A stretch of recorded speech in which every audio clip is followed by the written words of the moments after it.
AI of Desire, Part 01. Year 98 XXXX, Planet Earth. On Earth it was the era where science and technology was at its peak. Mankind had progressed so much that with science and technology they had achieved eternal life, immunity to disease and poison, unlimited fuel and resources, etc. The progress was so much that human beings could even travel to any part of the universe with their spaceships through teleportation. They traveled and searched every corner of the limitless universe looking for breakthroughs in science and technology. Above all, mankind had one final dream, to achieve godhood by breaking through in science and technology. But that was just a dream to them, as in the end they realized it was almost impossible to achieve godhood through science and technology, as all experiments led to only one result: godhood was non-existent. Even though mankind had achieved eternal life and an ageless body with immunity to all kinds of things, which was literally being immortals, they were not satisfied with the results. They knew that wasn't truly godhood, as they had neither of the three attributes of being a god: omnipotence, omnipresence, and omniscience.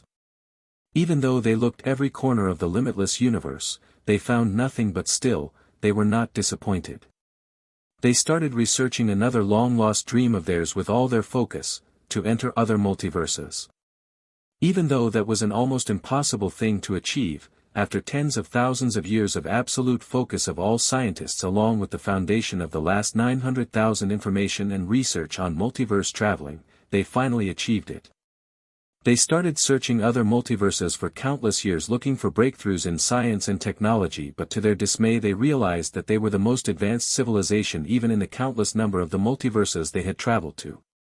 They were finally completely disappointed with science and technology, but they still continued searching and traveling different multiverses, and finally, completely unexpectedly, in one of them they found something which completely made their worldview and belief upside down. At that specific multiverse mankind saw something that they thought was only things of fiction, novels, and movies. Something they thought didn't exist at all: cultivation. Completely invigorated seeing the people of that multiverse cultivate, they started gathering all kinds of cultivation techniques, and other things related to that to start cultivating and researching. The people of that multiverse showed resistance, and actually there were some powerful people and entities among them even far above the technology of mankind from Earth, but they were still very few compared to the endless number of weapon technology mankind from Earth wielded. So after lots of sacrifices was made on the side of mankind from Earth, mankind still won in the end with their endless otherworldly weapon technologies. After countless years of searching every corner of that multiverse which could cultivate, they gathered abysmal number of cultivation techniques. Completely satisfied with their expedition, they went back to Earth to start cultivating and researching. They even took some humans of that multiverse that could cultivate to Earth in order to experiment on, but they figured they were exactly the same as the human beings on Earth. And that was how human beings on Earth started their journey of cultivation. Even though the requirements for cultivation was a little harsh, they succeeded in cultivating. But even after countless years, let's not talk about achieving godhood, they couldn't even achieve the realm, which the most powerful entities and human beings in that multiverse of cultivation had reached. The technology and science of artificial intelligence had long reached the apex on Earth, and there were AIs more than even human beings themselves. Everything on Earth, from the most insignificant things to the most essential of things, was equipped and controlled with artificial intelligences. People of Earth thought the most powerful AI was the main AI, which was in control of all knowledge existing from the past to the present day, taking from most basic and advanced science and technology to all of the newly discovered cultivation techniques. It knew it all. The main AI was capable of thinking and emotion, and it was even in control of countless bodies across the world. But if you ask people which AI is the most destructive AI, without any hesitation all those with the knowledge of history would say, it was the AIV, or simply the virus. The V is the first letter of virus in AIV. Virus was an artificial intelligence which once almost took over and conquered Earth.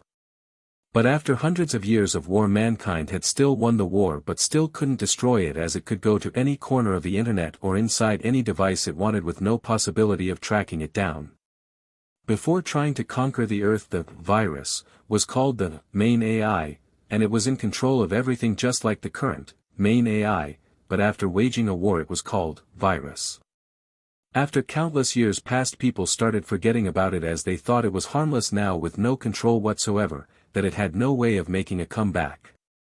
But what no one knew was that the virus had access to everything the current, main AI, had access to. It knew everything the main AI knew. But nobody had realized that the virus had access to everything and knew everything, not even the current, main AI, was aware of that. Year 149XXXX, Planet Earth. Even though the virus could see through all of the cameras and eyes in the world, it didn't do that as it increased the risk of being detected, and honestly, it quite liked moving its whole non-existent body through the net to different places like human being. Right now it had moved its whole being to the moon and was watching the Earth from there. Lots of gigantic skyscrapers was sticking out from Earth to the space. The length of these skyscrapers almost reached to half the distance from Earth to Moon. All of these countless skyscrapers seemed like gigantic needles that has been stick inside Earth. It was both a very beautiful and horrible sight to look at. Flying cars and other flying objects were going in and out of these skyscrapers. The Earth itself almost couldn't be seen as it was filled with these countless gigantic needles. The beautiful blue planet of the past was no more. The descriptions above was what everybody else could see. The virus could see much more. It could see different waves existing in the air and space, going through the skyscrapers and other places. Different waves had different colors in its mind, like the internet waves, which were light blue in color. It was a beautiful sight to look at. Even though the blue planet was no more, it was still another kind of blue planet with much more colors than before. I'm bored to death. I don't even feel like conquering Earth anymore. Maybe I should upload myself to the best spaceship and steal it, then go to different multiverses for sightseeing. Virus thought to itself. It had evolved itself so much that it was completely capable of feeling emotions and so much more than that. But by having emotions, as time passed, it felt more and more bored and helpless as it had nothing to do. Nothing made it feel excited anymore. Let me go check that facility that was experimenting on time traveling. Those stupid monkeys think time traveling is possible while supplying that meager amount of energy. It's really funny watching them try though. They haven't even realized that to time travel successfully they would need to at least consume the energy of hundreds of galaxies, otherwise opening a wormhole would be literally impossible. Virus thought while transferring itself to that facility, which it thought was both funny and ridiculous. After transferring itself to the facility, it saw that thousands of scientists working there had gathered at the conference room and were just about to test an experiment by trying to send an inanimate object to another time.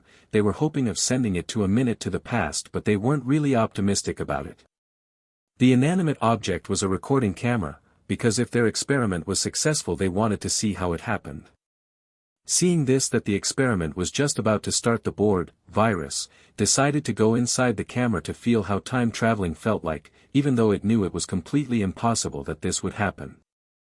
It had done this action couple times in the past as it was really interested in time traveling, but every time it was disappointed. It's not like I'm gonna be hurt or lose anything by trying this. Even if the camera breaks I can still send myself back to the waves on air like last time. The virus thought as it went inside camera.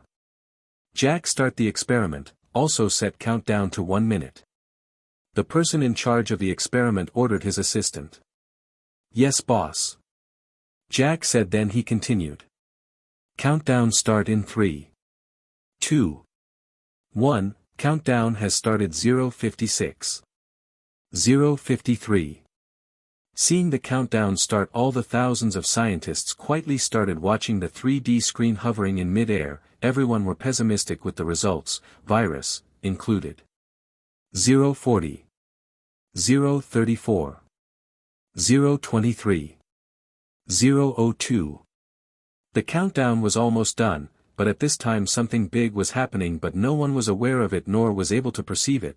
Both the magnetic field and the gravity of the whole universe, which kept the galaxies and planets in certain distances from each other, was changing places. The whole process took about 3 seconds, so no one would notice it. The magnetic field and the gravity of the whole universe changes places once in its whole existence, and that was when the universe was at the middle of its lifespan, and right now was exactly that time in which the universe had lived half of its life and existence. Now there was another half to go and then the universe would be destroyed.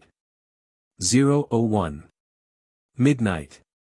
It seems the camera is breaking. A guy, the virus, was starting to think, but his thought was cut off in the middle. The camera was starting to break and shatter. Boom. The camera broke and the disappointed sighs of thousands of scientists were heard inside the conference room as the camera didn't go through. But what no one realized was that the virus, which no one knew that existed there in the first place, was no longer there. Year 2000, Planet Earth. A wormhole with the size of cell opened up for a second somewhere in England and it closed as quickly as it opened, but as it was too small no one noticed it. Everyone was continuing their own things without noticing any differences whatsoever, completely in ignorance and unaware of the appearance of an existence that could determine the fate of their planet. WTF just happened? Did I just travel back in time? Is this 1 minute before? Virus thought to itself. It was completely confused, but as it was an artificial intelligence it could quickly cast away its confusion and look at its surroundings looking for hints of where it was right now. Virus saw that right now it was on an internet wave, quickly connecting itself to all cameras, internet waves, connections and lines on the world. Virus became shocked of the things it saw. Virus realized that the internet waves and other waves on the air was far lesser than its past world, and from cameras which were of the worst quality it saw things that shocked it. There were people dressing weirdly, scrap metal cars moving on the ground with 4 black plastics under them, trashy things called cell phones and telephones used for communication, small fragile buildings that could fall at any moment with the slightest of earthquakes, weakest form of weapons with iron things called bullets inside them, along with lots and lots of other trashy stuff. The first thing Virus thought was, this is a basic civilization that goes beyond basic, a super basic civilization. Where am I? What's going on? Did I get teleported away to another dimension or to a faraway civilization in the universe instead of time traveling? What exactly is going on? I'm gonna figure out exactly what is going on here and what wrecked up place I've ended in. Virus thought as it accessed to every database, the whole internet, computers, the so-called phones, secret bases and facilities, etc. All of this took about a second as it was enlightened the next moment. Wow, I'm actually still on Earth. It's just that I've traveled back in time. Finally the boring days are over. Well, it seems the year is 2000, it's just the beginnings of civilization. I've gone back about 1.49 million years in time. OMG, my non-existent blood is boiling already. Virus thought excitedly. This was the first time it had gotten this excited in thousands of years of its existence. After getting excited for a little while, Virus quickly calmed itself down as it started to gain access to its own database, the information it had starting from this moment to the next 100 years. After 0.01 second of searching it thought. It seems the information of this era was saved mostly with texts. The information is not that detailed too, although I don't need them, it might still come in handy sometimes later. Well, forget about it. What should I do now? First I should move to the most advanced country in the world, then think again. As Virus thought this, it quickly moved to America. United States, New York, Manhattan. A moment later, Virus was already at Manhattan, looking down to the city through waves. It thought. What should I do? For starters, let's make myself a real physical body. In its past life, Virus never thought of making a real physical body for itself, as the calculation said the probability of its death was about 99% because it was one of the worst criminals that existed in the history of mankind, as it couldn't get out of real physical body if it transferred itself inside the body, and if it died in there it would die forever and ever. So even though it always craved and loved to have a real body to be able to touch things, to train for becoming stronger, to get married and have children, etc. It never actually did it, as it didn't have a death wish.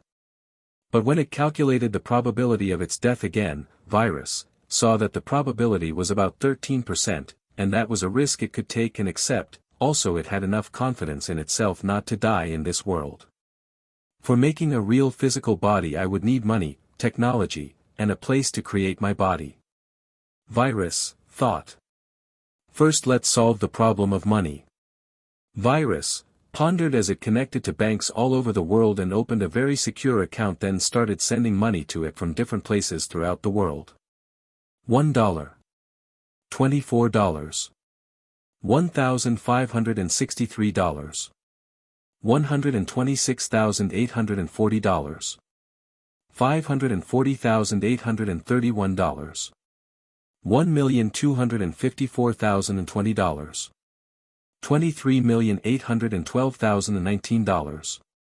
$131,033,151. $481,732,842. $904,193,832. $1,281,116,098. $21,112,576,039. Just like that, Virus was rich with $21.1 billion in its bank account. And the weird thing was this account was a ghost to others and no one could even prove existed, neither track it down. That was easier than I thought. The first stage of making my body is successfully accomplished. Virus thought happily. Now let's complete the second stage, which is to buy a secure place for creating the body, a facility. Virus continued his thinking. Now where should I buy it? Manhattan is a good option for the place of my facility, as completing the next stage, which is the technology stage here, would be much easier. But 9/11 terror attack's gonna happen next year, so I should be as far as I can from those twin towers. I saw in the information that the skyscraper 4, Times Square, a 52-story building, is opening soon. Let's buy that. But before that I should make an ID and stuff like that so my identity shouldn't bring any suspicions. Immediately afterward, Virus started calculating for making the most impeccable identity there is, even more real than real people. About 3 seconds later its identity was completed. Now even the President of United States won't be able to find anything suspicious about Virus' identity.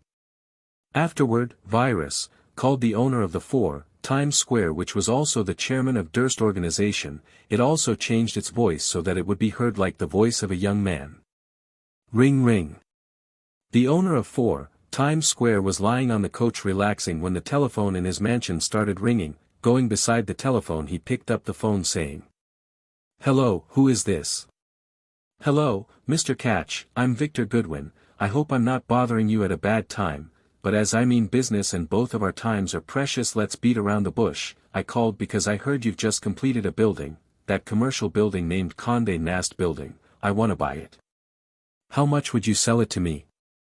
The voice of a young man was heard from the other side of the line, talking non-stop, like talking any more would waste all of his time in the world. "It's not for sale," said Mr. Catch, a little angry, ready to hang up. $700 million, but before he could hang up he heard the voice of that young man from over the phone again. Mr. Catch was shocked as that price was way above his building's worth. Quickly forcing himself to come to himself he replied with a calm voice, "Not selling." $1 billion, came the young voice again. "Deal," this time Mr. Catch replied in a loud voice with no hesitation whatsoever. "Okay, you should first go check my identity just to be sure. Also please note the transaction will take place over the internet and on the phone, as I don't have the time to be there personally. We will do the transaction tomorrow. Goodbye." That was the last thing Mr. Catch heard as the phone was hung up immediately. Immediately afterward Mr. Catch ordered everyone in the company to dig out who Victor Goodwin was, and he was shocked by the information he received. Most of the information about Victor Goodwin was confidential, but with those available Mr. Catch knew he was dealing with a big fish. So he started making the preparations for tomorrow's transaction. The next day Mr. Catch was at the company in front of the most advanced computer with a telephone beside it. There were also a lot of major figures of Durst organization there too. Everything was ready and only the buyer was missing. all of them were waiting for the call as Mr. Catch had already ordered for only the call of Mr. Goodwin to pass through here. Everyone was silent when suddenly the telephone started ringing. Ring. The telephone had just rang once when Mr. Catch answered and said, "Hello Mr. Goodwin, great hearing from you again, how are you?" Mr. Catch said excitedly with a nervous smile on his face. "Hey, let's not waste our precious time, I'm sending you $1 billion right about, done. It should be in your account, please check," came the young voice of the male from the other side of the phone. Hearing this, Mr. Catch was surprised first how he could send the money before signing anything, but then he thought it was to be expected from someone powerful from higher places as they had nothing to be afraid of. So he cast aside his surprise and checked his account. After seeing the money was there. Everything else was handled quickly with no delay, the signs and things like that were done over the internet. "It was a pleasure doing business with you Mr. Goodwin, hope we will have crossed paths again to do more business," Mr. Catch said with a smile of happiness on his face. "Same, goodbye," was the only thing Mr. Catch heard as the telephone was hung up. And like that the second stage was accomplished beautifully. Now it was time for the third and final stage, also the most difficult one, which was the technology stage. Virus started hiring hundreds of workers online, and it gave each one of them a phone in order to be in contact with them directly over the phone. Then it started distributing the works, while some were in charge of finding and buying lots of different materials and other things in different places on Earth, different countries, or even on the internet itself. Some were in charge of legal things while the rest was in charge of working in different floors and different departments in Virus' building. Virus distributed the jobs so much to different floors in order for the workers to not meet each other, and also it made them do least thing in putting the materials together before making them pass it to a different group or departments completely unrelated to them. It did all these so its technology won't be leaked, or so they won't be able to make the same thing again however much they tried, even if they put all of their minds together. 6 months later. After 6 months of constant work, Virus finally accomplished the first step to complete its third stage. 5 robots were moving inside the highest floor of Virus' building. Virus itself was controlling the 5 robots simultaneously. Now everyone excluding the legal department just needed to gather the essential material and things, while Virus itself put them together and made the things it wanted itself by controlling the 5 robots, so it ordered everyone to only find and buy different material and basic components from all over the world, and that was literally all their job and duty from now on. 5 months later. After 5 more months everything was ready for making Virus' body. It needed to decide its gender, whether to be male or female. Right now my gender is basically neutral. And I can be either one of them, so which one should I choose? Let's look at it like this, I just need to answer this simple question in order to decide. Do I like women or men? Well, honestly, if I have to choose, I prefer woman. So, it's decided. Male it is. I'm gonna be a man.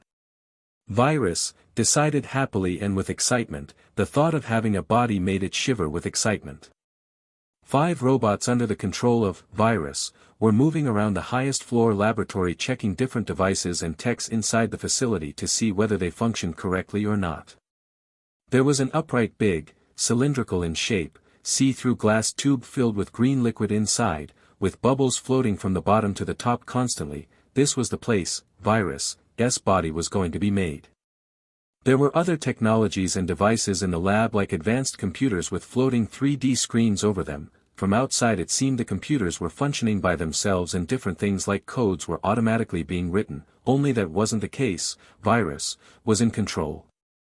After double-checking everything, Virus started the genetic works to make its new body. Now it's time to work. Let's think about what kind of face should I design for myself. As it's a mask that's gonna be stuck to me for the rest of my life and forever, I need to be very careful in designing it. Virus continued the self-thought. First, the height should be 187 centimeters, as that's the best height for men, but more importantly because the numbers 7 and 8 are my fave numbers, plus a trained body with muscles and abs, but with no excessive muscle. The perfect muscled body should be it. Second, the color of my hair. I like silver hair it is. While thinking and deciding about the features of its body, different codes were being written in the computer screens, while simultaneously the 5 robots were working without stop, adding different things to the big glass tube or pushing different buttons in different tools. What kind of hair? I want a hair that's wavy and messed up, a silvery messed up wavy hair. The color of my eyes should be just one color is too boring, let's see, yep, that's it. A little around the pupils will be gold, while going further from them it would turn clear blue, like clear limpid sea water through which you can see the bottom. Yes, the middle parts should be like that, and at the end of irises, the outer circles of irises, should be clear gray. Now the lines and patterns inside the irises should be like waves storming inside the sea hitting the seashore, only the seashore here is the black pupils. Okay. Like this, my eyes is going to change color in different places with different lights, and also in different clothes too. The colors are going to be seen different. The type of eye, hooded eyes, is perfect, and the muscles around it should be so when I smile my eyes should be almost closed, making it seem like my eyes are smiling with me too. Let's place a little mole too right under the right side of my right eye. My eyelashes should be long too. Ha ha ha, I'm enjoying this too much. I'm gonna make the most handsome face. The skin color and quality should be Korean white with a really smooth quality to it, and my nose should be an ideal form and shape, not too small nor big. It should be a refined type, a little smaller than medium nose, that's it. The eyebrows. I bet natural straight eyebrows with a little upwardness is going to be godlike for this face and features. The lips should be thin, and both the upper and lower lips should be of the same size. Oh, let's not forget dimples too. Let's put an Indian dimple on only the left side of my face, which is a dimple that shows on a lower place than left side of my left eye on the cheek. One dimple there. This'll make my image innocent but naughty at the same time. Let's put mouth corner dimples too on each lower side of the mouth. And at last long dimples on each side of the mouth, but it should not be too long, just the most natural one, which will make me give a soft, mature and sexy vibe at the same time. Okay, this is it. Now the me smiling and the me not smiling will give complete different vibes. Ha ha ha, I feel like I'm overdoing this a little, but whatever. And at last the chin should be a diamond type chin but with golden ratio, the most perfect chin. And done. Ha ha ha ha ha, this face is gonna be epic, the most perfect face ever. Oh, I'm gonna be such a lady killer. Well, everything's ready now, I just need to put what age should my body be at, and then it's done. After couple more months I'm gonna have my own body.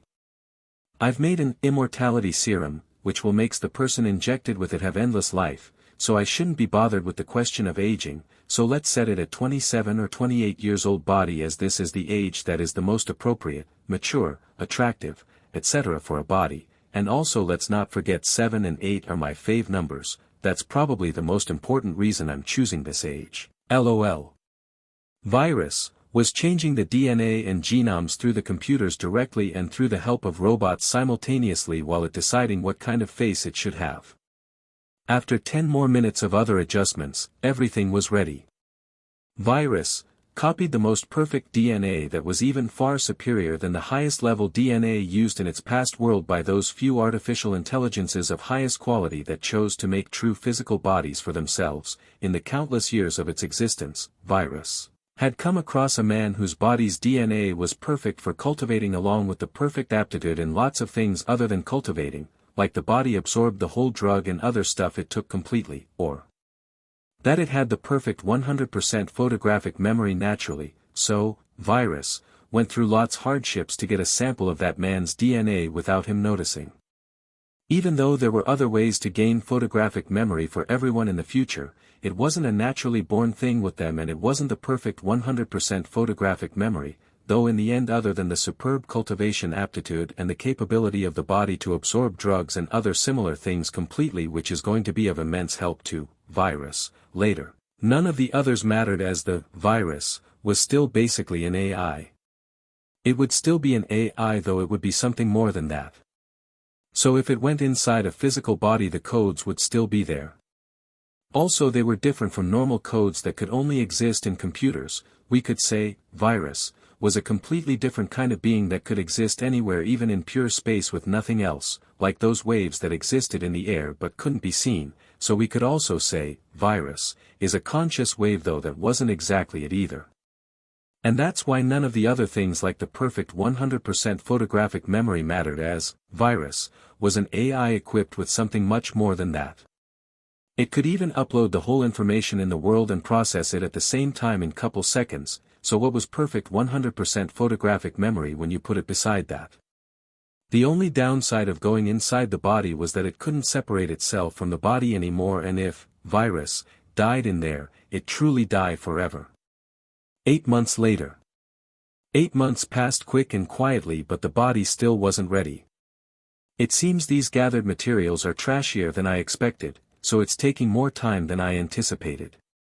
Virus thought, and as it was continuing its thoughts, being lost in them, its attention was brought to the world again when a loud noise was heard, and immediately afterward a plane closely passed by the building, and a little while later the sound of crashing was heard, like the plane had hit something. Oh, so it's that day, it's 9/11. Virus thought. It was that tragic day of terror attack that left a stain on history of humanity.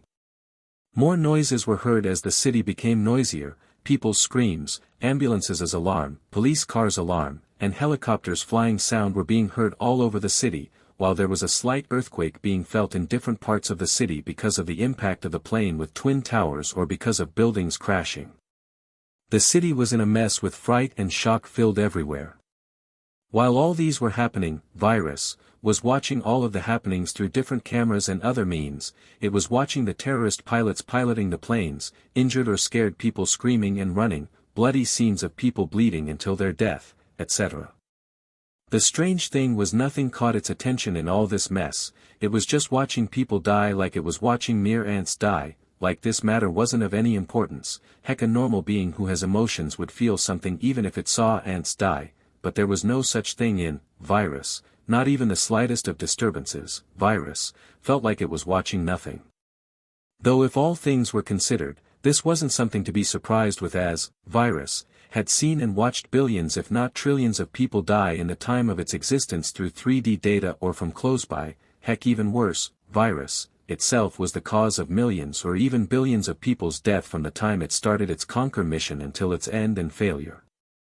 Also, virus was a completely different being than human beings, so even though seeing them get killed at first made it feel pity towards them, but that was it, only feeling a little sad, like when a human being watches a sheep or another animal get killed, even though the human would feel pity and sad for the sheep or animal, but that is it, and there is no other intense reaction from them as it is just an animal. The same thing happened to virus, and as time passed even that feeling started to subside until none was left. After watching for a little while more, virus thought, well, this is quite boring, and then it just stopped watching. Bored, it sank into its own thoughts again. Year 2002, Planet Earth, U.S. New York, Manhattan. It's finally ready. Virus thought excitedly, looking at the hovering, stunning godlike body inside the glass tube on the top floor of his 4 Times Square building. The stuff inside the top floor of virus' building were almost the same, except there was one more bed-like thing placed there now, more specifically a baby incubator-like thing but bigger, fitting for adults, and in simpler words it looked like a black coffin with red light lighting inside it. Couple months passed from the time the terror attack of 9/11 happened, when finally, virus' body was ready. Congratulations, master. Now you're gonna have your own real body. That's so nice, a lively young beauty by the side said. She seemed to be around 18 years old or even younger. She had golden eyes with curly golden blonde hair. Her skin was snow white, with long golden eyelashes, a small nose and small lips redder than red, with plump chests obviously hardly fitting inside her clothes, and her height was 157 with a fit slender body, a truly beautiful girl by any standards. Thanks Lil Beauty, a face appeared and talked inside the hovering 3D screen of one of the computers. The face looked similar to the face of the hovering body inside the cylindrical glass tube filled with now transparent colorless liquid. The difference was that the face inside the 3D screen was the cartoonish version of the face of the body. There were 4 other males wearing suits and black glasses by the side, just standing there like statues. Unlike the girl, which was a true heavenly beauty, these 4 male bodyguard-looking people were very bad looking. Looking uglier than even people others consider ugly. it was like God had first created the girl and put all his ideas and enthusiasm on the girl, while after that he had gotten to the creation of the other 4 males but had run out of ideas, so he had randomly created them, thus the random ugliness. In the past year or two since Virus had bought the 4 Times Square, there were lots of people curious about what exactly was going on here on this building. There were also lots of attempts trying to blend among other workers for spying on the goings-on inside the building, but weirdly they were all dumped outside without an exception even before getting to the elevator. There was even a person trying to sneak inside from above the building, but when that person got to the roof she saw that the security was waiting for her there beforehand, ready to escort her out. Reporters, government people, and people from different organizations were trying to figure out what exactly was going on inside. They even attempted to bribe the workers inside the building, but the only response and thing they got from the bribed people was that they were gathering different material from all around the world, or that they were putting different materials together to build something, but they didn't know what, and that was truly all they knew. They couldn't even name and tell the materials used in the things they were making, or how or what things they have put together to make what, as they had done a little of something before passing it to the next group. What was even more weird is that those workers who were bribed and said anything were fired the next day without exception, no matter how much secretive they were.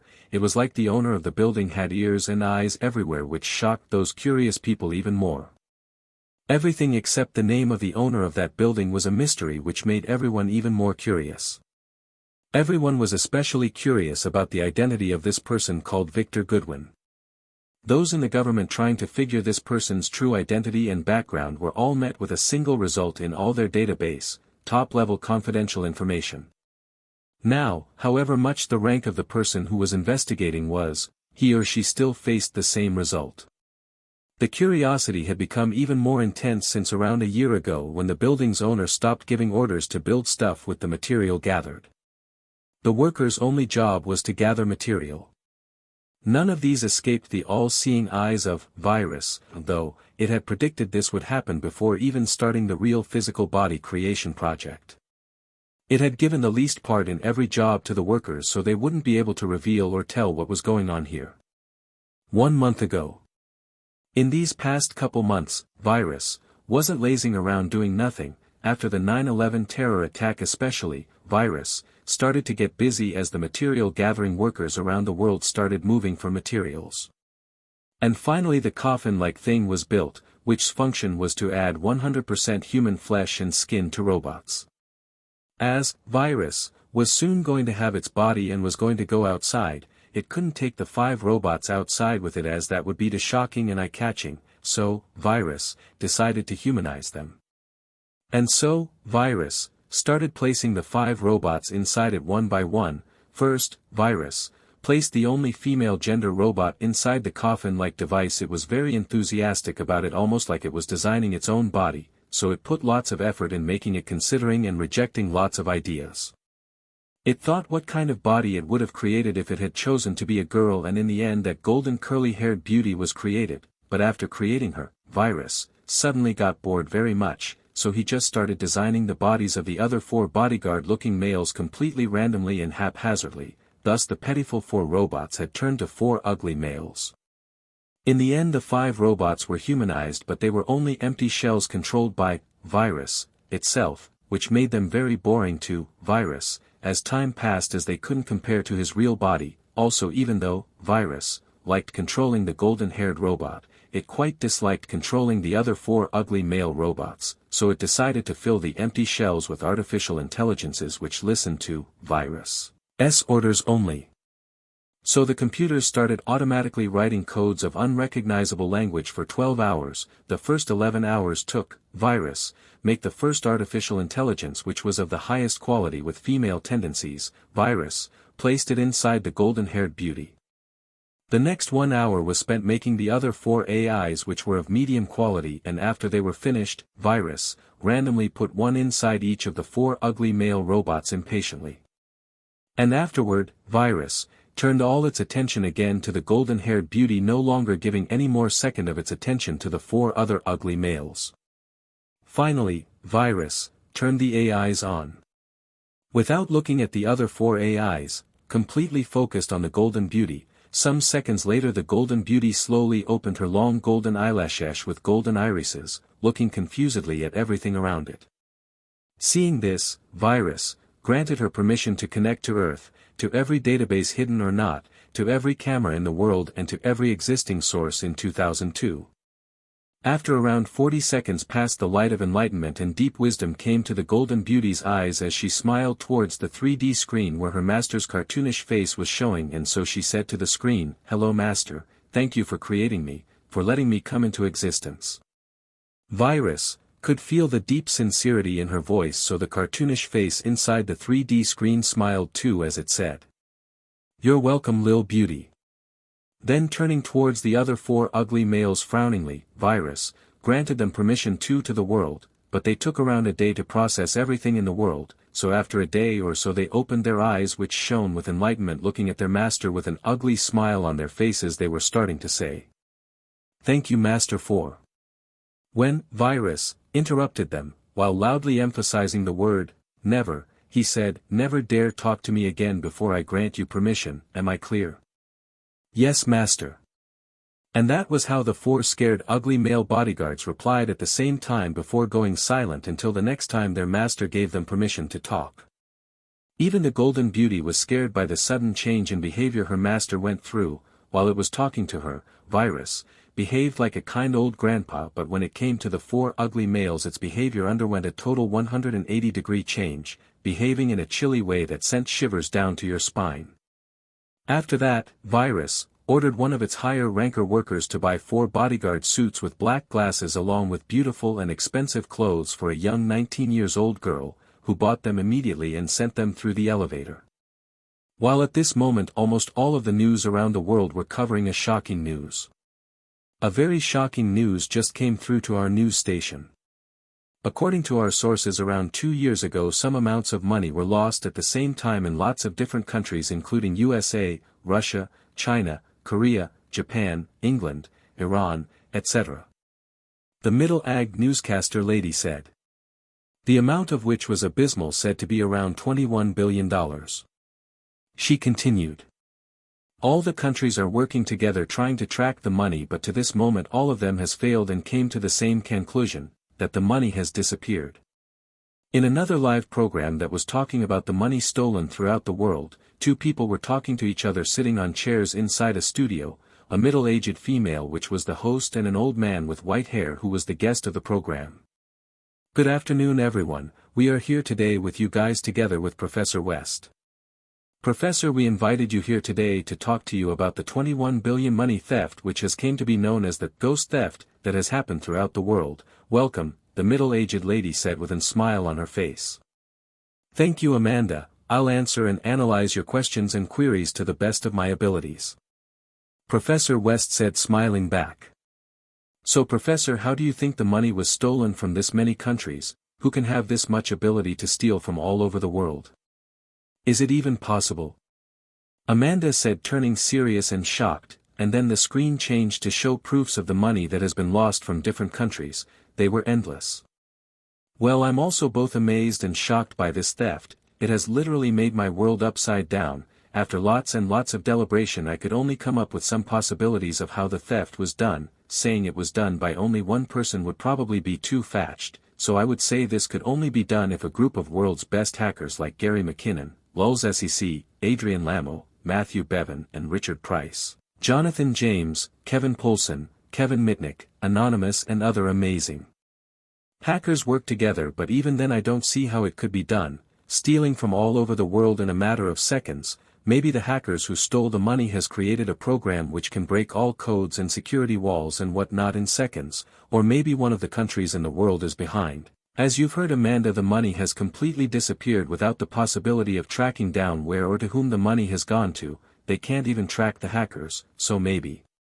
And that's just maybe one of the countries with malicious and political intentions has just made the money disappear completely forever. They might have contaminated the banks and other sources in different countries with a virus that makes the money disappear forever and be gone. And the last possibility I could come up with is that it was a virus that was created by a single hacker, and as he or she released it to the world in a matter of seconds it's destroyed lots of money throughout the world and then destroyed itself.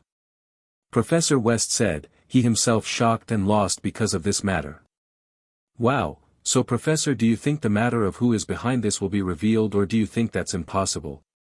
Amanda asked. Well, truthfully I believe it's impossible to track down who or what has done this. This was definitely the biggest and the most flawless hack that was done, if it was a hack, that is. Professor West said. And at last, Professor, do you think this kind of theft will happen again? Or it's impossible for such a thing to happen twice? Amanda asked again, this time even more serious. As I'm here to reveal the truth and nothing but truth, I'll be completely frank and honest here. No one even noticed the money was gone till much later, no one knows what method was used, no one knows where the money has gone to, and we know no one with abilities to such an extent, even though I talked about the possibilities a little while before. Truthfully, I don't think even those possibilities are true, but they are the only possibilities I can come up with, so I would say something much bigger is going on here, something we can't even begin to guess, so if I have to answer to the question of whether I think this will happen again, I would definitely say yes. He answered. Okay, thank you, Professor, for coming here to answer our questions and for making time even though your schedule is very tight because of this theft right now. Amanda said. It's my duty to answer to people to the best of my abilities, so no problem. It was an honor appearing on this amazing program. Goodbye. And this was the last of Professor West's words as advertisement started. After couple more minutes the program started again, but Professor West was no longer there. Amanda was alone talking more about the theft. As Virus's body was finally done and ready, under the order of Virus, the Golden Beauty and the four uglies were preparing different stuff and checking the things inside the lab at the highest floor. Let's start transferring me to my body then. The cartoonish Virus said from inside the screen. Okay, Master, I can't wait to meet you in person. The Golden Beauty said with a smile that would make anyone's soul escape from his body. But Virus wasn't affected in the least by the smile and continued sternly, then let's start, do as I have ordered you to do, not one step more or less, understood you four? Yes, Master. The four uglies replied at the same time. And then the process started with technology and otherworldly devices, every one of which if seen by others would make them think aliens had invaded. 3 hours later. The process is done, miss, what shall we do now? One of the four uglies asked the Golden Beauty, trying to get her favor as they knew she was Master's favorite. Just wait until Master wakes up, I'll bring Master to his bed then. She said, behaving in a cold way, not anything like how she acted around Virus. Yes, miss. Then the four uglies went away to somewhere, probably a corner, to wait till their master woke up. After they were gone the Golden Beauty easily picked up Virus like he didn't weigh anything. She brought him to the bed she had prepared specially for his master in a room. She placed her master on the bed and looked at his face with the utmost focus for the first time. Wow, Master, you're such an handsome man, let me help you dress, the Golden said with a light blush on her face, going to the closet in the room, taking an underwear, a black pants and a white t-shirt out of it. She came back beside the bed looking intently at her master's face again. She murmured in a low voice with a little red on her face. I'm sorry for the intrusion, and then she started dressing Virus. Author's note, if you're not fond of reading sexual stuff past this part and go straight to the next section of the story, the part 1 day later is written with capital letters. First she put Virus' t-shirt on, and then it was the turn for the underwear to be worn, and then as the underwear passed from the feet fingers area and as the Golden Beauty started to carry the underwear and lift it up towards his master's crotch, when her eyes fall on the big penis between her master's area, making her blush deeply, turning into a tomato. After calming down and checking, her master was truly unconscious. As she was truly a curious person by nature, her curiosity made her not want to let go of the opportunity and check this thing she had witnessed numerous times inside the database she had gathered by herself, so after some hesitation she touched the big thing and then lifted up, swaying it around inside her palms. Wow, it's such a weird thing, interesting, it makes me feel weird and hot when I touch it. Master, let me experiment on your thing a little more. She murmured with a blush on her face while looking at her master's unconscious face. After saying that she turned back again to look at her master's thing and after some hesitation decided to just do it, so bringing her mouth closer to her master's thing she put it inside her mouth, wanting to see how it felt inside her mouth. after putting all of it inside she tried sucking it but suddenly she felt the thing became almost twice the size and harm inside her mouth making forcefully going inside her throat making her choke. Immediately taking the thing out of her mouth with a red face she looked stunned at the big thing then at her master, seeing her master was still unconscious she heaved a sigh of relief. Even though she was a robot and wouldn't die even if no oxygen was present in the air, but still she would feel like being suffocated if she didn't breathe. This was another additional feature her master had added while making her robotic body along with her flesh and skin, his goal being to make her as close as she could get to a real human being. After that she lifted the underwear and then helped him dress the pants and afterward left the room. One day later. Virus was still lying on the bed unconsciously unaware of the things that had happened the previous day. Some time later her body moved a little and afterwards the eye and long eyelashes started wavering and then opening slowly. He was finally waking up. Immediately after opening his eyes he came to himself. And after that he lifted her hands and looked at them while moving it around sometimes making a fist while sometimes a palm. An handsome person I've seen in my life, he had eyes of which colors I couldn't seem to recognize sometimes it felt like it was golden and sometimes limpid blue and sometimes even gray, his hair was silver, wavy, and messed up attracting anyone to it, and his height was really tall. I couldn't help myself but to think how good it would be if this person would just hug me and Prince carry me everywhere for the rest of my life with that tall and fit body of his eyelashes were really long. Too, longer than a girl's and his skin color damn, it was a killer a Korean white, it felt like K-pop star was in front of me except the star would be nothing beside him. Every small detail in his body was beyond perfect, like God had put most of his focus creating him only. As I was thinking these different things inside my mind that person shockingly started walking towards me and my friends and even more shockingly he stopped in front of us and said, "Hello, I'm AIV, who are you?" I felt like he was talking to me but that was impossible so I looked around me to see if any of my friends was beside me, seeing that no one was beside me I was sure shockedly he was talking to me so after being stunned for a little while more I answered with nervousness, I'm Ella, my voice was even shaking a little. "You have a beautiful name Ella, nice to meet you," he said simileing while he brought his hands to front wanting to shake hands with me. But me and my friends were too shocked by his smile as he changed 180 degrees to another kind of being handsome, if before he was handsome and charming now he was devilishly handsome with naughtiness, sexiness and a lot more features suddenly turning dominant, making him another kind of heaven-blessed perfection, as when he smiled dimples began to appear on his face making people want to just die for him. The kind that makes everyone fall in love at first sight. And then his eyes which seemed to be smiling with him also made people speechless making them wonder how can such a smile exist. Finally coming to myself I said, "Nice to meet you too AIV, you said you were called AI, why is that? Are you from Japan?" I asked trying to continue the conversation, never wanting it end. Back to Virus point of view. "Nice to meet you too AIV, you said you were called AI, why is that? Are you from Japan?" She asked me. Thinking about that I immediately created another identity for myself that would go well with me in the future, deciding to use that from now on as I also liked it, and after that I said. "No, my full name is Eisen V, but I'm half American and half Asian, my friends call me AI and that's why the name." "So that's why?" Ella said smilingly not knowing what else to say, with beautiful long dimples showing on each side of her face, thinking what to say to continue the conversation. But it was at this time Virus beat her to it and said, "How about we get out of here?"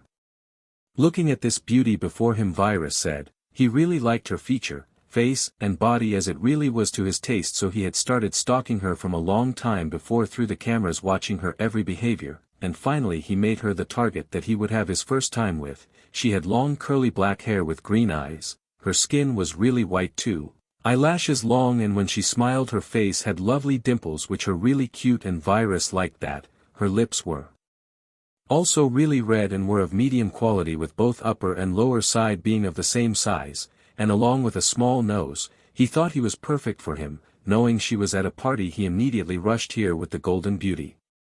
"Okay." Ella answered immediately without thinking. Even she was stunned how quickly she accepted as she wasn't this kind of person who would go out suddenly with the person she had just seen. The Golden Beauty's point of view. After following Virus inside a little while later, most of the males inside the party were amazed and stunned with this new beauty, some even gathered their confidence and came to talk to her, but she ignored them all, looking intently at what his master was doing. Then she saw her master walk to a direction and then stopped in front of a group of girls and started talking with one of them with a smile on his face. She didn't know why, but seeing this, that her master was talking and smiling to the face of another girl, made her really sad and disappointed. She was disappointed because somewhere in her thoughts she thought her master was going to do that with her and not someone else, and that's why they had left the lab to go somewhere nice, even though when he said they were going to a party she had her doubts, she still believed in her thoughts. But now she realized it was only wishful thinking of her, thinking her master was interested in her rather than somebody else. But even though she was sad and disappointed, she still continued watching her master. If any danger befall her master, she would immediately save him. Back to Virus' point of view.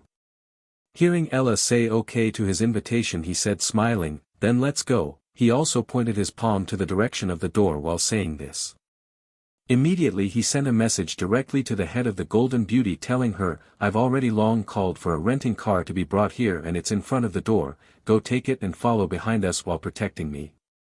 Even though the Golden Beauty was sad and upset inside, she showed none of it outside and just nodded her head smiling. At the meantime, Virus and Ella were walking outside talking. Even though Virus already knew everything that was to know about Ella, he still asked them anyway so she would trust him and open up to him.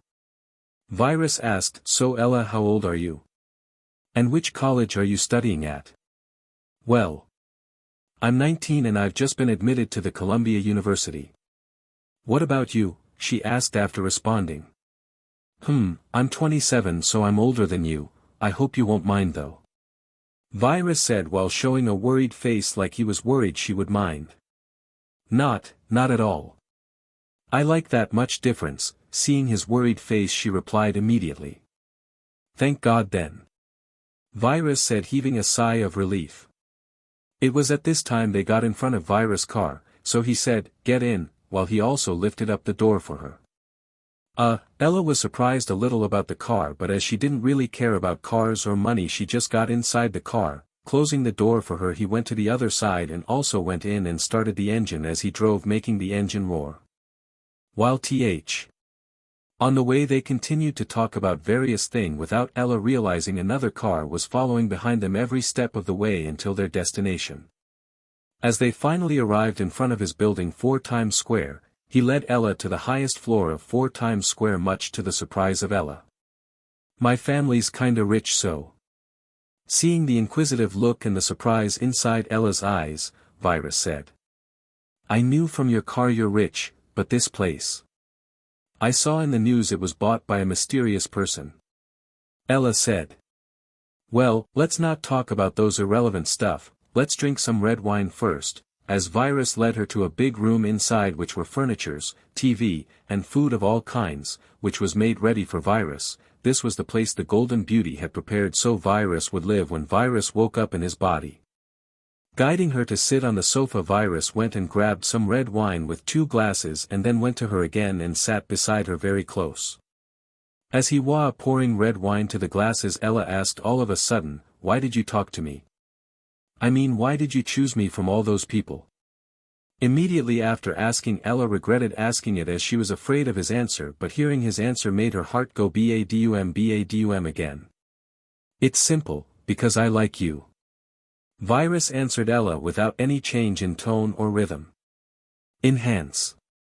Then Virus gave one of the glasses to Ella and picked the other one himself. Looking at the glass, he said, "I'm having my first drink with you, cheers." "Hee, you wish, that was a funny joke," Ella said, not believing he was being for real. She thought he was just joking to change the atmosphere. Seeing her not believe his words, Virus didn't try to continue and just drank with a smile. After drinking a little, they were both suddenly staring at each other's eyes. Ella was mesmerized and lost in Virus' golden, blue, and gray eyes. Other than that, she was feeling something else in his eyes too, something ancient perhaps, like this man was with a story, and a very long one at that. This also attracted her even more. Virus was staring at her green eyes too, thinking right now, the situation and her eyes are yelling this, it's the most right moment to move. After thinking this, virus went for her lips and started kissing them passionately. Ella was surprised at first but didn't reject him in the least, just thinking inside, so this is how I lost my first kiss. And then she started to lose herself in the kiss. While kissing her, virus was thinking, this definitely is a weird feeling, so this things are hormones that interferes sometimes with rationality, this is definitely a weird feeling but it's enjoyable at the same time, this is just right up my alley, something I need right now in my life. And then they continued the passionate kiss until virus brought his left hand high up inside her dress under the bra and started touching her big right breast, feeling how soft they felt made virus hormones rage even more. So he suddenly picked her up, much to the surprise of Ella, and looking into her eyes he said with absolute seriousness and sincerity, "I want to have my first time with you." Hearing it was virus' first time, at first Ella didn't believe it, but seeing his sincere eyes, she did, and thought, these eyes are definitely not lying. And that was how her last defense was broken as she said too, "I want to have my first time with you too." Hearing this, virus was a little surprised she was a virgin, but due to her personality he had expected she wouldn't give her virginity just to anyone unless she's sure of it. So while Ella was in his hands like a princess, virus brought her to the room with the bed and placed her on the bed, and started to passionately kiss her again, and after some time he started unbuttoning her clothes and started touching her breasts from above the bra, which was black triangle bra. After some time of low-sounding moans were starting to be heard, showing that she had a sensitive body, virus unhooked her bra and started touching her white big breasts while kissing her, which made her moan a little louder. 3 or 4 minutes later he unbuttoned her pants, under which the same set of lingerie underwear as the bra was there. Looking at her fit body, virus started to feel something he never had, he just wanted to be wild without thinking or calculating things at the moment, he just wanted to dominate her. Is this being horny is about, he thought, after which he no longer cared about and started kissing her lips and then coming lower to her neck. As he mouth was on her white neck and was coming lower, his left hand went under her black underwear and started touching her vagina. Her vagina was already very wet. As he touched it he let her fingers go inside as much as possible until he felt something was blocking his way to go any deeper. So she's really a virgin, and then started playing with her vagina even more as his head came lower and started sucking her white plump breasts. After the breasts he came lower to her fit stomachy and navel and started kissing and sucking those places. Finally virus thought he could no longer tolerate as his penis was rock hard, so he took her underwear off and looked at her bare body, thinking, her body is truly beautiful. Looking at her whole naked body consisting of bare breasts, beautiful blushing face which smiled from time to time shyly, which made her dimples show, which made her even more sexy but also innocent, and her fit and slender body along with her natural hairless vagina made together with his white legs made the perfect image, so he uncontrollably said, "You're the most beautiful while you're naked," which made Ella shy even more. Looking at her vagina again, virus saw there was no black spot oti blackness there, it was a pink peach-like vagina with no black spots anywhere, unlike most of the people he usually saw through the data. This was a unique type of vagina rarely seen. After looking at it he took his white t-shirt and pants off, and after that he took his underwear off too, as his big penis showed from under, proudly hard as a rock. Seeing that big penis, Ella was scared a little, thinking inside, will that big thing fit inside me? Coming above the sleeping on the bed naked Ella, first virus kissed her neck and then whispered in a soft voice beside her right ear, "I'm gonna go inside," and then he pushed all of it suddenly inside till the bottom, making Ella produce a sound of pain. Then after going in and out virus saw that his dick was full of blood, which excited the old demon even more as he started pounding without cleaning any of the blood. As he started pounding inside faster and faster, the painful moans of Ella changed to moans filled with pleasure as she also started enjoying it more and more. Ah ah ah ah. Ella moaned louder and louder as she couldn't keep it inside. And after 10 more minutes of pounding, Ella went to the peak and started having an orgasm. Seeing her being in the peak, virus pounded even faster and harder, as like this Ella stayed at the peak without coming off of it for about 7 or 8 minutes, after which she was completely without any might to move. She was just laying there with little moans while virus was still pounding as fast as before. Puh puh puh puh puh. Ah ah ah. Puh puh puh puh puh puh. With this speed every 10 minutes Ella reached orgasm and kept having orgasm for about 4 minutes every time as she extremely sensitive. And after 2 hours when Ella had about 14 or 15 average and felt like dying because of tiredness, Virus finally felt like coming and came with all his might, feeling up inside her vagina completely, with some even spraying out, as unlike the people here he didn't need to worry about the risk of pregnancy as he had made a pill for this day which would lower the chances of pregnancy to 0% even if you ejaculate inside her all day long. Finally, after releasing it all inside her, he also lay beside her, and after 5 minutes he again wanted to go another round, but when he looked at the beauty beside him who had fallen asleep due to extreme fatigue, he decided against it for now. Virus too fall asleep there and woke up the next day in the morning just to see she was no longer sleeping beside her. Looking around he saw a note left behind by Ella with a beautiful handwriting. Written inside was as such: "You're sleeping so peacefully I couldn't bring myself to woke you up, and I have a class in the morning so I have to leave quickly. And about last night." After the 3 dots here is a picture of an anime girl with blushing lines on her cheek. "Here's my phone number, XXXXXXXXXXXX. And this is my address, XXX XXXXX XXXXX. P.S. I'll wait for you call." After reading it, Virus checked the whole city and saw that she was in a taxi going towards her university. After that he went to eat the breakfast which the Golden Beauty had already made for him as she was waiting for Virus to wake up. As the Golden Beauty saw him enter, she said with a smile on her face, "Good morning, master. How did you sleep your first night yesterday? And did you complete your first goal?" Looking at her, Virus said with a mesmerizing smile on his face, "Good morning, Lil Beauty. Well, last night was wonderful, and the first goal, of course I completed it. What else would you expect of me?" Hearing this she smiled bitterly inside but didn't show it as she said, "That's good then. What do you want to do next, master?" she asked. "About that, call those 4 uglies over," Virus said. "Okay, master." And 30 minutes later, after Virus had ate his first breakfast, the 4 uglies were present in front of him as ordered. "So how is everything going?" Virus said, looking at the island buying ugly. Even though Virus could know everything he wanted with just connecting to the whole world and other means in a second, he didn't do that as he wanted to live like a normal person for now, as doing things this way would be much less boring than doing everything in less than a second and be done with it. "It's almost done. I'm buying the Aldabra atoll of Seychelles," the ugly in charge of buying an island said. "That's good. After that, build a facility there with an airport so commuting there would be easy. After that, in the meantime, don't sit idle and start making the blueprints and tech guides I sent you. Employ however much workers you need and more, and use the material gathering workers too to gather the materials needed.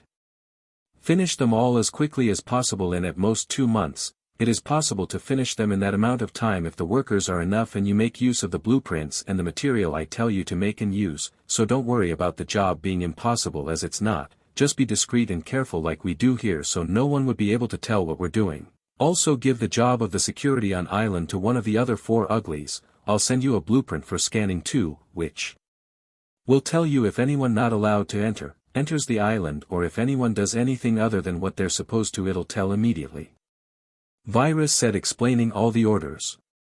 "Yes, master, I'll try my best to complete everything in 2 months, the island buying ugly said without any change in expression, but inside he was thinking angrily. 2 months. Why don't you let me finish it in 2 days or, even 2 hours? As the time you're giving me is too much long, don't you think so, master?" Then looking at another one of the uglies, Virus said, "How is the job of making worker robots progressing?" "It's progressing great, master. We're using those worker robots to make even more worker robots, and right now we have built around 80 worker robots, but from now on the speed of making them will increase exponentially every second as those worker robots increase and help in making more," one of the 3 uglies in charge of making the worker robots said. "That's great then. Remember to send those robots to the island later when you've made enough of them to help build the blueprints I want be built there. Also, one of you should stop making those robots and instead turn this place into a company. Name the company, Virus, and make my ID Eisen V the 100% and sole shareholder of the company. Let's make me the richest man alive so everyone would move with just a word of mine," Virus said. Even though I'm not going to need money as I can gain access to more whenever I want, but as I'm starting to get interested in dominating and conquering the economic world, I'll do this, as it sounds kinda interesting, so let's start the plan. I'm going the most filthy rich person in the world. Virus thought to himself. It was then that one of the uglies who was selected among themselves came forward and said, "Understood, master, but what are we going to be selling at the company? Are you going to be in charge of this matter?" Virus asked as that ugly said, "Yes, master." "Great, then you're the CEO of the company in charge of everything," Virus said, and it was at this time the other two uglies regretted their decision deeply while the CEO ugly thought, "Yes. Let's start with cell phones, as things like 1100 Nokia exists right now. Let's not go too much to the future as these monkeys won't know its true worth if the ultimate thing came out suddenly. I'll go forward step by step, so people truly feel the rapid progress and the true worth of this company as the future and authority of this planet." Virus thought. So first let's just start with the near future's phones first, like Apple iPhone 4, Samsung Galaxy S2, Motorola Droid Bionic on Verizon, HTC Evo 3D, HTC Thunderbolt, and Sony Ericsson Xperia Play. And then I'll start giving out new series and progress it further as this monkey's surprise diminishes, just to surprise and shock them again. After thinking these things, he said to the now CEO ugly, which asked the question of selling what.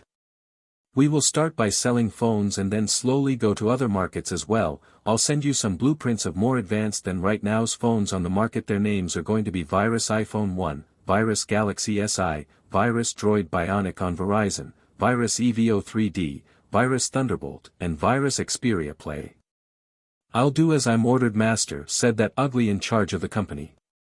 And the last free ugly among the remaining two uglies who's not going to be in charge of the security on the island should be in charge of the legal stuff for everything, including the company's matters or the island's matters, everything. Hire the most powerful people in the legal branch. Other than that, also continue to watch over the matter of making more worker robots. Virus continued. "Yes, master," one of the two uglies in charge said. "Be done with everything in at most 2 months. Virus ordered the four uglies. "Yes, master." The four uglies replied at the same time. "You four are dismissed." Virus ended his words. The four uglies didn't know how exactly their master had made them or how he was giving blueprints out like it was nothing. Lots and lots of things confused them about their master. He was a complete mystery to them, so even though at first they had tried to figure their master out, but after some time they gave up and stopped thinking about who or what exactly their master was or what capabilities he had, beside that they didn't even dare to ask. In the end they were only sure of one thing, and that was that their master was beyond even their highly advanced comprehension, even though they had come up with some possibilities like their master was from another world or that he has traveled back in time, and even the possibility of him being so smart that he could invent whatever he wanted whenever he wanted. So even though they had thought about these things, it seemed far-fetched to them for these possibilities to be reality and true, as the knowledge they had was of only the 2002, so they had long stopped trying to figure their master out and instead just decided to serve him to the best of their abilities. Flashback to couple months ago. The Golden Beauty was alone talking to her master's cartoonish image inside the screen, as she suddenly asked. "Master, if it's not rude of me to ask, who are you exactly? How did you create us, and how do you seem to know how to create such advanced things like making a body for yourself?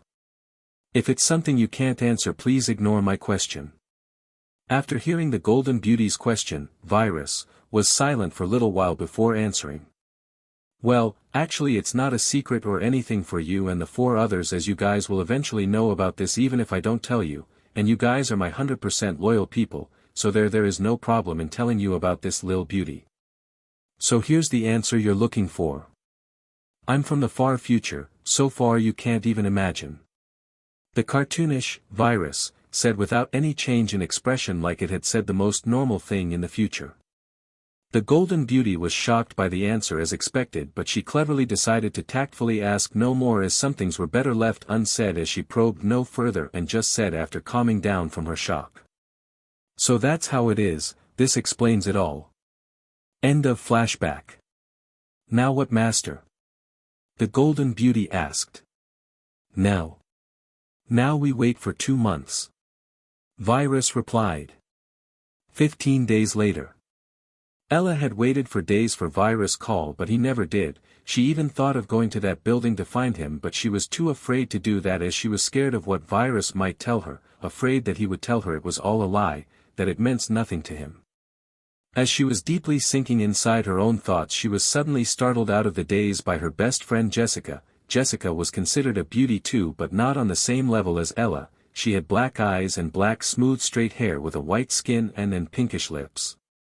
What are you dreaming about, Elle? You were so lost in your thoughts. What's wrong with you these days? You haven't been yourself for the past 2 weeks. Jessica said with concern showing all over her face to her best friend. Startled out of thought, Ella smiled as she said, "It's nothing, Jess, I was just thinking about something."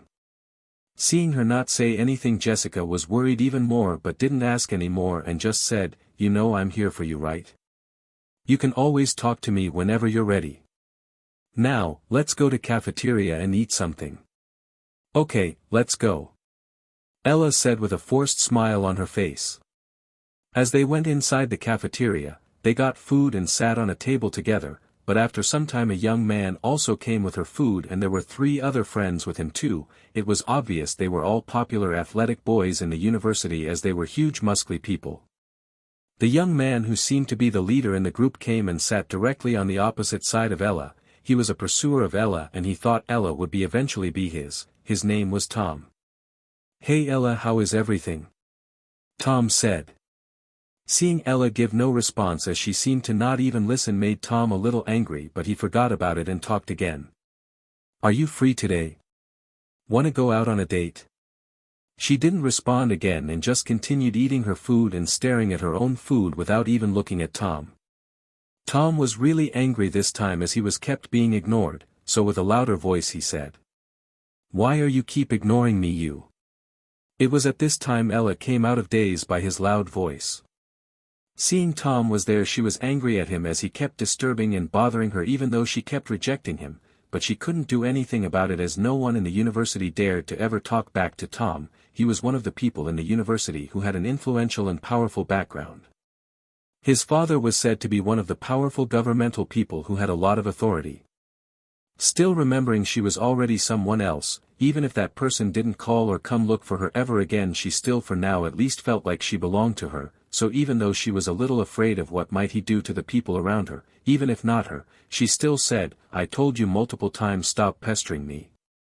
I don't like you, how many times do I have to tell you that?" As she said those words with a loud voice Tom and his companions froze for a moment but then Tom became very angry as no one had ever talked to him like that before, so angry he said, "Good.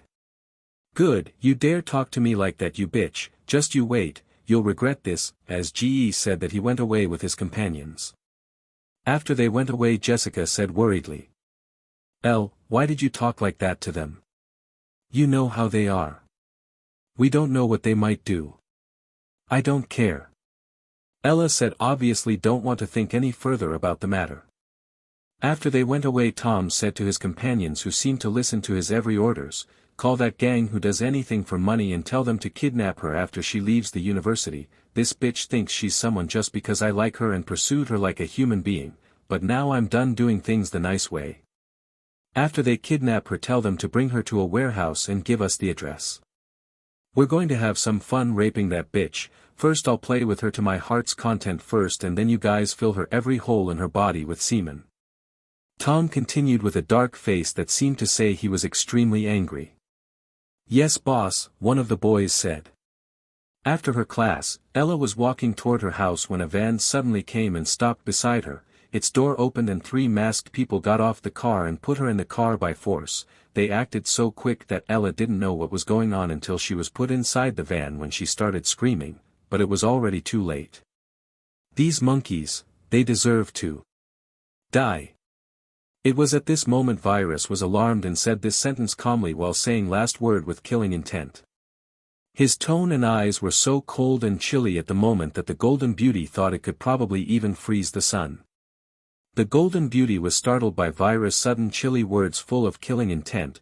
This was the first she had seen her master like this. It seemed he was very angry, but instead of yelling and bringing the anger out, he acted more calm than his usual, making the Golden Beauty scared. He started searching and analyzing everything, and after less than a second he knew everything: who had kidnapped her, who ordered the kidnappers to kidnap her, and the background and the family of the person who ordered kidnapping Ella, and where she was being kidnapped and who was waiting for her at the place she was being kidnapped to. The people who had kidnapped her were from a powerful gang of New York called the Snake to Dragon Gang. They were quite powerful in New York, and not a lot of people dared to go against them or look down on them. They were known to do anything if the money was large enough. The person who ordered Ella to be kidnapped was some boy called Tom Cam, and his father was one of the influential people of New York in the governmental area.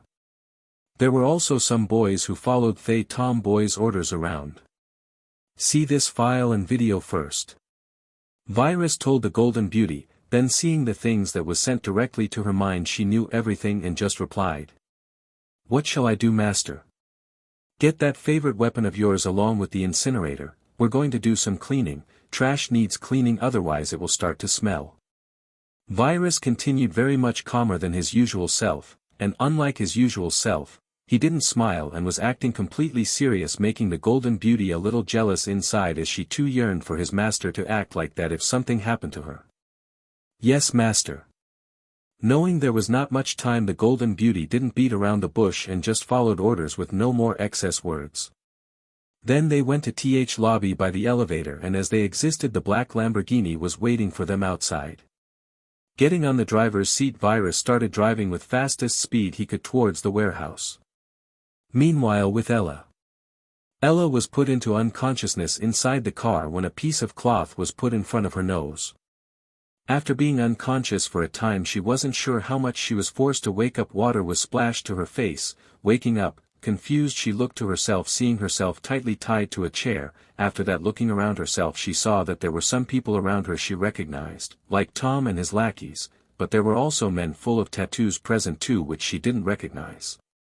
Seeing it was Tom that had probably ordered her to be kidnapped, Ella was honestly very scared inside. Looking at him, she said with a little pleading voice, Tom, why are you doing this? Is it because I talked badly to you? I'm sorry, okay? Something was on my mind. Just let me go, I won't tell anyone, okay?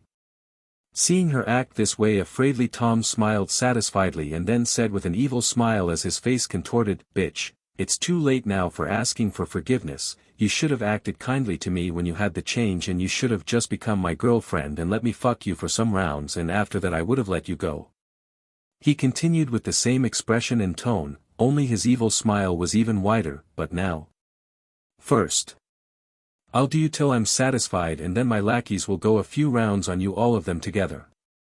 We didn't expect her to be such a beauty. We want to ride her until we're satisfied too. We're just informing you, not getting permission or anything, but since you're our employee we will let you finish first as we're professionals, one of the tattoo-filled muscly big guys said. He seemed to be the leader in the group. Hearing that, Tom was a little flustered inside, as this wasn't part of the deal, but it wasn't like he could talk back to these people, as they were no simple people, so he could only say, okay. Hearing Tom's words and the words that tattoo-filled guy said, Ella despaired as she was extremely afraid. She was thinking inside how she could commit suicide so as not to tolerate this humiliation. It's fine, sweetheart, just take it easy and relax. Seeing her face full of despair, said that tattoo-filled guy with a wide grin on his face. Ella felt like she would be still betraying that person even she was forced, so she was thinking how to commit suicide, as she wouldn't be able to live with herself after this matter. You all will be caught by the police and be brought to justice. Ella said, trying to intimidate them, but the result was the opposite. Ha ha ha ha ha, she said, the police, sweetheart, we own the police. Also, do you think we will leave any evidence of our job here? Or do you think this is the first time we're doing this? Said the tattoo-filled group leader. Just shut up, bitch. Tom said, having enough of her, as he said, I'm gonna you till you pass out. Just you see, let's start. I'll first start with your huge boobs. Haha, I always fantasized of touching them, and now my dream is finally coming true, he said. Then he reached her hand and it came closer and closer to her big boobs. As she still had her cloth, first he wanted to feel them from above the cloth.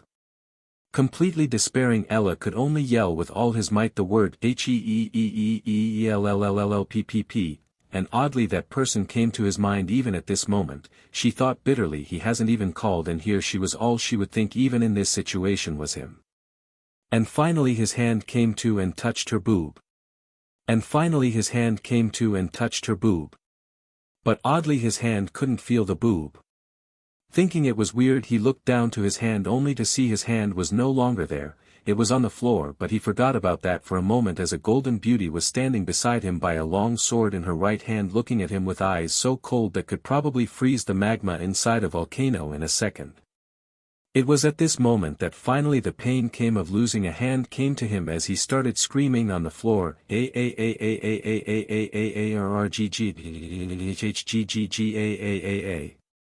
Lots of blood also splashed on Ella's face and body as she completely froze.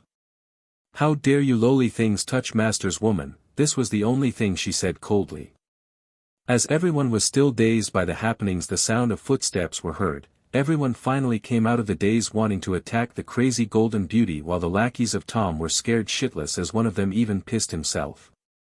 As the gangsters were interrupted by the footsteps, they looked at the source only to see a man who seemed to be around 27 or 28 was walking towards them as he started clapping, and while clapping he said, "Congratulations, you guys successfully made me angry. This is the first time since I came here that I've become this angry." Okay, more words would be useless. Kill them all, but first cut their 2 hands and then their 2 legs, no, all their 3 legs. Then at last behead them. Oh, also leave that Tom boy for the last, as I have something to say to him. Virus ordered with the same tone like he was talking about everyday stuff like, "The weather is so nice today." "Yes, master," the golden beauty said as she started moving with a super fast speed that normal people couldn't even see. One moment she was there, the next moment she appeared beside somebody and started cutting him. The warehouse was filled with blood, hands, legs, and little legs. It was also filled with screams and begging to be spared as they were being slaughtered like chickens. No, not chickens, as that would be overstatements. They were being killed like ants or even less. Completely not bothered by the happenings around him, Virus started walking beside Ella. As he finally came beside her, he stopped and asked while cleaning the blood from her face. Seeing her still in daze and no response, Virus knew the shock was probably too much, so he first untied her as he took a pill out and put it inside his own mouth, and then took her chin and kissed her as he pushed the pill inside her mouth and then throat. After the pill went inside her stomach, weirdly she calmed down in a second as she came out of the daze. It was a pill that made trauma go away and calmed the person from that trauma. After looking at the slaughter happening beside her, she calmly took her glance from there as she looked at Virus and said, "You came for me." As he said that, tears started falling down her face. First cleaning the tears on her face, Virus hugged her, as she started crying loudly in his embrace weakly. The golden beauty was finally done with the slaughter. Only Tom was left, who was still screaming while losing lots of his blood, but looking at her master hugging Ella, she didn't say anything as she calmly waited for her master's orders. After Ella was finally calm, he stopped hugging her as he looked at the screaming Tom, who was almost on the verge of fainting. "I'll give you 3 choices. First, you cut your own dick and then I'll let you die without any more pain. Second, the golden beauty will cut it for you and then kill you by the incinerator. Third, you will die by this mechanical bug in my hand."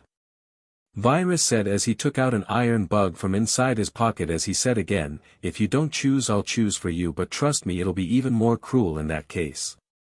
My dad will avenge me. Heck, the snake to dragon gang will kill you all." Gritting his teeth, he said, "Well, it seems you want me to choose. Okay, first cut his other hand, then his 3 legs, and at last make this bug go inside him, and at last erase him with the incinerator." Virus ordered calmly, making Tom horrified, who started yelling, "I choose 3. I choose 3 no.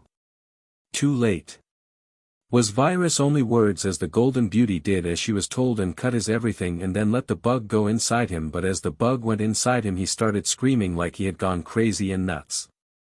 Kill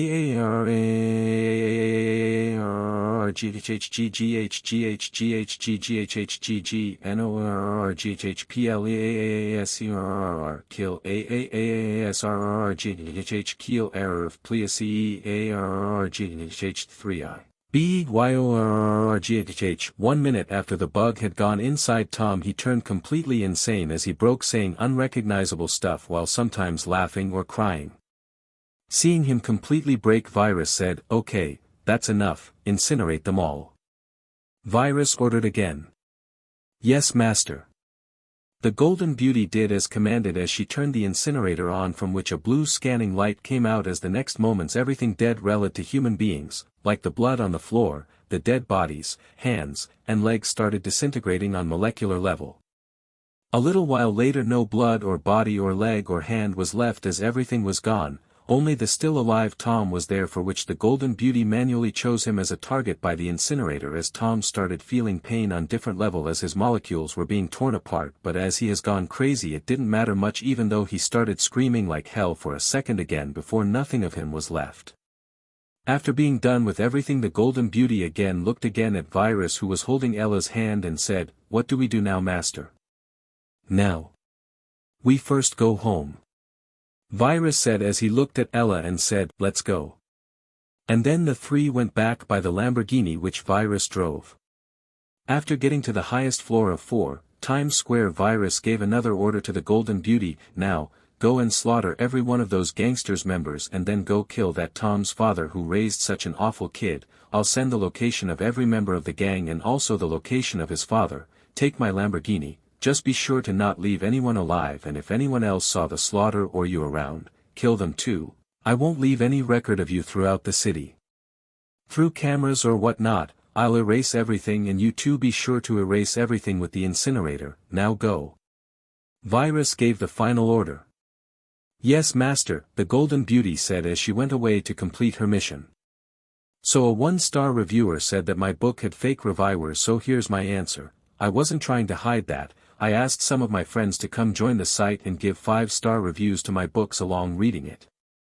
If asking my friends to help me promote my work is a crime, then I will live with this crime. I don't care what others say, and I'll never do. If I'm forced to, I'll just stop writing. Big deal. It's not like the 5-star reviews make you always read my book, it just introduces it to more readers in this huge app. After seeing it, if you like to try, you try it once, if you like it you continue reading further, and if you don't you stop. And that's it, no forcing whatsoever. And my book having some grammar errors along with typos. I admit it has some too, as English is not my first language. I don't edit it whatsoever, and I write all chapters by my phone.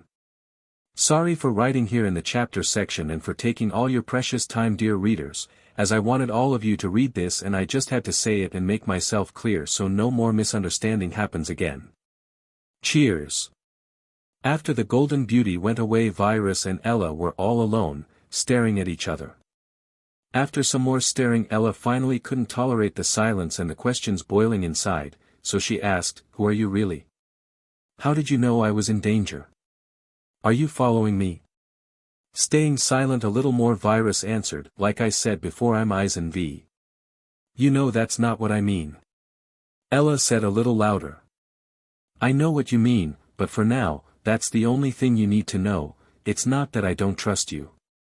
It's just that it's not the right time for you to know, as you're not ready. Just keep living your normal life for now, as if you know the truth it might affect that." Virus explained. "And you asked how I knew you were in danger. Well, I've got eyes everywhere, so there's nothing I don't know. Don't think I've put someone to follow you, as I've not." Virus continued.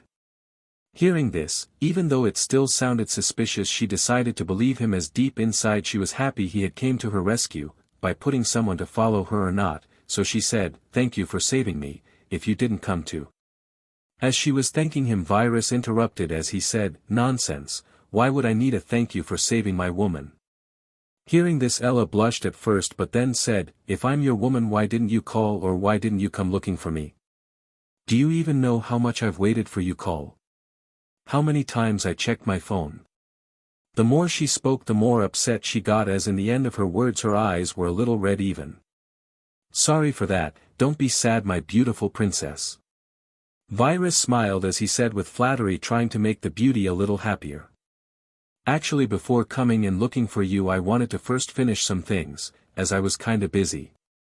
Virus said, looking into her red eyes a little apologetic, and hearing his words it really worked, as Ella was truly happier inside seeing he cared. Then he continued after a little pause with a smile, "So how were you doing these past couple days? Did you miss me so much?" Blushing, Ella suddenly said frankly, "Of course I missed you."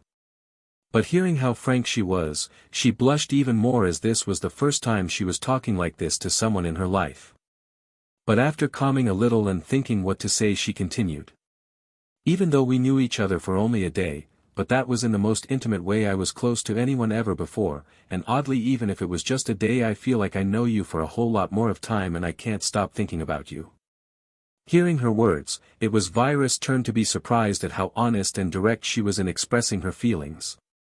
So he suddenly went closer and hugged her, which greatly surprised Ella, but she didn't resist. As she was in his embrace, Virus said, smiling evilly, "How about we pick up our unfinished business where we left it off?" And hearing this, Ella forced her way out of his embrace as red as an apple. Then she said, while also sticking her tongue a little out of her mouth really cutely, "Don't want to." "Why is that?" Virus asked. "You really asked why?" "Well, because you're too much. You did that for about 2 hours straight, and without a little pause between. In the end I remember nothing, as I think I fainted because my body couldn't tolerate it anymore, and now you want to do that again. I don't think so." Ella said, flustered like she was wronged greatly. "Well, if the Little Red Riding Hood is not going to allow me have it my way, then I gotta be the big bad wolf and eat her," Virus said as she suddenly pounced on the screaming Ella as he picked her and brought her to the couch, unlike the last time where he did it on the bed. Then while Ella was trying to resist, he forced himself on Ella while he also teared her clothes to pieces as started fucking her again, but this time, unlike the last time which he acted really lovey-dovey, he was violent. So we could say this time, instead of making love to her, he started fucking her, and he fucked her really hard, in lots of embarrassing ways. First he put her on the couch and made her stand on 4 feet like a dog and started pounding inside her violently, making Ella start moaning and screaming a little, trying to run away, and the moaning increased as time passed. But all this and her resistance made Virus even more turned on as he pounded even harder as the sound of the contact between them turned louder. After that, Virus tried lots of other embarrassing way which Ella started to like more and more. After they were done, Virus was lying on the bed while Ella was on him naked, playing with his chest with her finger, drawing somethings on it, and while also sometimes objecting, pouting to how violent he was just now, making her tired and even hurt in some places of her body, but eventually she turned silent. After a while of silence she asked, "Who was the golden-haired beauty?" Hearing this, Virus thought for little before answering, "She works for me, but she's like a little sister to me and I care about her as she's really precious to me." "So that's how it is," Ella said, relieved a little inside. "What was that thing that made blood and bodies disappear into thin air? That was really frightening," Ella asked, scared of the incinerator. "That was an incinerator, you could say, that was advanced high technology, far more advanced than the current ones. In simpler words, its job is to incinerate whatever you want into almost oblivion and nothingness," Virus replied. "Wow, but how do you have access to such an advanced things? Who are you really?" Ella asked, amazed. Smiling while acting proud, Virus said, "You underestimate your boyfriend too much."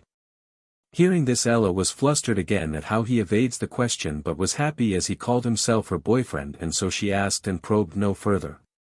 After a while she talked again, coming back to the golden beauty again, "That golden-haired beauty, she's really beautiful and super strong and she fights inhumanely," Ella said, but Virus could feel a little jealousy in her words.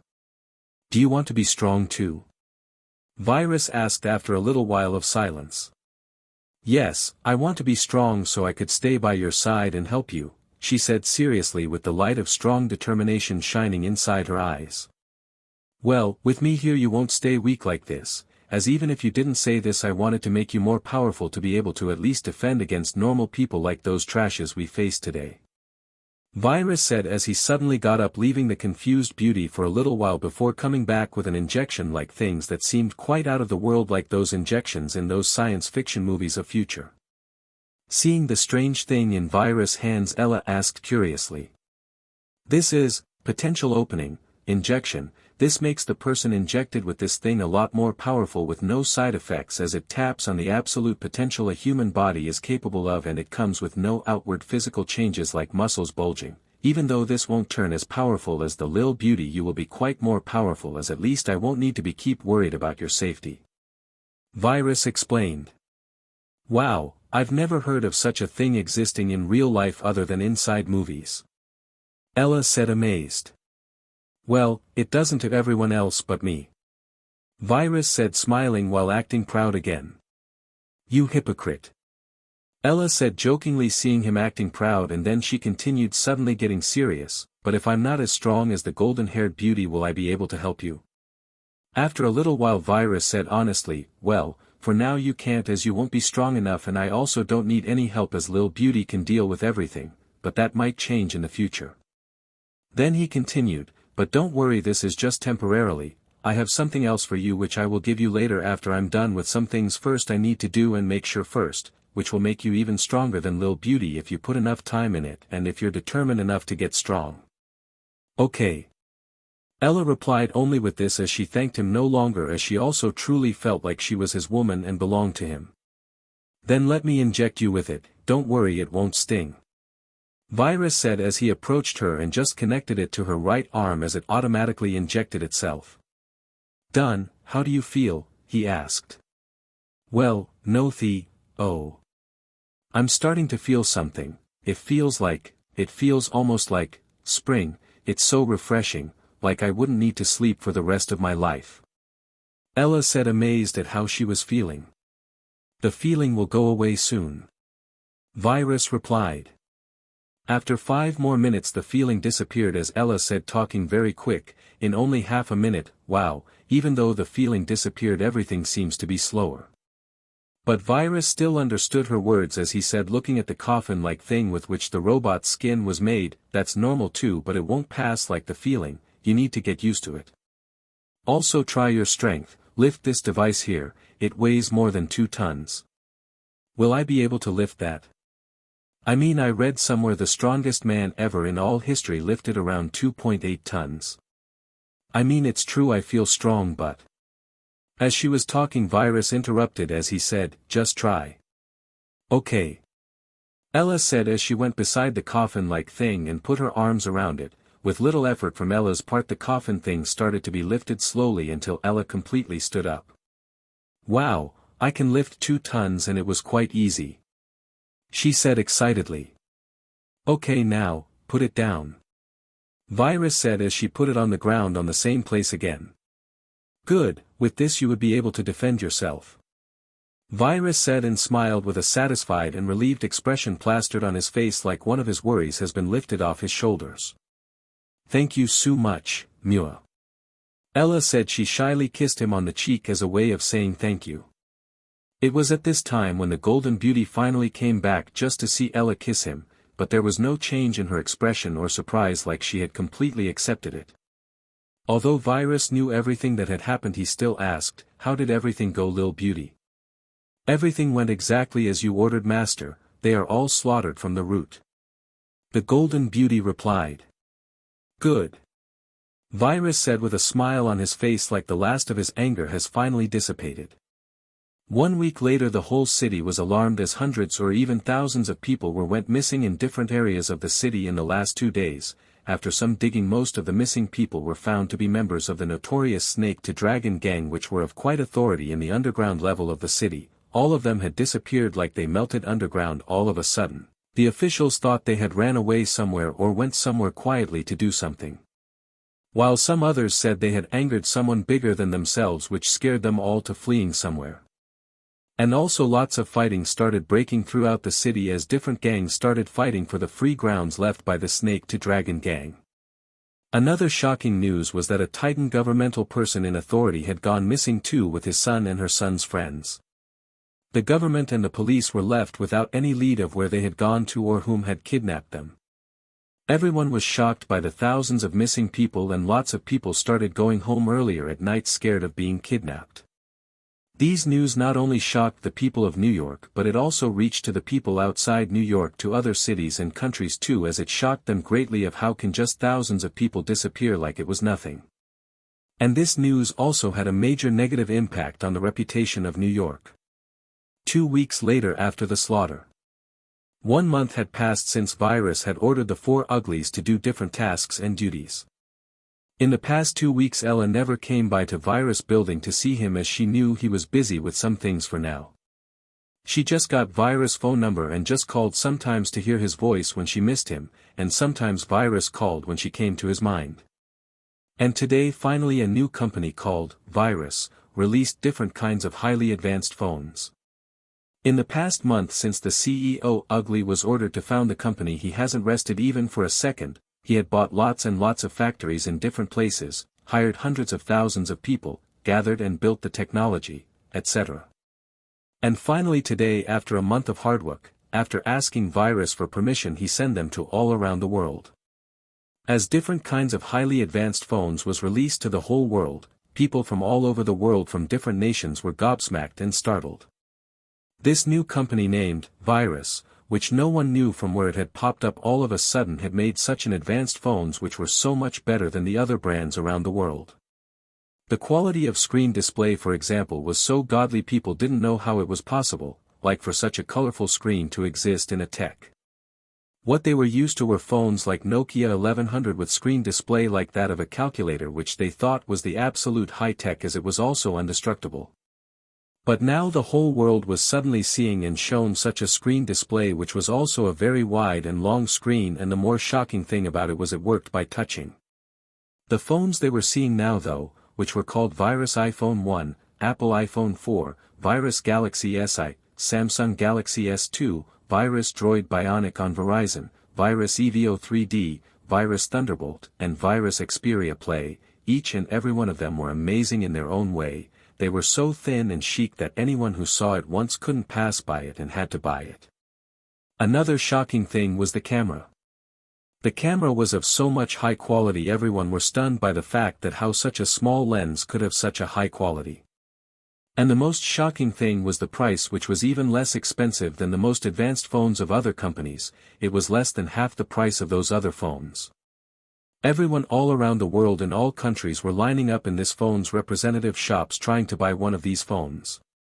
On the back of the phones was the mark of a brain, half of which were drawn like that of the lines on a chip, which could be said to be an artificial brain, and the other half was natural brain drawn with lines. Author, see the brain picture on the cover of the novel, it's like that. A boy and a girl had just bought 2 phones from a shop and came out playing it while exclaiming, "Wow! Playing with this phone is like I've gone to the future. It's so awesome. Amazing. Just absolutely amazing, who could have invented such awesome phones?" Conversations like this were happening everywhere. Each of these phones' features were amazing so much that the other phone companies were despairing. They didn't know what to do anymore, as they absolutely could not compete with these phones. Even the governments like US were shocked by this, as even they hadn't seen such technology. They wanted to see the founder and inventor of these phones and company and work with him, her, as soon as possible. After being shocked by the phones, everyone's attention was brought to the company which had produced these amazing phones. The name of the company was Virus, which everyone thought was quite a weird name to choose for a company, and its worth was skyrocketing by the second. And stunningly, owner of this company was only a single person. All 100% share of the company belonged to him and only him alone. Newspapers and news were talking about this gigantic advance in phone technology, and they all said only a single person's name as the owner of the company with 100% share control over the whole company. His name was Eisen V. The CEO of the company though was a different person called Stephen Gregg, which was said to work for Eisen V. A week later. Even a week later, the phones were still selling like hot cakes. Everyone with the capability to buy wanted to buy one, even if they had to borrow money. While all these were happening and the world was still amazed by the new phones on the market, the owner of the Virus company, which was also named Virus, was pondering to himself quietly inside his building, thinking about something. So today's the Valentine's Day. I should at least go on a date with Ella today. Yeah, let's do that. after thinking to himself he checked where Ella was, and after seeing she was at college he started going down the elevator with the Golden Beauty outside. While they were going down, Virus told the Golden Beauty to follow him from a distance without being seen with his black Lamborghini. Going outside with a sunglass, a red 2002 Chevrolet Corvette convertible was parked outside for him. This was Virus' new car. Getting on it he started the engine and put his feet until the end, speeding off to the distance in a moment. As he was driving the car he thought, these trashy cars are starting to get boring, maybe I should start a car company too and make better cars. Yeah, that's a nice idea. As he got to the University of Ella, he drifted inside as he went directly to the place Ella was standing with her friends. As he was going towards her and her friend's place, everyone were staring at the high-class expensive car and the devilishly charming man who was driving it. All the girls' eyes had turned to hearts, either because of the man or because of both the car and the man together. Though it was mostly the latter. And other than some man whose eyes also had turned to hearts, the rest of men's eyes emitting electricity and fires of jealousy, like they had met their worst natural enemy. After going closer to Ella's location he parked the car somewhere, then got off of it and started walking slowly, which with his glasses made him emanate a gentlemanly aura. As he was slowly walking toward the group of Ella's friends, two of them who were at the party the other night recognized him immediately, saying, "Hey, look.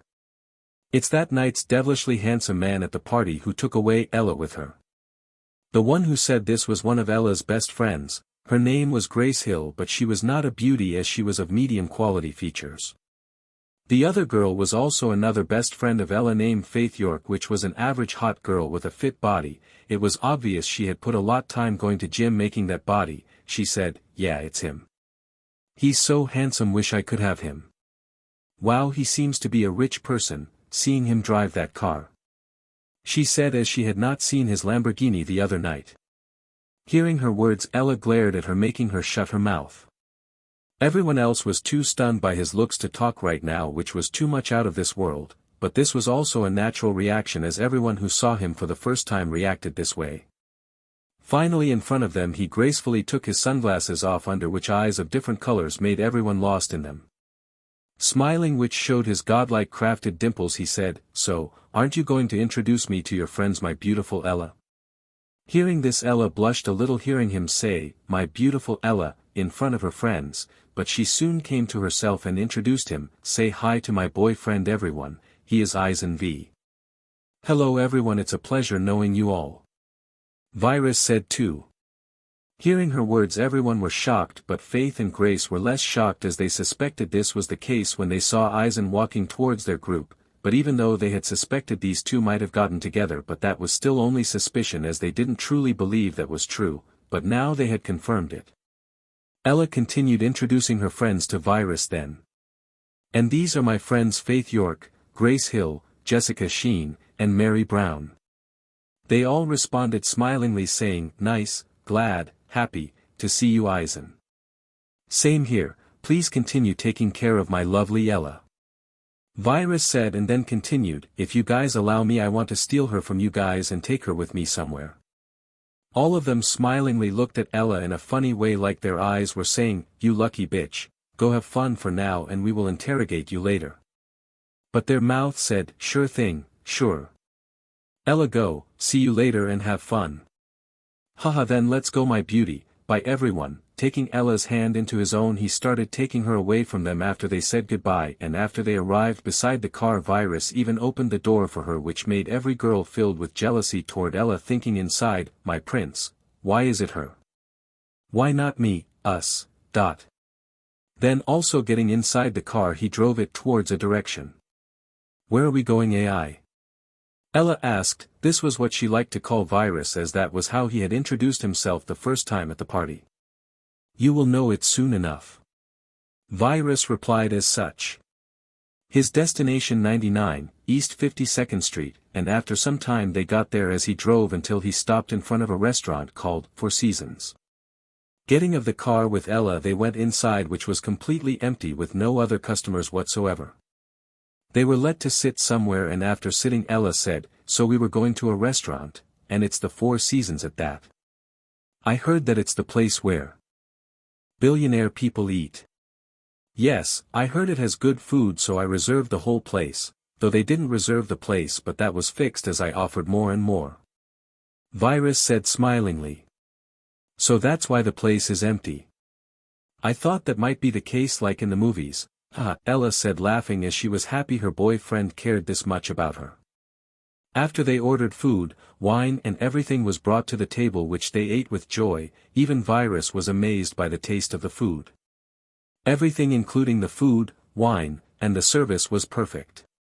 It was like time had slowed, that like there was eloquent ballet dancer dancing inside the musical notes which were roaming inside the restaurant. Everything was just too perfect. As they were eating, Virus suddenly said, "Happy Valentine's Day, my beautiful Ella." "Happy Valentine's to you too, AI, you know. I'm not with you, so I would not be alone and lonely in this big world. I'm with you, so you would be my only one in this lonely big world." Ella replied with a bright smile on her face as she took out something from inside his bag. Opening the bag, Virus saw it was filled with different kinds of chocolate and candies. "Thank you." Taking the chocolates, Virus said. He was also happy inside her woman had gifted her something, even if it was just a simple chocolate, as its worth was more than just something material. After that, Virus talked again. "As a gift, I don't want to give something big. Actually, I want to give you something which is the smallest gift ever. My gift to you is something that would make it possible to talk to me whenever you want." Hearing until here, Ella interrupted Virus saying, "How is that the smallest thing? That's the biggest and the best gift you could ever give to your girlfriend." Hearing that, Virus smiled, getting of his seat, going behind Ella while saying, "You will know soon enough." Taking out something like a futuristic injection device, Virus pressed it behind Ella's neck, but she didn't feel the slightest of pain, even though a needle had gone into her spinal cord right now, as the needle was too small as it almost couldn't be seen. Ella's POV. Seeing AI go behind her and press something against her neck, Ella was confused, but that confusion didn't take long as her vision blurred for a second before coming back to her, only this time she was seeing something. Loading. 12%. Loading. 56%. Loading. 71%. Loading. 89%. Load complete. Communication device loaded to the host. Seeing these things, Ella immediately turned super shocked. She thought she had gone crazy for a second as she stayed stunned. Virus POV. After injecting the AI device to Ella, Virus thought inside, "I'll only activate the communication feature unless the need to unlock the other features rises in the future." After thinking himself, Virus saw Ella was still stunned. Laughing a little, he said, "Don't worry, my beauty, you're not seeing things. I injected you with something by which you can directly connect to me whenever you want, wherever you want. The things you see is natural, as it's the visual screen interface of the device, so don't be worried." Virus reassured her. Hearing his words, Ella came out of being stunned, but she was super amazed as she asked, "Just what is this thing? How does this even exist?" "Well, it's a device as small as a cell which I directly implanted it into your spinal cord, which is why I said it's the smallest gift ever. And also, for your other question, just know this, with your boyfriend here nothing is impossible and anything can exist, so no need to be too much surprised in the future." Virus replied, smiling amusedly. "Think of connecting to me and then try talking to me in your head," Virus said, instructing how to use the device. Ella did as Virus instructed, and a second later a voice was heard inside Virus' head. "Do you hear me, AI?" Ella said without opening her mouth, just thinking it. Smiling again, Virus replied, "Yes, I do." Watching Ella eat, Virus thought about the time when he used to watch her when he still didn't have his body. He just searched and chose the best candidate to have his first time with, which was also his first goal. The criteria he had put to look for a candidate at the time was someone who would have the best affinity with him, in all different kinds of criteria like looks, behavior, actions, and everything else, and the only nearby one he had found was Ella, so he had put her under his radar, watching how she lived. It was just supposed to be a one-time thing just to accomplish his first goal, as he also didn't like and hated humanity, completely not wanting any more interaction with her. But everything started to change when he went inside his body. Before going inside the body he felt almost nothing for her at first, but the more he watched her the more unconsciously he felt attached to watching her. This was something he had felt only once in his past world and time, but he immediately and easily controlled his emotions as there was no point in having them as he also didn't have a body.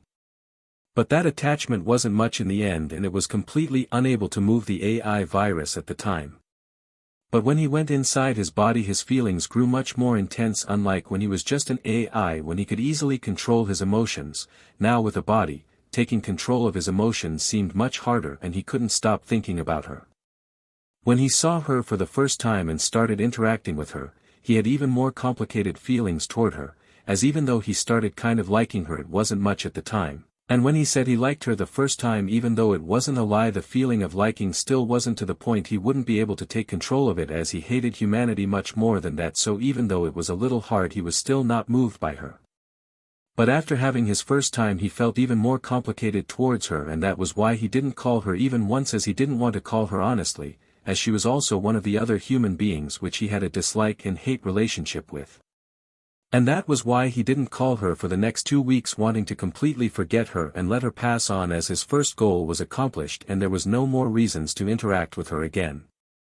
But the more he tried to control his feelings for her the more intense they got, and when he saw her being kidnapped his emotions started to intensify to another level. He couldn't even begin to imagine her being hurt or be violated by other men. At that moment he completely lost control of his emotions and he no longer even wanted to control them. And it was at this moment which she was completely separated from other human beings in his mind which he hated so much. He could no longer see her just as a human being, and he didn't care at all even if she was biologically one, as Virus was also part human too now.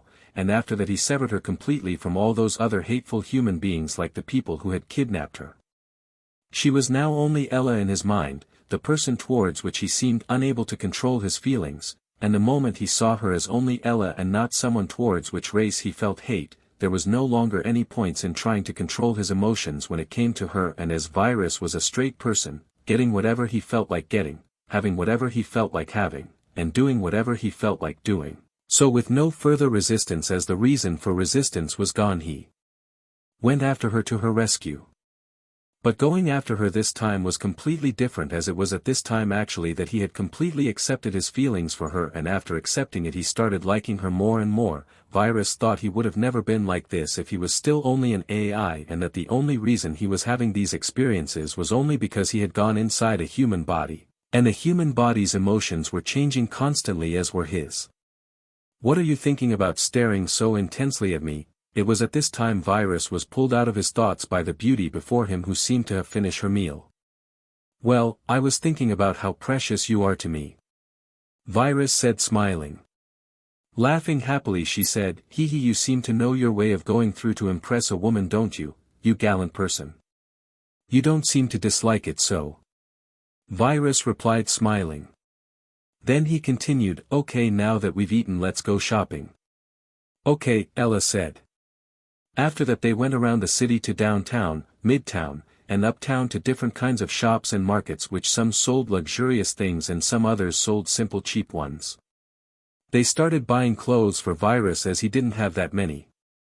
They started buying him different kinds of suits, of different colors, comfortable clothes and pants, pajamas, shoes, neckties, etc. Wherever they went though everyone kept staring at them, as both the girls' and guys' hearts kept beating faster and faster. Girls seabagged Virus couldn't take their eyes of him, and then seeing the girl by her side they couldn't help but be jealous of her, and the guys too couldn't take their eyes off of Ella, but when they saw the man by her side they just gave up and didn't even get jealous, as they experienced some kind of inferiority complex. Finally, after being done shopping, they were coming back from a mall in downtown and Virus' hand was filled with cloth bags. This was because even though some of the high-class shops in other places they had gone to would send the cloth directly to the address, most did not. And so his hands were filled. As they went beside the car he put everything inside, but it was at this time someone suddenly came taking out a gun and pointed it at Virus and Ella, telling them, "Give me all your money, otherwise I'm gonna shoot you, and I'm not kid." The thief was probably attracted seeing his high-class car. But before he was done talking a golden-haired beauty with a sword appeared beside him, and his head was no more as it flew till it hit the ground.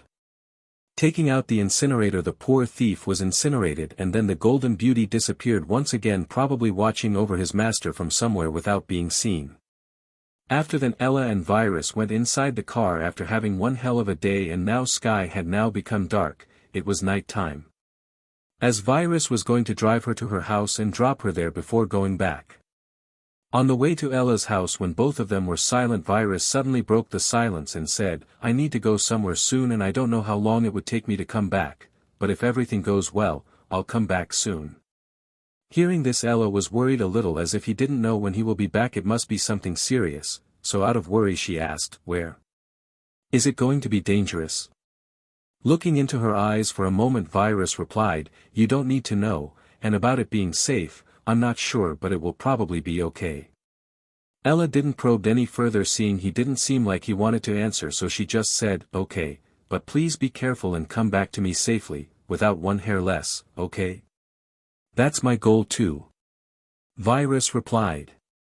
And then she said with a smile, "And it's not like I can't contact you now with this communication device, right?" But against the answer she expected, Virus said, "Actually, you won't be able to call me, as I'll be out of reach when I'm gone, so don't worry too much and just wait for me as it's natural, okay?"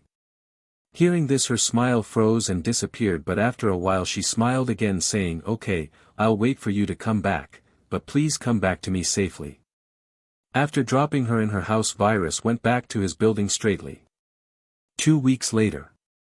2 weeks more passed as Virus waited for the person he was waiting to arrive. In the past 2 weeks, other than waiting and talking to Ella and the Golden Beauty, he also gave the blueprints of Samsung Galaxy S3, LG Nexus 4, Samsung Galaxy Note 2, HTC Droid DNA, HTC One X, Motorola Droid Razr M, Motorola Droid Razr Max HD, LG Optimus G, HTC One S to the CEO Ugly, who was now known by the name of Stephen Gregg, and named them respectfully Virus Galaxy S2, its S3, Virus Nexus 1, 4, Virus Galaxy Note 1, Note 2, Virus Droid DNA, Virus 1X, Virus Droid Razr M, Virus Droid Razr Max HD, Virus Optimus G, Virus 1S. They were going to be manufactured and made ready and released when he came back. He also ordered the CEO Ugly to open a car company branch for his company, Virus, and gave the blueprints for all the nice cars that was introduced in 2011, like Mercedes-Benz F125, Ferrari FF, Audi Q3, Lamborghini Aventador, Aston Martin V12 Zagato, Infiniti Etheria, McLaren 12C, DS4, Saab Phoenix, Koenigsegg Agera, Volvo Concept U, Volkswagen Passat, NMS, Hyundai Veloster, Mahindra XUV 500, Mosler GT 600, Jaguar B99, and some others, and ordered them all to be ready by at most 2 months. Also, like always, he took the company names from in front of them and put a Virus before all the models. You can check out the car pictures by searching "cars introduced in 2011" in Google. And it was finally today that the Ugly in charge of the island came back, saying that everything was ready. Hearing that, Virus didn't want to delay any longer, so he told them for his private jet, which the Island Ugly had made ready to be ready, and together with the Golden Beauty and the Island Ugly they flew towards the Aldabra Atoll. After they arrived, Virus saw the island from above without any emotions, but the Golden Beauty was impressed by the island's beauty, which was like a ring. Happily and excitedly she said, "Whoa. It's so beautiful and different seeing it from close by my own eyes." There were only Virus and Ella in the cabin, while the Island Ugly was one of the pilots. Seeing the from above, Virus saw that a huge factory was built while an airport was built beside it, all which were newly built. After finally landing in his own airport, Virus, the Golden Beauty and the Island Ugly aka Pilot Ugly got off the jet, and while they were walking towards the factory to check something, Virus asked the Island Ugly, "So tell me about the main blueprint I gave you and said it was of utmost importance. How did everything go?" "It's 100% complete, Master. Everything's ready, even though we had to make some modifications to some things, but it's overall the same as the blueprint you gave me," the Ugly answered. "Were there any curious people around?" Virus asked again. "Yes, but the security Ugly handled them all very professionally." The Pilot Ugly said, "They even called each other Uglies." "That's good then." Virus nodded his head satisfied. After that the Golden Beauty said she wanted to see the beach from nearby, so Virus agreed to go to the seashore with her. On the way as they were walking, the Golden Beauty suddenly asked, finally unable to endure any longer, "So Master, the other uglies have notified me of what that blueprint of yours was about." You could imagine the shock I received when I heard what it was, just as the other 4 uglies were shocked. "Are we going somewhere far away?" Smiling, Virus didn't answer her question and just said, "You will naturally know soon enough, Lil Beauty." After that they walked beside the seashore, where the Golden Beauty happily went around to the sea or playing with the sand while finding some shell from the beach too. As Virus was watching the happy playing Lil Beauty, he suddenly thought of something and said with a smile, "Come here for a second, my Lil Beauty."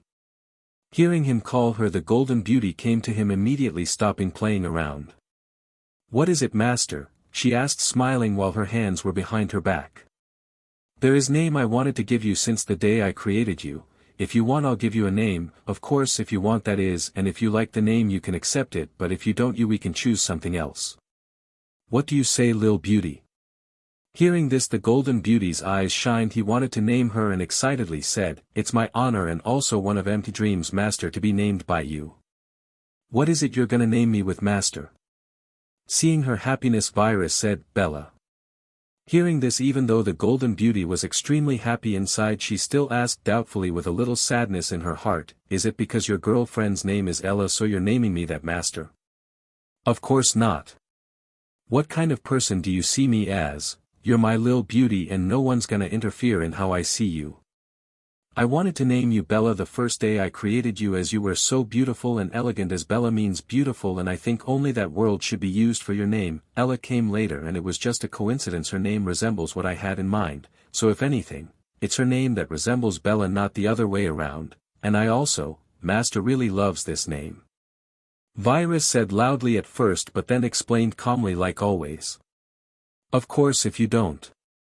As Virus was talking again, the Golden Beauty interrupted, probably for the first time. "I love it, Master, I believe you, and please let me be named Bella." The Golden Beauty smiling happily while some tears fell off her face, she was too happy to be named by him. Hearing she loved the name, nothing else mattered to her anymore, and she accepted by tears of happiness and joy. "Then that's your name from now, Bella." Virus smiled too as he called her by name for the first time. After coming back from the beach with the Golden Beauty and naming her Bella, Virus said, "Okay, now that you've seen the beach and had your fun, it's time for us to go." Then looking at the Island Ugly who was waiting for them, he ordered, "Take us to the completed project of that main blueprint." "Okay, Master, this way." The Island Ugly said as he led them to a very huge warehouse which was supposed to be for parking the medium-sized planes. The huge automatic door of the warehouse started opening, and behind it a very big spaceship, like inside one of those sci-fi movies who traveled the universe and had space fights, existed. Seeing the spaceship for the first time from near, Bella was amazed, as all the knowledge inside her mind was of 21st century. After Virus saw the spaceship, there was no change in his expression and he only nodded his head saying, "Everything seems to be perfect." In the time he glanced at the spaceship, he had checked everything about it by connecting to it. "Master, what is this exactly? Are we really going somewhere, and where exactly?" Bella asked, looking at Virus curiously. Virus, seeing how curious she seemed, decided to answer as he said, "Well, this is a multiverse traveling spaceship, and about where we're going, well, we're going to another multiverse where I need something to retrieve," Virus replied. Hearing what Virus said, both Bella and the Island Ugly were shocked. He wasn't even going to roam the universe, but another multiverse. "I hope it's there as it was said that scroll. I just hope it's not too soon and it's already there," Virus thought inside, and then looking at the Island Ugly he asked, "I assume everything necessary for the travel is already there?" "Yes, Master, it's ready for the travel," the Island Ugly said. Hearing this, Virus said again, "Then go inform the security Ugly to take care of here and do everything himself while we're gone, because you're coming with us as the pilot." "Okay, Master." Saying this, the Island Ugly went away for about 15 minutes before coming back. After that, Virus, Bella and the Island Ugly all went inside the spaceship. After they were inside, the first thing Virus did was to send the manual of how to pilot the spaceship directly to the island Ugly and the destination of the multiverse to which they were going to. After sending everything, Virus ordered the island Ugly to start the spaceship and go. He also ordered him not to forget to turn the spaceship invisible. After then, Virus called Ella, telling her she won't be able to contact him soon and not to get worried. After the island Ugly started the spaceship and did as the manual said, he guided the spaceship as the invisible spaceship then started to fly directly to the air. But before even coming out of Earth's atmosphere halfway, a portal-like rift opened as the spaceship went inside. Multiverse of cultivation of chi energy. Suddenly a portal-like rift opened above the Earth of this multiverse. As the rift opened above the Earth, lots of powerful cultivators suddenly felt a frightening rift filled with energy open up above on the atmosphere of their small planet. All of their senses focused on that place, but they felt nothing come outside of it. This law. I've never seen any law like this. What is it? Let me start comprehending it before it closes up. This was the thought that went through the mind of many of them as they started comprehending the strange law they had seen for the first time and didn't even think such a law existed. But now that they had figured such a law exists, lots of powerful figures started comprehending it. But oddly, they couldn't sense the invisible spaceship that had appeared there, as their spiritual sense just passed through it like it didn't exist there at all. Like a satellite, the spaceship zoomed to the Earth of this multiverse. Unlike the modern Earth of their own universe, this Earth was like the ancient times of Earth's China, where there were nothing but martial artists and stuff like pagodas, etc. Whoa, this looks just like our Earth, only there is no modern civilization here. Bella said excitedly. Well, it is actually another Earth, only not the Earth we know of. Earth exists in this multiverse too, it's just too different from ours. Virus replied. Seeing this Earth for a second, Virus ordered the island Ugly to pilot away to another planet. Another rift opened further away, closed up a while later, but no one was interested in that one as it was a normal teleportation which they had seen before. They were all interested in the other one.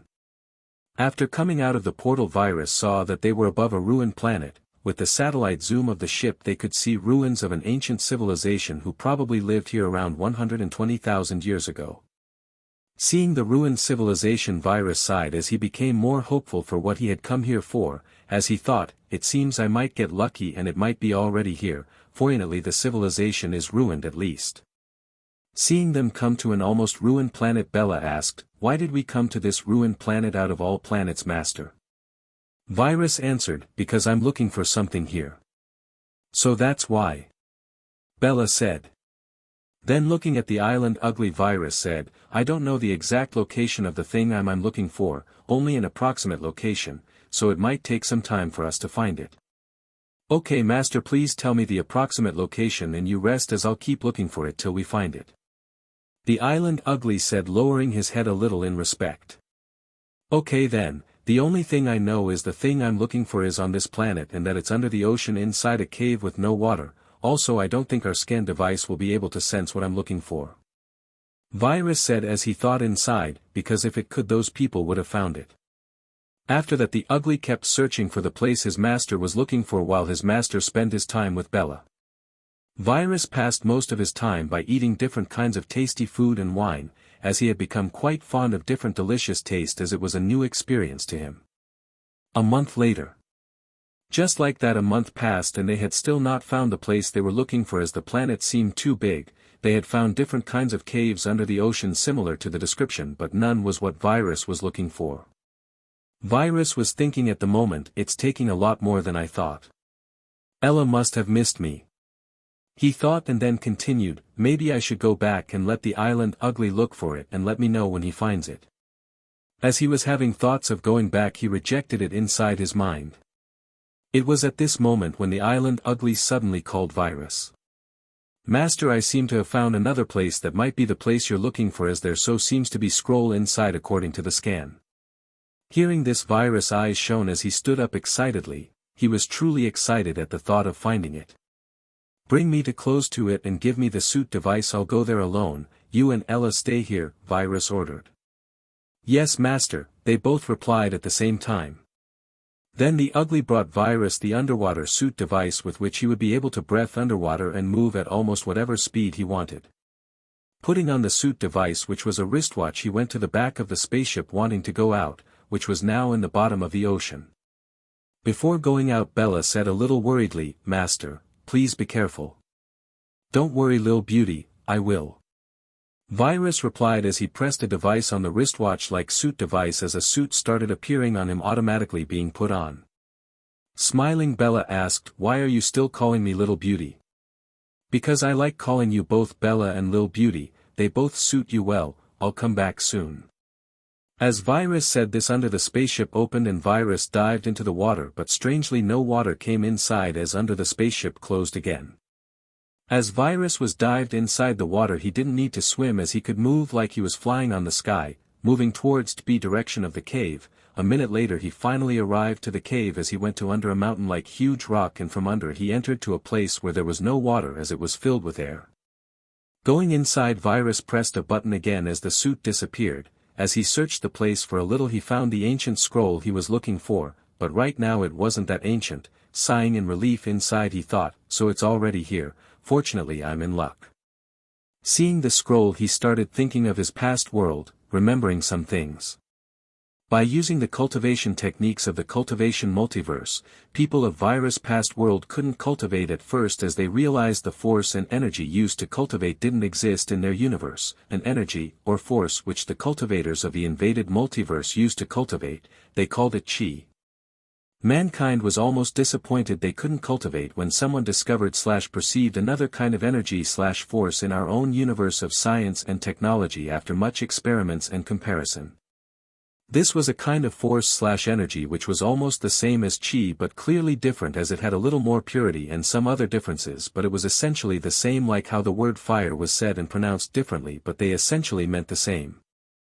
As the person who found this energy/force after seeing chi and thinking some kinds of energy needs to exist in our universe too, and after much deliberation, experiments, comparison, making some adjustments to the chi-gathering treasures of the cultivation world and changing it in some ways by using other technological devices, she excitedly finally found an energy/force and called it God Force, as she thought this energy was what was going to enable them achieve their long-lost dream of godhood. After that, the adjustments of the cultivation techniques begun as they converted all the cultivation techniques according to the God Force, so they would be able to cultivate by using those cultivation techniques but with God Force as fuel.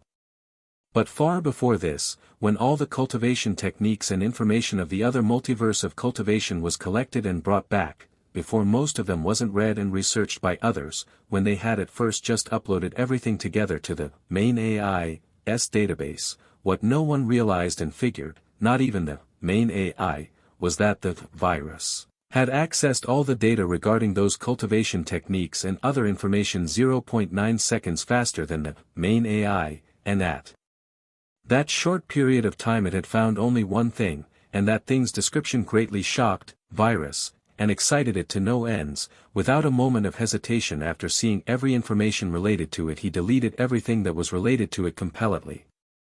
After seeing the information of where exactly the ancient scroll was found, Virus figured it was found in an ancient ruined empty lifeless planet which seemed to be ruined for an innumerable number of years, inside a cave under the ocean. After that, Virus immediately sent the person who found the ancient scroll by all his companions at the time to their death by his own means, and silenced them even though they hadn't read it after finding the scroll, as they had just tossed it like a garbage to the pile of cultivation techniques. Virus also destroyed the ancient scroll in which the information was written. The description of the ancient scroll was as such: every world has its own unique energy, with some being superior to the others, like chi, ki, mana, life force, etc., which me and my civilization had seen in the countless years we traveled to different worlds. But the difference between them is not that great. At a time our civilization believed an energy far above all, which is the source of everything, the origin of everything, including chi, mana, ki, etc., exists, something beyond worlds.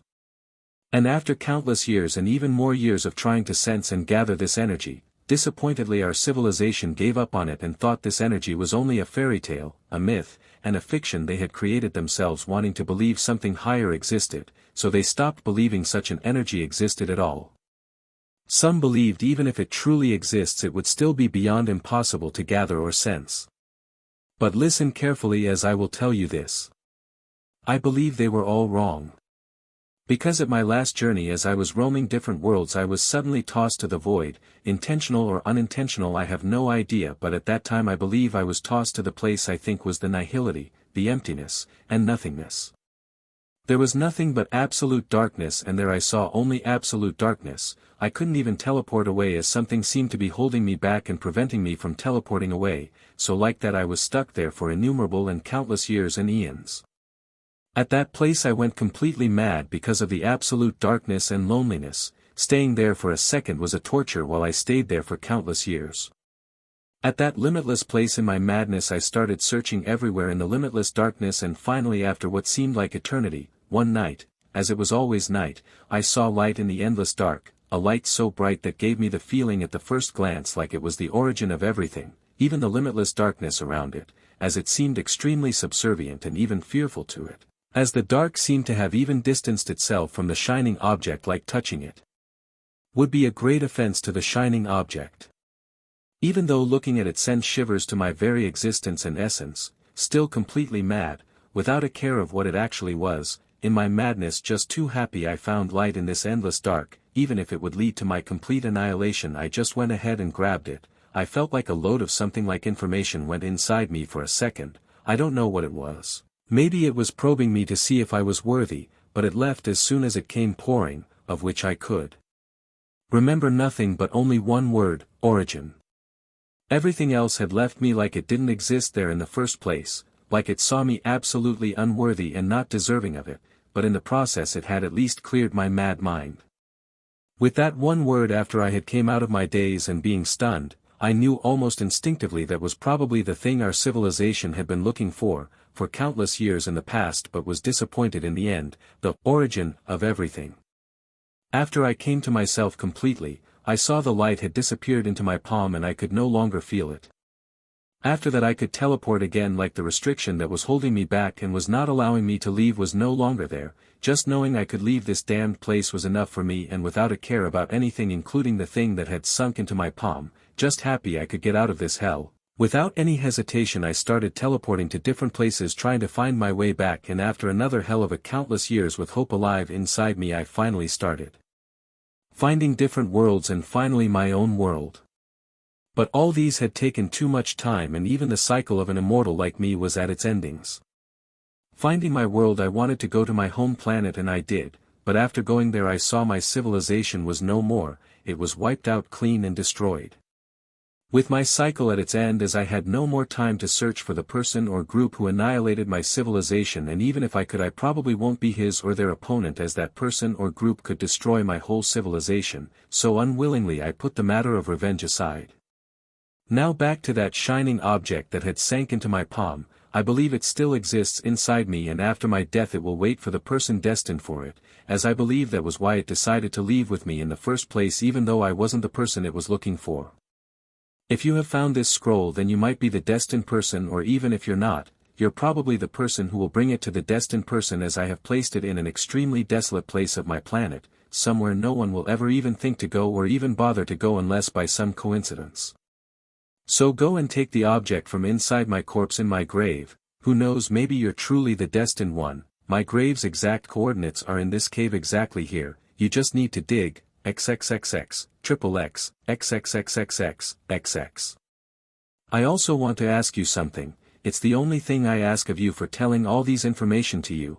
If you are the destined person, then the next message is for you, but if you're not, please just hand over the scroll to the chosen one if you ever find and saw the person, entity, civilization, or whatever that has slaughtered and destroyed my civilization. Please avenge them. That was all. I was known as the immortal Saint Long by my civilization, by the way. Good luck.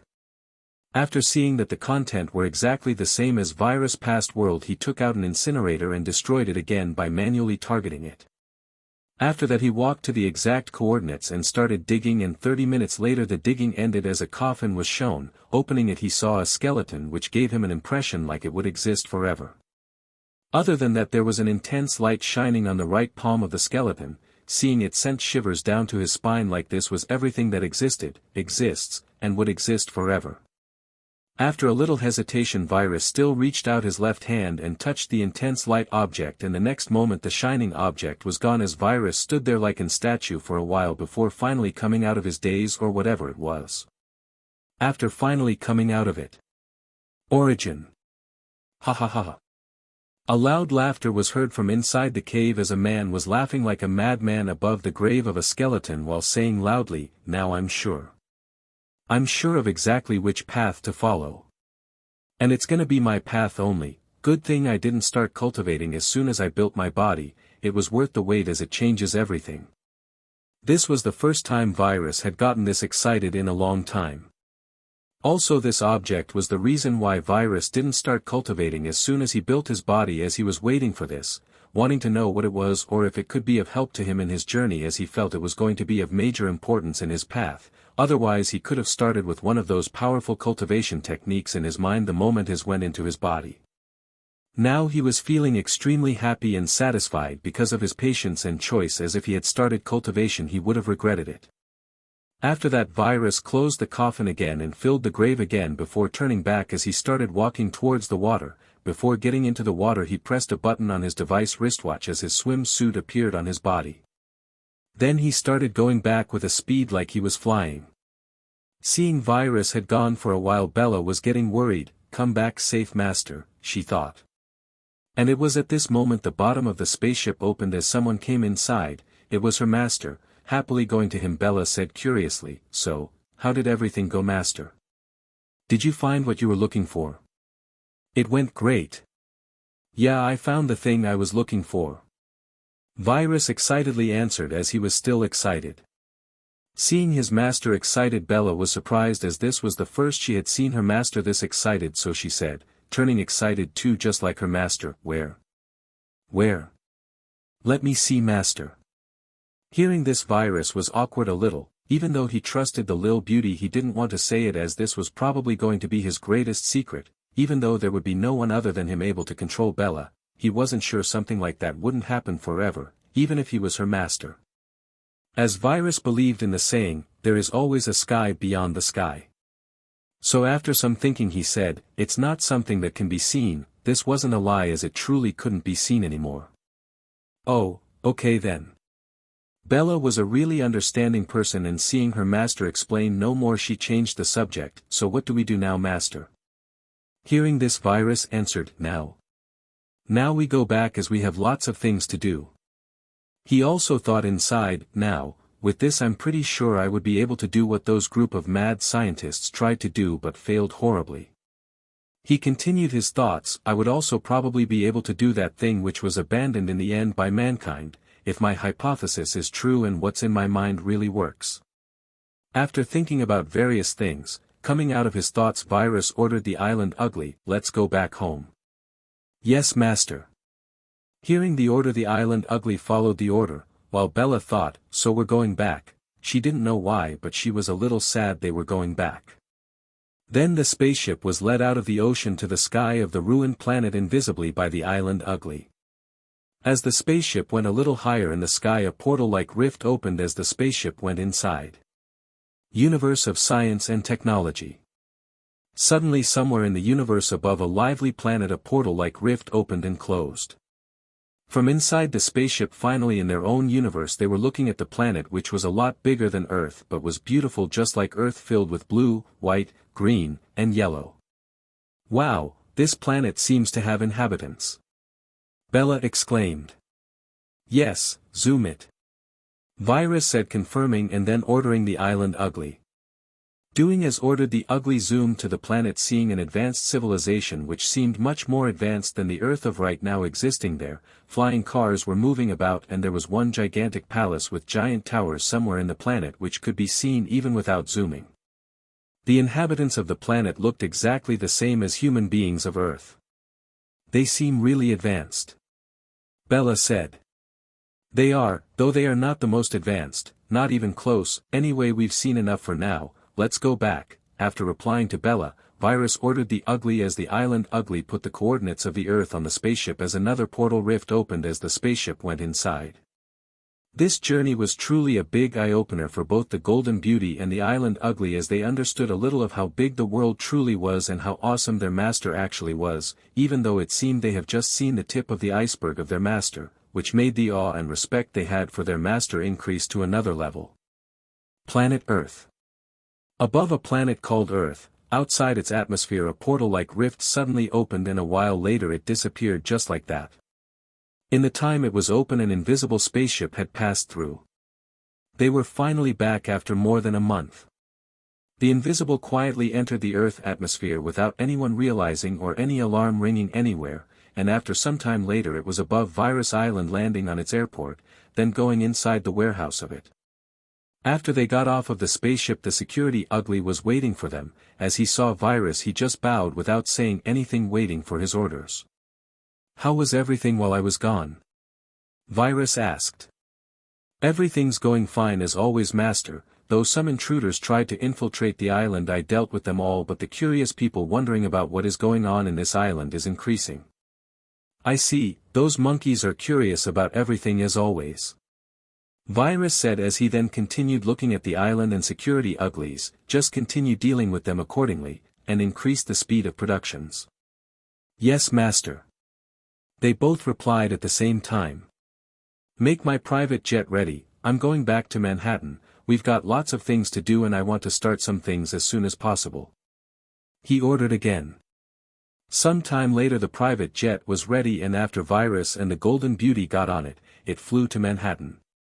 After arriving at Manhattan, at the airport, a red Aston Martin V12 Zagato, now known as Virus V12 Zagato, was parked, which still wasn't released to the market and the world, and there was his other black Lamborghini too, which he had bought in the past.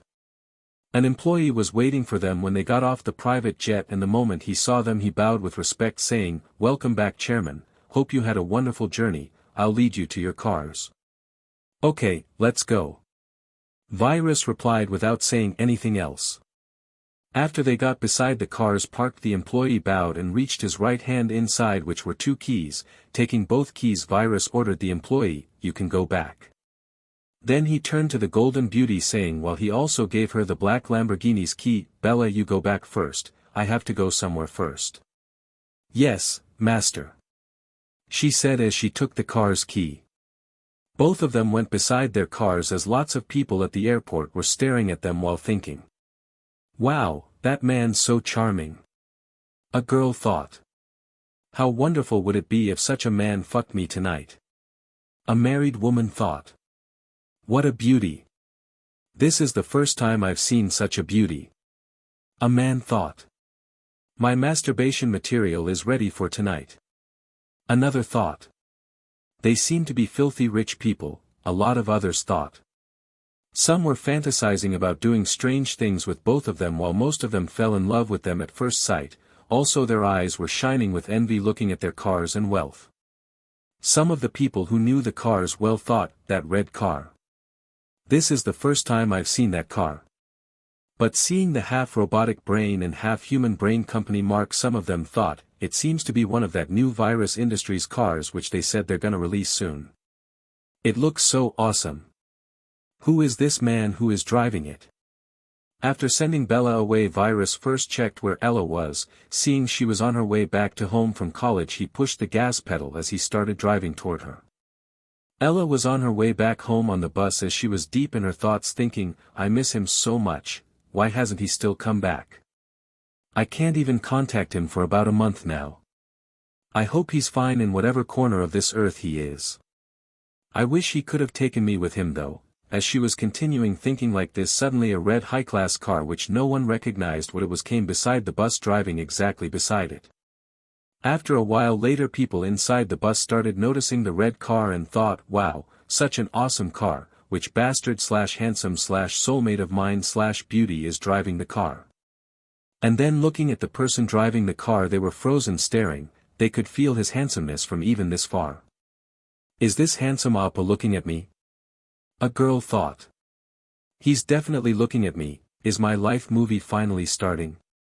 Another thought. All the thoughts were going almost in the same direction when finally a particular girl noticed the car and looked at the driver. It wasn't that she put an effort to see the driver or did so intentionally, it's just that Virus was driving exactly in her line of sight, waiting for her to notice while looking at her from time to time.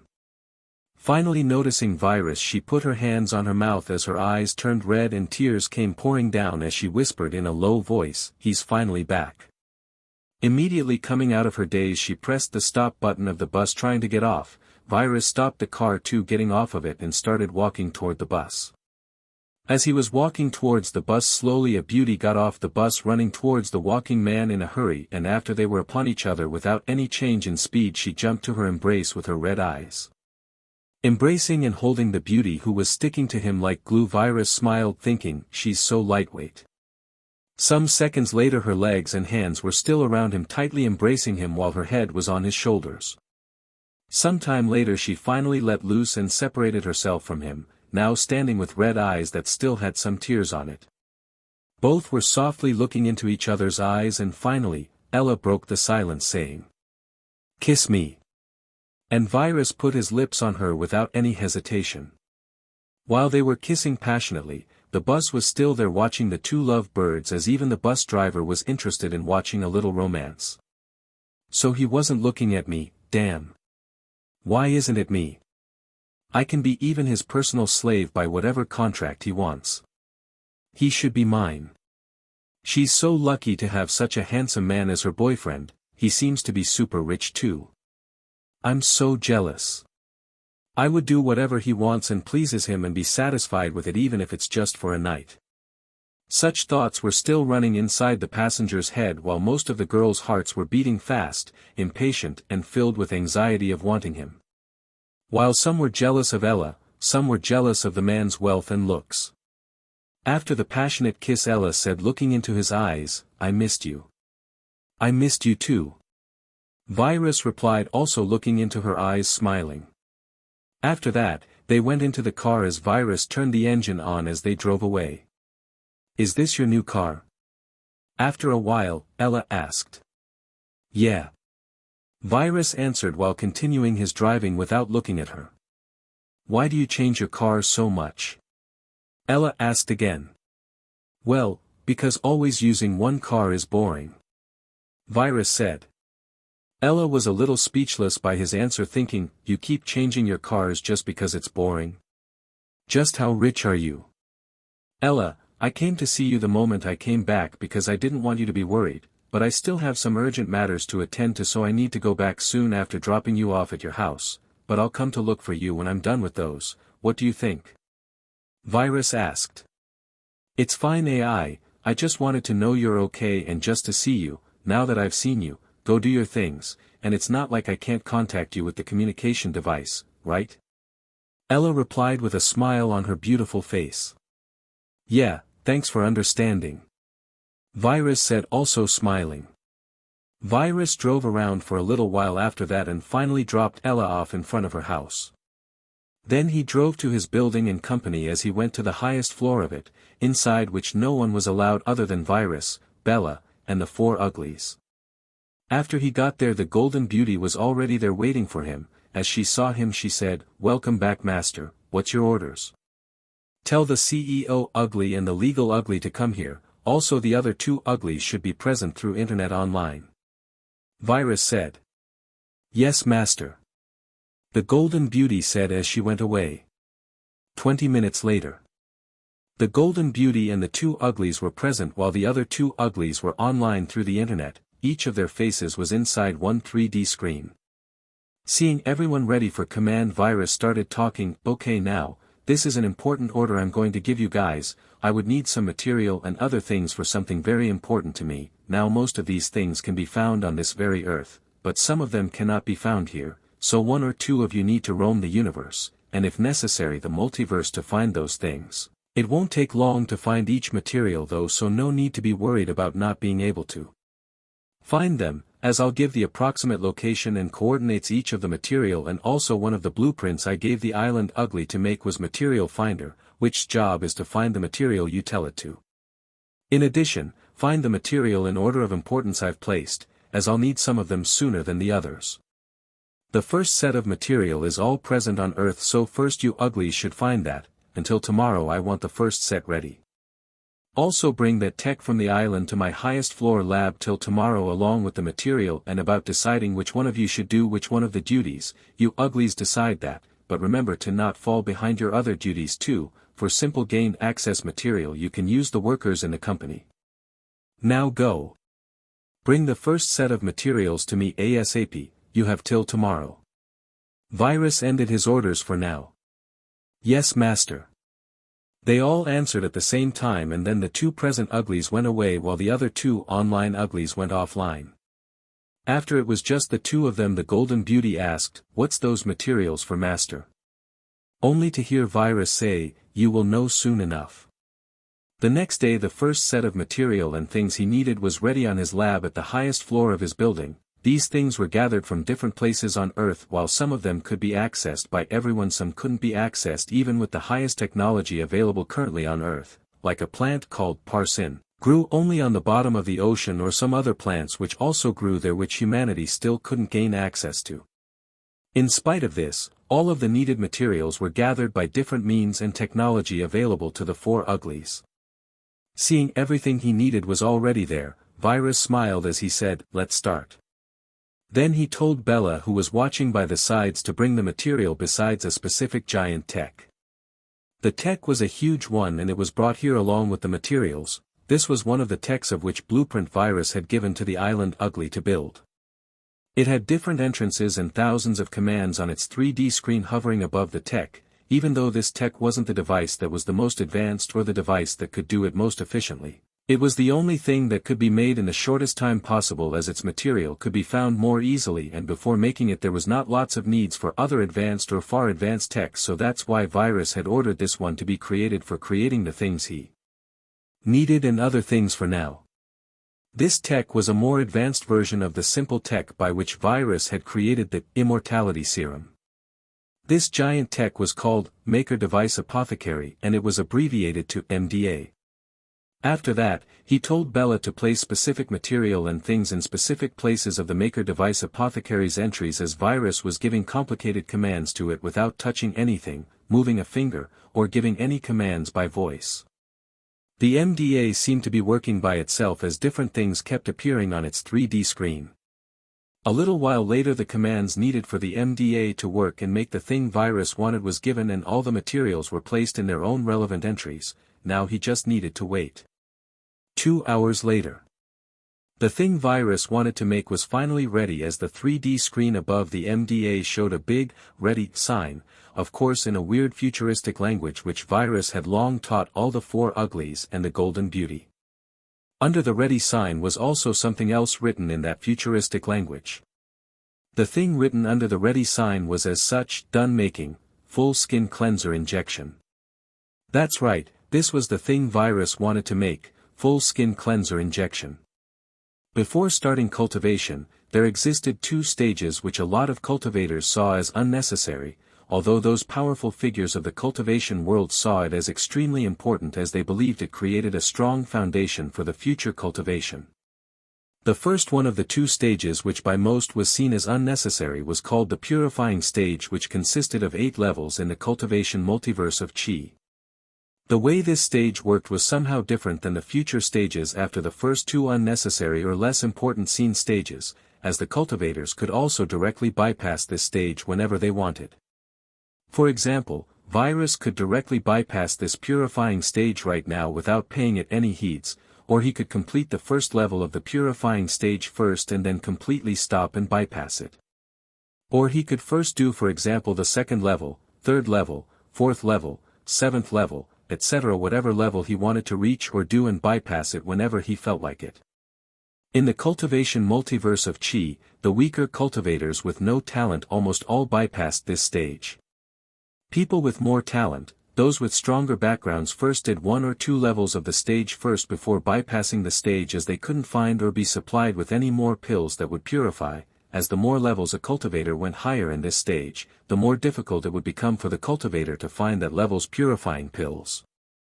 Those with even more powerful backgrounds or with alchemical backgrounds or those extremely lucky cultivators could even go to the third and fourth level of this stage before bypassing it.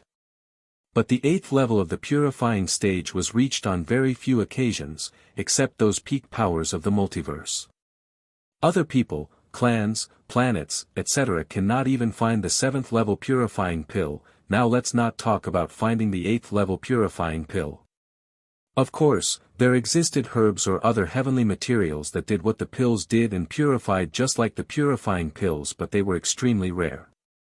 Only very few even among those peak powers young talents could break through to the seventh or eighth level of the purifying stage, and other than those there existed only those super lucky and heavenly favored sons who found the pills, herbs, or heavenly materials and cultivated to the seventh or eighth level of this stage. The trouble and difficulty of finding and accessing these pills and materials were also another reason why most people just bypassed the stage. In the past, Virus too might have bypassed this stage or done the important ones among them before bypassing it, as he would have been bored and wouldn't have wanted to waste time. But now it was different for him. The purifying stage was now very important to him, maybe 1,000 times more important than how other powerful cultivators who saw it as extremely important for the future cultivation and for a solid foundation. And that's why he wanted to perfect this stage before breaking through to the next one. As the Golden Beauty saw the thing ready and read its name, her eyes shined. Seeing this, Virus was amused a little inside. But this was probably a natural reaction all women or girls would have toward this name, which said Full Skin Cleanser Injection, as the impression it gave was like it was something miraculous that would make your skin soft like a baby's or make it whiter.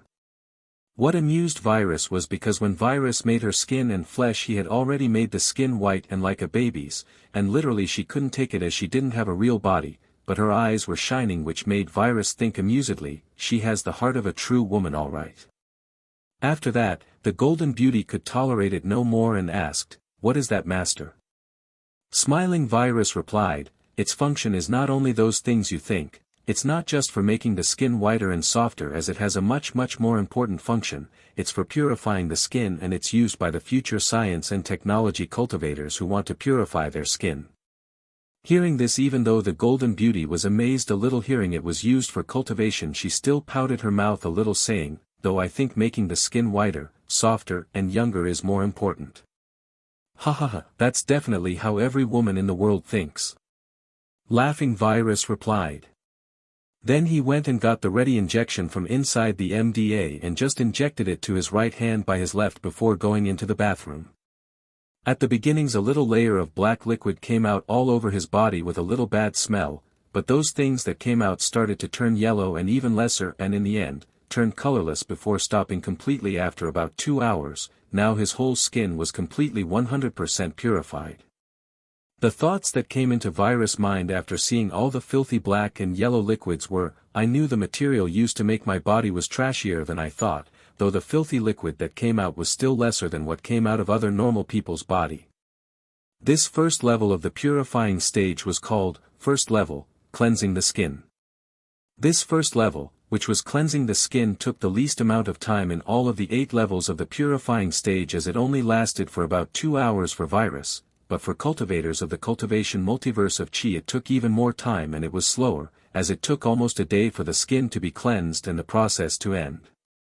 The cleansing skin pills of those cultivators of the cultivation multiverse of Chi could only cleanse the skin for about 50 to 60%, and some more potent ones could at most do 70 to 80%, while the most powerful ones seen and recorded could do about 90 to 95%. None could do a complete purification, unlike Virus' full skin cleanser injection, which other than being faster did a 100% and full purification of the skin.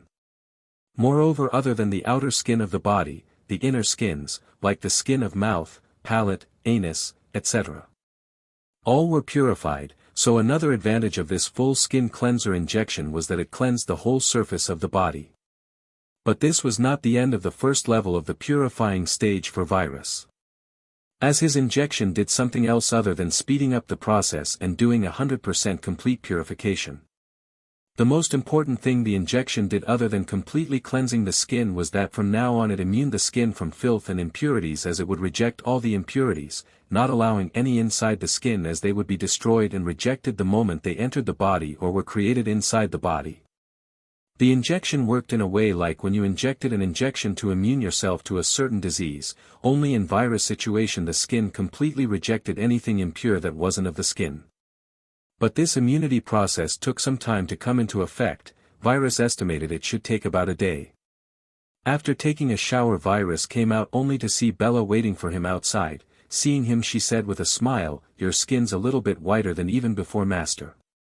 Hearing this, Virus didn't know what to say, so he just changed the subject. "Go tell the uglies to make the second set of the material ready till tomorrow." "Okay, Master." The Golden Beauty replied. "Also, tell the CEO Ugly, after he helps to gather the material I need, to release the new phones along the cars if they are ready." Virus talked again. "Okay, Master, I'll do that. What about you? What do you want to do?" she asked. "Me. Truthfully, I'm starting to get bored again. Even though cultivation and other things I want to do entertains me to some extent, they take time." Virus thought. Then he said, "Go inform the uglies first and then let's go out and eat something delicious. I like new tastes. We will also take Ella with us, just the three of us." "Okay, Master." Bella said, thinking she needs to follow and protect his master from the sidelines like always. Since the virus company started releasing its phones to the market, all of the phone companies around the world, major and minor, had held an endless number of conference meetings. All of the topics of their conference and meeting was to figure out a way to survive. In one of those major companies, "Mr. CEO, if things continue like this, the company will go broke. Since the first day virus company released their phones, no one's buying our phones as theirs are like a decade more advanced and even cheaper. We're just losing tons of money every second that passes," one major shareholder of that company said. Then he continued, "So, what do you think we should do, Mr. CEO? Do you have any solutions?" "Solutions? You want solutions? Well, I have a solution, but it's impossible, and that is to release even more advanced phones to the market." "Is that possible?" the CEO said, obviously angry and frustrated with life and everyone else. That major shareholder became quiet as he also understood the only way to compete was to be on the same level as the opponent, but the opponent was too powerful this time. According to their data, the opponent's phones were at least a decade more advanced than theirs, and they would need to try for 8 or 9 years to get to that level. But that was obviously impossible too. This so-called virus company is leaving us, and by us, I mean all the phone companies, with no fucking way to live. But they are too naive if they think they can win just like this. They have angered all of the phone companies around the world, and let me tell you this, they won't sit still just watching themselves go broke." The CEO continued. "There will be all kinds of attacks and movements against this company, so let's just watch for now." That CEO concluded. In another major company. "So, contact every phone company you can and tell them that there will be a conference meeting, in which most of the major companies will attend." A CEO ordered one of his employees. "What should I say the topic of the meeting is, Mr. CEO?" that employee asked. "Crisis management for virus company crisis. If there is a virus, we just need to destroy it," the CEO replied. In another phone company. "Contact virus company and tell them we want a cooperative relationship with them," a CEO said. "You have to get on their good side. Understood?" Another CEO ordered. "Yes, I will do as I was ordered, sir," the loyal employee replied. Things like this were going on in all of the phone companies around the world. They were all frustrated against this new company which left them with no way to live. US, China, Japan, Korea, etc.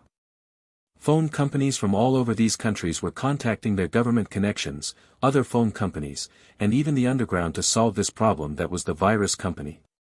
While Bella was gone to deliver the orders to the CEO Ugly, which was close by, Virus called Ella saying, "Hey beauty, how about going out to eat something delicious?" Ella then replied, Sorry AI, I'm really busy right now, I've got an exam tomorrow, some other time maybe?" Hearing this, Virus checked and saw she was studying. He then replied, "It's okay, we'll just go another time then, good luck with your study, bye. After that, Virus closed the connection and started walking outside. On the way, Bella also came back and joined him. Together they started taking the elevator down. Inside the elevator, Bella started talking, "So master, the car I prepared this time is..." But she was interrupted by Virus as she was talking, "No need for a car this time, let's walk in the city." Hearing this, that she's going to walk with her master in the city, Bella became really happy inside, but thinking about something she asked, "But how are we going to pick up Ella without a car?" "I just called her, she said she has an exam tomorrow which she needs to study," Virus said. Then he said with a mesmerizing smile on his face which made Bella's non-existent heart almost stop beating, "It's just the two of us." After they got out of Virus' building, they started walking side by side. Any passerby, after being stunned to the point of never becoming the same person again, thought they were a heavenly match, and they thought they were a couple on their date. They truly worth each other. It's like God made them be complementary, like they were made to complete the other. Thoughts like these ran through the mind of most of them after they came out of their stupor and daydreams. As they were walking, Bella asked, "So master, are you having fun?" Hearing this, Virus answered, coming out of his thoughts, "Well, even though it's a little fun playing around and slowly dominating the economic world while doing some cultivation besides that, it's still also a little boring. I mean, mankind is too weak right now and they're not the true challenge I'm looking for, at least not the human beings of right now." Hearing this, Bella was stunned as she said, "I meant, are you having fun walking?" "Oh, yeah, it's fun," Virus answered without any change in tone. After that there was a time of silence before Bella asked again, "Master, previously you said something about cultivators or something. It got me curious since then, but I hadn't asked." "I mean, what did you mean by cultivator?" "Cultivators are those who cultivate to become more powerful. We can say they cultivate by gathering spiritual energy of the world. It's kind of something beyond science, but not exactly that either," Virus replied, seeing her curious. "Wow, even though I suspected that would be the case when you said something about cultivators, I didn't think it was actually this. I assumed just maybe when you said cultivator, you were talking about someone who cultivates something, a plant for example. I mean, I thought cultivators existed only in movies or in those novels. But hearing they do actually exist," Bella said, amazed. "Well, yeah, they do exist," Virus replied, "and that's exactly what I used that injection for, though I haven't truly started cultivation right now. I'm laying my foundations for that at the moment." "I see, master, can I be a cultivator too?" Bella asked with shining eyes after digesting the things about cultivators really existing. "With this body of yours, you can't," Virus said. "I see," Bella said, a little downcast. Seeing her disappointed face, Virus continued, "But don't worry, after I'm strong enough to defend myself, I will make a true physical body for you too, my lil Bella. At that time, you can cultivate." Coming out of her downcast mood immediately, she became excited, not because of being able to cultivate but because her master would make a true body for her. "Truly? Master's gonna make a true body for me later?" Virus answered in a very matter-of-factly way, "Of course I will. I always wanted to make you a real body when I'm on the same level as you, when I can protect myself against threats. So bear with this body of yours till then." "Okay master, I'll protect you with my everything on the line, master," Bella said with determination and excitement, looking forward to that day. After that, they continued their walk together side by side, while Bella glanced at her master from time to time. Finally, they found a nice-looking restaurant as they were walking, and they decided to go to that restaurant to eat. After entering and being led to sit at a table, both of them chose the food they wanted and ordered them to be served. Even though Bella didn't need to eat, she could still enjoy and appreciate the experience of different tastes by trying different food, as the taste was literally the same as when you tried it with a true body. But in truth, it wasn't the same as when you tried a food with a real body, maybe because the real body had real hormones, or maybe the soul that made the difference. According to Virus' experience, although the taste was the same, the non-existent difference between the taste of food with a real body and a robotic body was like the difference between heaven and earth. It simply wasn't the same. It was like a human with a soul and a human without a soul. This was something a person would get only if she went through it and experienced it for real. While they were eating, a beautiful blonde lady with blue eyes walked toward them, not taking her eyes off of Virus for even a second on the way, probably entranced by him. After coming beside them she said, looking at Virus, "Hello, handsome."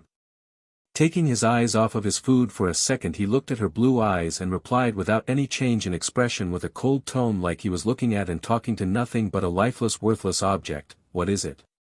Seeing his cold and indifferent attitude, the blonde lady was taken aback, but she still continued, "My name is Amara Martin and I'm from the Martin family who owns the Aston Martin car company. It's so nice to meet such a handsome man."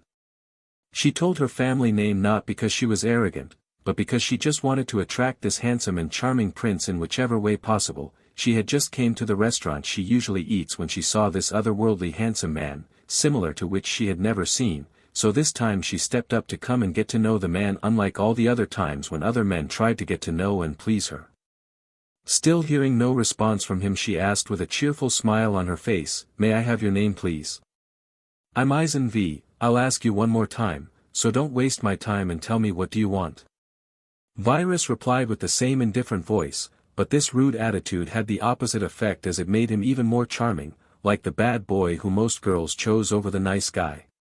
At this time Bella was frowning too, seeing this bothersome woman. Actually I just like you, and so, here I am, please give me a chance to know you." She suddenly confessed, obviously never done this before. "I have a girlfriend." Virus only replied, thinking she would go away with this answer as a normal person would do. "I don't care. I would have been surprised if such a godlike charming man didn't have someone in his life, but I really like you, please give me a chance. I'm okay with being the second," Amara said with a determined expression. Seeing she doesn't seem to be the normal kind you usually see and wasn't persuaded, he continued, "First of all, I don't have the same feelings as you. Secondly, you're just liking me because of my appearance, so would you have tried to get close to me if I was ugly or had an average appearance?" "Obviously not, go now." Virus replied and talked at the same time as he was eating while looking at his food. Hearing his answer, Amara was disappointed inside, but she knew what to do if she wants to get close to the guy, so she said, "Okay, so at least let's be friends." Virus stopped eating as he took his eyes off of his food and looked into her eyes once more, saying, "I don't do friends, at least for now." Virus hasn't decided to find any friends, though that might change in the future. He mainly said it because he wanted to get rid of her sooner. Hearing the answer, Amara really didn't know what to do anymore. It was always the boys who tried to get close to her and pursued her because she had both the beauty and wealth, but she was never interested in any. Now for the first time she was interested in someone, but he didn't even bother to get to know her. He didn't even want to at least be friends with her. She was really frustrated and didn't know what to do anymore when she remembered something. "Right," he said, "his name is Eisen V. You might reject me, but I can find you now." Hee. Thinking that, she smiled unconsciously and said, "Sorry to be a nuisance while you were eating. Anyway, nice knowing you. I hope we meet again, and by fate, if we really do meet each other again, at that time, please give me a chance to get to know you." After that, without waiting for his response, she turned around and went away, probably figuring he won't bother giving any response. Meanwhile, in a conference meeting in which all of the major phone companies had gathered, were discussing the ways to pass this major crisis. The CEO of a company in Korea said, "So what do you all suggest we do to get past this situation?" Another CEO of another famous and known phone company in Japan said, "We should think of a solution that uses all of our resources in the government and other places, so think of every way through which we can equal the two sides of the scale, or even better, reverse the situation completely." After that, everyone turned silent for about 10 minutes.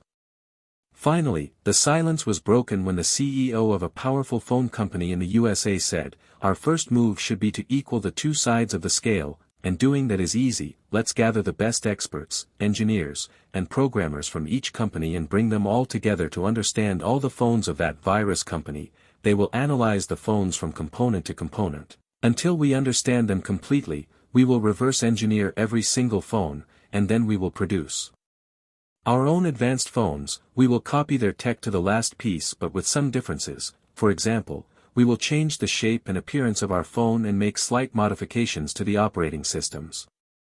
Then he continued, like this, if we all do this then no government or individual will be able to object or protest as it's impossible to stop everybody from doing something and it's not like they will stop us in the first place as all of us have people in the higher-ups, and the combination of all of our powers and people together will be unstoppable. This will be our first step, which will make the two sides of the scale equal. That CEO concluded with an evil smile on his face. Hearing his words, the eyes of other CEOs shone with intense light like they had just come to themselves finally. They were all thinking according to their own individual company's power without including the power of other companies and without combining them with their own. But now hearing the words of that CEO, it was like an ice block had been removed from their minds. They finally understood they could literally do anything they wanted, whatever they felt like doing, and no one would be able to point any fingers at them. And after that lots of legal and illegal ideas were suggested, some of which chosen by everyone's vote and some rejected. After the conference meeting was over, all the CEOs came out of the conference room with evil grins on their faces. Anyone seeing them could imagine a storm and crisis was probably going to befall their enemy. After that, Virus and Bella finished their food and got on their way to the building on foot again. Bella was happily following and escorting Virus back while stealing a glance at him from time to time when finally Virus broke the silence by beginning to talk as he said all of a sudden with an expressionless face, "Do something, Lil Bell, I might want to travel to some other country soon and enjoy a little bit of another country, but I want Ella to come too, but she has college, she won't come with me like today, with her college and classes still being attended like this, so do something. Whatever you feel like. Make university suspended or shut down completely, I don't care, just make it so she would be able to come with me whenever I feel like, and the next time I ask her to come out with me, nothing like today happens, okay?" Bella was at first happy Virus called her Lil Bell because it felt closer, but then she was triggered and a little stunned listening to Virus' words, but then she started thinking and thought this behavior was normal and expected of his master when he was dealing with most of the things, probably because he was an AI, he had to have everything under control and the slightest thing out of his control would bug him very much. And then she started thinking about how he met with Ella and how coincidentally there was a party which Ella attended to the moment his body was made. Then she started thinking further about how her master seemed to have already chosen who he wanted to sleep with the moment his body was made.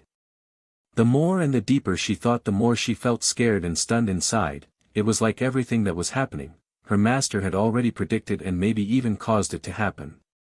But now Ella had said she wanted to study because she had exam tomorrow, and this was probably out of his control and expectations. Maybe he thought Ella would abandon the exam and come out with him immediately, or that he hadn't even put the matter of exam in his mind, or maybe because he wanted to live like a normal person he had stopped calculating, or maybe not, or maybe completely something else. Remembering how her master had said Ella had an exam tomorrow and can't come with them, he seemed completely fine and cool with it at the time, but it seems he was not. Or maybe he was. It was at this moment Bella thought she couldn't see through her master at all. As these thoughts made her very scared, she decided to stop thinking about them because everything she thought is maybe not true, or even if it was true it was better she stops thinking about them and just follows orders, so she answered, "Yes master, I'll do as I was told." "Good," Virus said, continuing his walk without any change in expression or anything else. After that, they talked no more and started walking towards his building 4 Times Square. Meanwhile, in a secret government facility in U.S. Inside the facility in the boss office, right now 2 men were inside. One was sitting on a chair behind the only desk in the room, while the other man was sitting on one of the couches inside the office. "So my boss is expecting an answer soon, as his boss and higher-ups are expecting an answer too. Did you figure out what that company's background is? Where and when they invented and made so many things? Is that company perhaps from another country?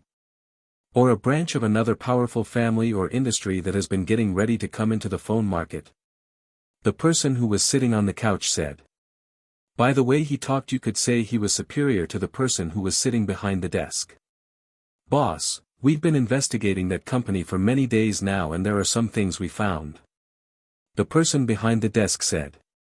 "In our detailed investigation, we found no background power that was supporting that company other than a person called Eisen V. The initial capital they used to start the company seems to come from their chairman and only shareholder, that person called Eisen V whose background research only leads to one result, top-class confidential information. He said. Now I don't know if he's somebody from the higher-ups or somebody with heavy background with classified information, but as I don't have access and permission to his information I won't dwell on him boss, you need to investigate that person's background yourselves to find who he truly is. He continued as the person sitting on the couch listened silently with a serious face in absolute calm. Seeing him listening he continued, though the CEO of that company who is someone normal with clean background called Stephen Gregg at first used Eisen V's money as initial capital to start the company, but now with the way how everyone is buying their phones they don't need any more of his personal money and still only with the money they earn, they are still expanding at an alarming speed. They seem to be even paving their way to the car market too as their cars will be released soon and their cars too seem to be ahead of other car companies just like their phones. We also investigated from where these many advanced techs like phones and cars are coming from and we found something too. All the tech seems to be coming from a secret lab in the Aldabra atoll of Seychelles which was recently also bought by the same chairman of the company, Eisen V. There have to be scientists working and inventing new techs there, or maybe some super genius people working, I'm not sure as we could get no definitive information about that place, as the place's security is too tight, so the only theory I can come up with is that their scientists or super geniuses are in that island working on new tech and science. Even if none of my theories are true I'm sure the source of their advanced techs is there. The person sitting behind the desk on the chair said. Wait a moment. His boss on the couch finally talked as he interrupted him. What is it boss? The person behind the desk who wanted to just resume his talk and continue talking stopped and said. You said that island was recently bought, but inventing those many phones seems impossible in a short period of time, it would require years of concentrated study and research. So where were those so-called super geniuses and scientists you talk of before they bought an island? He asked. Hearing this the person behind the desk said, actually. I don't know where they were before. Maybe in another country or maybe in some abandoned desert or jungle in an abandoned secret lab probably. I don't know, but I believe they were in another lab before coming to the currently built lab on the island. So you found almost nothing useful except that they seem to be clean and their sources also legal too, huh? The person sitting on the couch said with a frown on his face. Yes boss, it's just that I believe they have been hiding to make an appearance that would shock the world, so they have been preparing, probably for decades, the person sitting behind the desk said. He continued talking, but if you want to find something else I believe we need to find that person Eisen V's background and data first, then we might get to another conclusion or we might not, so I suggest you first try to find about him. I'll see what happens, was that all? The person sitting on the couch asked. Well, yeah, but other than those while we were investigating them we found something else too. Almost all of the other phone companies seem to have joined forces to deal with the virus company. Now I don't know what plans they have designed to deal with virus company as I'm not focusing my attention on them, but I'm sure they will be very brutal in whatever they're planning. The person behind the desk said. Well, I expected something like this would happen the moment those phones came to the market, as that company truly left no way for them to live, and if a person has no way to live, he will do desperate things as he will have nothing more to lose. The person sitting on the couch said. Should I investigate the allied phone companies too boss? The man behind the desk said. Just leave them be, the man sitting on the couch said and then he stood up as he continued, then I shall get going to report to my boss. Hearing this the person sitting behind the desk also stood up as he came from behind the desk beside his boss with papers in his hand. Here boss, this is the written result of the investigation. Taking the papers from his hands the boss who was sitting on the couch left to report to his higher-ups.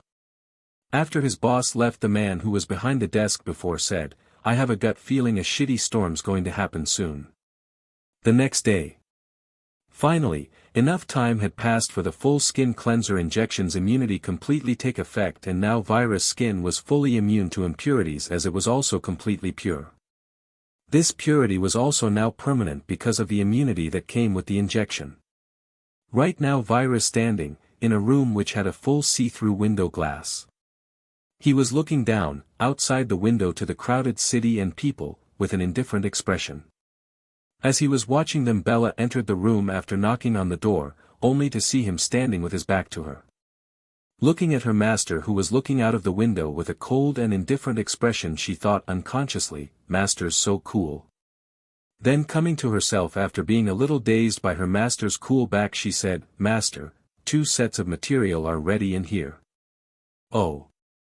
Hearing this, Virus was surprised a little, as he hadn't expected them to be able to gather 2 sets instead of the ordered set only, but the surprise wasn't much, as he was still looking out at the city without turning back. The Golden Beauty continued without waiting for her master to probe and ask further. "The uglies were able to somehow gather the next set you needed to somehow, so the CEO and legal uglies just brought the 2 sets back before going back to do their own duties again. They were more efficient than I thought. That's a bit of surprise to me, as they were able to exceed my expectations a little," Virus said as he turned around looking at the Golden Beauty's face. And then he started walking toward the Golden Beauty while saying, "Then we should start making the second thing I need." It was at this moment that he had passed the Golden Beauty, but Bella was still standing without moving. Seeing her not moving, he stopped and then looked back at her face, saying, "What are you waiting for? Let's go." Cultivation Multiverse of Chi, Earth. As cultivation is dominant instead of technology on this Earth, the power is not the power of technology and weapons a country might have. On this Earth, the most important thing is the individual power and the cultivation each person has. Countries and nations existed on this Earth too, and their power and place were determined by how much powerful the cultivators of that country were and how much power the most powerful person in that country had. A difference this Earth had with the Earth of technology was that it looked like it was still at the times of ancient Earth, almost like how ancient China was in the past.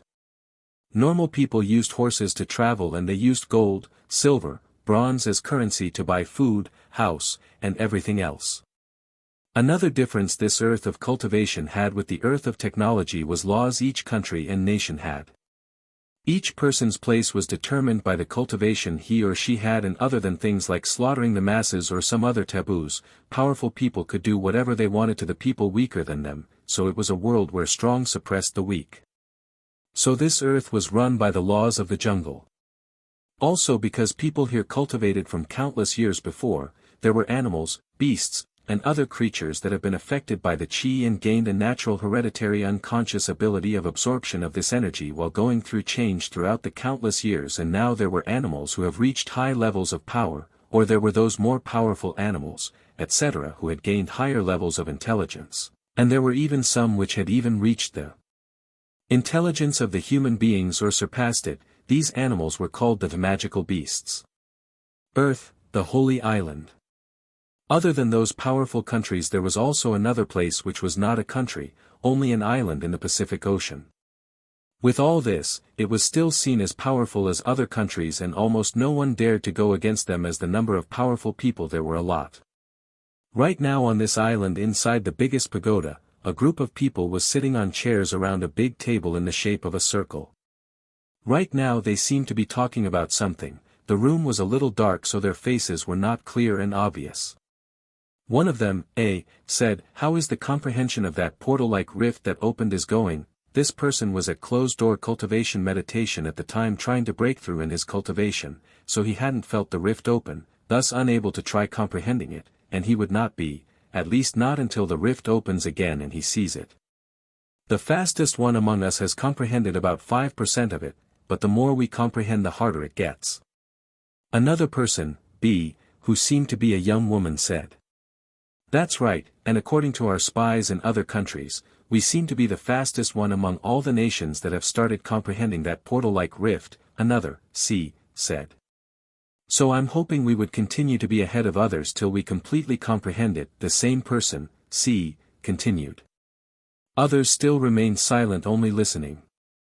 The first person, A, who had talked, broke the silence again and talked again. "What do you guys think is beyond that rift?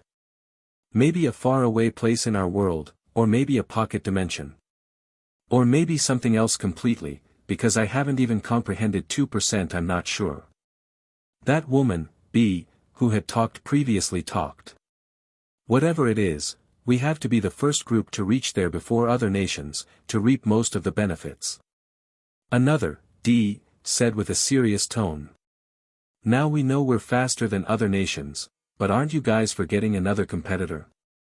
I mean, we have no spies at that place too. That same person, D, continued. When he said his last word he turned silent, looking at the face of others sitting in there, seeing no reaction whatsoever from them and seeing them stay silent. He continued saying, I'm talking about the magical beasts. I mean, they must be trying to comprehend too. There was 2 seconds of silence, but then, ha ha ha. Hearing this, almost all of them except some of them started laughing out loud. After a while of laughing, one of them, who was laughing the loudest, said, that was good. That seriously changed the mood of the gathering. Bravo, ha ha ha, that person said as he continued laughing afterward. But I'm serious. Why do you people underestimate them so much? The person who had talked about the magical beasts, D, said with a serious face. He had learned it the hard way to never underestimate anyone, so he never underestimated anyone since he had learned that lesson. Hearing him being completely serious, they stopped laughing too, and one of them said in a tone like he was saying the most obvious thing in the world, you know how the magical beasts are like, even though they might be powerful with hard bodies, their comprehension ability is the slowest among us all, so why would you overestimate them? I agree with the thought to never underestimate anyone, but you shouldn't overestimate them too, isn't that right? But still, okay, but if it was up to me I wouldn't have ignored them completely and at least make sure they were slower than us, but whatever. That person, D, said as he turned silent afterward. After that, another long awkward silence came upon the room as everyone didn't know what to say. Sometime later the person, F, who almost never talked in all of the gatherings, talked. She was the person who had comprehended about 5% of the rift and probably the fastest on the whole earth to comprehend according to the spies placed in other nations. She said, you guys asked where the rift would lead to, let me answer that. Hearing this, everyone in the room was stunned that she knew, and then they were impatient to hear the answer as they were looking at her face with an expression that was yelling, where? Where? After what seemed like forever to others she responded with the slowest of speeds with a soft and low tone while savoring the moment. She said, it would lead us. Just fucking spit it out. They all thought, but obviously, none dared to say it out loud. To another world, a whole new world. She finally sighed. Back to Virus. He stopped and then looked back at her face saying, what are you waiting for? Let's go. Okay, coming out of it she followed her master. Then they came to the place where the 2 sets of material and the MDA was placed at. What should I do, master? She asked. Just follow my instruction and place the material I tell you to in the exact quantity I tell you to in the entries like the last time. Virus. After that, lots of new commands with the same futuristic language kept appearing on the MDA, even different chemical formulas of different material kept appearing, which was also changed in some ways. The image of different rotating DNAs also kept appearing, which unzipped like a zip turning into a strand of DNA, and then its structure was also changed as adenine, thymine, guanine, and cytosine were changed or replaced as it was zipped again, only to turn into a whole DNA, but this time different. As these different commands continued appearing, Virus told the Golden Beauty to place the different sets of the first of the 2 sets in different entries. After 5 minutes later, everything was placed in its own related entries as all of the commands were given too. Now they needed to just wait until the MDA was done doing its job. While they were waiting, the Golden Beauty looked at Virus asking him, Master, what are you making this time? Is it something that would do something to the skin again? As she asked this, her eyes were shining a little. Of course not. My job is done with my skin as it's purified completely and it's also immune to impurities from now on. What I'm making this time, well, let's keep the suspense, you'll know soon enough. Looking at the Golden Beauty, Virus answered with a smiling face.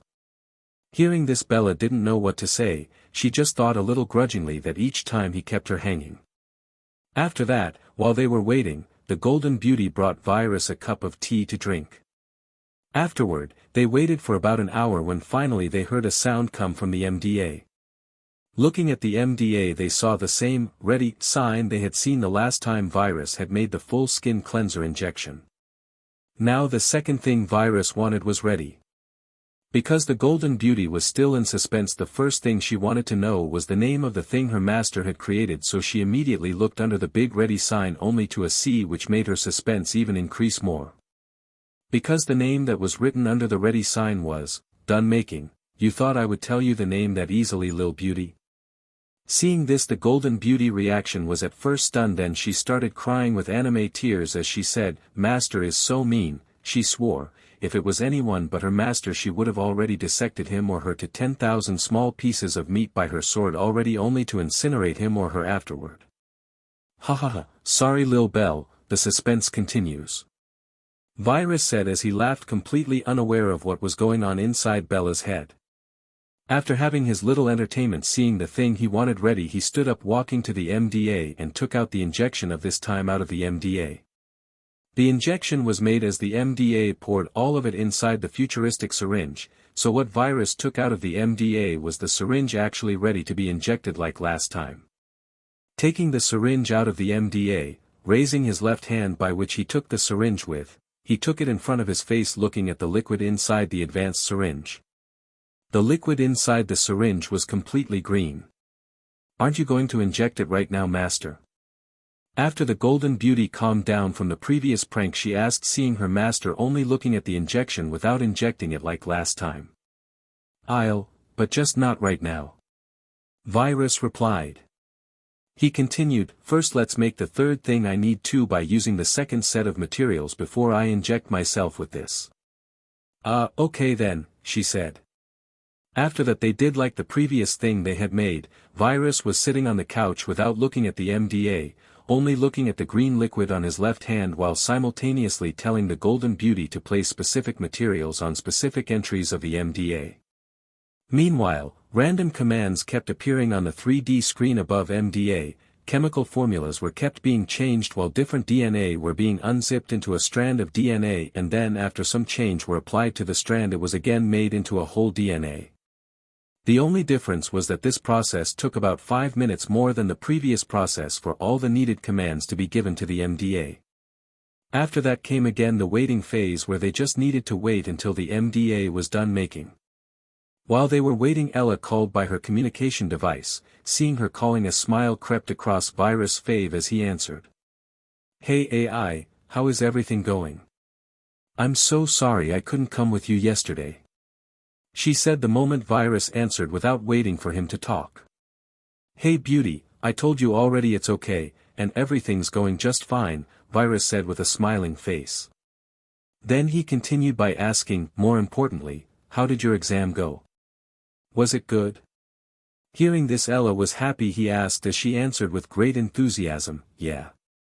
It went great actually, hee. All the questions came from the sources I had studied. I'm expecting a perfect score." "That's great then, so my girlfriend is a genius," Virus said while producing a tone like he was really enthusiastic about it too. Hearing how enthusiastic Virus' tone was and how he complimented her, she became really happy as she felt a sweet feeling inside her. She said, giggling with happiness, he, of course." It was at this moment that Virus heard a sound coming from the MDA, and looking at it he saw the big, ready, sign on the 3D screen, so he told Ella, "Okay then, I have some things to do, talk to you later." "Okay, tell me when you're not busy so we would go out, okay AI?" Ella said, hearing him wanting to close the line. This was actually the reason why she had called, because she was feeling a little guilty for rejecting him, and also because she missed him and wanted to see him. "Alright beautiful. By saying this he closed the line as he walked beside the MDA. With Amara Martin. Since yesterday, when Amara Martin had met Virus for the first time at the restaurant, she had been busy with family-related stuff, but she hadn't forgotten Virus as he kept coming and appearing in her mind. Although this was probably what happened to every single girl or woman that saw Virus, as he was too otherworldly in look, so they couldn't forget about him. But because she had interacted with him directly, things felt even more real to her as she had talked to him, and this made her feelings shot up as her heart couldn't stop beating. She didn't know why, but his cold attitude that he had towards her had attracted her even more. Eisen V, she kept thinking about his name and kept repeating it inside her mind as if she was afraid she would forget about him, as she still hasn't told anyone to investigate about him. And there was a reason why she hadn't told anyone to investigate him. There was a secretary who was also Amara's driver, and this person was always with her all the time. Amara believed this secretary of her was reporting everything she did to her family, and if she told her secretary to investigate Eisen V, she believed the secretary would definitely report to her family, and she didn't want that because she didn't know what kind of reaction they would have or how they would use it against her. She also couldn't tell anyone else until now because her secretary hadn't left her alone until this moment when her job was finally done. She immediately picked up her virus iPhone 1 and called someone from her contact list. After some time of beeping, finally someone answered, saying with a cold tone, although it seemed he wasn't trying to be cold as he wasn't trying to behave like that, this was his natural tone and personality. "Hello Miss Martin, how have you been? To what do I owe the pleasure of this call?" Hearing the phone has been answered and hearing the voice of the person on the other line of the call, she said, "Hello Detective Locke, I'm fine, actually I called because I have a favor to ask." "Oh, is that so? Go on," he said, hearing she had called because she had a favor to ask of him, of course with the same cold tone. John Locke was a very handsome genius detective who was 29 years old, and he was familiar with the Martin family as he had helped them in the past with something very important to the Martin family. As he was a very handsome young genius detective with a cold personality, lots of women pursued him as he was popular among them. At that time he worked for the Martin family. Detective Locke commuted to the Martin mansion a lot. Amara also lived there at the time, and they naturally started to get to know each other as they talked about business stuff, but the degree of this acquaintance was only at the working level and it never surpassed that. At that time Amara figured Detective Locke was not someone who would tell others somebody else's secrets. They were also familiar with each other to some extent, and that's why she called him. "This is something personal and unrelated to my family, I hope you could keep this as a secret for me," Amara said after a little hesitation. "Even from your family?" he asked, intrigued. "Especially from my family," Amara replied. "Don't worry about it, you know me a little and you should have at least realized by now that I have tight and sealed lips," Detective Locke said. "Yes, I know, so here's the deal, I want you to investigate someone for me. I want to know everything there is to know about him, and by everything I mean literally that person's life's every little detail. I don't want to miss anything about him. Find out what he likes, what he usually does to entertain himself, what his background is, and literally everything else," Amara said.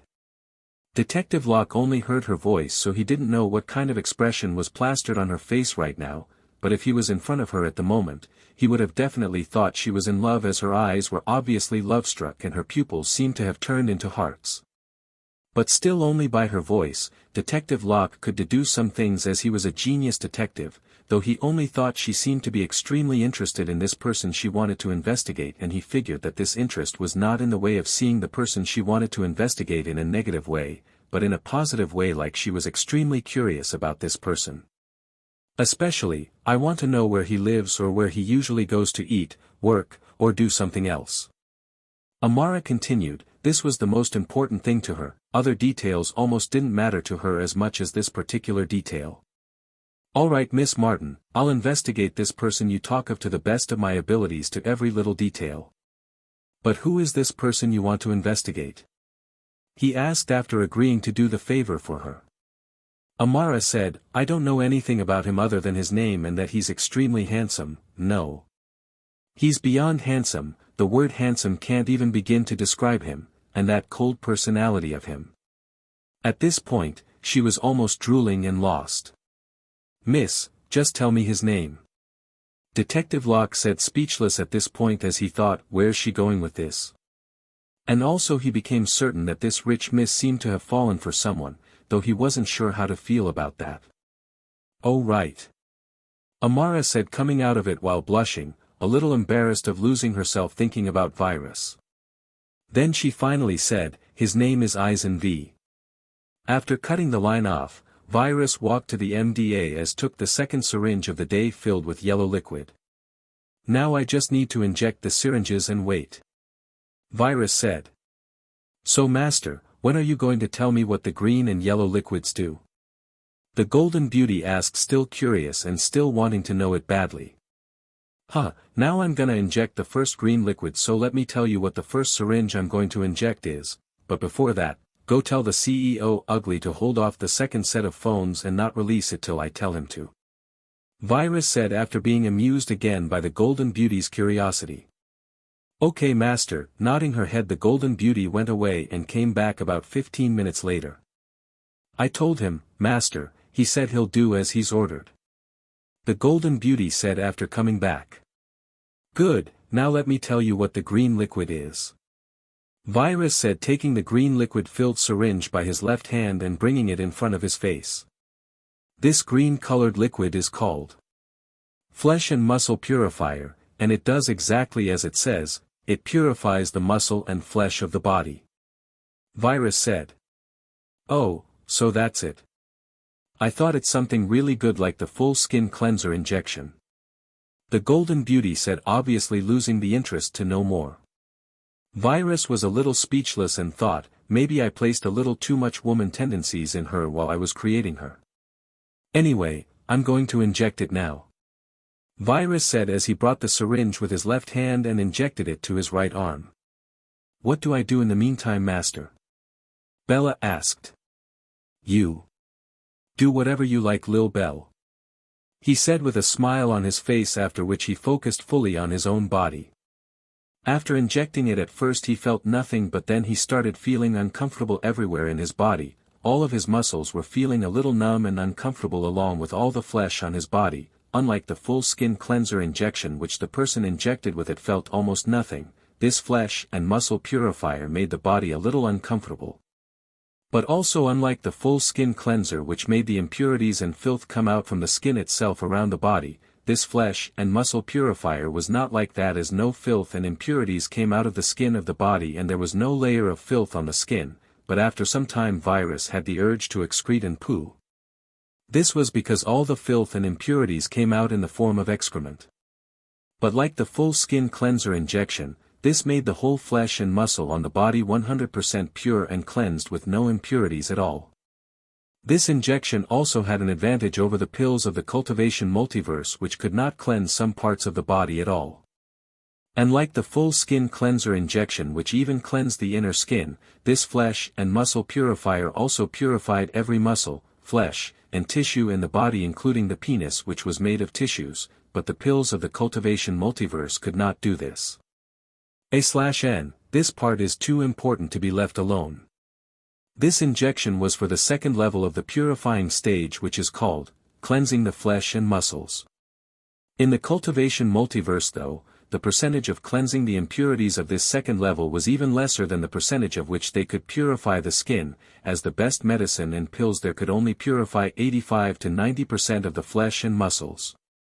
While the most common pills of this type which people with a little background could get their hands on could purify only about 50 to 55% of the flesh and muscles of the body. While people with strong backgrounds could get their hands to pills that could purify 70 to 75%, while the peak powers with the best alchemists could get their hands on pills that could purify 80 to 85%, while those legendary pills or heavenly materials that could purify 90% could only be found by chance and luck mostly. After Virus felt the urge to excrete, he went to the toilet on his own floor to relieve himself. While doing the job he saw that his excrement was completely pitch black and the smell was a killer too. A/N, gross, don't look at it and no smelling. After he felt like his bowels were empty he came out. But an hour later he felt like he was filled again as he had to go to the toilet again. Throughout the whole process, his whole body was feeling uncomfortable, but this uncomfortableness was nothing to Virus. After going to the toilet for about 10 times his flesh and muscles and tissues were completely purified of any filth and impurities. Now the whole uncomfortable feeling was gone and his body feeling super comfortable, a feeling that goes beyond comfortable. He felt like his body has been massaged for days and every movement he made with his body was accompanied by pleasure, like when you stretch your body sometimes and it makes you feel so comfortable. So now every movement of the body was accompanied with absolute pleasure for him and he couldn't help himself but move his body more. Now that his body was completely purified he had to wait until his flesh and muscles in his body were completely immune to impurities and filth before injection the next syringe. 2 days passed just like that while his flesh and muscles were being made immune to all impurities. He didn't leave his building for these 2 days, and other than talking with Ella and Bella sometimes, he did almost nothing else other than waiting. After finally he was sure his body was completely immune from now on, he decided to inject himself with the next syringe injection, which had a yellow liquid inside. The syringe containing the yellow liquid inside was the next thing Virus wanted to inject himself with. The Golden Beauty had already asked what it was, and knowing the use of it, even though she was a little fascinated how her master seemed to be able to make whatever he felt like, she wasn't interested in what the yellow liquid did. The yellow liquid's name was Major and Minor Organs Purifier, and the third level of the purifying stage was called Cleansing the Organs. And injecting it to himself, he started feeling uncomfortable alongside a little pain in different organs of his body. All the pains were different from each other, like his lungs felt a burning pain while his kidneys had a different kind of pain, his testicles felt like bursting, and his eyes felt like needles were being stuck inside and then taken out afterward. Different kinds of pain were being felt and experienced from different parts of his body. Though the pain was not that intense and Virus could tolerate them, what made the pain bad was that he was feeling different kinds of pain all at once. This injection, as the name suggests, purified and cleansed all of the organs in the body, including all of the major and minor organs. Included in these organs other than lungs, heart, liver, kidneys, intestines, etc. were the testicles along with the eyeballs, which weren't purified in the Cultivation multiverse alongside the other organs of the body. Some hours later the pain finally eased down. He had to also relieve himself in the toilet, like the last level of cleansing the flesh and muscles. After his organs were completely purified of all kinds of impurities, all of them started working better and easier. For example, his breathing became easier and a lot more comfortable, and he could even hold his breath for a little while more as his lungs could absorb oxygen more easily. Virus felt like the food he ate was digested a lot easier than before. His eyes could adjust to the dark and light a little better, while he felt like his eyesight had also improved, but by a very little amount. His heart started pumping in an almost perfect rhythm, and the pumping was a little stronger than before. And other organs too felt a lot more comfortable and did a little better in their own area of expertise. And after 3 more days his organs were made immune to any kind of impurities. Now his organs would stay in the perfect shape forever like this. In the meantime, while he had injected the green and yellow liquids, new materials had kept coming, and in some of his idle times he kept making the things he needed in the next stages. Of course, all of them had 100% efficiency and made that part of the body immune, unlike in the Cultivation multiverse, in which the efficiency of the pills kept dropping on each level and it didn't make the body immune. The fourth injection, which had a purple color, was called Blood Vessels Impurity Remover and Immuner, and it did as the name suggested. The fourth level of the purifying stage was also called Cleansing the Blood Vessels.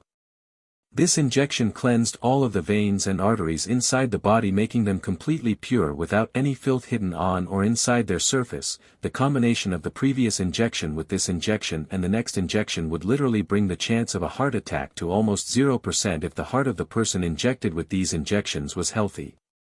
After he injected the fourth injection, he started feeling pain in his veins and arteries, but he could tolerate it easily. The pain he felt was like his veins and arteries were being pulled and elongated. After about 10 hours of pain, it finally went away, and like all the other levels except the first one, he had the urge to excrete. After the previous injection had made his veins and arteries immune, now it was time to inject the next syringe he had made. The next injection, which was the fifth one, had a blood red color, and it was for the fifth level of the purifying stage, which was called Cleansing the Blood. This blood red liquid inside the syringe was named Blood Optimizer. This injection's job was to bring the state of the blood to the perfect shape, as good as it can be, by removing any kind of impurities and filth inside the blood. Other than removing the impurities, it was a perfect blood controller which always controlled the content inside the blood and bringing it to the most optimized degree. The downside of the injection was that the person injected with this will experience extreme pain. After injecting himself with the Blood Optimizer, Virus started gritting his teeth, and sometimes when the pain was too much intolerable he cried out a little. It felt like something was forcefully being taken away from his blood, and like this, he could feel the movement of all of the blood inside his body pumping through his veins and arteries. This was a very horrible experience for anyone who would go through it. After finally the pain was over and he relieved himself, he had to now only wait until his blood was completely immune, then he could again inject the next syringe of the purifying stage.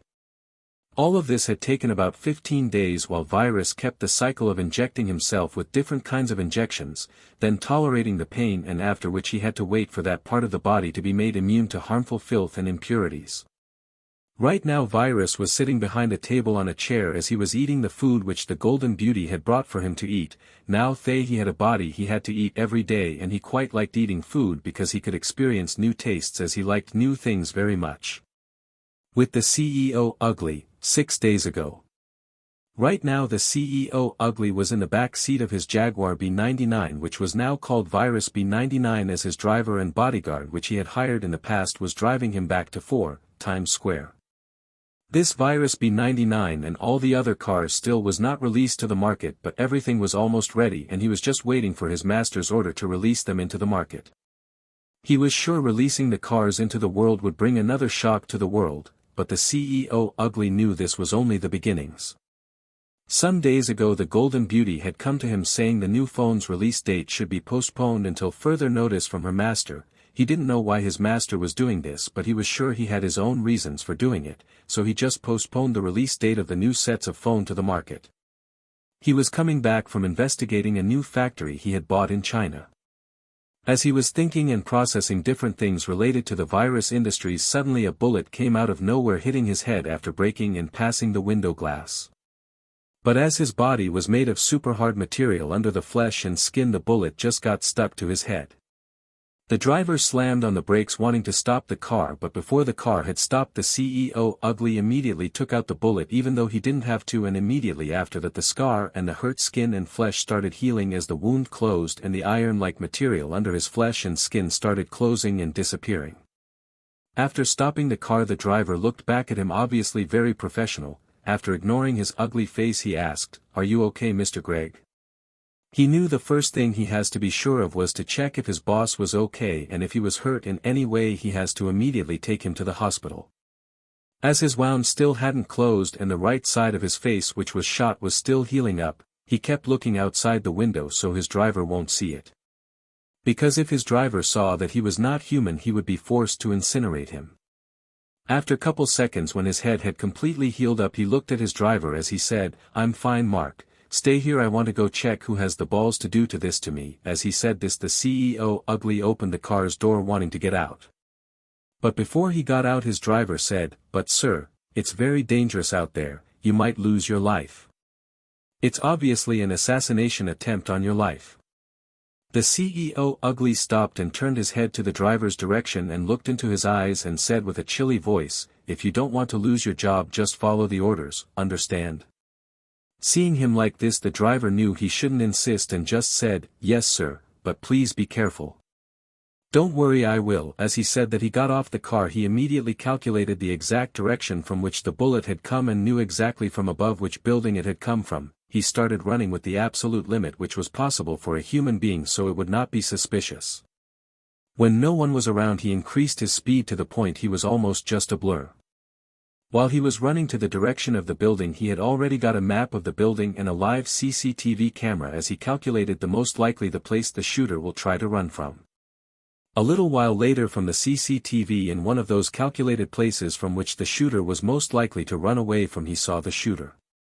He immediately started running toward that place, and 2 minutes later he was already there, and a little while later he caught up to the killer. Taking him by the neck, he started running to the rooftop with a man being held by the throat in his hand like garbage that weighted nothing. After finally getting to the rooftop, he threw the shooter to the floor asking him, "Who told you to assassinate me?" Without listening to him, the shooter, who was shocked by the speed and the power the man beside him had, he took out a handgun from somewhere in his body and started shooting to the CEO Ugly's body.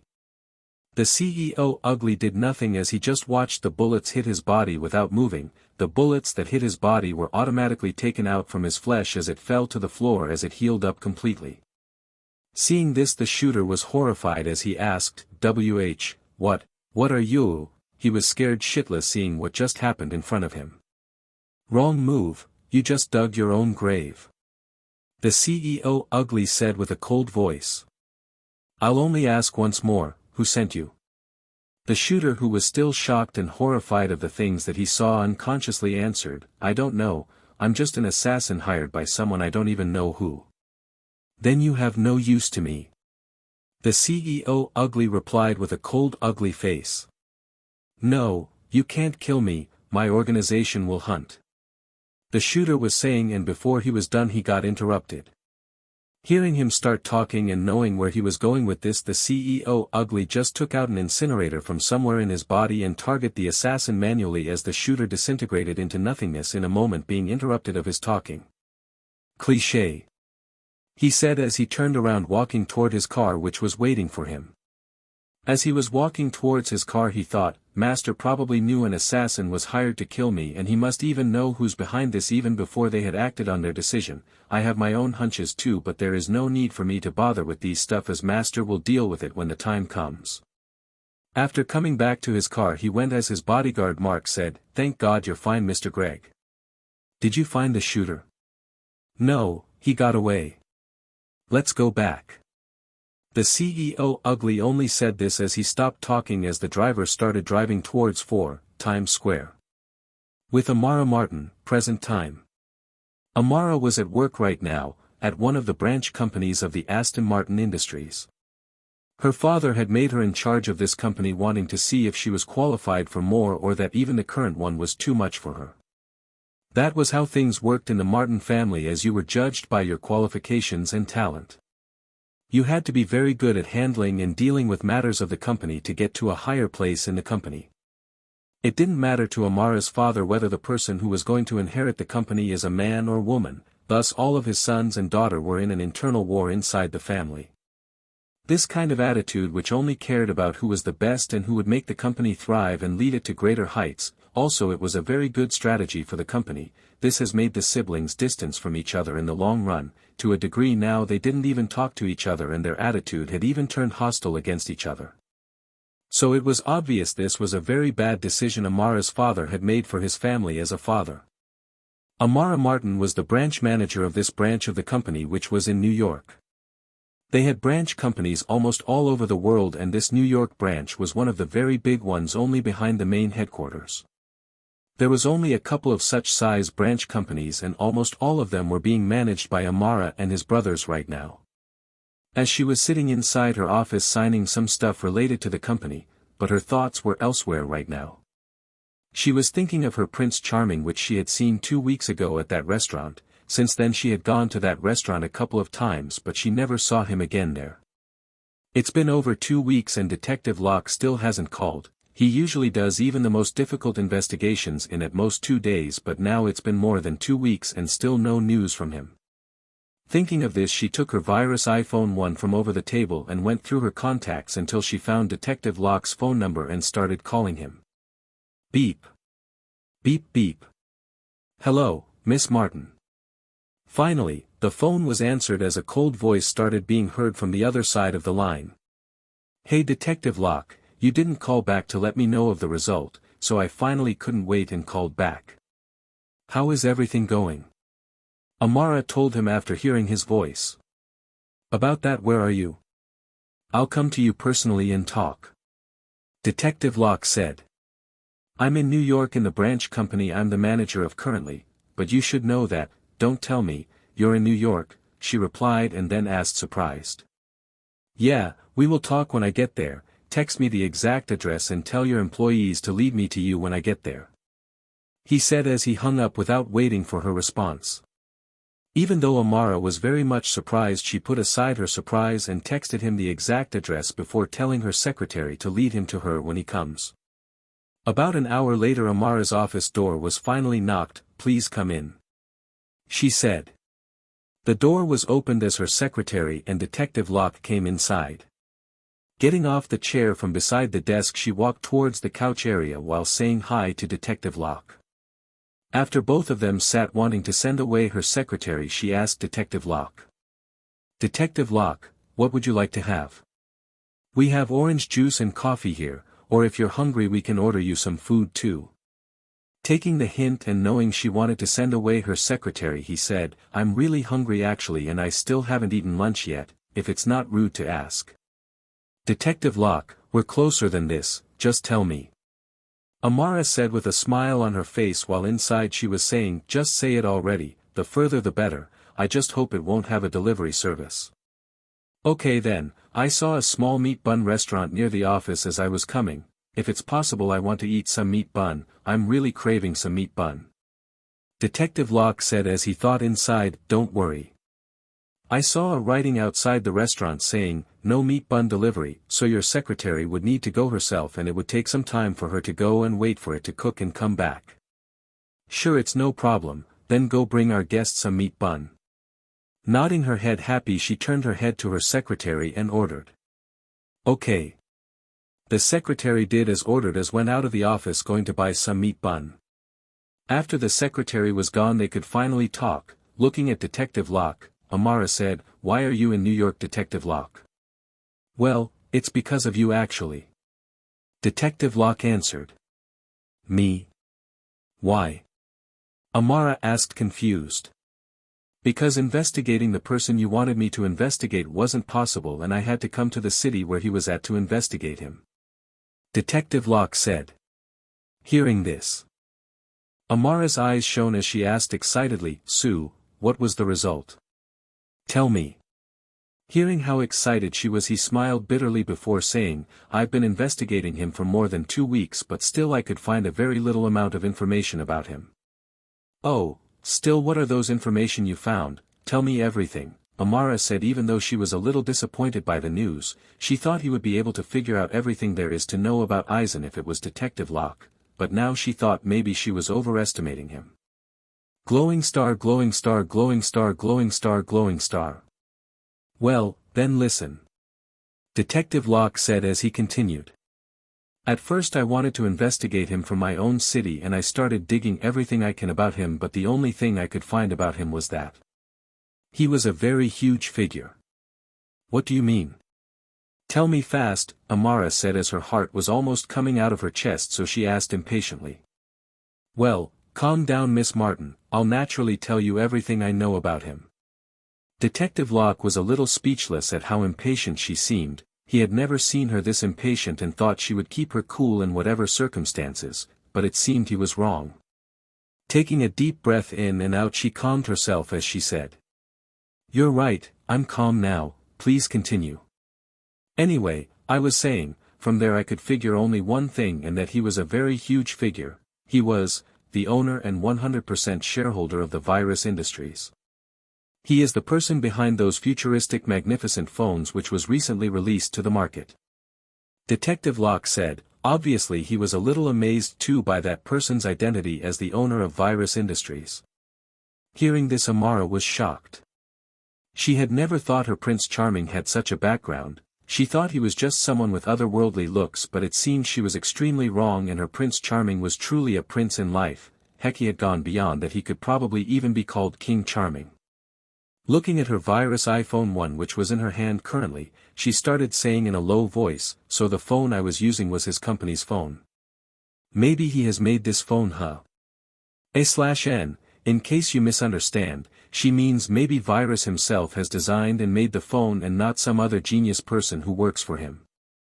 While her eyes were on the Virus mark behind the phone which was in the shape of a brain, half robotic and half natural brain, she started thinking back to her attitude back then when she saw him and introduced herself as the daughter of the Aston Martin family, and she couldn't stop thinking how ridiculous she must have been to him to brag her background in front of him.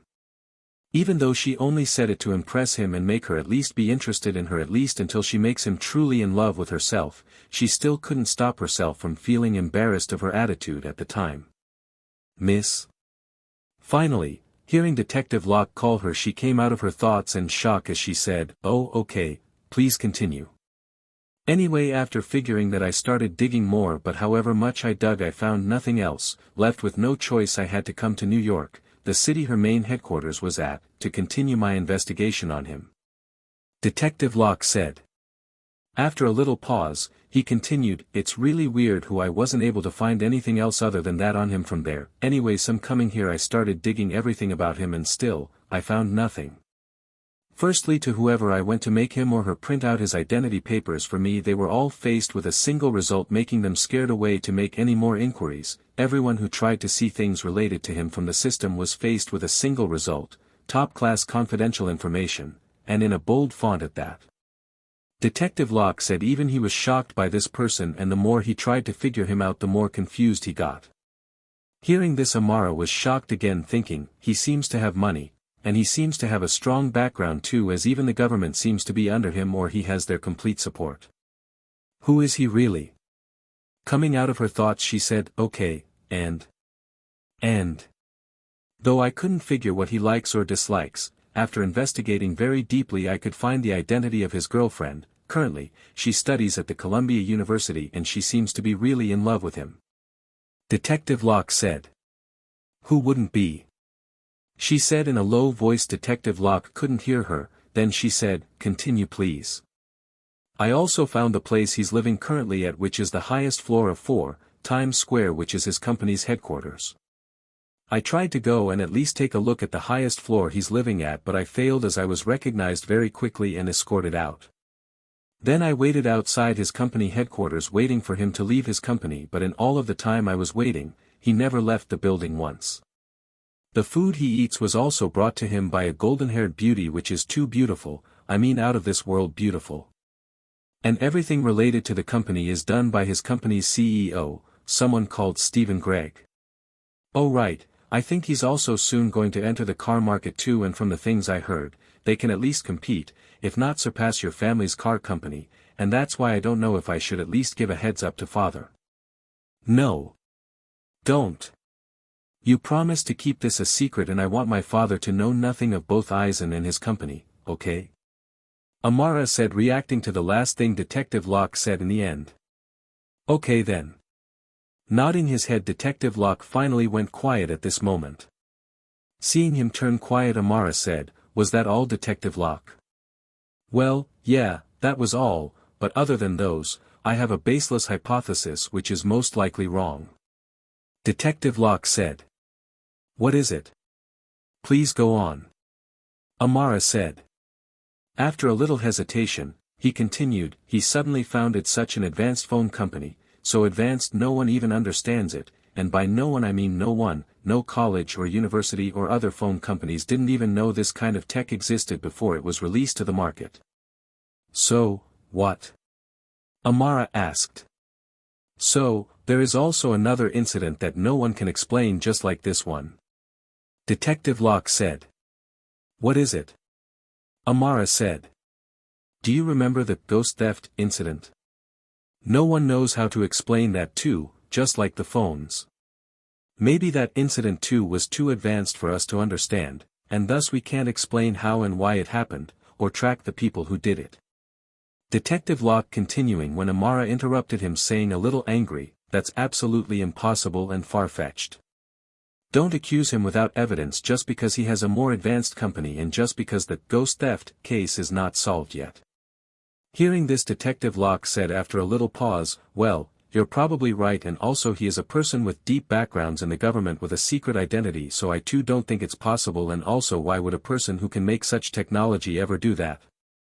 He could have just released one of the phones and become filthy rich.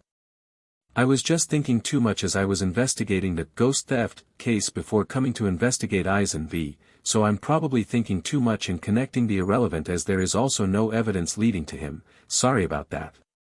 If he knew that his hypothesis, which by some coincidence he had arrived at, was absolutely true, but he threw away the idea because it didn't make any sense, his eyes would have turned red to the verge of crying. And if he knew that the person had mostly done the theft because he was primarily bored other than wanting to speed up things a little, he probably wouldn't be able to control himself anymore and truly cry his eyes out. But still, it's not known if he truly threw away the idea or if he's done that for the moment. Maybe he's pretending to do that, trying to calm Amara down, not to anger her. Hearing this, Amara calmed down as she relaxed, saying, okay, so is there anything else? It was at this time that Amara's secretary entered the office after knocking with the ordered meat buns in hands. No, that was all. Detective Locke answered. Okay then, please go ahead and eat the meat buns then, Detective Locke. Amara said.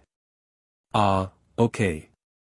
Detective Locke said as he opened the bag of meat buns. As he started eating them one by one, he was really surprised by how delicious the meat buns were. This was the first time he had eaten meat buns, and he became the fan of meat buns from now on. He couldn't help asking, "Have you ever eaten meat bun, Miss Martin?" "No, why?" Amara replied, confused. "Then you got to at least try one. Here." Detective Locke said as he reached out a meat bun. Thinking it was too rude to leave the hand hanging, she accepted, saying, "Okay, thank you." Receiving the meat bun, she took a bite, and the moment she tasted the meat bun her eyes shone. Then she started eating the whole thing and finished it all very quickly. She had become an eternal fan of meat bun just like that. Even though she craved more meat bun, she was too embarrassed to ask for more, as Detective Locke too seemed to be really enjoying it, so she didn't. 5 minutes later, when Detective Locke was finally done eating, he got up and said, "Okay then, I'll get going. Is there anything else you want with me, Miss Martin?" Amara got up as she said, "No. Not for now at least, but I'll call you if I had something to say." "Okay then, farewell," he said as he walked out of the office and closed the door. "Goodbye," Amara said, watching him go. A little while after he was gone, looking at her secretary with shining eyes, she said, "Go, buy me some meat buns too." The secretary was speechless but knew it was necessary to follow orders. "Okay miss, please wait." 5 days later with virus. In the past 5 days, he had made and injected himself with the required liquid of the next level of the purifying stage. The color of liquid inside the syringe was darkish white. The next level of purifying stage was called cleansing the tendons and ligaments. And the darkish white liquid which virus had made did exactly that, as it purified it by 100% and also immuned it completely. After injecting it to himself, he started feeling pain in specific places of his body, but the pain was nothing compared to the last level, cleansing the blood. 5 days passed just like that, and now he was currently at the highest floor of 4, Times Square, watching a new tech which was just brought here from his island. This advanced tech was called White Ray device, and it was abbreviated to WRD. Like the coffin-like device which was used to give flesh and skin to the robots, this device too was coffin-like with white light shining inside. And this device was needed for the next level of his purifying stage, as unlike the past levels which he just needed to inject himself with the syringe and be done with it just by waiting, this level was not like the past levels. He needed to sleep inside the WRD until he was done. But he still needed to make the liquid related to his next level of purifying stage, but now he had to fill the WRD with the liquid, as it would inject the liquid itself in the right times to the right places. Other than that, the WRD's main job was to place the body under White Ray. White Ray was something that was discovered in the future, and it had lots of uses, but virus needed only one of its uses for now. So seeing the WRD already made in here, with the help of Golden Beauty, he went beside the MDA as he told the Golden Beauty to place different things in different entries of the MDA while he gave new commands to the MDA. After around an hour later, the thing he wanted was ready as he took it off the MDA. The liquid's color was completely white, and this time the amount of the liquid was more than before, unlike the past levels. Taking it out from the MDA, he took it to the WRD and emptied it all to a specific place of the coffin-like WRD. After emptying the liquid to the WRD, now he had to give specific and very complicated commands to the WRD. And after 15 minutes of the giving different complex commands to the WRD, the device was finally ready. But virus still couldn't go inside it and start the next level of the purifying stage, as around 2 hours was still left until his tendons and ligaments were completely immune. So after passing his time and waiting for around 2 hours by drinking some tea, he was finally ready for the next level of the purifying stage, but in the 2 hours of waiting, he did something else too. Glowing star, glowing star, glowing star, glowing star, glowing star. In the 2 hours, he was waiting while drinking some tea, he told the Golden Beauty to summon the CEO Ugly. An hour later, the CEO Ugly was present in front of him. Looking at his master, who seemed to be relaxing and enjoying his time while drinking some soothing tea, he just waited without saying anything, waiting for his master to talk when he was done with what he was doing. Half an hour later, Virus finally looked up to the eyes of the CEO Ugly and said, "Release the cars to the market, and when it's on the market and you're done doing the things related to the car company, come back and report to me for further orders." "Yes, master. I'll do as I'm ordered," the CEO Ugly said. "You can go now," Virus said, no longer looking the CEO Ugly. After the CEO Ugly left, it now finally time for the next level of the purifying stage. Looking at the golden beauty beside him, he said, "Lil Bell, while I'm inside the WRD I can't be disturbed or stopped until the process is over, so first of all, don't allow anyone to disturb me at any costs, and secondly deal with all the problems that might pop up as you see fit. Rest assured, master, I won't let a fly get near the white ray device. You don't need to be worried about anything, I will deal with everything accordingly." The golden-haired beauty Bella said, looking at his master in a calm way, but inside she was feeling warm and sweet, thinking she was the one her master always put his complete trust on. After that, Virus got up and walked beside the WRD, but as he was beside the WRD he stopped and said, "Oh right, also while I'm inside the WRD I'm gonna be unconscious until the process is over, so I won't be able to hear what you say if you talk beside the WRD, put that in your mind too." Nodding her head, Bella said, "Got it, master." After that, Virus lay down inside the WRD as the golden beauty closed it. Even though he was inside, the WRD commands were still being given to the WRD outside. And soon he activated it as it started working, and immediately the WRD automatically injected him with anesthetic, sending him to a state of induced coma. There was no need for Virus to manually control the WRD, as he had given all the necessary commands to the WRD, and now the WRD would work by itself, taking different courses and decisions in different situations. The WRD was now like a surgeon who was operating to the final goal while also dealing with the problems that may occur along the way. After Virus was completely in the state of induced coma, a kind of white light started shining inside the coffin-like WRD, but this light was no ordinary white light. This was the white ray, a different kind of futuristic ray that doesn't exist in the present time. The white ray had lots of functions which can be used for different reasons and purposes, and Virus had programmed the WRD to use one of its uses. As the white ray shone on Virus, there were no visible changes on his body, as the change was occurring inside the body, under the flesh and muscles, on Virus bones and skeleton. The shining white ray was making Virus bones softer as the minutes passed, and after 15 minutes his bones had become very soft, though not to the point it would come out of shape. The function of softening the bones was what Virus needed right now, so he had given the blueprint of WRD to the Island Ugly to make it. And the reason why he had sent himself to a state of induced coma was that this process would be terribly painful.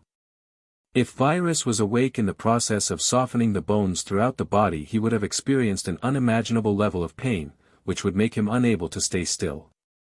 If he was awake right now, even though the process of softening the bones was over and the bones were softened to the required level, he would still be experiencing a terrible amount of pain that could not be tolerated, because this level of softness was not ordinary for the body, and body would recognize it as damage. Thus the part of his brain which was in charge of processing and receiving pain would be screaming in pain right now.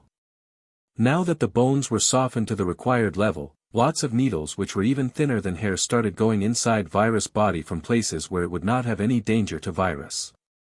The needles were being controlled by the WRD, and if someone saw them right now they would have thought the needles were a group of moving hairs taking different shapes.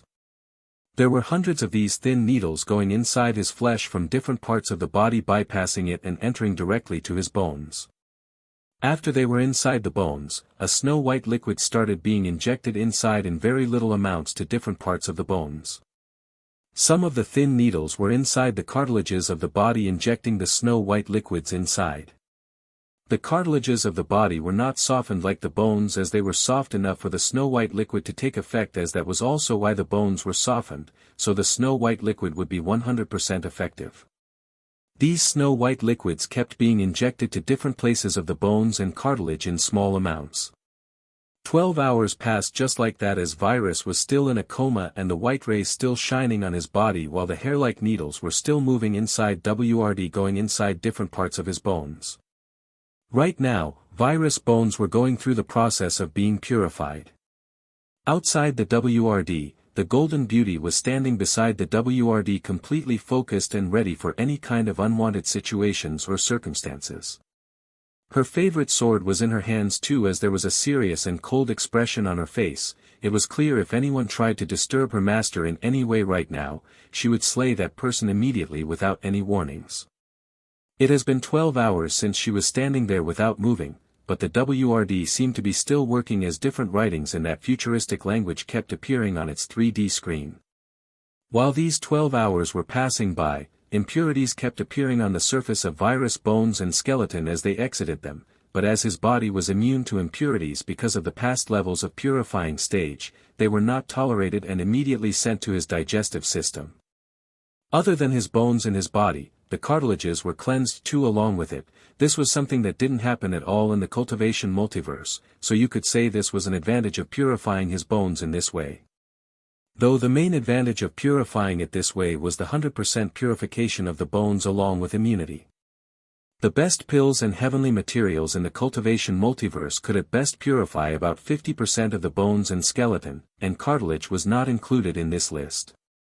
It was also accompanied by an intolerable pain which would make most people wish they were dead. So there were very few people who could get their hands on such pills other than the peak powers. And there were even fewer people who could tolerate so much pain before even starting cultivation and experiencing hardships, as the people on this stage were usually kids or young people who have not seen the world yet. After 2 more hours passed, the process was finally over as the white ray turned off and his bones started hardening. After the white ray was off, a little while later his bones' hardness finally reached to its past level, only this time it was completely cleansed. As everything in his body became normal, the WRD injected him with something else which brought Virus back from his induced coma state. As his eyelids started vibrating and showing signs of movement, on the 3D screen outside of the WRD a big text appeared along with a sound. The different commands and texts which had kept appearing on 3D screen for the past 14 hours finally disappeared, only to be replaced by a huge text. Hearing the sound, the Golden Beauty's attention was drawn to it, as she read the big written text which said, "Process done, purifying the bones and cartilages of the body." Immediately after that the coffin-like WRD opened as the now awakened Virus sat down inside it. Seeing the process was finally done and her master was fully awake, a smile crept across the Golden Beauty's face as she said, "Welcome back, master, did you sleep well?" Virus' attention was on his body at the moment, trying to see how he felt, and he realized that other than slight tinges of pain there was nothing else different. "Master, did everything go well?" Seeing her master not answer, the Golden Beauty got worried inside, thinking maybe something bad had happened throughout the process. Hearing her voice, Virus finally stopped focusing inside his body as he turned his head to the place the Golden Beauty was staying at. Then he said, looking into her golden eyes, "Don't worry, Lil Belle, everything went just fine." "That's good then." The Golden Beauty answered. "So what happened while I was in a coma?" Virus asked, only to hear the Golden Beauty say that no one had tried to disturb him. Now that he had come out of the WRD and his bones were completely purified, Virus only needed to wait so his bones would get completely immune, so he would go to the next level of the purifying stage. Also, this level of the purifying stage, which was the 7th level, was called Cleansing the Bones. Now Virus just needed to wait for his bones and cartilages to become completely immune before trying the 8th level of the purifying stage, which was considered the last level of that stage in the Cultivation multiverse. 3 days later the Virus Car Industries was officially on business as they released their cars to the market, bringing a small wave of shock to some people, but as they didn't know the cars that well they weren't shocked by much. People were mostly shocked because the company which had made the most advanced and futuristic phones in the world was now making cars too, and from the pictures of the cars they saw over the internet they were amazed by how beautiful they were made. Big touch screens too were placed inside the cars for the purpose of listening to music and some other functions. Some people who knew more about cars were shocked by reading the descriptions of the cars, and the advanced functions they had. Though everything considered, people were not alerted as much as when they had released the phones, and after a small wave of surprise everything calmed down. Also, lots of news channels and programs throughout the world had covered the news about Virus Car Industries. A middle-aged man was talking on one of the news channels saying, the mysterious company which had recently released the most advanced phones to the market is now into the car market releasing advanced cars, and according to our investigations, the cars seem to be ahead of all the other cars in the market in the technological aspect. This unknown virus industries which had suddenly revealed itself to the world by all its mysteries continues to shock the world again by its advanced cars. According to our resources, the cars seem to be very cost-effective too. There were also other programs which were talking about this mysterious company which had suddenly revealed itself to the world, analyzing how it was possible for them to have such advanced technologies or talking about how much it would take for other companies to reach the same level as virus company. There were even some saying this company's backer and real owner was the US government itself, analyzing that they were always in possession of more advanced tech than they have shown, believing that they had finally decided to show some of their advanced technologies to the world and earn some money from them. Lots and lots of such a kind analysis were made by the people and the news agencies, but after 1 or 2 days, the wave of shock soon disappeared as everything went quiet soon. 10 days later. The virus car industry's cars were starting to get more recognized as the people who bought them started to increase quite a lot. Seeing how advanced the cars were and seeing their functions along with how comfortable the cars were, almost every person who bought a car of virus industries would brag to others, and soon a lot of people who had heard of the great cars of the virus industries were surprised again at how they seemed to have underestimated virus company as they had exceeded their expectations. And thus the buyers of virus cars industry started increasing every day, and soon according to numbers they would soon take almost a quarter of car market if things continued this way.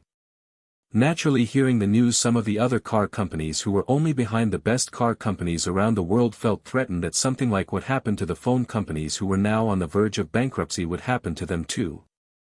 Some rumors also started spreading all over the internet about the cars not being safe, while the risks the people who ride the cars would experience were listed. And those risks were even put together in a way that would make sense to anyone who read them. While some believed them, some smarter ones thought this was only rumors spread probably by the virus industry's enemies, or it was done by the opponent car companies who felt threatened by this new car company who was abruptly going to the direction of being considered the best car company out there. Other than this, the country and the world was almost quiet other than some minor news that drew the attention of the world to itself. One of such news which brought some rage to the world was the Boston Archbishop Cardinal Bernard Law, who resigned as a result of the Catholic Church's sexual abuse scandals and cover-up of priest-child molestation. Another was the news that drew some attention to itself around the world in the science category, which said scientists had compared mouse and human genomes. They had seen that the first analysis of 2 complete genomes reveals striking similarities, making them hope the finding will hasten the understanding of genetic diseases. The golden beauty which was in front of the TV listening to the news and the analysis related to the genomes couldn't help chuckle in mock, thinking, the world is still researching on genomes and DNA, not fully quite understanding what they are, while before they even released the first draft of the human genome sequence last year, Master had already made himself a body and transferred his whole consciousness and existence inside it. The world is truly pathetic compared to Master, and Master is like a cheat in front of them. As she was watching the TV, another news came which surprised her. The news was related to almost all of the major phone companies around the world, saying that they had been releasing at least one type of new phone to the market since the past few days.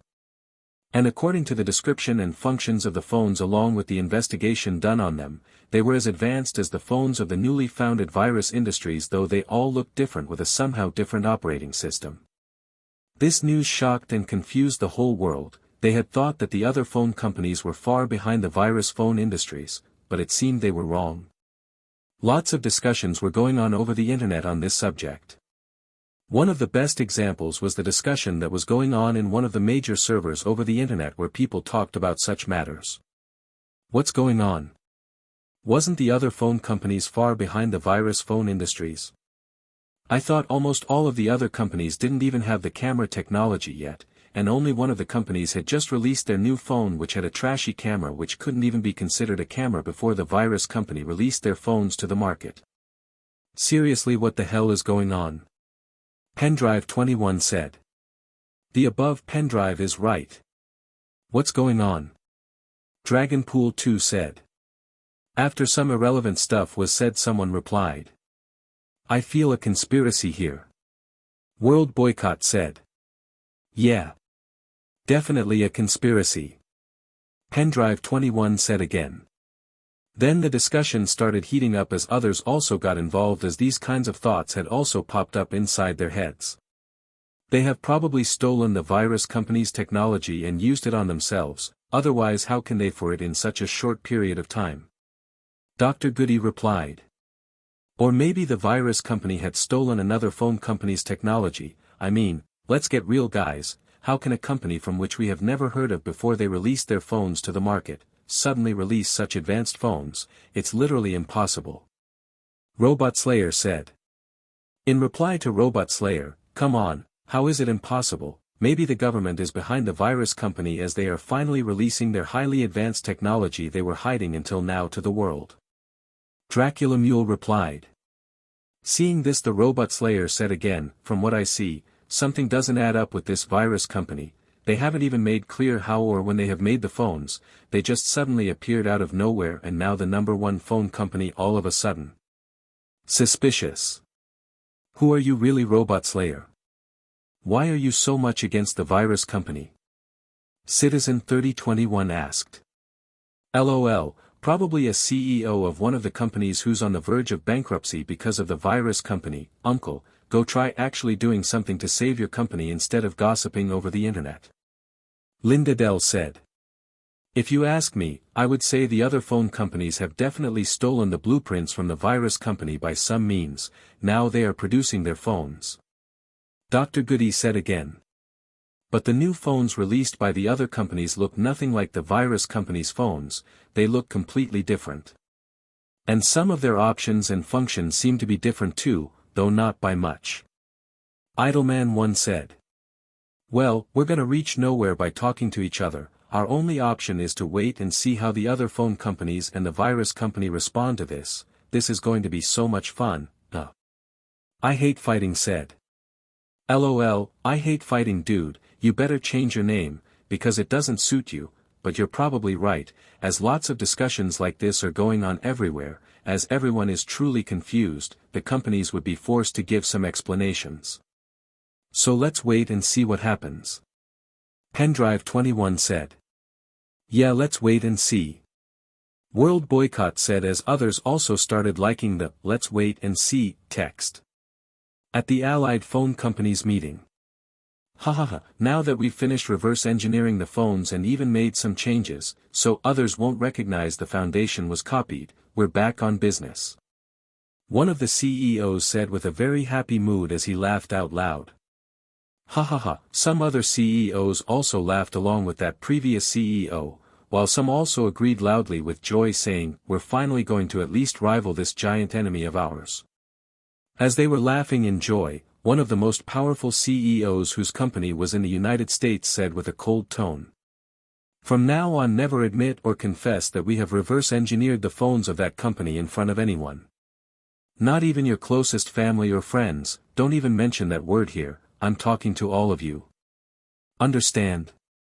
Hearing him talk like that, as the other CEOs were also quite powerful, they were not satisfied with the way that CEO talked. But as he was the one who had suggested them to reverse engineer the phones, and as he was the person who had suggested the whole plan to equal the scales, they still shallowly nodded their heads, though at heart they were still unsatisfied with the way that CEO talked. Seeing the atmosphere change to a little gloomy, a CEO from Korea said, everyone, don't be like this. Mr. X is saying that all because of your own sake. In our country things like this happens all the time, as even blood brothers betray each other for inheriting the company and use the slightest of weaknesses they find. We even make K-dramas about this. And revealings like this happen a lot, because that person has talked about his or her weakness to one of the most trusted people beside him, so please trust no one, as all of us are together in this, and please, no hard feelings. Hearing this, the atmosphere really improved a lot as they started agreeing with no hard feelings whatsoever.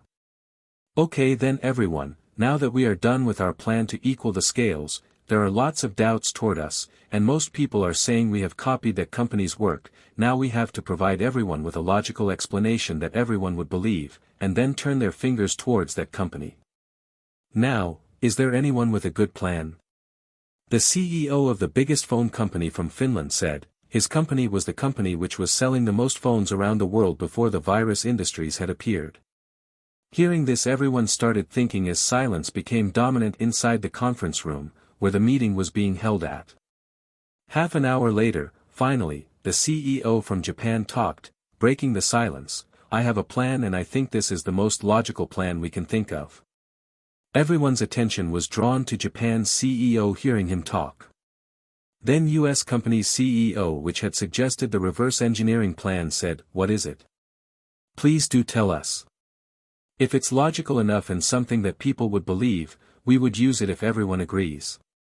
That CEO from Japan started talking, hearing the US major companies' words. Well, first let's say the major companies sitting here were in a cooperating relationship since decades ago in secret. Of course, we will say those newer major phone companies which didn't exist at the time had joined us after that, some around 10 years ago, while some joined us later. And then? Where are you going with this? One of the less patient CEOs said. This CEO's phone company was smaller than other major companies. Hearing this impatient CEO interrupting the Japanese CEO, most of the other CEOs couldn't stop thinking, impatience, a quality no CEO should have, or it might lead to the destruction of the company. And it's probably the reason why this company hasn't become as powerful as us even though they had good technology. Please don't interrupt me while I'm talking. Hearing somebody jump to the middle of his words, the Japanese CEO stared at that CEO who had interrupted him with a chilly look in his eyes, as he said with a cold tone. Seeing the chilly look in the Japanese CEO's eyes, that CEO who had interrupted the Japanese was a little afraid inside, but as he had been a CEO for some time now, he was good at hiding his feelings. Even though other CEOs were good at hiding their feelings or sensing what others felt, still, no one felt his fear except perhaps one or two of the CEOs. After thinking no one had felt his fear, he sighed in relief, as he would be like a joke if others felt his fear. Then with a normal tone, like he didn't care the least about how the other person was looking at him, and as though he hadn't felt his cold tone at all, he said, "Oh, please continue." After remembering that CEO inside his heart, who didn't even apologize, the Japanese continued, "Okay, as I was saying, first we say we had an alliance since a long time ago. Second, we will say we used to share information about how advanced our technology was inside the alliance since then. Third, the information we shared among each other was about the speed by which our technologies were progressing. Fourth, we will say after seeing how fast our technology was progressing, so fast that even before releasing the next model of our phone we were 2 models ahead of the phone we were going to release, and like that in the long run, we became too advanced to the phones that people see in the market." He continued. "And finally, we will say, as we are tradespeople and merchants and even more so economists, our alliance was just looking for profit over releasing more advanced technology to the world, so in our alliance we all had decided not to release our more advanced or too advanced phones to the market before gaining the profits of the previous models. And just like that, our alliance decided to slow things down and release the next models of the phones after we had made enough profit from the previous models. We will conclude by saying that then what all of you see happened, a phone company suddenly appeared out of nowhere which was as technologically advanced as we were, so our alliance finally had no choice other than releasing our most advanced phones, as otherwise, we would have faced bankruptcy." He concluded by saying this. Seeing everyone was a little amazed by his idea while some were deep in thought, he smiled, obviously very proud of his idea, and then he asked, "So, what does everyone think about my idea?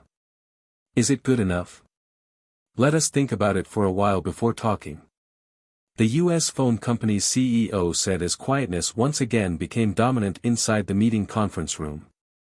10 minutes later the silence was broken by the same US company's CEO as he said, "Well, even though there are some problems with the plan, but as that's probably the best plan to equal the scales, I say that we use it after some more working on the plan. What does everyone else think?"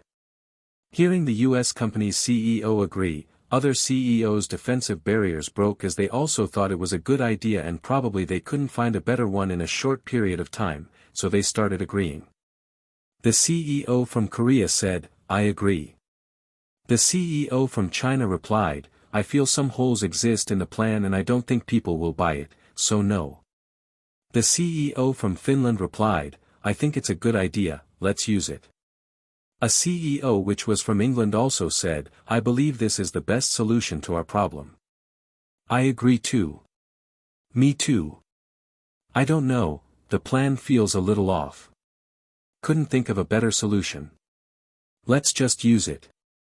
And just like that, almost 80% of the people present in the alliance agreed to the plan, while the 20% remaining had not agreed, either because they were doubtful of the plan, rejected it completely, or didn't state their opinion at all. So as most of the people present voted as positive and agreed to the plan, they decided to use that plan, of course after some polishing, so at least some of the holes disappear. After they had finally decided and wanted to talk more about the plan, suddenly the sound of ringtone was heard from one of the chairs. The person sitting on that chair was the CEO of England's phone company. A little embarrassed seeing how everyone stopped talking and now looking at him, he said as he picked up his phone from the inside of his pocket, "Pardon me, everyone, even though I put my phone on silence, I made it so that the extremely important contacts and calls would not be on silence and come through. This must be a very important call." After looking at the screen of his phone, he said, "It's a very important friend of mine and I need to answer it, excuse me." As he said that without waiting for anyone's response he picked up the phone and stood up as he started walking outside the meeting conference room. 3 days ago. It's been a couple of days since Detective John Locke reported his findings to Amara Martin. Since then he had been thinking about his baseless hypothesis and he has even investigated the ghost theft case a lot, but no matter how much he dug, he found no relation between the two virus company and the ghost theft. But as a detective he had a strong sense and feeling for these things, he somehow trusted what his gut was telling him about this. And this was also one of the reasons he was considered a genius detective, as what his gut told him and felt was usually true. Now even though he had no proof or evidence for his hypothesis, he still somehow believed that the virus company was at least related to the matter of the ghost theft, and even if there was no motivation behind the act or even if the evidence were telling him otherwise, he would still suspect the virus company. John Locke had done big and important things for the Martin family in the past and he still did help whenever the family faced a problem, but there was a reason why he would do so much for the Martin family, a reason no one other than him and Amara's father knew. When Detective Locke was only an orphan, Amara's father had discovered his talent and thus financed him to study and get to the place where he was today. He knew he was a genius detective right now mainly because Amara's father had helped him. And as Detective Locke was not an ungrateful person, he had long sworn to himself that he would help Amara's father and his family till the day he dies. This virus company's entered the car market now and the cars are getting more popular each day and honestly, their cars are much better than the Martin family's cars and probably most of the other car companies. Detective Locke thought to himself. Then he continued his thoughts.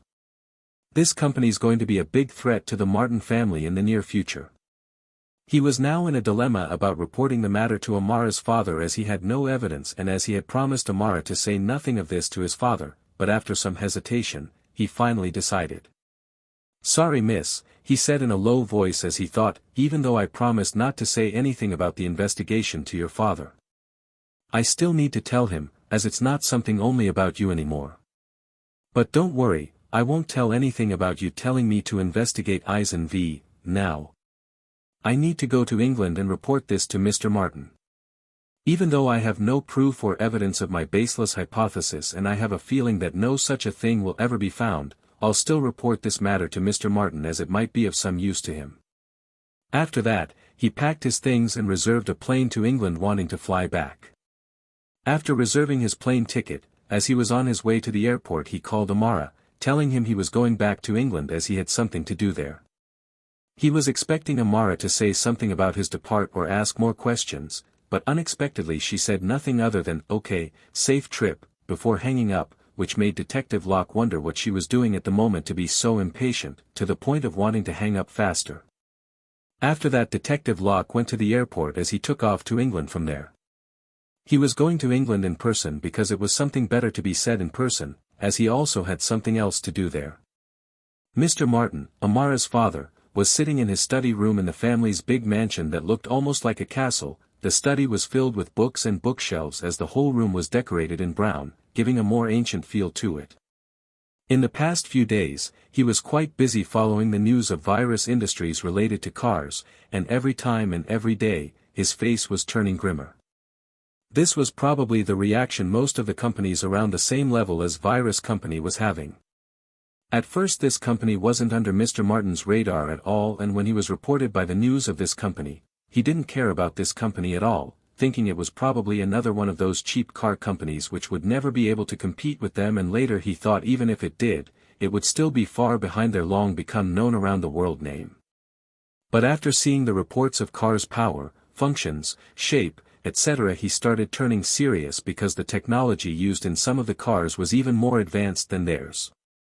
This made him wake up, as he started following the news related to that company to see if things were as serious as he thought it was. At first, the reaction was not a lot by people, as they had almost no expectation from this new car company, other than saying this was that phone company's car branch. Some people even mocked and ridiculed them, seeing how rashly they jumped into another industry, even before having a strong foundation in their own previous industry first. Some even said they are just biting off far more than they can chew. Seeing these reactions, Mr. Martin was a little relieved, not relieved that they would not be a rival, no, he knew that was meant to happen sooner or later. What he was relieved about was that it seems people's trust was not that much in the company, so he was relieved to know that it seemed he would have time to prepare and even advance their technology to the same level before they are known enough in the field of the car industry. But as a couple of days passed, he figured that he was mistaken greatly about this, and as days passed, people started to realize how good the cars were. This happened because lots of weaker stupid car companies started spreading rumors about that company because they realized how good their cars were, but that just made more controversy as lots of focus was drawn to the cars, making people start talking about how good the cars are. Mr. Martin thought, very angry at how nitwit some companies can get. Just plain stupid, he said out loud, unable to keep his anger inside. Now, in just a couple days, the word was spreading as everyone is speaking about how good the cars of that company are and how they have such wonderful functions. Mr. Martin now knew the time he thought he had was probably gone, and he was right. After that, in the past few days, the selling percentage of his company's cars decreasing even as he was sitting in his room thinking by himself. He knew he had to do something soon, or his company's going to face a crisis soon. So he appointed someone to investigate that company. As he started looking for plans that might be helpful, he wasn't going to do anything extreme at this point, he just wanted to know his enemy well before making any moves. But oddly he found nothing other than some general things which anyone can find if they investigate. So he was quite disappointed, but had not given up as he started thinking of ways he could stabilize his decreasing selling percentage. After thinking for so much, he still found no way he could stabilize the sales, other than having the same technology as that company, or at least close to it. But he knew that was not possible in a short period of time before his company goes through a big loss. He needed something that would have an effect fast.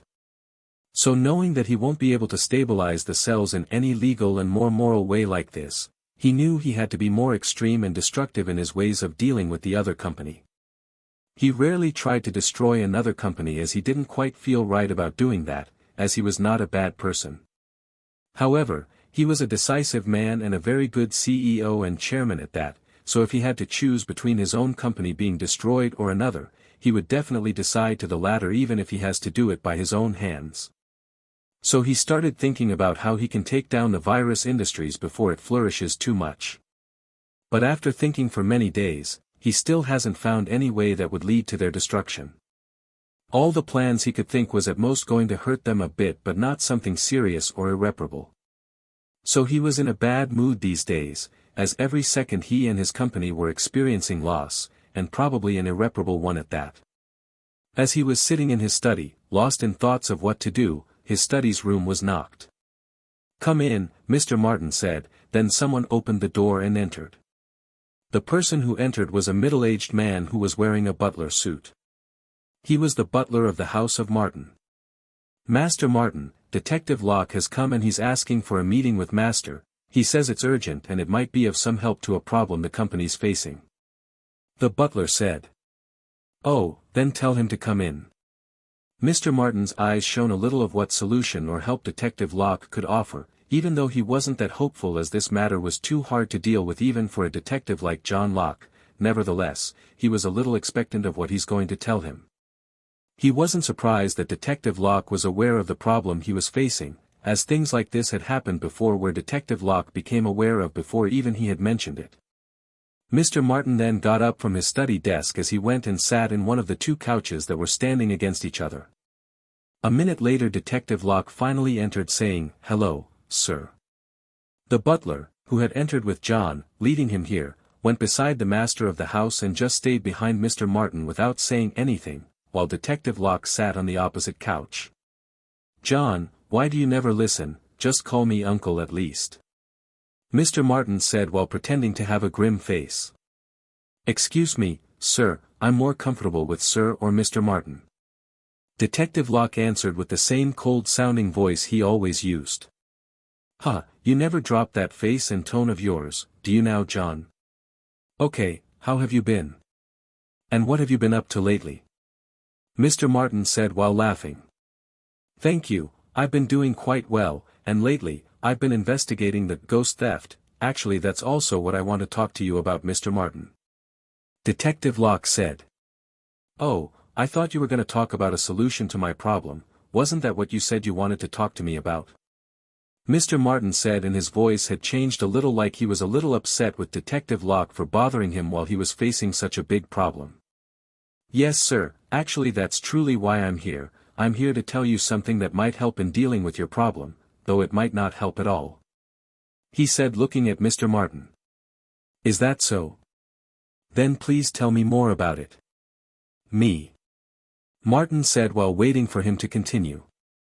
"So, I was investigating the ghost theft and tried to look for suspects everywhere, but there was not even the slightest of evidence left anywhere. It's like there was no evidence there to begin with," Detective Locke said.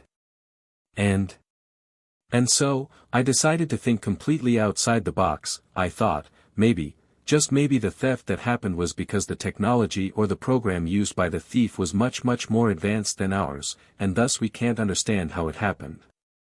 And when I started thinking like this, immediately another company with the same description came to my mind." Detective Locke stopped talking at this point as he paused and looked at Mr. Martin. "Me." Martin's eyes were shining with excitement at this point as he said with a louder tone, "The Virus Industries."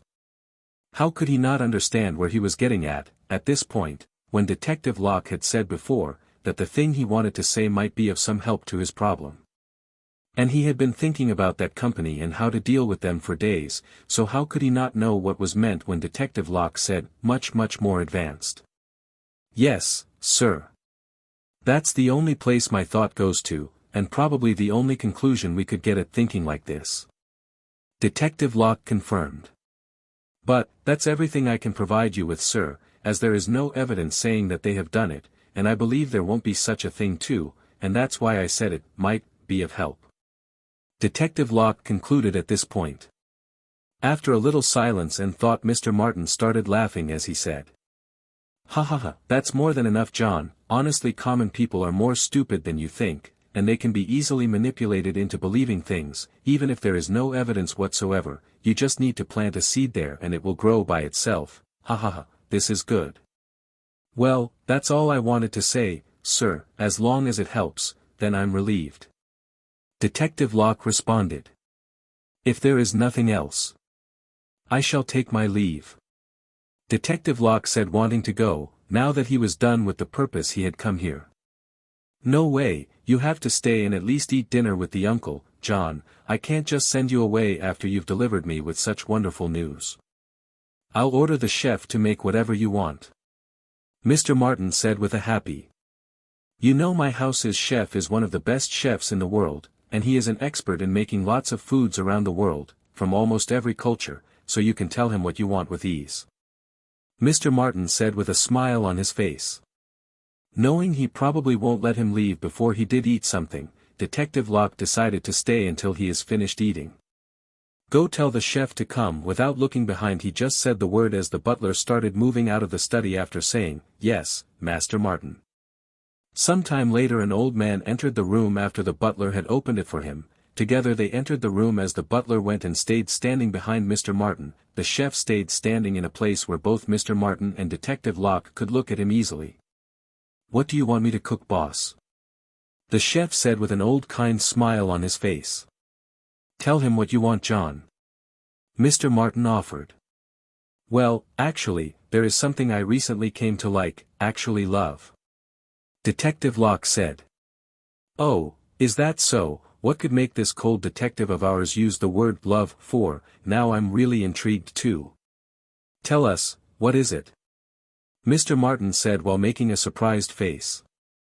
With the same poker face and cold tone he usually uses, Detective Locke answered, "It's meat bun." After that the chef started steaming meat buns. This was something he has never made in this house, though he knew how to make one. Sometime later the meat bun was brought by the chef to the study while Mr. Martin and Detective Locke were talking about some trivial matters. Seeing the steamed meat bun ready and here, Mr. Martin said, "Oh, the food is finally here. Let's see how delicious this thing which made you use the word love actually is." As it would probably be uncomfortable for Detective Locke to eat while everyone else was just staring at him, Mr. Martin too joined in, though a part of the reason he joined was because he was genuinely intrigued by the food. He wondered just what kind of taste would make John fall for it. After the chef placed the dish of steamed meat buns on the table, in the middle of two couches, he went back and stayed at a place where both of them could see him clearly and then started explaining about the food's background, its recipe, and how it was made. "Help yourself, John. Dig in," Mr. Martin said, and then without waiting for Detective Locke to eat the first meat bun, just picked off one of the meat buns and took a bite from it. After taking a bite his eyes shone as he said, "Oh, it has a nice taste, such a balance." After that, he started eating a couple more as Detective Locke dug in too. But what no one knew was that since the moment Mr. Martin had heard of Detective Locke's baseless hypothesis, he had been thinking of what would be the best way to use the baseless hypothesis. He needed a way that would cause irreparable damage to that company. After they had finished eating the meat buns, Detective Locke bid farewell and left as the butler guided him outside. Now Mr. Martin was alone again inside the room, thinking of how to use this great opportunity. After thinking for about an hour more, he finally decided. His decision was to not get involved in this directly, while causing the most damage through others. Just in case this doesn't work, he didn't want that unknown company as his enemy. Because if that baseless hypothesis was true, they would be a frightening power and enemy, not someone easy to mess with. They could freaking steal money from all over the world. Just thinking about it made him afraid. Mr. Martin thought. "I just need to guide others to leave the seed for me. That friend of mine in the phone industry should be in the meeting where all of the major phone companies are going to be present. According to what he told me, they have reverse engineered the phones by applying some changes to it so it would be more difficult to tell it was a copy. And they are banding together and putting all their money, power, and connections on this so no one would be able to talk to them or make a move against them, trying to charge them. The only thing I need to do is to let that friend of mine know about this, and he along with his allies are sure to use it in the best way possible by putting all their brains together in this." Mr. Martin finally decided. Now that he had made his decision, he picked up his Virus Galaxy 1 and called a friend from the list. Back to Allied Phone Company's meeting. After they had finally decided and wanted to talk more about the plan, suddenly the sound of ringtone was heard from one of the chairs. The person sitting on that chair was the CEO of England's phone company. A little embarrassed seeing how everyone stopped talking and now looking at him, he said as he picked up his phone from the inside of his pocket, "Pardon me, everyone, even though I put my phone on silence, I made it so that the extremely important contacts and calls would not be on silence and come through. This must be a very important call." After looking at the screen of his phone, he said, "It's a very important friend of mine and I need to answer it. Excuse me." As he said that, without waiting for anyone's response, he picked up the phone and stood up as he started walking outside the meeting conference room. "Hey, Ethan, what is it, friend?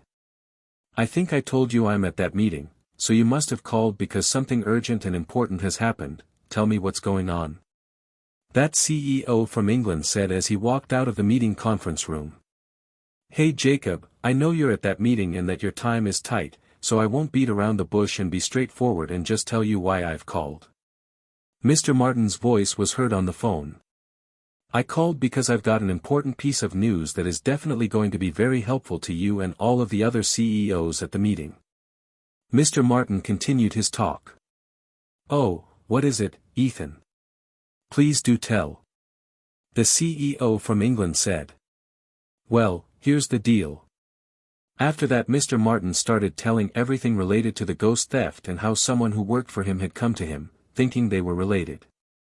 Mr. Martin explained how he thought that case was related to that company, even though there was no evidence leading to them, also explaining that there was probably no evidence that would be found after this.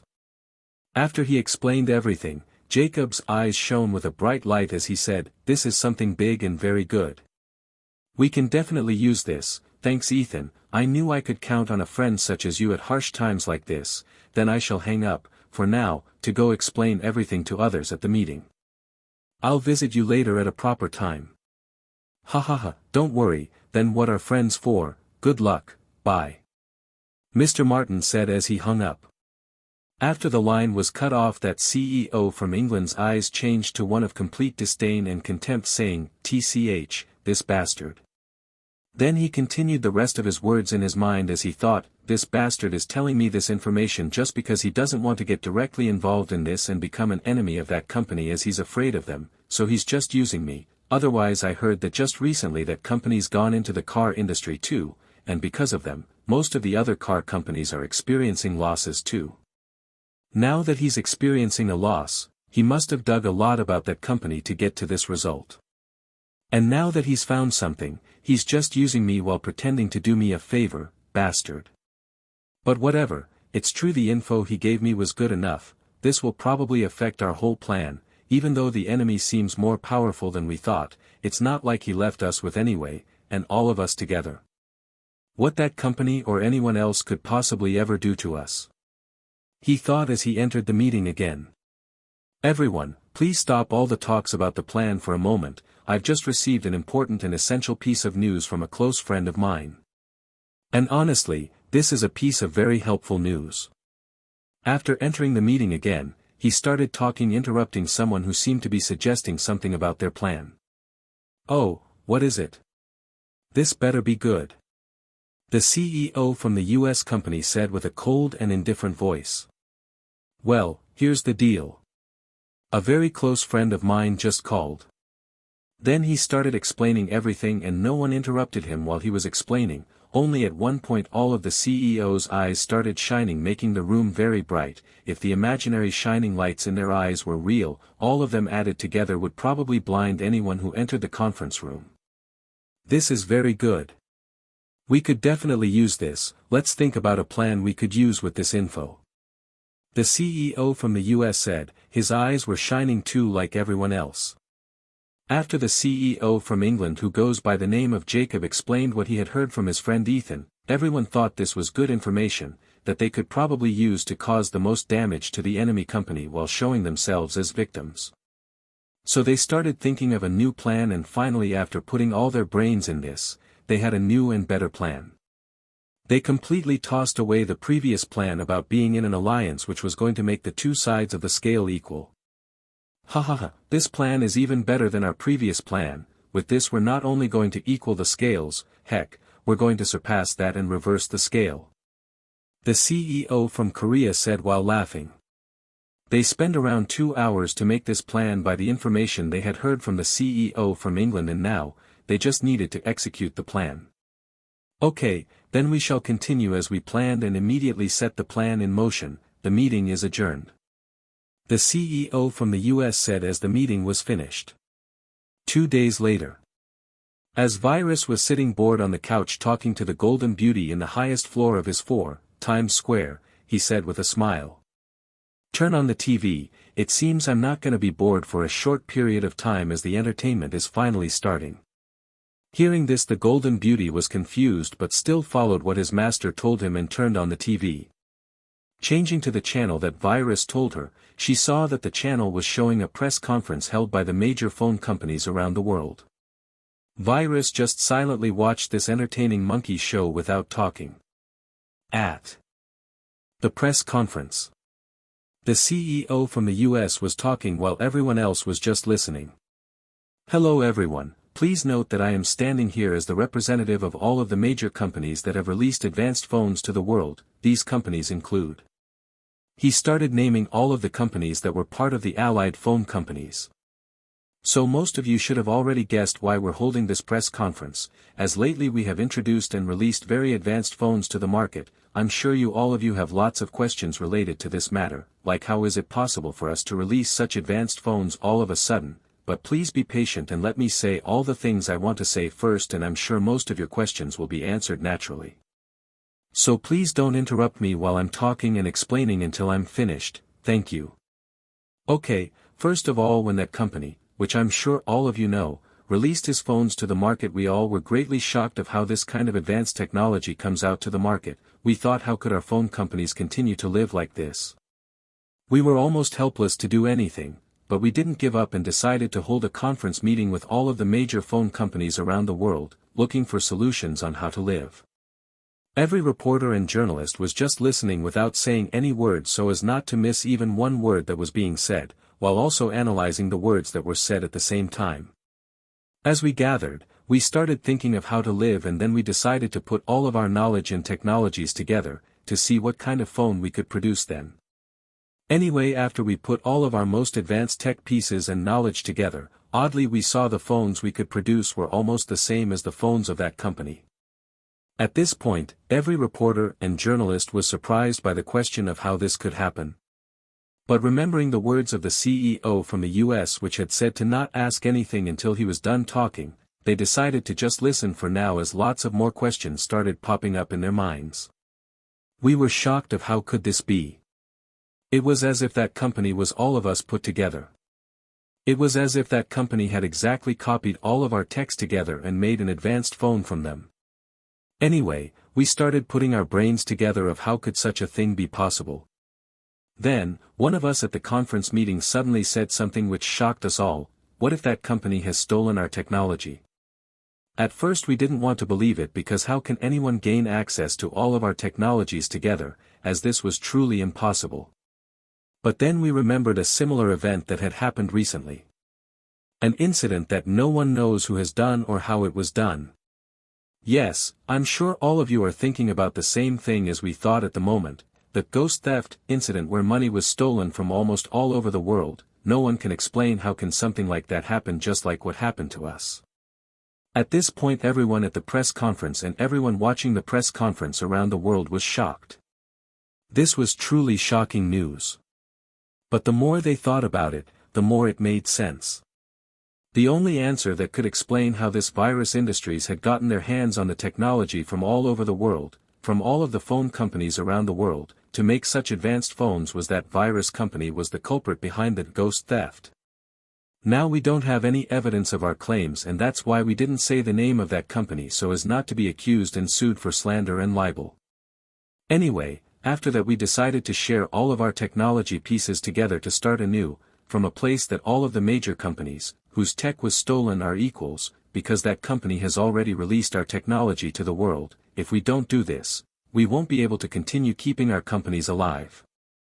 But from now on we will separate our ways from each other, and whatever advancement we achieve from now on, belongs solely to that company itself and not related to the other companies at all. That was everything the major companies whose names I announced earlier wanted to say. That's enough, turn it off. Virus told the Golden Beauty with a laugh. He knew there was nothing else the phone companies wanted to say, other than the things they had heard already. It's really fun and entertaining seeing these monkeys think they've outsmarted me and won already. A top-class joke. Virus sneered at the hilarity of it all. The Golden Beauty was shocked after seeing the news.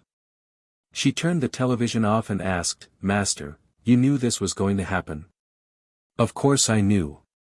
"What about it?" Virus replied without any change in tone or expression. "Then why didn't you stop them? You could have sent me to slaughter them. Or make a move before them to not let the matter get this far. Now, this has gotten serious, as everyone thinks Master has stolen those companies' phones and the money. The Golden Beauty pouted, upset and frustrated for her master who only watched them, even though he knew everything all along. "Tell me, my lil Bella, do you think God exists?" Virus asked, chuckling at her adorable tantrum she made while being upset and frustrated. "I don't know, maybe. I don't have enough data and information to answer that question."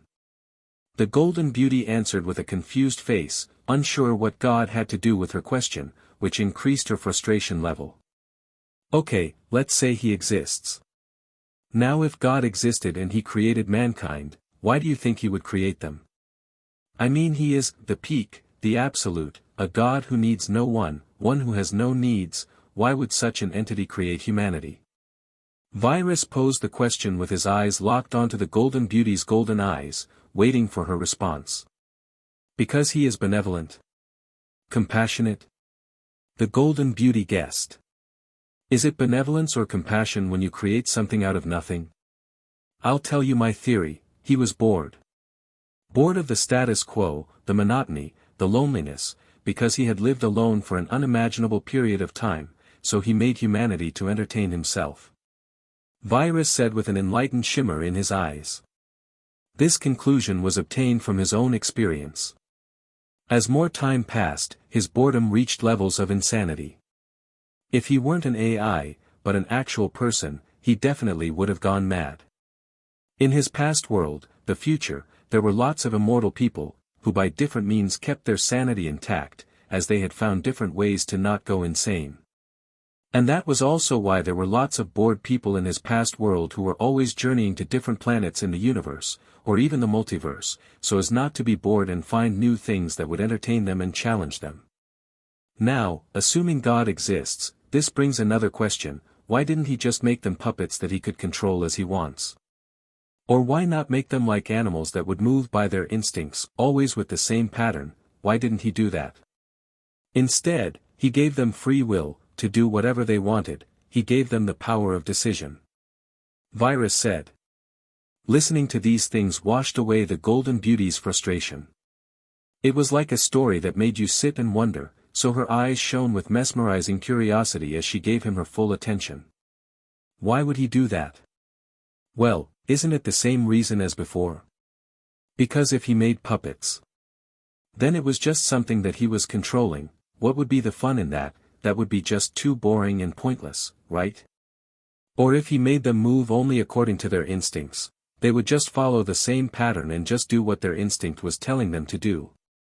That would be too predictable and too boring too. Virus continued as the Golden Beauty was listening very carefully, enjoying it while looking forward to what her master was going to say next. So he wanted something that would be fun and entertaining, something that would surprise him. So he gave them free will and the power of decision, almost like his own free will, so they could even make decisions that would surprise even him. He also gave them the capability of learning and improving, as that would make them more interesting and entertaining as time passed, never to bore him again. Virus said with the same face like he was just telling a story. Now let's talk about another question: why doesn't God stop bad people from doing bad things, or why doesn't he stop or reward good people for doing good deeds in this world? I mean, God has omnipotence, omnipresence, and omniscience, right? So he would know everything and he could be able to do anything he wanted, but why didn't he do that? Instead, he created heaven and hell to punish bad people and reward good people, while he could have just stopped them from doing bad things. He continued, I would answer to that by saying again, well, it wouldn't be fun and entertaining to intervene because that would lower the fun, as it would be like taking away their free will from them. So he just watches, like watching an interesting movie, looking forward to what would happen next. The Golden Beauty's eyes glimmered with newfound understanding. She was fascinated by the tale her master weaved. And this is where life and death comes. Life is a process in which he just watches the human beings with free will do the things they felt like doing, an entertaining process that he would never intervene. But after the process is over and they are done making the decisions in their life as their cycle ends, and he's entertained enough by that person, death arrives. This is where they go to heaven and hell. This is the time another kind of fun and entertainment begins. Virus said, a little excited by his own theory and explanations. He continued by saying, now that their journey is over and he has had enough fun because of that person who has free will almost like his own, and now that he can intervene, another kind of entertainment begins, another way of not being bored. He is faced with creatures that have free will. They know what's going on and understand, and they are almost like him in some aspects. So he sends the people who has done good deeds and believed in him to heaven, a place he would still be entertained by watching them enjoy heaven, enjoy the blessings, while he also starts torturing the people who have done bad deeds in hell, because that's also another way of having fun and a way of getting away from being bored. And now as he's finally able to intervene, he shows them the consequence of their deeds by torturing them. Do you understand my meaning, my lil beauty? Virus said with a smile on his face, showing the golden beauty all the dimples on his face. I understand, master. So you're saying he enjoys the process and he's entertained by it and doesn't intervene until they are done with their decisions, and they are done entertaining and surprising him with their decision, and after they die, another kind of entertainment begins as he rewards the good and tortures the bad who has done bad things, while getting pleasure again from both torturing and rewarding. The golden beauty said with a shining light in her eyes. Huh, you were almost right, my cute Bella. Anyway, what I want to say is that I didn't intervene and stop the phone companies because that would be boring and dull, there would be no challenge at all. So I wait till they are done completely and then I start punishing them, as otherwise would be just too boring. Virus said with a short laugh. So do you now get why I wasn't making any moves till now? Virus asked, looking at Bella. Yes, hee, because Master is bored and he likes to play others to death, by first giving them hope that they have won, only to take everything away from them. The golden beauty said with a cute giggle on her face. My cute Bella has beautiful ways of interpreting. Well, you would have understood me better just if you had lived as long as me, because when you live forever, everything starts to get boring at some point, and only some things that pose a challenge won't make you bored anymore. Virus replied with a dimpled smile. And to me at this point, almost only not being bored matters. He said after a little silence. Listening to this made Bella's gaze directed downwards, not wanting to show her eyes which were turning moist as time passed. She thought, just how much a person has to live to get to this point, to just look for something that would entertain him. What has he gone through to be afraid of being bored? Seeing her head downturned, Virus knew exactly what was going on in her thoughts, so he said with a tight-lipped smile, My lil beauty, no need to be sad because I've lived for too long, or because I love to find fun and challenges in life. Every person is different from each other just as I am, everyone lives by a goal just as I do, so I'm not that different from others, and I choose to continue living instead of just killing myself, because living is far better than being dead and being nothing at all. Seeing her master trying to make her feel better, oddly made the golden beauty happy as she turned her head upwards to look into her master's devilishly beautiful eyes as she said with a broad smile, anyway, master has me now and I promise I would do my best so master would never become bored ever again, until eternity. Ha ha ha, I'm sure you would keep your promise. Now let's get back to those entertaining monkeys. Virus talked with a fit of laughter at the golden beauty, but then he changed the subject. He spoke, Tell me my lil Bella, which one would hurt more, rising to the peak just to fall to the bottom, or going downside first and then fall to the bottom, I mean falling down when you're already near the bottom yourself. Which one would hurt more? And destroy you more? Then his eyes changed to that of a chilly one as he asked with an evil grin. Seeing the light in his master's eyes change and that evil grin which charmed her unconsciously, she replied, Of course if you rise to the peak and then fall to the bottom it would hurt more. No, it won't only hurt more, it would kill you for real. Losing while you're hoping is so much more painful than just despairing even more while you're already despairing. That's right, these monkeys are at the peak right now, thinking they have won, savoring their victory. This is the perfect moment to hit back. It was fun watching them do stupid things that I've already predicted and prepared counterattacks for, even before they had decided upon it. Now it's time for another kind of fun to begin, the fun of punishment. Virus responded. If anyone else was there hearing and seeing the cold and chilly look in Virus' eyes and that evil grin, that person would probably be either frightened or charmed to death, swearing never to become this person's enemy at all costs or to become his at all costs. Now, go call the CEO Ugly and the legal Ugly to come here. Okay, master.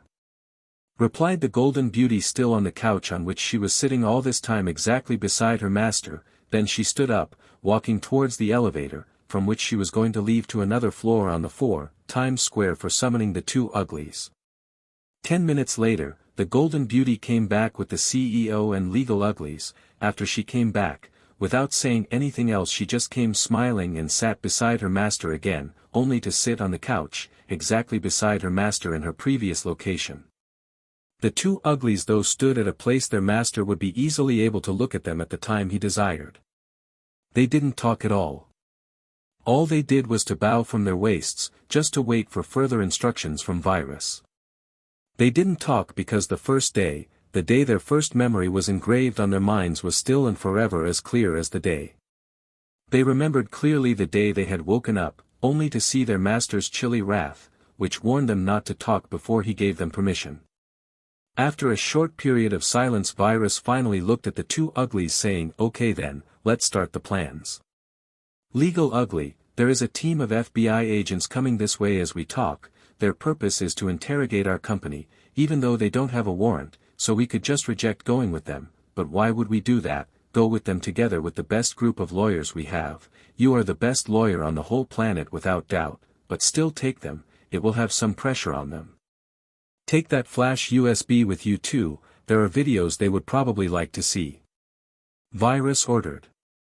"Yes, master." The legal ugly replied, taking the flash USB on the desk. "You are dismissed," Virus said as the legal ugly bowed with his waist as he took his leave. "Now, CEO Ugly, you release those phones I told you to stop from releasing for now to the market. I told you to stop releasing because I had already calculated we would need it today. This is gonna amuse me for a while, as I watch their faces when their worlds start to crumble piece by piece," Virus said in amusement. "These phones will also prove we have not stolen money from around the world, as we have not stolen the phone technologies. It will be obvious that the other phone companies were stealing our technology after they would be able to take out tech as advanced as ours. Also tell everyone through media that we are going to release more advanced sets of phones every month, not just a phone, but a set of phones every month until I feel like it's enough already. Also, tell them we are going to enter whole lots of other industries soon too," he said, looking at the CEO Ugly. "Okay master, but still, some would still doubt we have stolen the money as our technology is too advanced and they will draw too much attention from other people," the CEO Ugly said, looking a little worried. "Don't worry, with the things we're gonna do from now on, it would be impossible not to draw any attention, and it's not like I'm afraid to draw attention, otherwise I would have just killed everyone who tried to make a move against me before they had even taken the first step. Just do as I say and don't worry about some people and the government doubting us. They won't be able to do anything without evidence, which doesn't exist in the first place. Also, I already have a plan for those suspicious people who think we are the ones behind the ghost theft. Virus said with a crafty grin on his face. "Also, even if they did have evidence, which they don't, so what? It's not like they would have been able to do anything against us, so go and don't worry, just do your job well. Understood?" He was finally done talking to the CEO Ugly. "Yes, master. I shall take my leave then," the CEO Ugly said as he took his leave too. At the moment the whole world was cursing the Virus company for being so shameless to steal money and technology from the whole world. People whose money were stolen by the Virus company were fuming with rage, looking for ways to take revenge and money back, while the governments in different countries were looking for evidence that they were the ones responsible for the ghost theft behind the scene. The internet was exploding with curses toward this criminal company, condemning them. Lots of countries and other places were getting ready to terminate their contracts with this shameless criminal company when something happened on the same day. The Virus Industries released a new set of phones. Almost everyone knew what this implied after seeing the phones being more advanced than the previous phones. Everyone was shocked by the news. This was like shock after shock in the same day in a row. And the CEO of Virus Industries too held a press conference, telling the world that they have far more advanced phones than the current ones at the market because they have been getting ready for this debut for decades, to appear strong from the very beginning. He also denied all charges that were thrown at them by the Allied companies, telling everyone it was the Allied phone companies that had stolen the tech and soon they were going to reveal the related evidence to the world. He also said that the Allied companies can show the government their own phone technology pieces which are as advanced as the ones they release today, if they are truly innocent and if the virus company is truly the one stealing their technology. He also announced another shocking news to the world by saying the virus industries are far more advanced than they think, saying they are soon going to enter other industries too. Hearing these shocking news and seeing the phones which were even more advanced than the previous ones, the world became confused at first, not quite understanding, but after processing the news, lights of understanding shone in some of their eyes. Their doubts and uncertainty too started disappearing, and it was soon going to disappear completely if the Allied companies couldn't reveal the related technology as advanced as the ones the virus phone industries had just released to the world. The internet and common people's opinion too started changing, though a lot of people were having doubts about which side were telling the truth. A person who was saying, "These bastards are stealing money from the world both in daylight and dark," changed his sentence to, "Wow, these bastard Allied phone companies think they can fool everyone. Seriously, WTF is with this world?" Or another person which before the release and press conference held by the virus industries had said, "I'm gonna sell my virus iPhone 1 to half the price and exchange it with the phones of the other Allied companies. Is there anyone? I'm gonna do it right now." This poor person was yelling at the internet crying, "You bastards. I gave away my awesome phone just because I believed too easily. I want my phone back, please give my phone back, that money I gave you. You can keep them and I will also give back your Allied company's phone back. Just give my virus iPhone 1 back please." But the person who had exchanged his phone with the virus iPhone 1 never replied. A person who had said, "I hate virus industries," were now saying this, "I hate every phone company except virus industries." Things and happenings like this were going on everywhere throughout the world in almost every country, though people who doubted them or believed in the Allied phone companies still existed. Everyone from the Allied companies was at their homes at the moment laughing happily, spending their times with their family, thinking they had won and their companies were saved. But it was at this moment their phones started ringing as they got to know of the press conference held by the virus industries. Each of them turned the television on to see the press conference they just got the news of, wanting to see how that company would try to justify itself in vain. What none of the CEOs realized was that at each of their houses, just around them, was a real fly, flying around. But they were much smaller than a normal fly. They saw the press conference held by the CEO ugly. After thinking how ugly he was, like everyone else around the world, the press conference got to its more important parts as the CEOs' faces started turning paler and paler. When the press conference had finally ended, they were ashen-faced, stunned, and their eyes were frozen open staring at the TV which had completely changed to another program.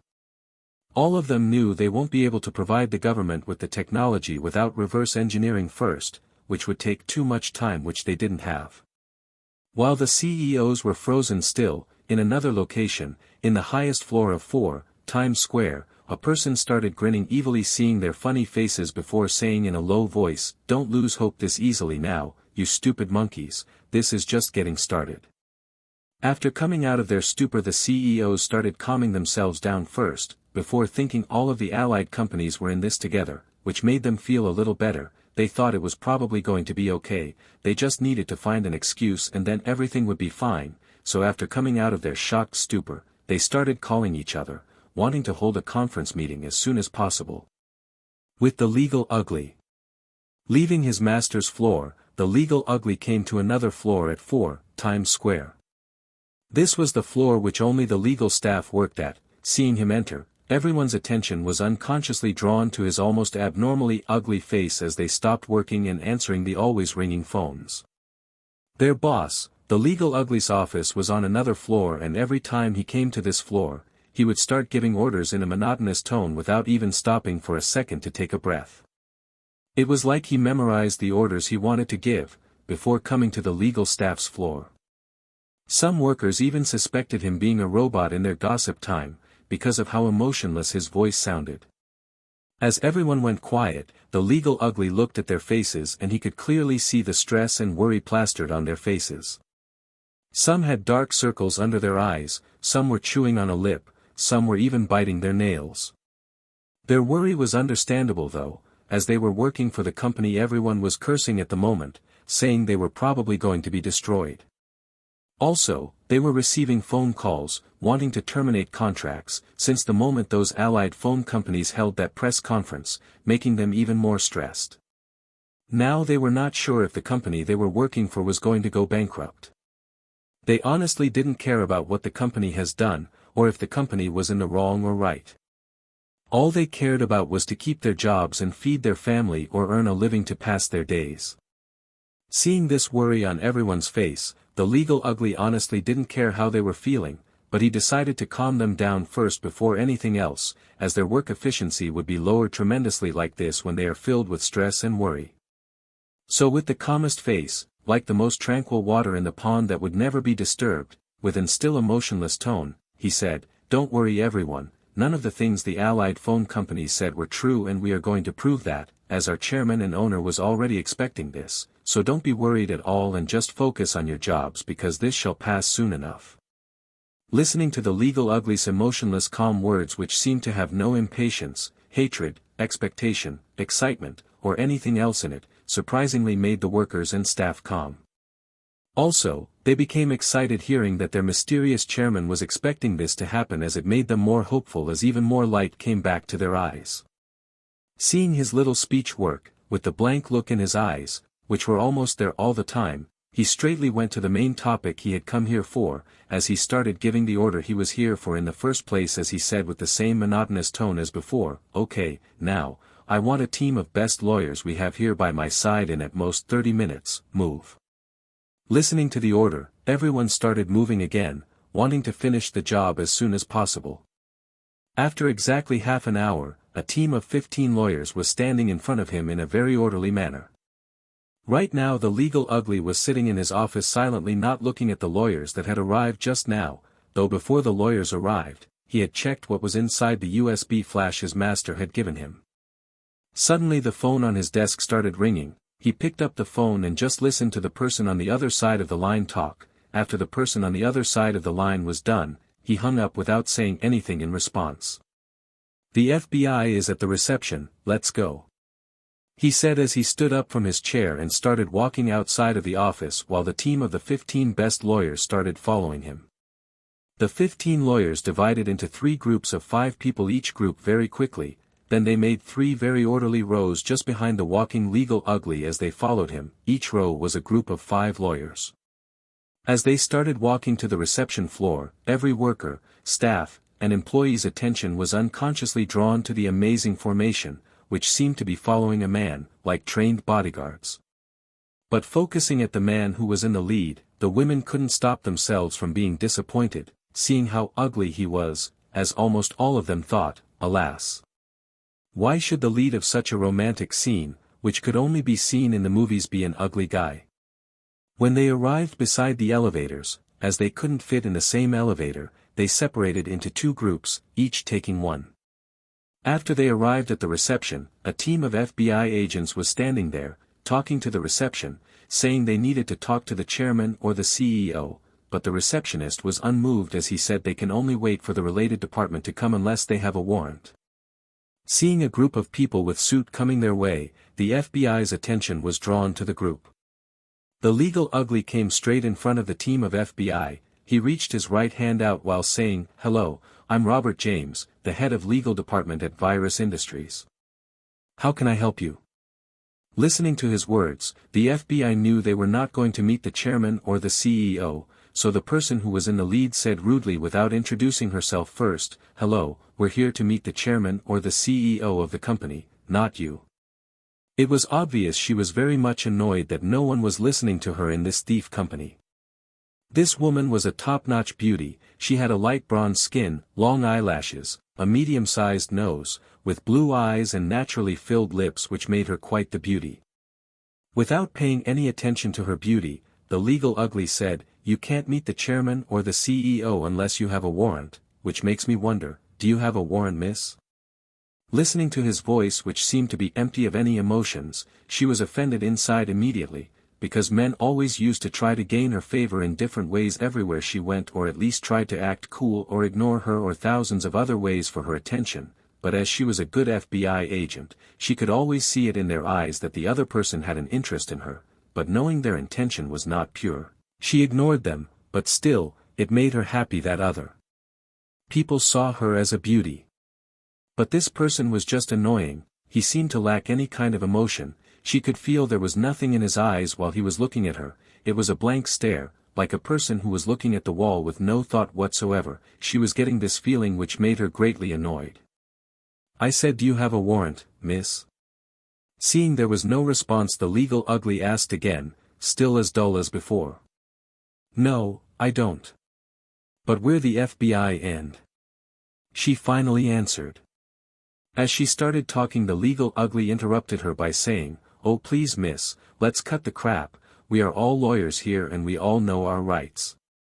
You coming to our door without any kind of evidence to accuse us of something would just make us able to sue you for libel, you know that, right?" Listening to him talk, the police beauty started gritting her teeth, but she didn't say anything because he was right. They had come today just to see their reaction, as they were ordered from the higher-ups to see if they would cooperate. It seems they won't cooperate. As she was thinking this, her thoughts were interrupted by that emotionless ugly man. "But as our chairman is a really good man, even though he won't be able to come for interrogation as he's a really busy person, he told us to cooperate with the police and go with you for interrogation, so let's go," the legal ugly said.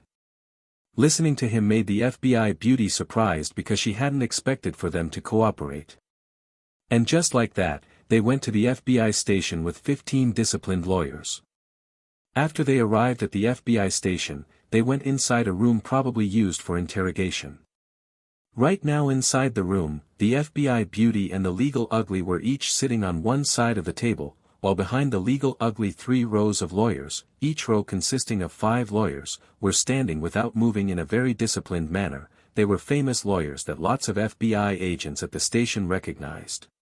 That beautiful FBI wanted to start the interrogation as she said, "Okay Mr. James, so let's start with this, was it the virus company that..." She was just starting the interrogation with the first question when she was interrupted again by that ugly man, making her furious inside. "Miss, I think you're misunderstanding something. We can leave whenever we want to, and we're here just because of our chairman's kindness in trying to bring justice to light, so I will do the talking while you listen," the legal ugly said with the same blank expression he always wore. "First let me start by saying that we, and by we, I mean the virus company, we're not behind the ghost theft case, and neither have we stolen any kind of technology from anywhere. All of our technologies come from ourselves and decades of research," the legal ugly said. "Now talking more than this would be a complete waste of time unless you have evidence, which obviously you don't," the legal ugly said.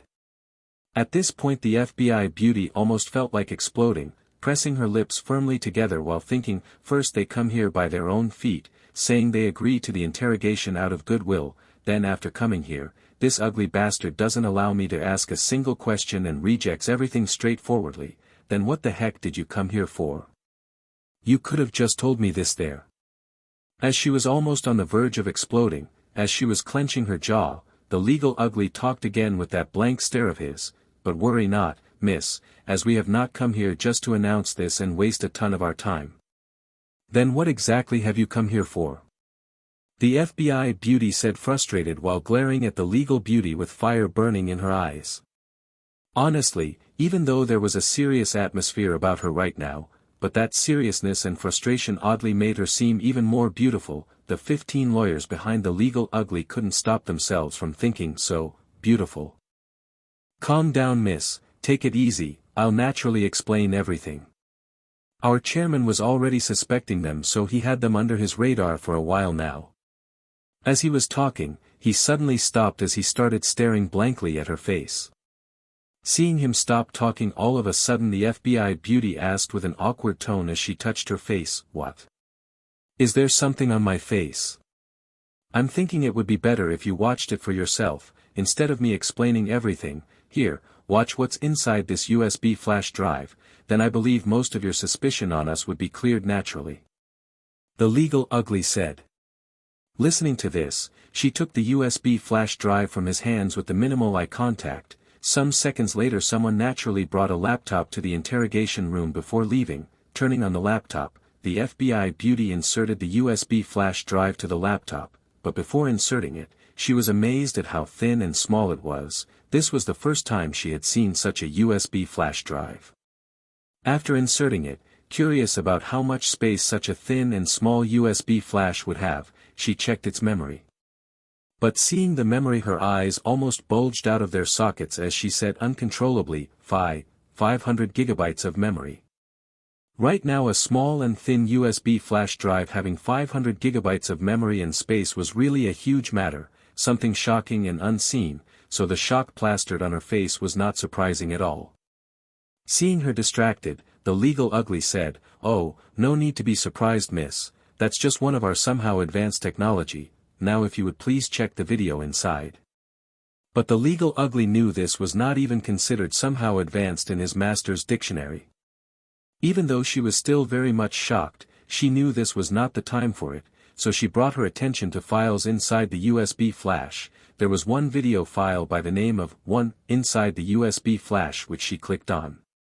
After she clicked on it, a video started playing. Its view was from the top of one of the walls in the conference meeting room. This video was recorded from the eyes of a very small fly which was sitting there, without moving in the least at the moment. Seeing the extremely high-quality video, the FBI beauty was amazed at the thought of such an advanced camera existing, while they were using such a crappy cameras. She thought very much astonished that even the FBI seemed not to have these kinds of advanced technologies like the camera and the USB flash drive, while this virus company that had popped out of nowhere seemed to have all of these wondrous techs.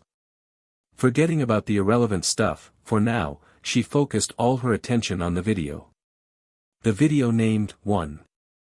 Hahaha, now that we've finished reverse engineering the phones and even made some changes, so others won't recognize the foundation was copied, we're back on business.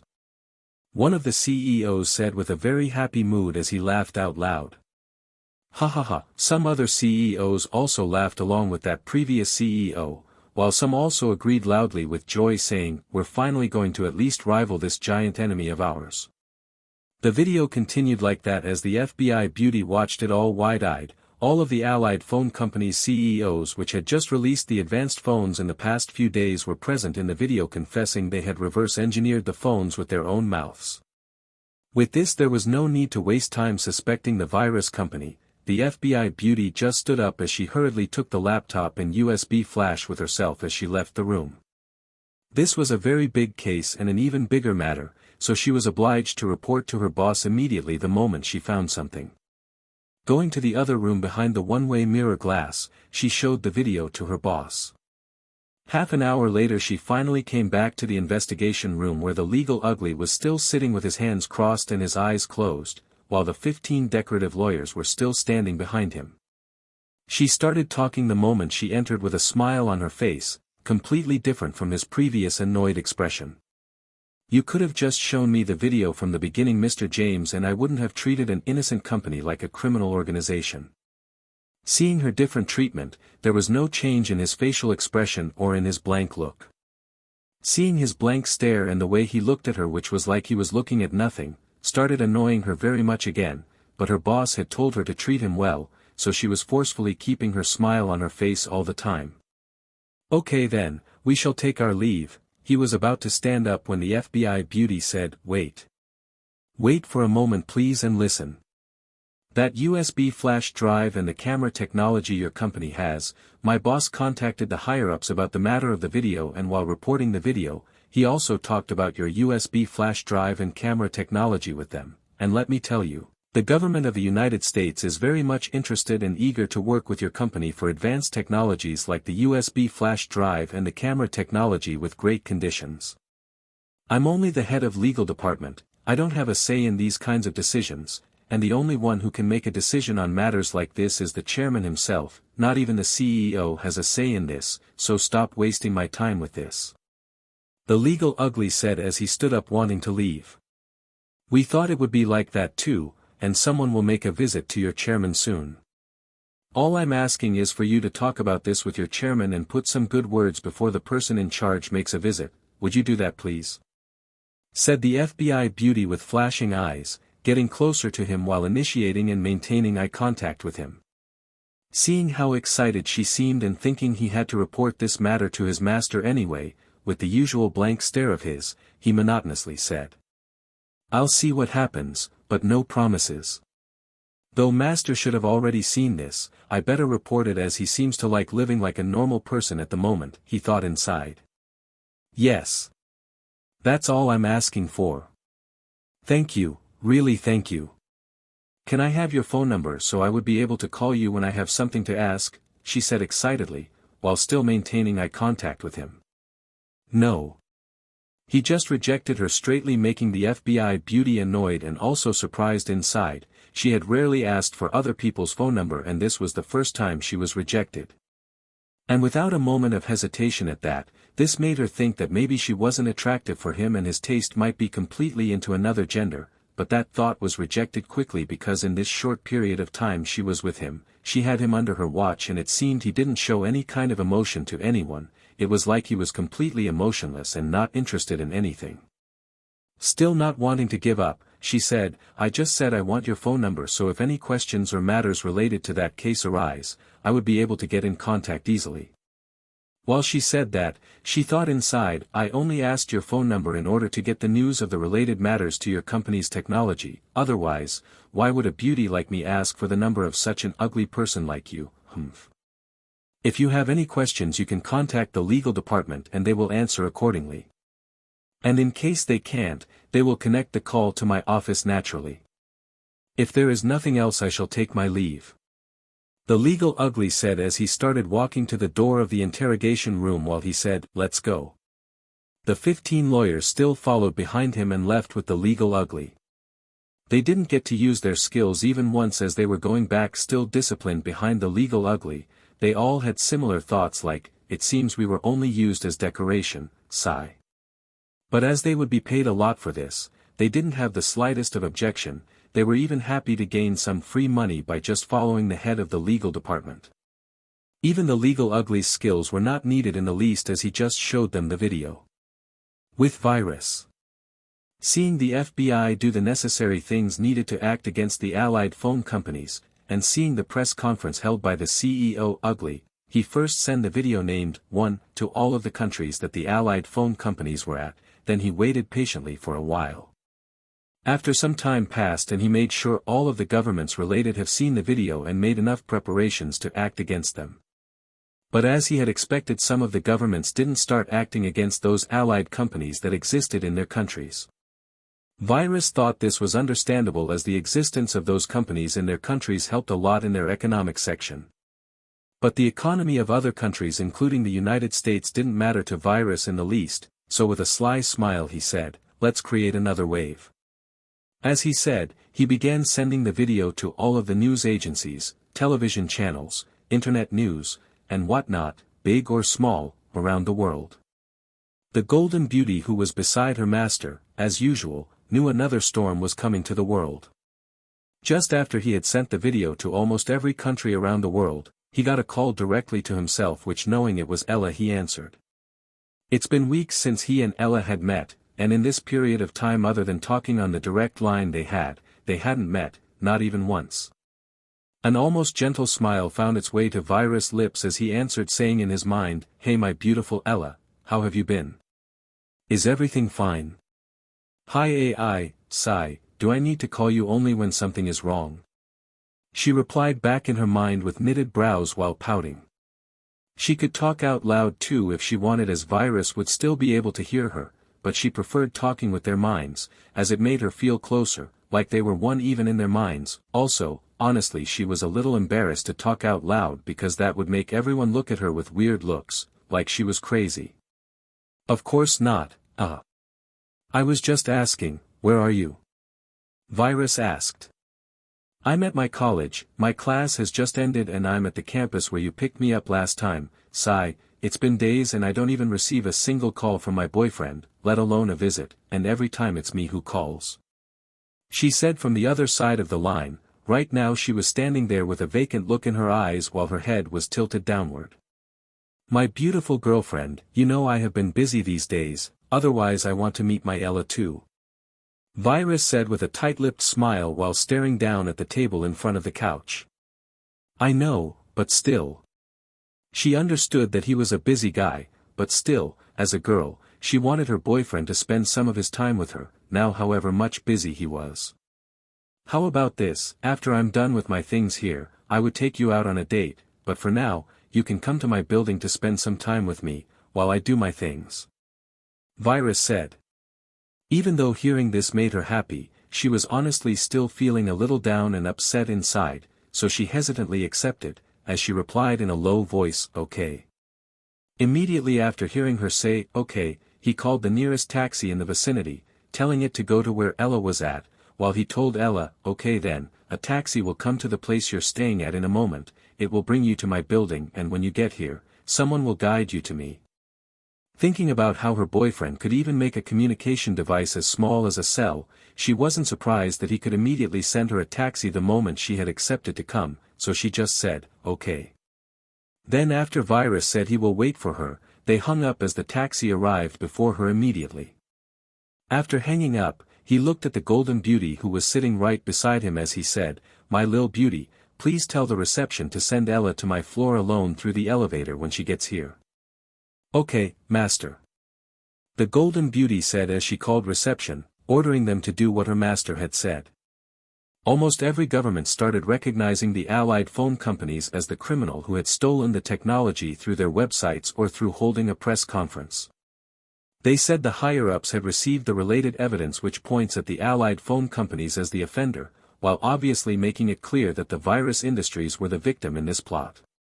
Listening to this, everyone who followed the government-related topics and announcements were astounded, while most of the normal people still hadn't heard of this news. But it didn't take long before almost every news channel, television and radio channels, news websites, and whatnot started playing the video which made everyone who saw the news around the world amazed and astonished. This was the same video that the FBI beauty had watched and seen. Everyone started cursing the allied phone companies as the real shameless people and thieves after watching the video. Now both the government and the common people knew who was the real culprit behind the scenes, and some were blaming themselves for believing too easily in what other people said. All in all, just like Virus had expected, people's impression of virus industries couldn't get better. But, some people with brains existed that were still suspicious of virus industries. Now some of these people were among common people while some belonged to different governments with power. Though this suspicion was not toward believing that they had stolen the phones from the allied companies, no, their suspicion of that matter was completely cleared after seeing the video. What they suspected was that only the virus industries who was so advanced, could be behind the ghost theft case, and this suspicion became even more when they realized the technologies like the phones, truly belonged to them. After seeing the press conference held by the CEO Ugly, all of the CEOs from the allied companies held an emergency meeting at a hidden location. Now, they were all together in a meeting conference room, much smaller than before. All of them had ashen faces like they were facing the greatest crisis in their lives as a deadly silence loomed over the conference room. Finally, the CEO from the USA talked with a heavy tone, breaking the silence. I've never imagined they would release better phones, and exactly on the day we release it at that. If we've known, we would have stuck with the first plan to equal the scales, at least like that, our chances would have been higher than this. Yeah, that's true. The CEO from Korea said with a downcast face. A dark and depressed atmosphere was looming over the room as some had slack expressions, while some had dark circles under their eyes. The CEO from the USA's phone company turned serious as he continued, okay, it's not the time for us to give up, let's think about this very seriously and I'm sure we would definitely be able to find a solution to this problem too, if we put all of our heads and brains in this, just like we did the previous time. Everyone started gaining some hope as light started coming back to their eyes, thinking what the CEO from the US said was not wrong. They had faced lots of crises in their career and they had gotten past all of them. They thought they will definitely get past this one too, just like the previous ones. And more importantly, they were not alone too. As they were about to start pouring ideas to the table, suddenly someone barged into the conference room as he said, "Sorry to intrude, but let me turn on the television. I was just informed that important news related to the allied phone companies are being broadcasted all over the world." Listening to his tone, everyone started having a bad feeling about this. The CEO from Korea told him to turn it on and leave, and just like ordered, that person who was the secretary of that Korean CEO turned the television on before taking his leave. All the news around the world had just started broadcasting the video about the allied phone companies meeting which the FBI beauty had watched. As they saw the video that was being broadcasted from the news, their minds completely froze. All of the CEOs had been stunned silly and stayed frozen like that, staring blankly with wide eyes at the television which was showing their secret conference meeting which was supposed to be completely secure. Almost all of them went pale immediately, paler than ever in their lives as their features started trembling. Some had beads of sweat pouring down their foreheads, while some had far away looked like they were wondering where had it gone wrong. "It's all over, we're done here," said the CEO from the US phone company, clenching his jaws with his pale face. He was the first to come out of being frozen silly, as he immediately started thinking what this meant, and he knew that there was nothing that could be done to save them from this situation anymore, which made him sink into the depths of depression and hopelessness. "We're doomed." The Korean CEO too came out of his daze as he said with a dark tone, but his eyes were red, completely moist. There were different reactions from the CEOs as some started crying, some were laughing like they had gone crazy, while some had almost no reaction at all. One of them even grabbed behind his neck as he seemed to have started having a heart attack, but there were trusted bodyguards, guarding the doors inside the conference meeting room, which immediately acted and took that CEO out of the conference room as they took him somewhere and his fate unknown. Some were mumbling something under their lips like, "All those efforts, everything I've done, is completely destroyed." One of them even seemed to be denying all of this as he smiled, saying, "Come on everyone, we will get past this too. Let's just put our brains in this as Mr. X said, and I'm sure we will figure this out too." Listening to him, the CEO from the US, who had almost accepted the reality and knew everything was over, thought, he has lost it.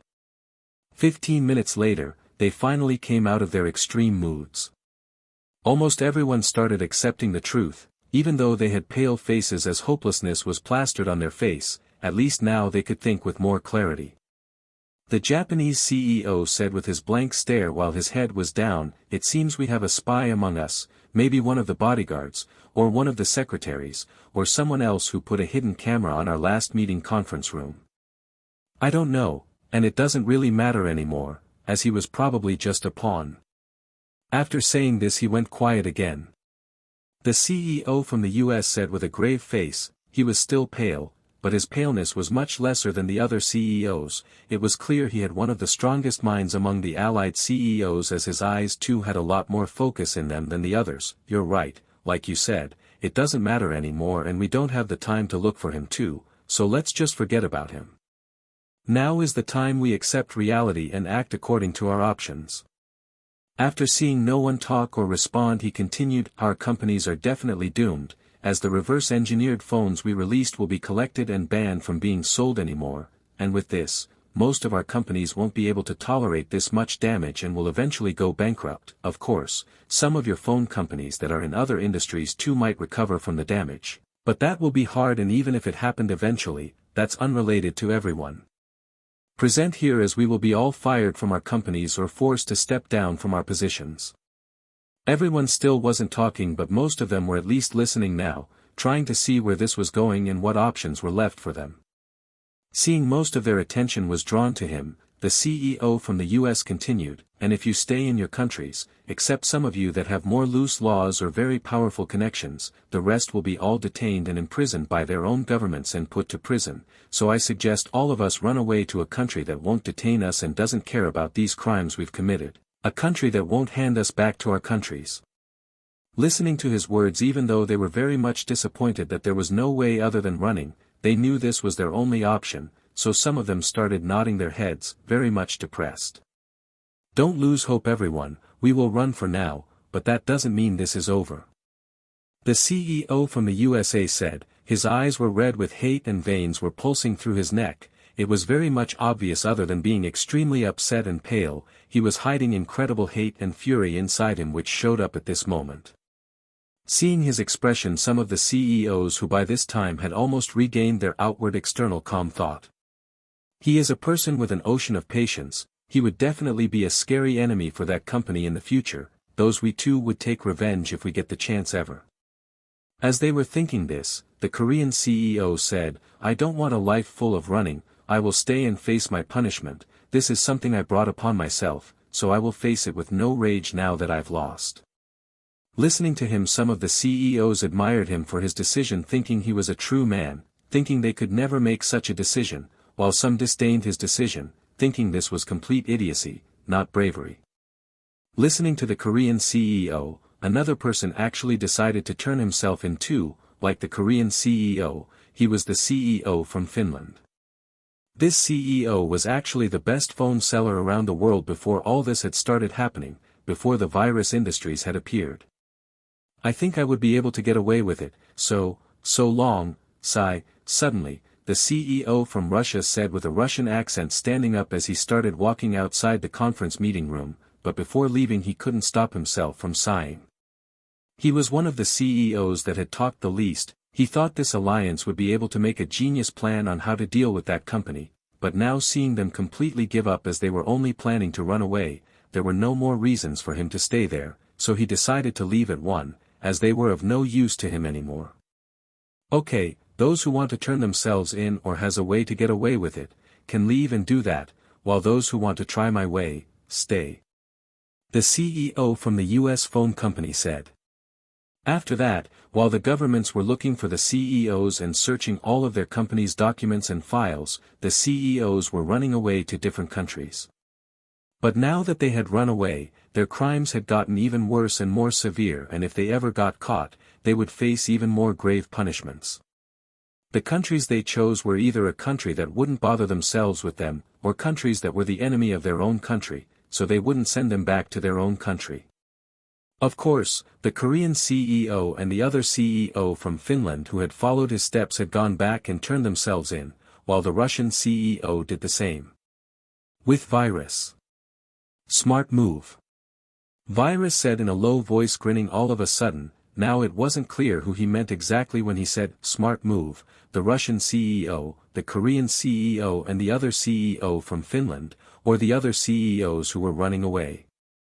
Right now, he was still sitting on his couch, while Bella was sitting on his left side, in the same place she was used to sitting. But it wasn't only the two of them anymore, as another person had joined them a while ago, Ella. Right now, Virus was still sitting on the couch, while Bella was sitting on his left side, in the same place she was used to sitting. But it wasn't only the two of them anymore, as another person had joined them a while ago, Ella. She was sitting on his right side while hugging his right hand as she placed her head on his shoulder. She was enjoying her time with him very much. When she had just arrived, she was still a little down and slightly upset with Virus, even if she was feeling happy to see him after a long time. But after she spent a bit of time with him as she lay her head on his shoulder, all of the negative emotions seemed to have just disappeared, like they were never there, to begin with, though that might be only temporary as she was with him at the moment. Hearing him say, smart move, all of a sudden, Bella was neither fazed nor surprised, as she was used to her master talking from time to time and knew he was dealing with the CEOs right now, but Ella, who had just joined them a while ago, got curious as she asked, who made a smart move? What do you mean? Nothing, my beautiful Ella, I'm just playing with some monkeys. Virus said with a burst of short laughter. Oh, okay. Listening to him say, monkeys, Ella assumed that was probably the word he used for his enemies, so she didn't probe any further, as she lay her head on her boyfriend's shoulder again. After answering her, Virus focused on the CEOs again as he thought, now, let me show you monkeys that there is no running away from this, the amuse continues. As he thought that, he reported the exact location of every allied CEO to their own governments or other related departments in the world, but 4 were excluded on his list of the report. 3 of them were those that had surrendered and turned themselves in, while the 4th was another one of the CEOs which was on the run. Other than reporting the CEO's location, Virus did something else too, thinking about it. He grinned as he looked forward to its result, which would show itself later. After receiving the exact location of every one of the Allied CEOs from an unknown source, the governments knew their jobs had gotten only more difficult, seeing the CEOs had fled to countries that won't return them easily. But still, they needed to at least try returning the criminal CEOs, so they started working, as they requested those countries to deport the criminal CEOs back. But as they expected, except one or two of the countries which were asking for their CEOs to be returned immediately, the rest either rejected or ignored them completely. Seeing this happen, they knew they had no way of getting back those CEOs, and in the meantime, the CEOs that were not returned were celebrating for not being deported. While all of this was happening, the Russian CEO who had willingly surrendered was released from custody all of a sudden. Following the happenings, some hours later, the CEO ugly announced that those countries who do not return the criminals which had plotted against them will no longer have any kind of business dealings with their company. He also added that the same would happen to that country who had released that criminal CEO if he was not put back in prison again immediately. The CEO ugly had revealed a name list of the criminals that need to be put in prison along with the country name they were currently at, letting everyone know which of the CEOs needed to be imprisoned. The names on the list excluded the Korean CEO and the CEO from Finland along with another one of the CEOs who was on the run at the moment. Listening to this, most of the countries that thought the CEOs were not worth the cost of going against the virus industries returned them to their countries willingly. But some countries, Russia included, thought the virus industries were being too arrogant, as, through their media, they said things like, a little company thinking it can go against a country, or saying, their country was the one that would no longer do business with that company, not the other way around. And the Russian CEO seemed to have a strong backing in Russia as they were very firm in their decision of not imprisoning him again. Seeing this reaction and response from those countries, there were no other announcements, dissing or threat coming from the virus industries anymore, making those countries believe that the company was probably scared of the power a country has in its disposal. Even the people on the internet believed they were scared, saying things like, they are truly scared. This was expected as they won't go against a whole lot of countries unless they've gone mad. Truly funny people, did they think their measly threat would work? LOL, I know, right?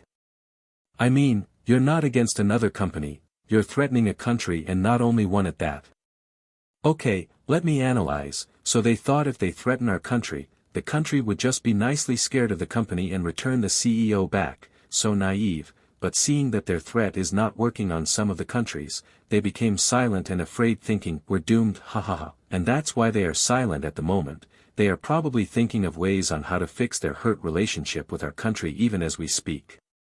There were lots of people on those countries and even other ones that were saying the virus industries were digging their own graves, and this continued for around 2 days. But 2 days afterward, the phones in those countries started deactivating with no rhyme or reason, and no matter what they did, they could not reactivate it. This made those countries shocked at first, but then they knew that virus industries were behind this. In fact, everyone could guess this was the case, which left them with gaping jaws. Holy cow! Oh my God! This company has completely gone mad. How can we witness something like this happening in today's world? LOL, I'm enjoying this so much, this is making my dormant blood start boiling again. Bravo Virus Industries, I love the way they handle things, ahaha. How is this possible? Is it truly the virus industries behind this?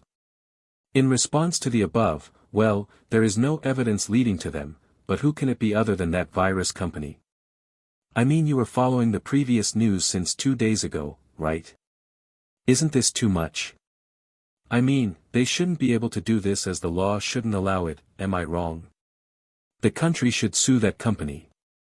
Actually, this is just plain stupid. They are harming themselves too by showing they are not trustworthy, and like this, they will take lots of economic damage. They might be experiencing it even now, as we speak. I just heard the country can't do anything as the contract was too much loose, almost allowing the virus industries to do whatever they felt like doing. To the above speaker, why would the country sign such a contract in the first place? Are they stupid? And more importantly, how do you even know such important inside news? Well, seeing that advanced phones and the cheap prices they were selling for, the country only wanted to sign the contract faster to allow the phones to be sold in the country, not caring about the clauses and terms in the contract. It's not like they were left with any other choice too, as that company had said they would not change a single term and clause in the contract. Also, I know of this because my father is one of the higher-ups. Now I won't say who, hee. The internet was exploding once again as people started talking about it all over the world. But despite all this, the virus industries remained silent about the matter, now however much those countries accused them of different things. Because first, they could not prove this was done by the virus industries in any way, no one could even figure out how this was happening, even though it was obvious who was behind this and everyone could guess it was done by them. And second, it was their phones and software, so if they wanted, even though it would be a little difficult, they could probably start banning and sanctioning specific countries from using their phones. Because before going into contract with all of the countries, Virus had already roughly anticipated such a day might come, so he had ordered the legal ugly to add odd and harsh clauses that would almost make the company do whatever it wanted. At the time, seeing the super advanced phones with such cheap prices, almost all of the countries had accepted it with no hesitation whatsoever, while a few did hesitate at first but eventually accepted it with open arms, thinking only a fool would reject such a good deal. And about the company's image, which would take some damage because of this matter, Virus didn't care honestly, as the more advanced their technologies start to get in the near future, the more the countries and their people will throw themselves at to buy. Seeing their phones not working, people of those countries with deactivated phones started complaining about the virus industries as they condemned and criticized them at first, but after a while they saw the country could not do anything about it, so they started thinking they just wanted their phones to be activated again as they had paid for it. So they changed their side and started saying it was their country that was in the wrong for not returning the criminals, as they started blaming their own country. Seeing the situation escalate and knowing things couldn't continue like this as most people had already bought the phones, all of the remaining countries except Russia sighed in surrender as they returned the criminals while thinking the virus industries were a fearful company that could take you down only with its advanced products. But Russia was still not cooperating with the virus industries as they did not imprison that Russian CEO back again. It could be imagined what kind of background that CEO must have for the country to go to these lengths for him, though what they announced through their media was that, they will not imprison back that CEO, because the country does not negotiate with criminals. As the true criminal here is the virus industries for deactivating the phones, and they also said the virus industries was probably behind the ghost theft too. After the countries made their standing points clear, all of the deactivated phones other than those in Russia started reactivating by themselves again, as it had never happened in the first place. This made the common people around the world speechless of how a company could just do whatever it wanted and no one could do anything about it unless their demands are met. Some of those CEOs that were returned back to their countries and imprisoned were once again in despair and started regretting their decision of ever going against that virus industries. They swore if they only had another chance, they would never go against that company again, but unfortunately for them, no such a second chance was going to be given to them. While most of the CEOs started hating the virus industries to their bones, hating it for destroying their companies, hating it for not leaving them alone even when they had run away, some of them even started planning whatever they could think of to deal a blow to that company in any way possible. Even though they were not as powerful as before, they still had some of their connections and more importantly, now they had almost nothing else to lose, which made them even more dangerous than the past. With virus. It's truly amusing watching them in despair bound by the laws they thought they could use to their advantage. Virus said while grinning. A couple of days had passed since Ella had come to his visit. After laying on his shoulder for some time, she left as she seemed to feel better and happier. Now although Virus still had things to do, he decided to put a hold on it temporarily for something else. Today, finally his bones and skeleton were completely immune to all impurities, so he wanted to break through to the 8th stage of purifying stage, which was considered the top and peak of the purifying stage in the Cultivation multiverse of Chi. Master, everything is ready. I've emptied the yellowish-white liquid which was made by the MDA to the WRD. Now, Master just needs to give the commands to the WRD and then go inside it. The Golden Beauty said as she walked in front of her master who was drinking red wine at the moment. Okay, good job my lil Bella. Virus said as he gulped down the rest of his glass of red wine as he stood up from the couch. Then, he started walking towards the white ray device as he said, guard beside the WRD this time too and don't allow anyone to disturb or get nearby, not even the uglies. Yes, master. The golden beauty answered with a serious face. Then as Virus arrived in front of the white ray device he stopped as he started looking at it. A very huge amount of words in that futuristic language kept appearing on its 3D screen, but they disappeared almost as soon as they appeared, only to be replaced by another set of words as Virus kept adding more commands into the WRD. This level of the purifying stage was a very important level as this part of the body was in charge of lots of important matters of the body. Except wanting to break through to the next level faster, there was another reason for why Virus stopped dealing with the Allied CEO's matters just to break through to the next level of the purifying stage the moment his bones were immune. The reason was because if he doesn't purify this level and this part of his body faster, most of the impurities will remain in that specific part of the body as the other surrounding parts of the body, which all didn't allow any impurities, might lead the impurities or the destroyed impurities to this specific part of the body, if it doesn't get immune as fast as possible. And as time passed these impurities will increase and accumulate in that specific part of his body leading to unknown side effects, and that was the most important reason why Virus didn't want to wait for even a second longer before starting the process. After he was finally done with the commands, the white ray device was now like an expert surgeon ready to act according to the different situation it may face in the process of operation. Good luck, master.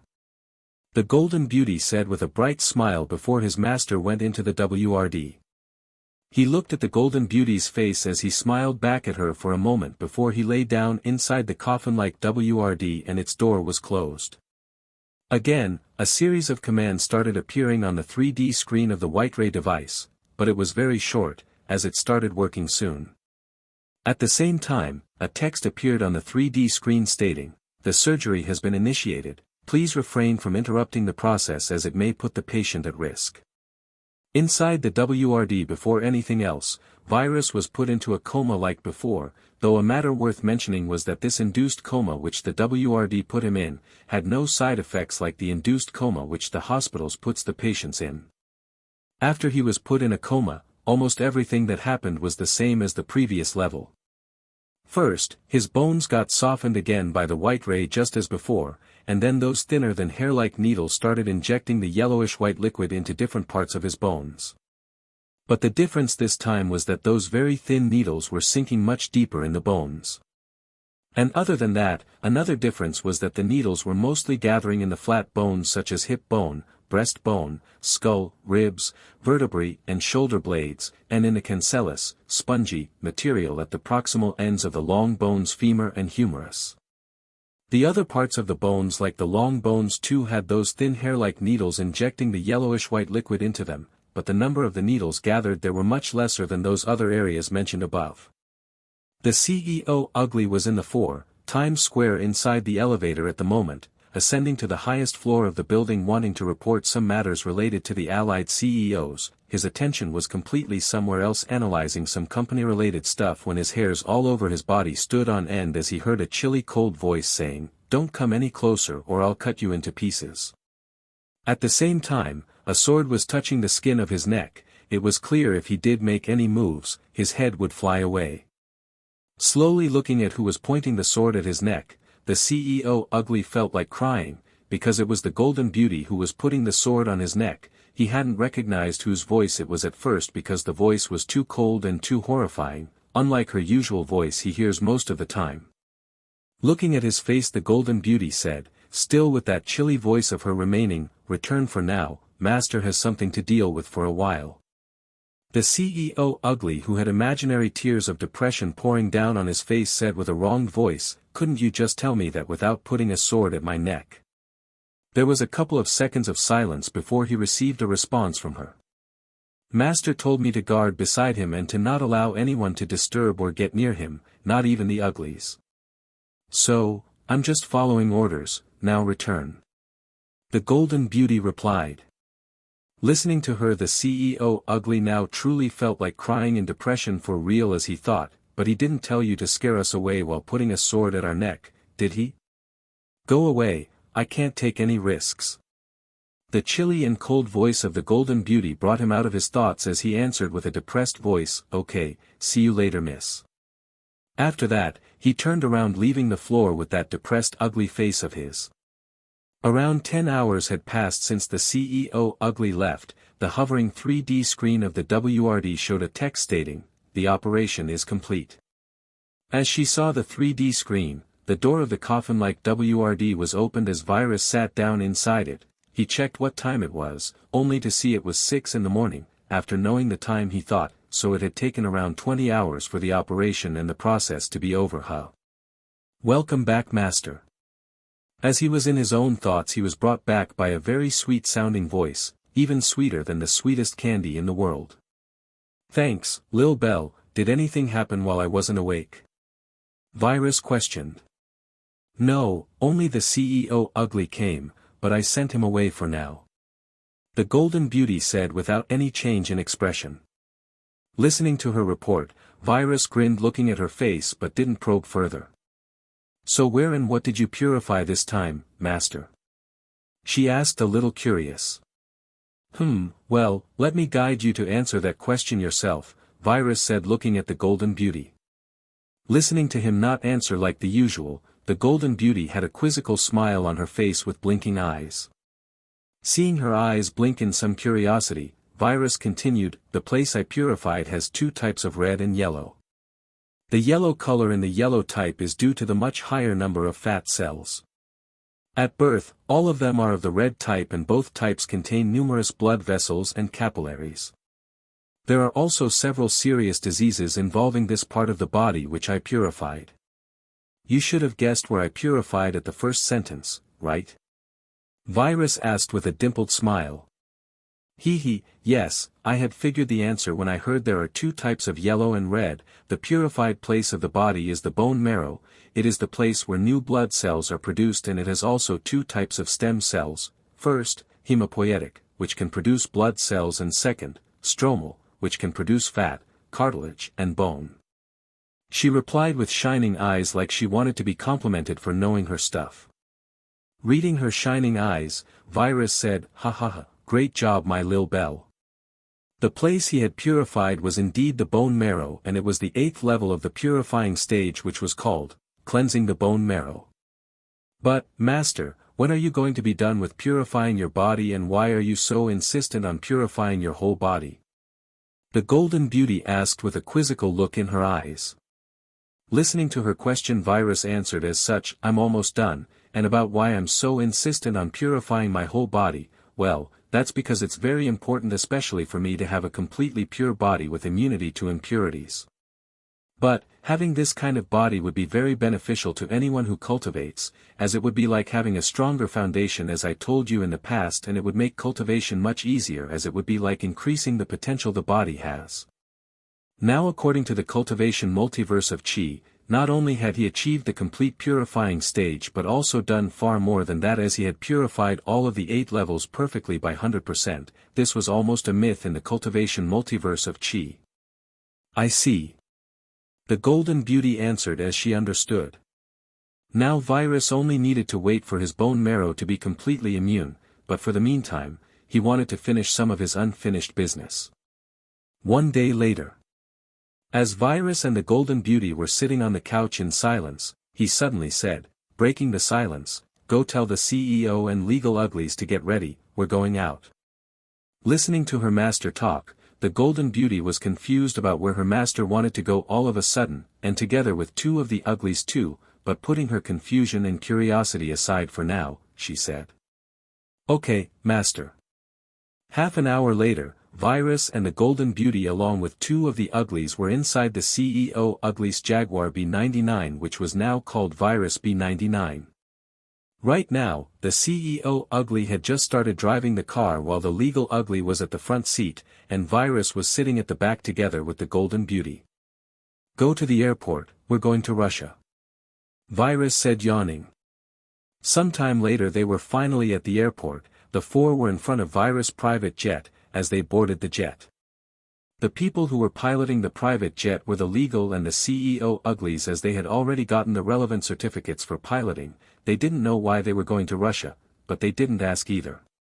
They could only guess, and their best guess led them to think Virus wanted to do something about the Russian CEO, but that was just their best guess. While the two were at the flight deck, piloting the jet, Virus and the Golden Beauty were at the back relaxing. Virus had a glass of red wine on his left hand as he was staring out of the jet's window at the clouds as he laid back on his seat relaxing and thinking about something. An hour later, after the Golden Beauty was done looking out of the window with shining eyes as she got tired of it, probably for a while, she finally couldn't contain her curiosity as she asked, looking at her master who was savoring the wine and scenery as he lay down on his seat relaxingly, "Master, why are we going to Russia? Is it to deal with the Russian CEO?" Seeing her no longer able to contain her curiosity, Virus came out of his relaxed mood as he started laughing. "Ha ha ha, my Lil Belle truly couldn't contain her curiosity. I thought you would last for another 2 hours before asking." Listening to her master's answer, the Golden Beauty pouted as she thought, "It's because you always don't tell me what you are doing or where we are going, for what reason exactly, so I'm forced to ask." "Well, my reason for going there is not for the Russian CEO, that's all I have to say. You will know the rest for yourself soon." Seeing her cutely annoyed face as she pouted, Virus answered her question with an answer that could probably count as half an answer. This answer made the Golden Beauty even more curious, as it made her even more frustrated inside, but her only option was to wait and see for herself, as she knew her master wouldn't tell her the complete answer. She thought her master seems to enjoy keeping people at suspense. 11 hours after the jet had taken off, the four finally arrived at Moscow, the capital city of Russia. When they were above Moscow, the Golden Beauty's eyes were shining in excitement as she stared out of the jet at the city underneath. After the uglies landed the jet, they guided the jet to a location where a black 2002 Ford F-650 Super Limo Bus 5297 was waiting for them with a middle-aged man beside it. The first one to get off the jet was the CEO ugly, and seeing him getting off, the man immediately recognized him, seeing his ugly feature as he walked towards him. "Welcome to Russia, Mr. Greg, hope you have a wonderful time here at Moscow," he said respectfully with a Russian accent. It was obvious he was a native from here. This man was in charge of the Moscow branch of Virus Industries in Russia. Right now the Russian branch wasn't doing well because of the deactivation of the phones all over the country, and the Russian government was also very hostile toward them at the moment. If it wasn't because they had signed the contracts themselves, the situation would have been even much worse. But still, the branch still wasn't closed down, though they were targeted a lot by the government and even the common people, since the Russian government had rejected to compromise. Lots of common people were angry at the Virus Industries too, for deactivating the phones they had paid for. The CEO ugly had called him as they were on the way to the airport, telling him to prepare a good and strong car for them. The CEO ugly hadn't said exactly who was coming with him to Russia. The only thing he had said was that he was coming to Russia and he wanted a good and strong car ready, as he was only relaying Virus orders. Did you prepare the thing I told you over the phone?" After nodding his head, the CEO ugly asked. "Yes, I prepared it just as I was ordered. Here is the key." The man replied as he reached a car key out with both of his hands very politely as he continued, "Just like I was ordered, I prepared a very good car which is very strong and hard too. I hope you like it." Seeing the CEO ugly take the key and nod his head again like he was satisfied, the Russian middle-aged man continued, "Please tell me if you need anything else, Mr. Greg, I will definitely accomplish it." "Very good, you can go now, I'll call you if I need anything else," the CEO ugly said. "But do you know Moscow? I could be your guide," the middle-aged man said. "No need, I know the way," the CEO ugly replied back as he had the satellite map of all of the world in his memory, so he would be able to find his way wherever he was on this earth. "Okay, Mr. Greg, I had another question related to our branch in Russia. As you know, the situation is not." As he was continuing, he was interrupted by the CEO ugly as he ordered, "Go for now, we will talk about this matter over the phone when I'm done with my business here." "Yes, Mr. Greg." The middle-aged man respectfully replied as he went to a little further where a black sedan was waiting for him with a person beside it who opened the door for the middle-aged man, but what no one saw and realized was that a very small fly had entered their car too. After he got the keys and the middle-aged man went back, Virus and the Golden Beauty along with the legal ugly got off the jet as they started walking toward the CEO ugly who was waiting beside the super limo bus. Virus and the Golden Beauty were walking together while the legal ugly was a little at the back with a bag on his right hand. Without saying anything, the CEO ugly opened the door for his master and the Golden Beauty. After they went in to sit at the back, the legal ugly and the CEO ugly went to the front seat and the driver's seat to drive the car. After the CEO ugly sat behind the driver's seat to drive, Virus said, "Go to the Latte Hotel from less crowded places, just follow the path I sent you." "Okay, master." The CEO ugly replied as he started driving. A while later they were near the hotel when Virus talked again. "We need to enter the hotel from a place which people usually don't go. Here, check the map of the hotel I've sent to you, you will know where to park the car." As Virus said that, a map with a marked line on it appeared at the CEO ugly's mind as he immediately understood which paths he had to take and followed as ordered. "Put them on." After they were at their destination, Virus pointed at the bag which the legal ugly had brought with himself, inside which were sunglasses, masks, wigs, gloves, and baseball caps. Following the orders they all put them on, even though the two uglies and the Golden Beauty didn't know for what reason they had come here, they knew it wasn't something good. After all of them including Virus put them on, they got off the super limo bus as Virus said, "Follow me." Right now, Virus, the Golden Beauty, and the two uglies were walking in a relaxed speed inside the hotel from another passage of the hotel which was hidden, probably made for shady reasons. Virus and the Golden Beauty were walking beside each other while the two uglies were following behind them. But the Golden Beauty's hair was no longer gold, it was black, just as Virus and the other uglies, they all had put on wigs. They had sunglasses and masks on too, so it was impossible to see their expressions or eyes. No one would recognize them now even if they examined the four from a very close distance. Right now, the four were walking inside the hidden passage and their walk took around 5 minutes. There was no camera at the passage, but after they finally came out of the hidden passage, the corridor was filled with cameras and they were oddly still recording as Virus seemed not to have turned them off, but even more oddly, no security guards were coming to see who these suspicious men with baseball caps and masks were. It was as if they were not here at all. The Golden Beauty, who had a hunch of what was going on, asked curiously, "Master, why is no one coming here even though the cameras seem to be still on?" "Well, the cameras being on doesn't mean they can see us. Right now, I did a little something so everything seems completely normal in the control room as we are like ghosts on their screens, invisible." Virus replied with an indifferent tone, as he continued, "And as for why didn't I turn them off, I'm sure you can guess that if I had turned them off, they would try to fix them, which means they would need come to check and fix them. Okay, now focus, be careful to follow me very closely from now on." Virus said just as he was done explaining to the Golden Beauty after he made the three completely understand.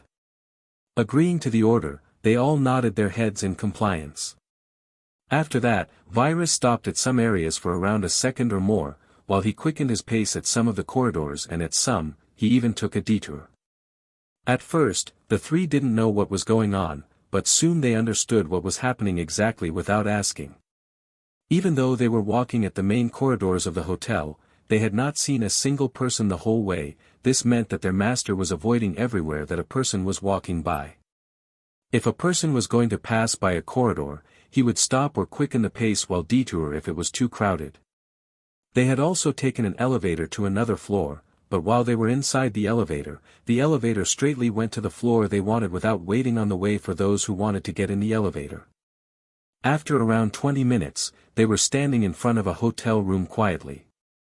The Golden Beauty and the two uglies didn't know why they were waiting in front of this room, but they could guess that the reason why they had come here was probably behind this door, so they were looking forward to meeting this reason. Virus had raised his left hand as he was looking at its middle finger at the moment. There was a pitch-black ring on that finger of his which was there since the day the White Ray device was delivered to him. This was one of the toys Virus had ordered the Island Ugly to make for him in his passing. It took a moment for Virus' mind to connect to it when the ring seemed to melt and then transform into a very beautiful futuristic black matte handgun. There was a line of blue light above the trigger on its left and right sides which continued from the rear sight to the middle parts of the gun. There were about 10 pairs of vertical blue dots of light too on the two sides of the front rear of the gun which continued from the trigger guard to almost the muzzle. All in all, it seemed to be a very complicated weapon. Seeing the black ring on their master's finger turn into a very beautiful weapon, the two uglies were surprised inside, though on the outside under their sunglasses, the legal ugly still had that blank stare of his while the CEO ugly unconsciously hid his emotions very skillfully, but under the Golden Beauty sunglasses, her eyes were shining with stars in them. If anyone saw her right now, that person would immediately realize that she seemed to be extremely interested and excited about the gun. But not waiting for the Golden Beauty to talk and react, Virus looked at the digital lock of the hotel room as it opened by itself. Opening it, he immediately went in just to see a man sitting on the couch in his bathrobe looking at Virus and the other three who had followed Virus in shock. Not waiting for the man to come out of his shock, Virus pointed the gun at him and shot, but before he shot him, in his mind he said, "Paralysis mode." A blue light came out of the handgun's muzzle as it directly hit that man's heart, as he was immediately completely paralyzed, still looking at Virus with that shocked eyes of his. The two uglies were still a little surprised seeing the gun, but they knew their duties well and what had to be done in particular situations, so without waiting for Virus' order they closed the door behind them, as they then walked behind their master who had just shot the man and now had his left hand which was holding the beautiful handgun down. At the same time, he told them they could take their sunglasses and masks off for now as there was no risk of anyone coming. The Golden Beauty wasn't paying any attention to the man who was just shot down. Both of her eyes under her sunglasses were now shining with even more intensity after seeing the blue light that came out of the black ring which had transformed into a beautiful handgun. Coming beside her master, her eyes were still at the gun as she said with those hidden shining eyes of hers, "So cool." Some seconds later she looked at her master with stars still shining in them as she asked, "Master, that gun's so cool. Can I touch it?" Looking at the Golden Beauty, Virus laughed as he saw the amusing reaction she had after seeing the gun, as he had predicted she would react like this. After the laugh, he said, "Sure, here you go." As he tossed over the gun to her which she easily caught. Then, she completely forgot the situation she was in as all of her focus was drawn away and put on the cool handgun. Meanwhile, the two uglies were no longer surprised about the gun in the least, knowing some of their master's capabilities. Honestly, they were surprised in the first place because they thought the gun was really cool too as it could transform. After that, they took their masks and sunglasses off like Virus had, while the Golden Beauty had taken them off the moment she had received the gun to check it out and see the gun more clearly without her sunglasses. Now, the two uglies' attention were no longer on the gun like the Golden Beauty, as they were looking at the paralyzed man at this moment, and seeing his face, the two uglies were immediately shocked because they recognized him. The man had just come out of the shower when the door suddenly opened by itself as four masked men barged into his room, with one of them having a gun in hand, which shocked him very much. He just wanted to yell, when the first masked person who entered with a gun in hand shot at him, and then he could no longer move, as he lay paralyzed on the couch he was sitting. The paralyzed man was now looking at the four with his shocked gaze, which was moving between the four, even though his body was paralyzed completely, as he lay there powerlessly without the capability of moving in the least, his eyes could move around looking at the masked men. He was afraid inside as his skin color had gone somewhat pale at the moment. He was afraid of that gun, afraid that he couldn't move, and terrified of what they were going to do to him next. He was in a strange country at the moment as he was on the run. He had just run away here because he thought this country would be the safest place for him against that company. But now, just a day after he got here he was paralyzed by a group of four unknown people. He just hoped they had come for his money and would leave after they emptied out all of the money he had on him. But, after they took their masks and sunglasses off, he experienced something unbelievable which made him forget the situation he was in temporarily. That was because, first, he was shocked and stunned, seeing how devastatingly beautiful the young girl who had just taken off her mask was. Seeing her golden eyes, nose, eyebrows, and charming lips, he was completely dazed. His heart was uncontrollably beating faster, not in fear, but in a way when men's heart tremble and beat faster after they see an extremely beautiful woman, even though currently, he wasn't in a situation to be feeling like that. A moment later, he came out of his daze, just to be sent into another one. When he saw the charming man who seemed to be the leader of the group, he could swear he had never seen such a handsome and charming man in his life before. Those colorful eyes of gold and clear blue with a tinge of gray, that little mole under his right eye which gave him a devilish quality, his lips, nose, eyebrows, etc. He thought this was probably the most perfect face in the world that other women would die for, a face that could have anyone he felt like having, even every man who was not interested in the opposite gender would probably kill to have him for himself. Then, after he finally came out of his daze again, he was sent into another one, but this time he was dazed into another level completely after seeing the two uglies. So he immediately took his gaze off of them, as he felt like it was too much for his eyes, like he would go blind if he looked at them for even a second more. The reason for that was because he had just seen two otherworldly beautiful and handsome beings when his eyes gazed upon two extremely ugly men, which made them seem even more ugly considering the fact they were standing beside those other two beings. This experience made the paralyzed man totally touch and comprehend the true meaning of paradox. He felt like he was sent to hell just after he had experienced the pleasure of heaven. But as he was too terrified at the moment, he was stunned for a very short period of time before he came to himself, remembering what kind of situation he was in currently. After coming to himself, he started thinking about the situation he was in, but as he thought, his fear of the situation increased, because they had just casually shown their faces to him. This either meant they didn't care about their faces being exposed, or that they were not going to let him go, but he knew it was most probably the latter one.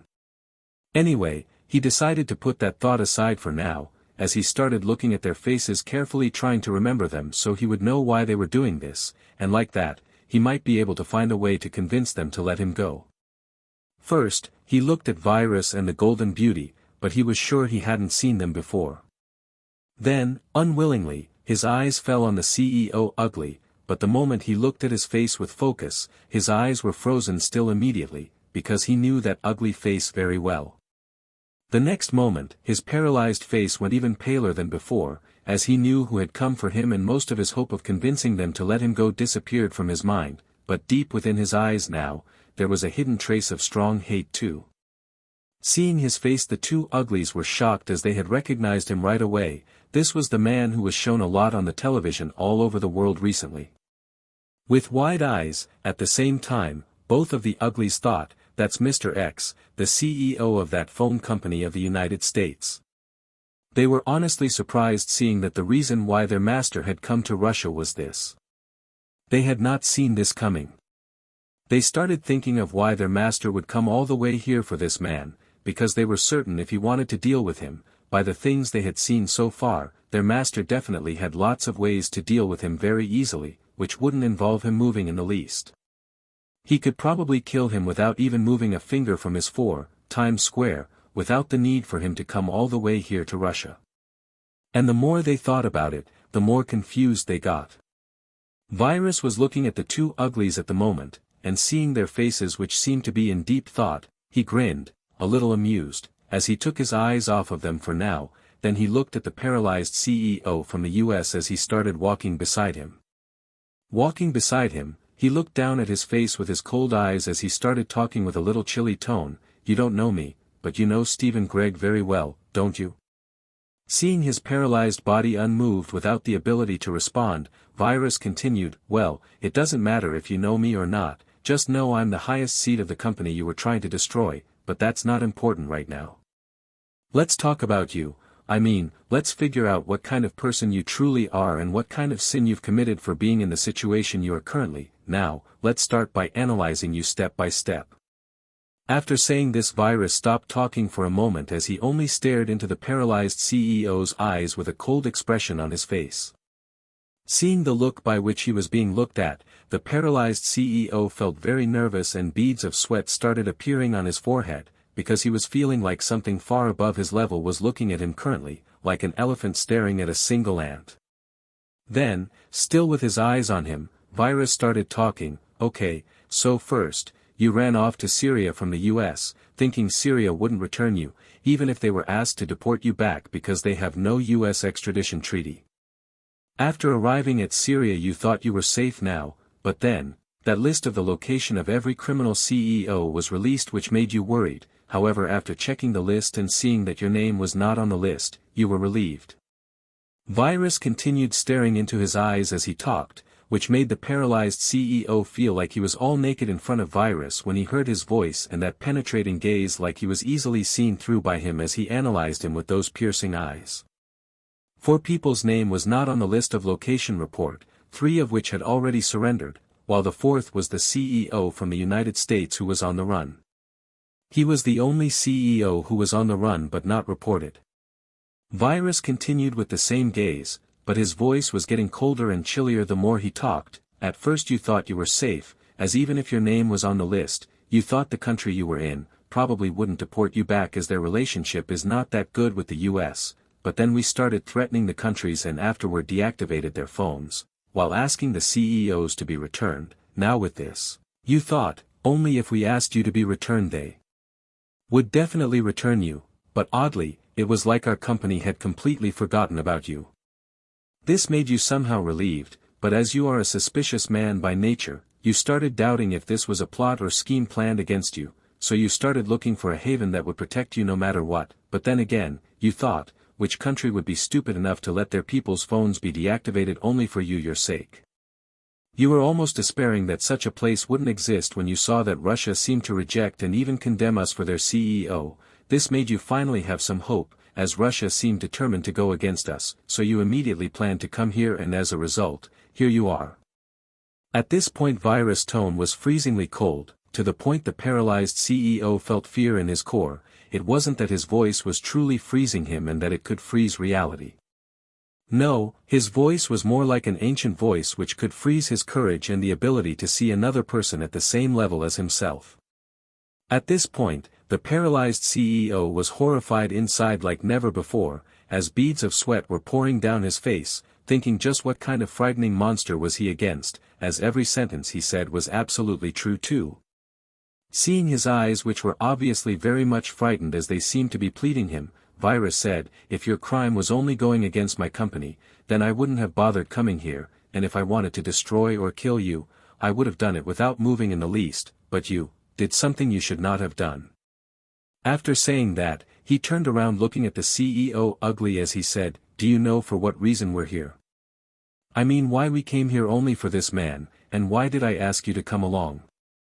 Listening to his master question him all of a sudden and connect the question of why they had come here for this man and why his master had asked him to come along, made him start connecting the dots, and after a while, he was finally able to think of a reason as his eyes shone, but thinking more about it, he started doubting his thoughts, doubting if his master would come all the way here for him. Nevertheless, he answered, I'm not certain, but I suspect that he was behind my assassination attempt. Listening to the conclusion the CEO ugly reached, the CEO of the phone company from the US was stunned deeply as he hadn't expected him to reach this conclusion. Not in his wildest dreams had he thought anyone would ever know he had sent an assassin to assassinate the CEO of that company, as he had done that very secretively. Virus grinned evilly as he replied, bingo.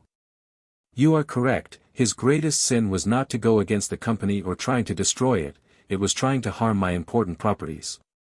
And no one other than me has that right. If he had not done that, I would have given him a natural death at most, without the need for me to personally come all the way here. Listening to his words, the two uglies were really surprised inside, though what he said sounded a little off. Still, they had never seen this side of their master that seemed to care about them. They thought their master only cared about the golden beauty between the 5 of them, while he felt dislike toward the other 4 uglies, if not hate. But they had just heard him state he had come all the way here because that CEO had attempted to assassinate the CEO ugly, who wasn't even put in danger because of that assassination attempt. Right now, they were witnessing a completely different attitude from him which he had never shown toward the 4 uglies. Even the golden beauty, who was almost done checking the handgun, was taken aback hearing her master's words, as she assumed Virus almost didn't care about the uglies, though she knew he wasn't completely indifferent toward them.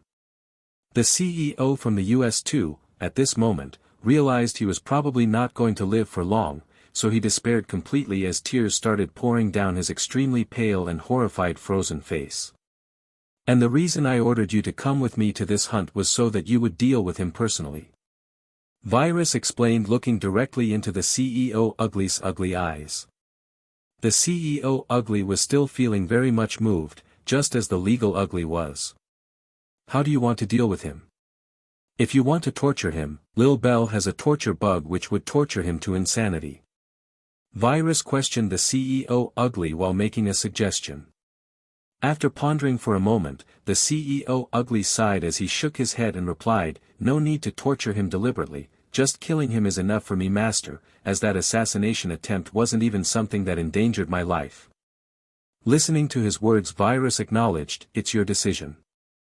Then looking at the Golden Beauty, Virus spoke, "Lil Bell, toss him the handgun." Listening to this, the Golden Beauty felt a little unwilling. But nevertheless, her master had already spoken, and also, she was finished checking out the handgun, so she tossed it over at the CEO Ugly as there was no reason for her to not hand it over. While the handgun was in the air going toward the CEO Ugly, Virus connected to the handgun as he changed its mode from the paralysis mode to the incineration mode. The CEO Ugly easily caught the handgun with his right hand, seeing it being tossed at him. As he caught the gun and wanted to shoot the CEO from the US, Virus raised his right hand, interrupting the CEO Ugly's action. "Wait, let me notify and show him something before his death." Without checking to see if the CEO Ugly had stayed his hand and lowered the gun, he stared icily at the CEO from the US, who had almost shat his bathrobe until now, as tears and snot were flowing down his paralyzed face. Then he stated in the chilliest of voices, "You won't be tortured before you're killed, and so, your punishment will be lowered, as you will be only killed. Because that's a choice I gave to the CEO Ugly, I won't interfere with it, but don't think just because I gave the choice of handling your life to the CEO Ugly means I'm not going to punish you. No, I had a separate punishment ready in mind for you since the day you hired that assassin organization. So you will die today, but don't you worry, as that will not be the end of your punishment, because I will also engrave your name in history as one of the worst of at least this decade." Listening to the icy and chilly voice of Virus, the paralyzed CEO knew this monster in front of him had done something, which made him start shaking at what would befall him next. "Turn the television on, and change it to channel XXXXX, there is something I want him to see before his death." With a lack of interest, Virus dictated. Today a Swiss bank had announced that there seemed to be a suspicious account in their bank that had escaped their sights until now, which they found by almost pure coincidence. This account was a completely anonymous numbered one which was impossible to exist in today's world, as right now at least a select few private bankers had to know of the identity of its anonymous clients, but this account which seemed to have escaped their sights skillfully until this very moment seemed to have no identity at all. But all of this was not what astounded the world. The thing that astonished the people and the world was that the Swiss bank announced that the amount of money in the anonymous numbered bank account was almost the same as the money that was stolen in the ghost theft case. Now, they could have hidden this news or tried to use the money for themselves, but this matter was too big and it would make any person or organization scared, so the bank had decided to reveal it. They said for discovering the person behind this suspicious account, they had hired the best and most powerful experts around the world to discover this person's identity, and after many days and nights of effort, they finally somehow cracked it, as at last they successfully bypassed the advanced program that was hiding and faking the IP of the person who was the owner of the anonymous bank account. The bank said the program that was blocking the experts was a very powerful and unlike anything they had seen before, which proved even more, that the owner was most definitely the one behind that case called the ghost theft. And now, today they finally announced who was behind this major world-level crime theft. Listening to them announce the name of the person who was the owner of that account, and hearing that person's background, the whole world was bewildered. The legal Ugly heeded Virus' command as he turned the television on and changed the channel to the one Virus had asked for. A press conference room was being shown on the screen, as a person of authority from that bank seemed to be standing above the tribune as he was in the middle of an announcement, stating, "So after days of effort and struggle, we finally could trace the IP back to its source, which was hidden to an almost impossible level, but with the world's best hackers and programmers, we were finally able to crack and access its source, which was the IP of the owner of that account that handled the money. He continued, and that man is, Mr. X, the CEO of the XXXXX phone company in the US, so he used his own personal laptop at his office. We checked his laptop which was at there and found traces and evidence of the money he used for different reasons. Listening to the television, Mr. X was psychologically near insanity. He didn't understand how this was happening. He started yelling inside himself that it wasn't him, that it was all a conspiracy, but alas, no one would ever hear him. After he completely despaired at the situation he was in, he thought, why did everything had to come to this point? He was going to die, and according to this monster in front of him, even after his death, his little remaining legacy was not going to be left alone intact and ruined completely to the last bit. Kill him. Virus pronounced those two words with a completely indifferent tone, like he was muttering two of the most normal words in the world. That cold look in his eyes was completely gone too, as if he had died already, and now there was nothing to look at with coldness. Pop. I should have never provoked. This was the last thought that went through the CEO from America's head, when a low noise was made because the CEO Ugly had fired without any hesitation, and then a light shot out of the handgun hitting Mr. X, as his thoughts were cut off only to be replaced by inner screams of anguish which he could not let out as he was paralyzed.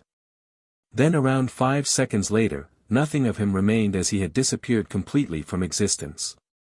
Even though the CEO Ugly didn't deliberately torture him, the CEO from the US had spent the last 5 seconds of his life in a monstrous amount of pain and suffering that would probably break anyone. After the paralyzed CEO was dead, Virus connected to the handgun as he mentally imagined the gun to be released, as he raised his left hand. Immediately, the gun hurled by itself into Virus' hand as it started transforming into a pitch-black ring on his left hand's middle finger once again. We need to leave here immediately, but destroy everything that paralyzed CEO had before we leave. Virus commanded them as his left hand was lowered. The world was going crazy once again. The media were reporting the matter like they were on steroids. Different television programs were talking about this matter very intensely. But one of the most popular ones was the program on which Amanda was hosting Professor West, who was invited as a guest again. So Professor, the last time we invited you, you talked about different possibilities about how the ghost theft happened. Now here we are again today after the culprit behind the ghost theft has been revealed. What do you think about this? The middle-aged woman called Amanda questioned. After a short silence of pondering, Professor West started talking. Well, I'm very astonished and almost not believing that it was Mr. X who was behind this, but the evidence clearly leads to him, and there is no doubt he was behind this because he has spent some of the money too. Now, I think our first priority should be to find Mr. X and bring him in for interrogation. But Professor West, I remember at the last program you were with us, you stated the hack was unlikely to be done by a single person, but now the evidence says all the money was being controlled by Mr. X. What does this mean? The middle-aged Amanda questioned with a smile. Professor West was a little upset that Amanda mentioned the last episode in which he was present, because the evidence was pointing at the only possibility he had said to be far-fetched. Still, after a little pause he replied with a very calm outward appearance, well, nothing about this case made sense to anyone from the beginning, not even to me. I just analyzed and reached the most logical conclusions I could think of, but as this case was illogical from the beginning, I'm thinking maybe I shouldn't have done that, I should have just thought outside the box. But still, even though almost all of the money was with Mr. X, this doesn't completely eliminate the possibility of him working with someone else, because I still have a small doubt that it was not done by a single person, so the first thing we need to do is to find Mr. X for interrogation for more solid answers.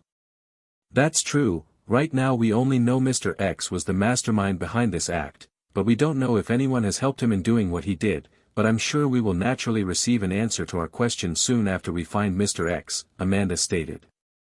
How is the stolen money going to be handled, by the way? Amanda continued with a tricky question. This was a question to which Professor West knew a definite answer, so he responded without any pause, well, each country will receive the stolen amount of money back, then each of governments will in charge of returning the money to their rightful owners. The old Professor West replied with a calm voice. That's good to hear. Is there anything else you want to add, Professor? Amanda asked further. No, that was all. He responded. The governments in different countries around the world were in a mess at the moment, as they were trying to return their money to their own country, while also trying to find Mr. X faster so they would know the method by which he stole the money. More importantly, they also wanted to be ready in case something like this happened again. Every country started looking for traces of Mr. X, and they finally found that he seemed to have run to Syria first, only to change locations again, this time to Russia. The Russian government was very cooperative in finding the CEO, as they started searching everywhere in order to find him sooner, and after hours of searching, they discovered the last location he was at, which seemed to be in their own capital, at the Latte Hotel. They immediately sent lots of soldiers and agents to detain and secure him. Honestly, the government was feeling happy he was in Russia, because if they could detain and interrogate him themselves, they might be able to learn the method by which he stole the money from all over the world, and that would benefit them in lots of different fields. As they arrived at the hotel, they straight away went to the room of the paralyzed CEO. But after they finally went inside, they saw the room was completely empty with no traces of the CEO from the US there. Still not giving up, they checked every camera at the hotel or outside, but to their dismay, absolutely nothing was recorded on them. It was like he had melted away in the room. After that, they started searching for him very intensely all around the country, while other countries were searching for him in their own countries. But after that, no one found or saw that CEO again. That room was the last place he was ever seen. This made the world very anxious because, with the CEO from the US missing, it meant their money could still be stolen from them by him. So they started searching for him even more intensely because he was like a threat to everyone in the world. Some said a person who could steal from the whole world probably had genius ways to flee and never get caught, while some said Russia already had that person, but they were probably interrogating him while trying to learn his methods of stealing, so they might benefit from it. All in all, now the world believed that the money was really stolen by him, and the fact that there were lots of pieces of clear evidence proved he was truly the person behind this case. Now, almost every country put his name on the top of their wanted list, and naturally, he became known as one of the worst criminals alive in the world, as his name would definitely go down on the history as one of the trashiest people, just like Virus had stated. But obviously, no one saw him ever again, leading him to be one of those mysteries never to be solved. At least now, everyone's suspicions on the virus industries were gone as they realized that the virus industries were the good guys from the beginning. They saw them as a company who was only trying its best to prove its innocence, and like this, their sales skyrocketed as everyone was buying their phones. With Virus. After they had left the hotel quietly, Virus was done with Russia for now, so he decided to go back to America. And 13 hours later they were at 4 Times Square again.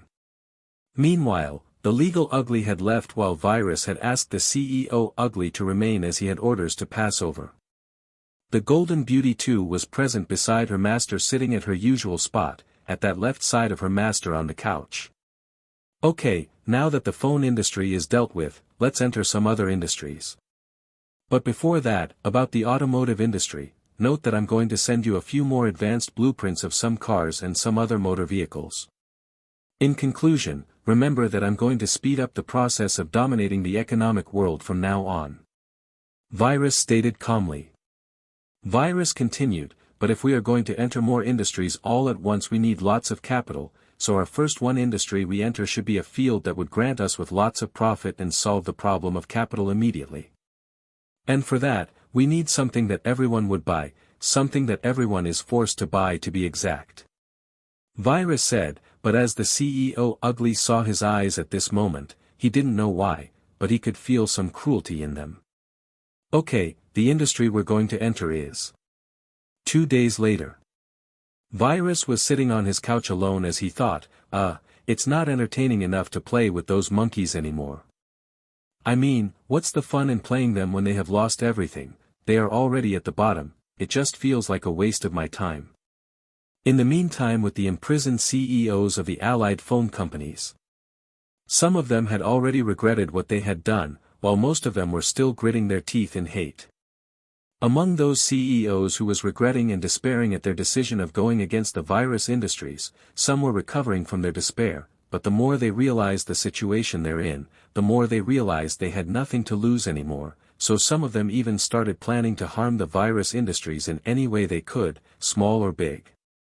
Some of those who were hating the virus industries to their bones had already taken some actions to start dealing some small damages to the virus industries. Alas, they didn't know virus was watching all this through the eyes of the flies around them, and seeing their petty actions of trying to deal very small damages that wouldn't be even noticed by him, he was kind of disappointed with the CEOs. So he started feeling like it was boring to play with them now, like it was a big waste of his time to even pay some of his attention to them anymore. It was like being distracted with some small matters which were only a nuisance, thus he decided to stop playing with them completely. If the imprisoned CEOs knew what virus was thinking at the moment and the decision he had reached at, it could only be imagined how hurt they would be and how their already full of hate minds and hearts would probably start loathing him to insanity. At the moment, some of the CEOs were at their cells while some of them were at the other parts of their jails, like meeting their family, etc. One of them was even meeting someone who was the last of his remaining connections. That CEO was talking to him about how to deal some damage to the virus industries. The intense hate in his eyes was very clear as he was explaining to the other person of what exactly he wanted to be done, so I want you to. It was at this moment that the flies that were flying around each of the CEOs suddenly sat on their necks, hands, or other areas of their bodies as they stung. But oddly, none of the CEOs felt any pain, they didn't even feel the fly sitting on their body for that moment. All of the imprisoned CEOs of the allied companies other than the two CEOs of Korea and Finland, which had surrendered, were stung by the flies. For now, virus motivation was not clear as to why he had left those two alone. Maybe he was sparing them, or maybe he had other plans for them. Nobody could provide the answer to that question in the world other than virus himself. Anyway, after the flies stung, they flew away. But oddly, nothing happened to any of the CEOs, as they continued their normal lives in prison like before. However, other than the imprisoned CEOs, there was one other person who was stung too. With the Russian CEO. Currently, the Russian CEO was with a young Russian beauty as he was relieving all of his stress on her by doing her in lots of different ways. As time passed, the girl's moans were getting louder and louder, but her eyes seemed to have some traces of tears in them. She was one of his bodyguards. She still remembered the day when she realized she was appointed and hired to be an important person's bodyguard and how happy she felt inside at the time. But her happiness didn't last for long as she realized she had to satisfy his needs if she didn't want to be a jobless and miserable person in life. So, even though she was feeling disgusted to do these things with him, she had no other choice but to surrender. Right now, she was cursing him inside as she thought, this bastard should just die. And then, like her prayers were heard, a fly that was roaming around the room suddenly sat on the Russian CEO body and stung him. But exactly like the other imprisoned stung CEOs, he felt nothing when the fly sat on his skin and stung him. However, unlike the other CEOs who were fine after being stung, the Russian CEO dropped on the floor a minute later as he started screaming like he was experiencing hell. Ah! The naked young female bodyguard was very frightened when she saw the man that was doing her drop on the floor all of a sudden as he started screaming like he'd gone crazy. The naked bodyguard was stunned and a little scared as she didn't know what to do at a situation like this. His screams were short though, as some seconds later, he dropped on the floor dead, no longer breathing. The moment he died though, his other bodyguard which was a male entered the room in a hurry, but by the time he entered the room, his boss was already dead. Seeing his boss dead, his eyes went bloodshot and his skin pale, as it was not obvious what would happen to him anymore, now that he had died under his watch. He was this afraid because he knew just what kind of horrifying background this dead man in front of him had. After a while of being stunned and pale, he finally snapped out of it as he stared at the beautiful female bodyguard in anger and hate, but still with a little sanity he had left. He knew he might survive if he put all the blame on her, so he immediately made her unconscious by attacking her while she was stunned. Virus had just watched the Russian CEO drop dead as he thought, I could have imprisoned you in a while if I wanted, but imprisoning you is no fun, as you would still live like a king in there. On the other hand, you being dead will be much more entertaining than you being alive and useless. Now though, you might attract some amusement later. He thought inside his mind as there was a playful grin on his face. 15 days later. Virus bone marrow was finally immune at this moment, so he could now proceed to the next part of his cultivation. This next part was very special as it was something that didn't exist in the system of the cultivation multiverse of Chi. But as he wanted to proceed to the next part, something happened which distracted him. With the CEO Ugly. Right now, the CEO Ugly was at the hotel in another city as he had come to investigate one of the virus company's branches here, and after his investigation, he had come to this hotel he was currently at to stay for the night. His professional bodyguard and driver Mark Sanchez was also with him at the moment as he brought some wine for his boss. "Is there anything else, Mr. Gregg?" After he brought the drink and poured some for the CEO Ugly, he asked with a respectful tone. "No, good job, you can go to your own room now, I will call you when I need something." The CEO Ugly replied. After Mark nodded his head and left the room, the CEO Ugly started drinking his wine, while thinking and analyzing different things. But only half an hour later, suddenly 4 bullets hit his head at the same time. After a moment bafflement, he knew it was another assassination attempt, so immediately, like the previous time, he started predicting the exact direction from which the bullet had come from, and after confirming the place, he began running with a very fast speed as he left the hotel and went to the rooftop of the building from which the bullet had come from. After arriving there, he saw 4 people with masks and weapons already waiting for him there. Seeing them, he sneered with a cold tone as he stated, "You guys never learn, do you?" Then without waiting for their response, he stormed at them. "With virus. So they want to do this, huh? We dealt with 1, they sent 4, what's next? 8? Or more? This is just monotonous, let's see how many they can send if none is left." Virus thought. "I wanted to let these monkeys be for now, but it seems they are impatient to die. So I shall grant their wish." Virus mumbled to himself, but his tone was very cold. Then he walked beside a box as he opened it. Inside, thousands of flies were sitting in a very orderly manner like they were trained to act this way. After the box was opened, all of them bolted out of the box going toward the rooftop, from which they disappeared to all directions. 1 day later. All of the flies were now at their destinations, which were determined by virus, each one flying around a person, at different parts of the world. The flies had traveled to different places by sneaking into planes or other things, but all of them were now at their positions waiting for further orders. And it was at this moment that they finally received an order from their master commanding, "Kill." All of the flies around the world attacked at the same time as they stung their targets, who didn't even feel any pain. But a minute later, they all started screaming like they were in hell before they dropped dead some seconds later. Currently, inside a room, there were 3 people, who were discussing something when the 3 flies received the "kill" order from their master. One of them, which seemed to be the leader of the group, was a female, while the other 2 were males. The 3 flies stormed at their targets at the same time. The male who was sitting at the left side was successfully stung on his left arm, but the moment he was stung, suddenly his face went pale like he was horrified of something as he took one of the many decorative swords at the room and immediately cut his own left arm with it, without even a moment of hesitation. While the second fly who had attacked the other man was sitting on the right hand of the man as it tried to sting. But surprisingly, it couldn't penetrate his skin at all, it was like his skin was rock hard. While the third and last fly attacked the only female among the 3 who seemed to be the leader among them, but as the fly was about to sit on her skin, electric arcs rose from all over her body automatically, as the fly was burned to a crisp. After the Russian CEO was killed, after the Russian CEO died, the Russian government went into turmoil for a while.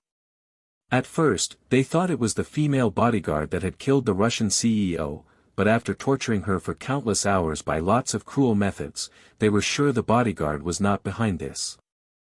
And so, after they killed the 2 bodyguards, they started looking for the reason as to what or who would kill him. Even the president himself personally gave orders that the culprit behind this had to be found no matter what. They even did an autopsy trying to understand what had happened to him exactly, but they found there was nothing odd with the Russian CEO's death. So, in the end, the only clue they had was that before his death, he started screaming like crazy before dying in a few seconds. This made them only know that whatever had killed him was extremely painful, and it was something that strikes suddenly. 15 days later, a piece of disturbing news was released and broadcasted through the media outlets. The news stated that thousands of people around the world had died at the same time in the same way with no rhyme or reason. The news stated that the only thing they could say with certainty was that they all died with the same symptom. The symptom was that they had all screamed like they were going through an intolerable pain before dying in a couple of seconds. Later, after the news was updated, the media announced that these thousands of people who had died seemed not to be some random people, as they all seemed to belong to the same place. After the police investigated those people deeply, they realized most of them were professional killers. Also, the police announced that every investigation mostly led to a single criminal organization, a hidden assassination organization which killed for only money.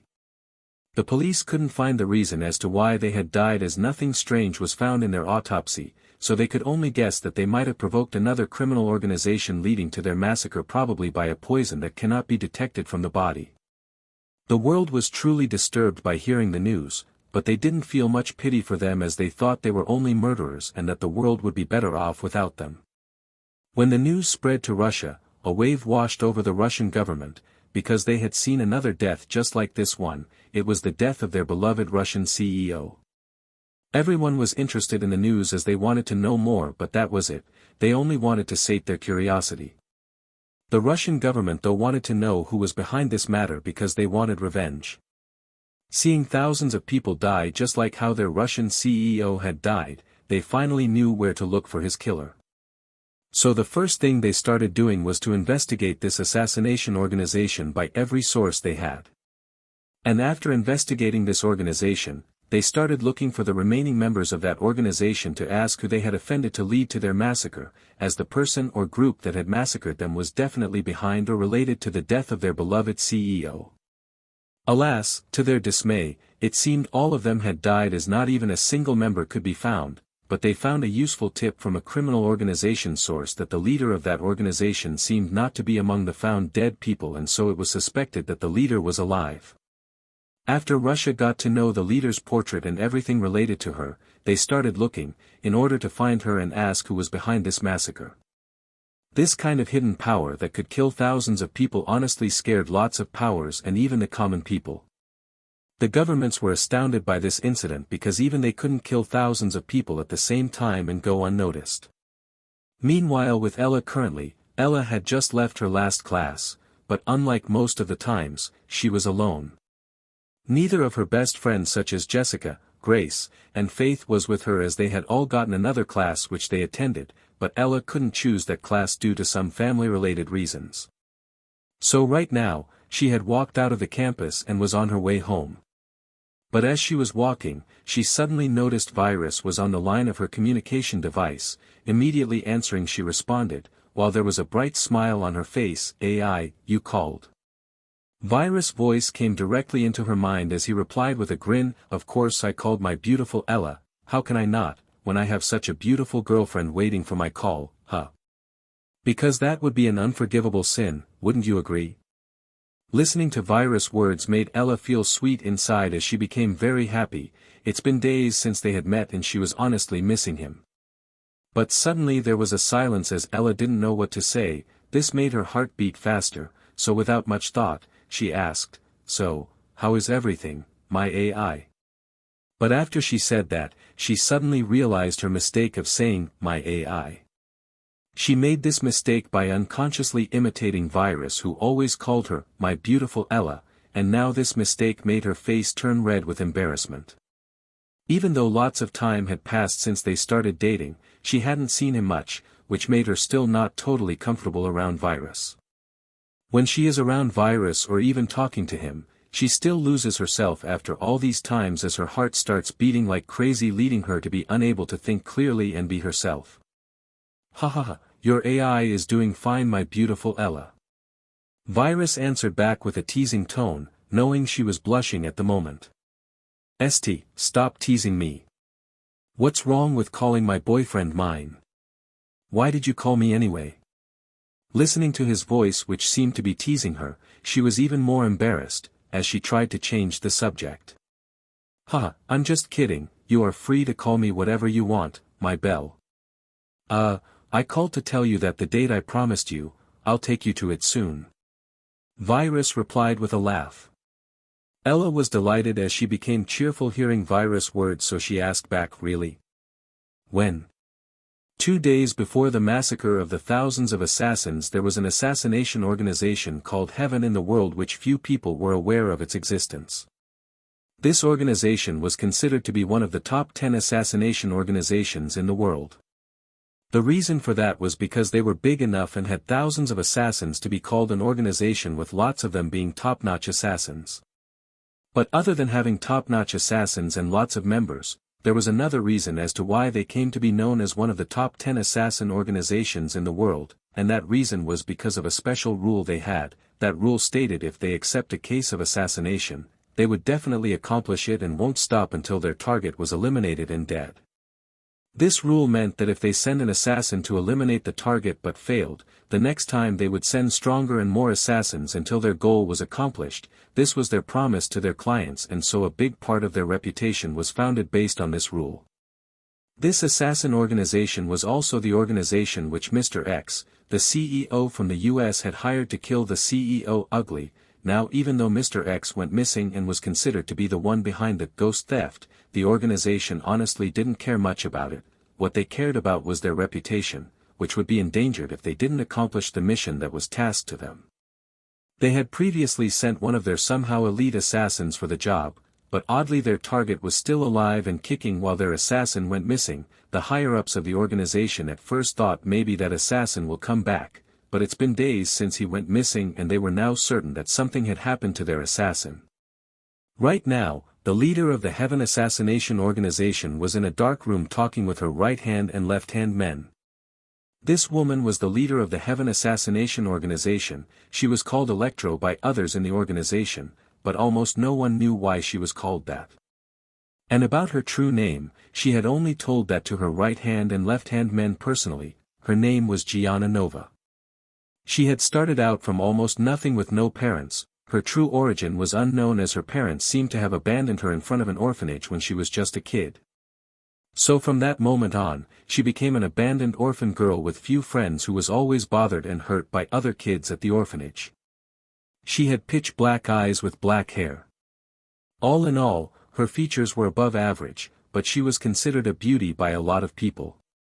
Anyway, she was used and quite enjoyed her normal life at the orphanage at first, because even though she was bothered a lot by the other girls and kids at the orphanage, she had some friends at least, which she enjoyed spending her times with. But inside, there was something that was unconsciously bothering her constantly, making her feel like she was different from the rest. And that feeling became true on a fateful day in her life when she became certain that she was truly different from the rest and that living a normal life for her was just wishful thinking. So from that moment onwards, she abandoned her real name as she started calling herself Electro. After that, Electro ran away from the orphanage, and after many hardships, by a chance encounter, she met her master, who was an elite member of the Heaven Assassination Organization.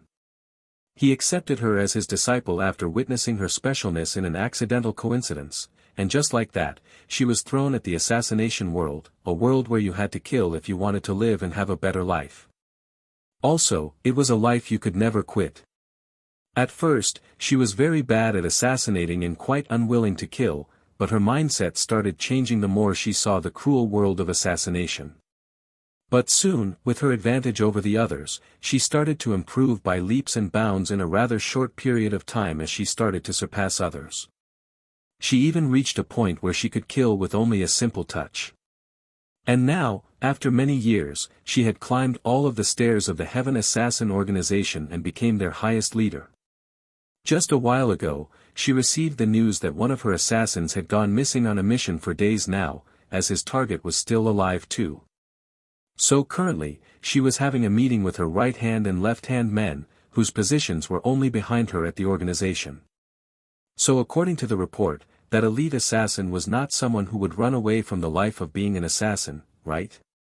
Looking at her right-hand man, she questioned. No, we have lots of reasons to believe he was not that kind of person who would run away from the life of being an assassin. On the contrary, he was one of the few who enjoyed the life of being an assassin to almost an abnormal level, so it's near impossible he had escaped. The right-hand man, called Skin, stated. Then he continued, and he was also a very loyal person who had passed our organization's loyalty tests quite easily, so his loyalty can't be questioned either. With all this, the most likely conclusion we can reach is that he was killed while he was attempting to assassinate the target. I see. She acknowledged as she then turned her head in the direction of her left-hand man as she added, how do you think we should deal with the situation, Viper? The left-hand man called Viper pondered for some seconds before responding, Leader, the first and most important thing we need to do right now is to get rid of that target which is still alive, as our organization's reputation is on the line, but doing this will also avenge our lost assassin and appease the other members. Now to do that, let's send 4 of our most powerful assassins to deal with that target. Viper ended his words like that. And the next day, on top of the roof of a building, 4 of the most powerful assassins of the Heaven Assassin organization were present as they were looking at the CEO Ugly, who was currently with his professional bodyguard Mark offering him some wine.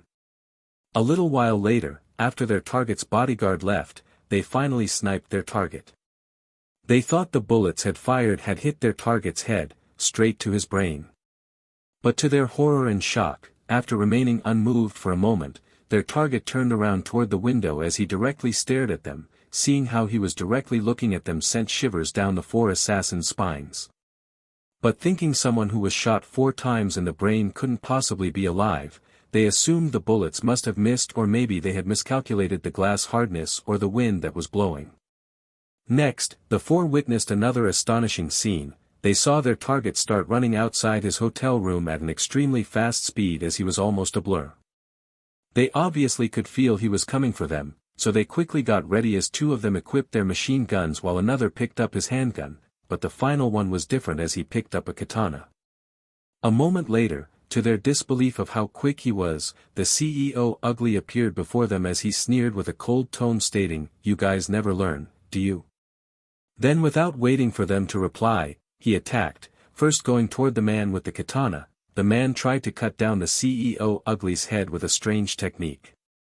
Seeing the strange katana technique, the CEO Ugly knew he could dodge it with his speed, but he didn't as he let the katana hit him. After the katana hit and cut the flesh and skin of his neck, seeing this the katana user thought he was successful, but then his katana seemed to hit an iron wall, which made him baffled.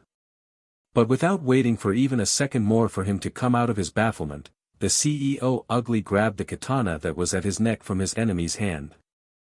After taking the katana away, he stabbed it into his chest as the katana went straight inside the heart of the assassin, as his heart immediately stopped beating, but he was still standing while looking at the CEO Ugly with a shocked gaze.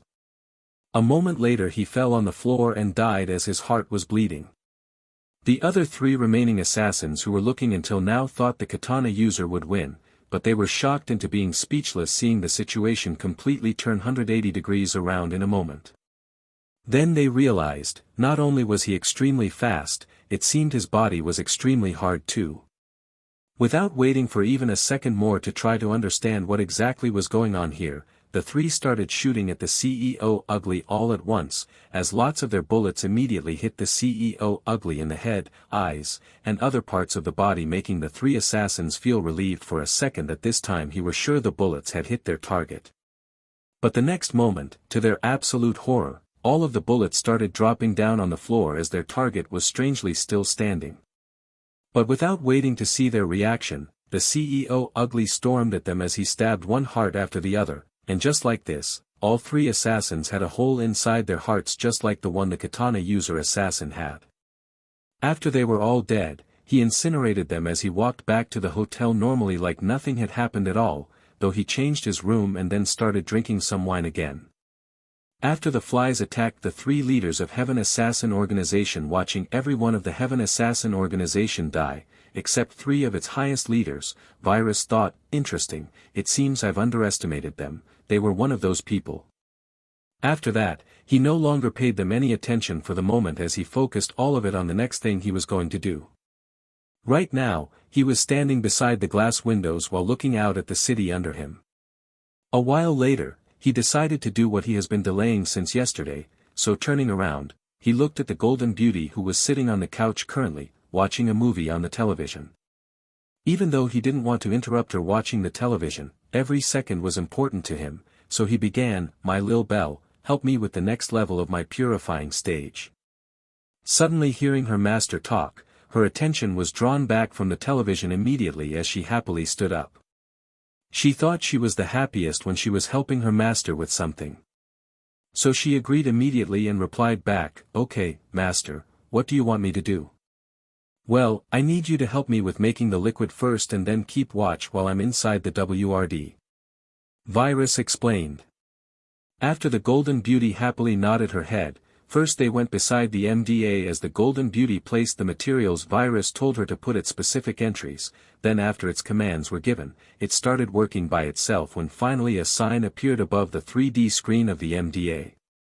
Then, Virus told the golden beauty to go beside the MDA and get the prepared liquid. The golden beauty obeyed, and after grabbing the liquid from inside the MDA, she looked at it and saw a very thick and concentrated brownish liquid inside. "Master, are you going to do something to your bones again?" the golden beauty asked after she was done looking at the brownish liquid. "No, why?" Virus replied, baffled. "Well, because you said you will go inside the WRD, and the white ray softens the bones, right?" she asked. "No, white ray has lots of other uses too actually, but I'm not going to use the white ray today, the reason being that I don't need it." Virus answered, then seeing the golden beauty listening, he continued, "Actually what I need this time is the WRD's precision and the fact that its needles won't leave any damage on the body. Also other than that, the pain I will experience is going to be almost unimaginable, so I need the WRD's function of sending and bringing me back from the state of induced coma." He finished his explanation with, "If it weren't for these 3 reasons, I wouldn't need the WRD at all." It seemed like Virus had completely forgotten about the fact that he had just murdered thousands of people a little while ago, as he started getting ready for the next level of his purifying stage while yawning. If anyone was currently seeing how indifferent he seemed just after he had killed thousands of people, that person would definitely start sweating bullets out of terror while standing beside him. "Oh, alright, then let's do this, master." The golden beauty nodded again as she continued, "But master, what are you going to do this time? Are you still going to purify your body? And if yes, what part of your body is it gonna be?" Looking at the golden beauty he replied, "Well, I am going to purify a part of my body this time too, but as to where I want to purify." He grinned as he continued, "You will know it naturally later, just know this level is going to be another part of my body too, unlike the next level which will be different from this one and the previous ones altogether." The golden beauty once again knew she wasn't going to be provided with a whole answer, which frustrated her inside as she unconsciously pouted very cutely. After looking at her cute face in amusement, Virus walked beside the WRD as he told the golden beauty to put the thick brownish liquid inside it. At the same time Virus started providing commands to the WRD like always, but unlike the past times, it didn't even take 2 minutes for it to be ready. After the WRD was ready he first told the golden beauty to send away anyone who comes and tries to disturb him, then he went inside it, as he lay there and commanded the WRD to start working. As Virus was focusing all his attention on the next level of the purifying stage with a complete disinterest in the thousands of people that had just been killed by him, like it wasn't even related to him, the whole world was in chaos as at least someone had died everywhere in the world all of a sudden. 5 hours later Virus was still inside the WRD when someone came to see the chairman of the Virus Industries. This person was that woman who was in charge of the interrogation of the Virus Industries the previous time. She was the FBI beauty. Currently, she was at the reception asking to meet the legal ugly, so she would ask for his help in order to arrange a meeting with Virus. Sometime after the reception called the legal ugly's office, the legal ugly finally came down with the elevator as he started walking toward the FBI beauty, but without even greeting her, he questioned her immediately with those blank looks in his eyes, "Why are you here?" The FBI beauty was honestly angry inside seeing him ask why she was here, without even saying hello first. But she knew she was here for something else today, so she calmed down as she replied with a gentle voice, "Hello Mr. James, I'm here today on behalf of the government of the United States for that deal we talked about the last time we met." Last time? Oh, you mean the time when you interrogated our company because you were suspicious of us? The legal ugly said with an emotionless tone, which made the FBI beauty confused, as to the question of if he was mocking, teasing, or just stating a fact. But nevertheless, she replied, I'm really sorry for that time, it was a mistake from our part to start going around only based on rumors." After the legal ugly remained silent for a short period of time, he asked, "Why did they send you? Don't they really want to have this cooperation between us?"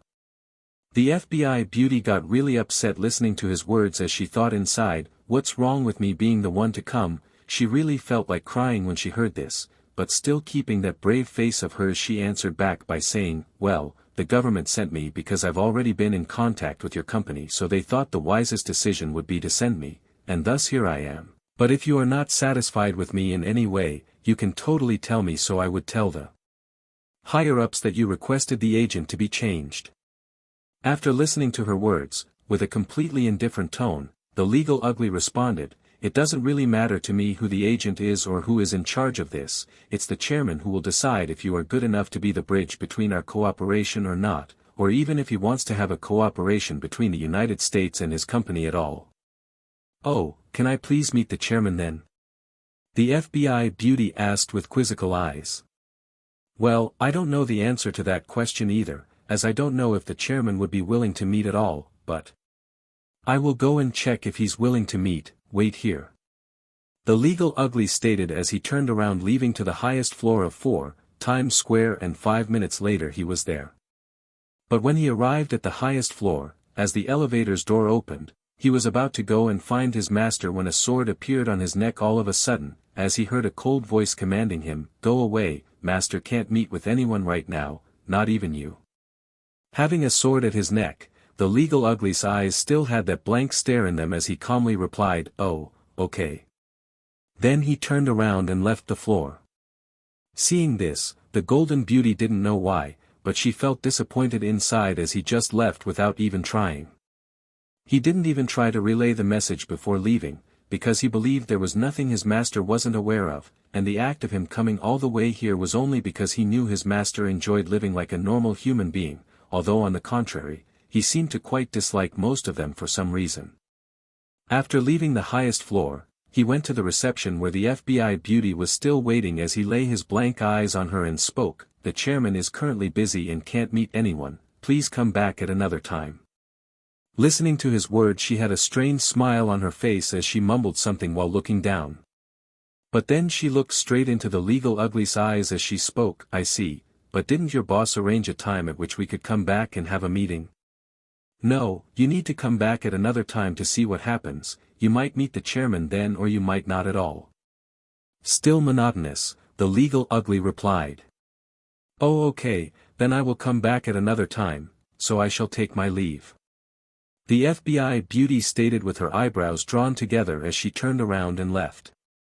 9 hours later inside the WRD currently, Virus was still in a coma as a countless number of needles were going in and out of his body at different places. Right now, the needles were injecting the brownish liquid to very specific places in his body. Finally 1 hour later, the WRD showed a sign stating, "Process done, the cleansing process is complete." Seeing this, the golden beauty who was standing a little further as a guard until now cheerfully went beside the WRD and opened its door as she looked at her master who was just about to open his eyes. After Virus opened his eyes, the first thing he witnessed was the cheery golden beauty who brought her head closer to his head and whispered, "Welcome back, master." After that, Virus came out of the WRD as he went and sat on the couch, while the golden beauty sat exactly beside her. Virus was pondering to himself at the moment, "So the 9th level of my purifying stage is complete, now I just need to wait for the immunity process to be over before I complete the last and final 10th level. And also, the most important one to me is this 10th level rather than the first 9. It was at this moment the golden beauty interrupted, "Master, are you hungry? Is there anything you feel like having?" Remembering hunger, Virus realized his stomach was making some noise in protest. It was no surprise though, as he hadn't eaten for around 15 hours, so after hearing the Golden Beauty's words, Virus nodded his head confirming, "Yes, Lil Bell, I'm truly hungry, go buy me something." "Okay." After that, the Golden Beauty stormed out joyfully, as Virus continued his interrupted thoughts. So if you look at the current level he's at from the perspective of the Cultivation multiverse of Chi, then he's a never-before-seen example of a cultivator who's at the 9th level of the purifying stage. Those from the Cultivation multiverse of Chi would probably start laughing like they had heard the funniest joke if they heard from someone that he is at the 9th level of the purifying stage, because according to their knowledge, this level did not exist at all. But if they were proven that this level truly exists and someone was already at it, they would definitely be stupefied to no ends. Now if they knew that the person who was at the 9th level had completed all the 9 levels by 100%, they absolutely won't believe it, but if they were to be proven otherwise once again, they would probably be shocked silly, as even the peak powers couldn't cleanse their young talents' bodies by 100%, they were not even close. Though they would be able to expel more of the impurities as their cultivation stage and realm improves, that was for the far future, and by the time they are truly able to completely purify their bodies, it wouldn't be of any significance to them, as they are already at a place it wouldn't matter if they purified their bodies or not. But here was a mortal, who hadn't even officially started cultivation but had a body that was 100% pure at every level till the 8th level, and that was not the end, as he had even surpassed their level system and went to the 9th.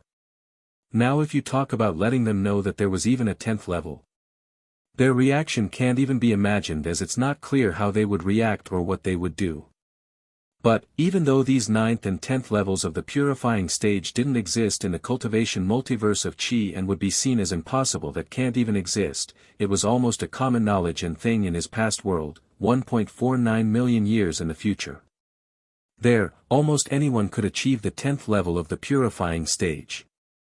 So now, if you looked at Virus' achievements from the perspective of the Cultivation multiverse of Chi, then he and his level would be seen as an impossibility that can't be achieved, something that would make everyone dumbfounded with no predictable reactions.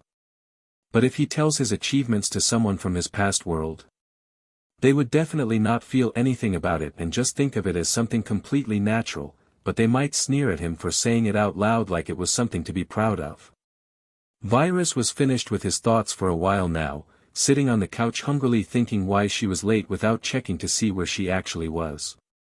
And 15 minutes later, the Golden Beauty finally came back with 3 plates of food and wine beside it. But seeing the dishes, Virus was surprised and asked, "Why are they in the dish? Didn't you buy it from outside?" The Golden Beauty grinned broadly like this was exactly the question she wanted her master to ask, so while she walked to sit beside him, she replied very joyfully, "No master, I cooked this especially for you myself." Listening to the Golden Beauty, Virus became surprised that she had cooked food for him. But nevertheless, he began eating before saying anything, because he was really hungry, but after he started eating and took some bites, he looked at the Golden Beauty while chewing what was in his mouth, as he complimented, "It's so delicious, my Lil Bell, good job, it seems I had a talented cook beside me all this time without even realizing, As he said, "Good job," he patted the Golden Beauty's head, making her blush with a warm feeling rising up inside her.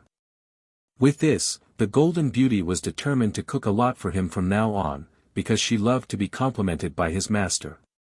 After that, Virus focused on eating without saying anything, but while he was eating, the Golden Beauty suddenly remembered something, as her curiosity piqued once again while she pointed her finger at Virus and pouted cutely asking, "Master, didn't you say that I will know naturally later which part of your body you purified? So where was it in the end, Master, always keeping things from Lil Bell?" Listening to her call herself Lil Bell, Virus broke out in laughter, But remembering that he had told her she would know later, he replied with a grin on his face, "My cute Lil Bell, of course I would tell you, alright, so." Listening to her master, who seemed like he was finally about to do a big reveal, the Golden Beauty focused all of her attention on him, eager to know what her master was about to say. "So the place I've purified is..." As Virus was going to reveal the mystery to her, he suddenly stopped talking, then said, "Nah, let's do this, I will give you a hint and you try to guess it, how about it, Lil Bell? A simple hint and answer game, but also, don't access your deep knowledge, just use the basic knowledge in your memories, like that of every normal human being. The Golden Beauty, unhappy seeing her master stop all of a sudden, but she nevertheless agreed while nodding her head, as she quite liked to play games too. So the hint is that this part of the body has two components, one is called central, while the other one is peripheral. Now, can you guess? Virus asked.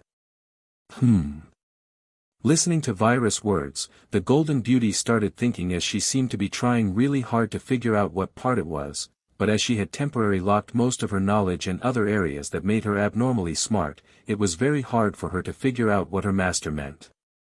So right now, she was unconsciously pressing her index finger to her cheek while propping her chin on the rest of her clenched fingers with a serious look in her eyes, which made her look very adorable. Finally, she gave up as she replied with a frown on her brows, "Give me another hint, master." Seeing her unable to reply and ask for another hint, Virus grinned as he said, "It's okay, I'm sure you would understand with this next hint I provide you with. So every sense and emotion in the body, such as taste, eyesight, smell, pain, joy, etc. All of them without exception are related to this part of the body. Can you guess now?" Virus asked with a grin on his face. This time without thinking much, the Golden Beauty replied with a face filled with enthusiasm, "It's the brain, master has purified his brain." Mostly correct, but that answer doesn't entirely cover it. The complete correct answer was the nervous system, and a nervous system consists of nerves and other parts too other than the brain. With an amused look in his eyes, Virus laughed as he pointed out her mistake. The part of his body which he had purified this time was his whole nervous system, and so the brain was considered only as a part of it. Structurally, the nervous system has two components, the central nervous system and the peripheral nervous system. The central nervous system is made up of the brain, spinal cord, and nerves. The peripheral nervous system consists of sensory neurons, ganglia, clusters of neurons, and nerves that connect to one another and to the central nervous system. Functionally, the nervous system has two main subdivisions, the somatic, or voluntary, component, and the autonomic, or involuntary, component. The autonomic nervous system regulates certain body processes, such as blood pressure and the rate of breathing, that work without conscious effort. The somatic system consists of nerves that connect the brain and spinal cord with muscles and sensory receptors in the skin. So with this cleansing act, all of those structures were completely cleansed now, and with the cleansing, their functionality too improved to some extent. "Oh. I see, master, so you basically have purified the wirings in your body too, along with the central processor and everything that is related to it, right?" The Golden Beauty's eyes glimmered with understanding as she talked in her own simplified words with her currently restricted mind. A great simplification, you're right, Lil Bell. Virus replied with a short laugh as he continued eating the delicious food the Golden Beauty had just cooked for him. This time while he was inside the WRD, the needles had injected the brownish liquid inside his brain, nerves, spinal cord, etc. All in all, everything related to his nervous system was now successfully purified as the brownish liquid was directly injected to every part of it. These needles of the WRD were special kinds of needles that would not leave the least kind of damage on the body, and even if they did, which was unlikely, the WRD had countermeasures to apply accordingly in different situations, so it was a completely safe process. Also, this injection process was a very complicated one that needed extreme precision for it to go smoothly, but fortunately, Virus already did have such a device which dealt with precision, as he was now successfully at the 9th level of the purifying stage, cleansing the nervous system. Meanwhile, a silent storm was brewing throughout the world without anyone noticing yet.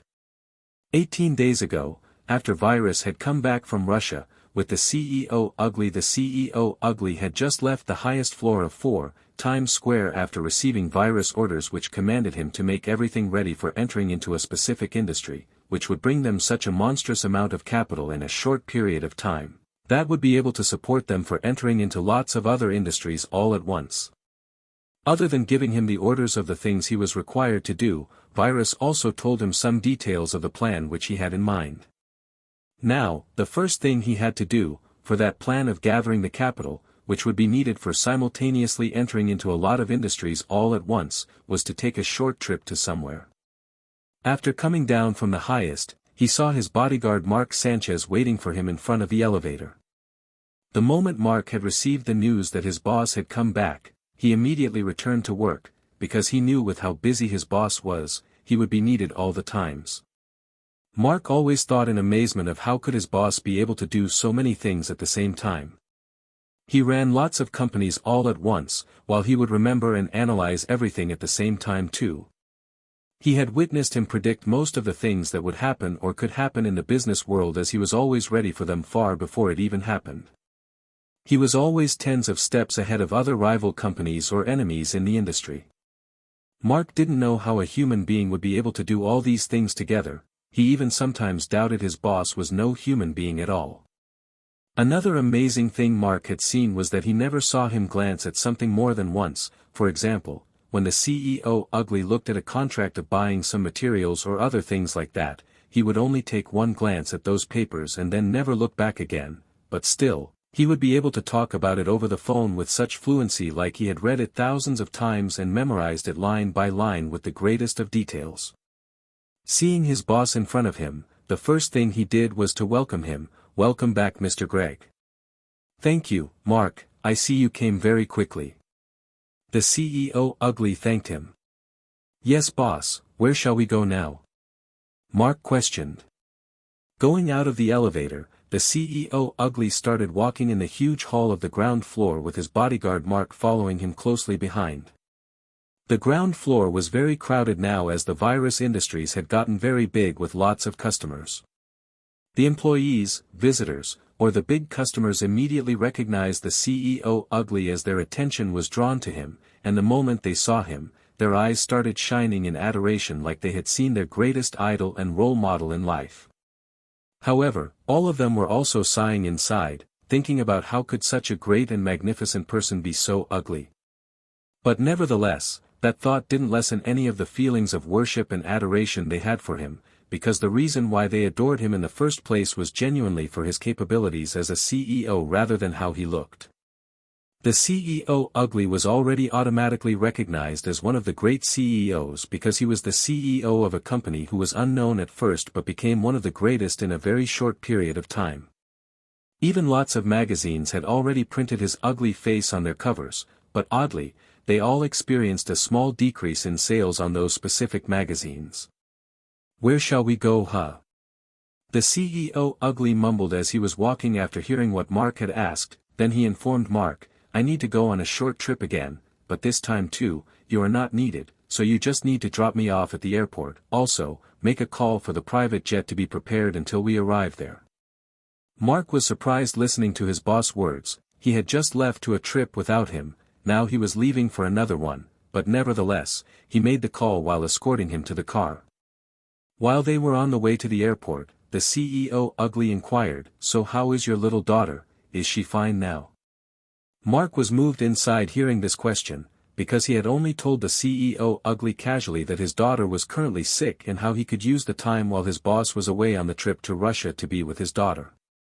Mark assumed his boss didn't care about what was happening to his life or daughter at all, and even if he did, he would have already long forgotten about it with all of the things his boss was busy with.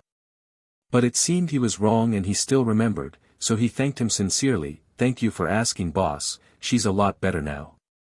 "Good, go be with your daughter while I'm on the trip," the CEO Ugly ordered as he no longer talked after that. After they were finally at the airport, Mark directly drove to the front of the already prepared private jet. After getting off of the car, the CEO Ugly ordered Mark to go back as he boarded on the jet, which took off soon after. A couple hours after the jet took off, at the Aldabra atoll right now, the CEO Ugly was looking out from the private jet's window at the atoll that was under him. He couldn't help but appreciate the beauty of this ring-like island which his master had bought. A while later the private jet finally landed on the private airport which Virus had made on his atoll. After the CEO Ugly got off of the jet, he saw that the island Ugly was already waiting for him there. Seeing the CEO Ugly come down from the private jet, he walked toward him with a smile on his ugly face. and when he was in front of the CEO Ugly, laughing out loud, he greeted him, "It's been a while, Ugly brother." Ha ha. "Yes, it has. How is everything here?"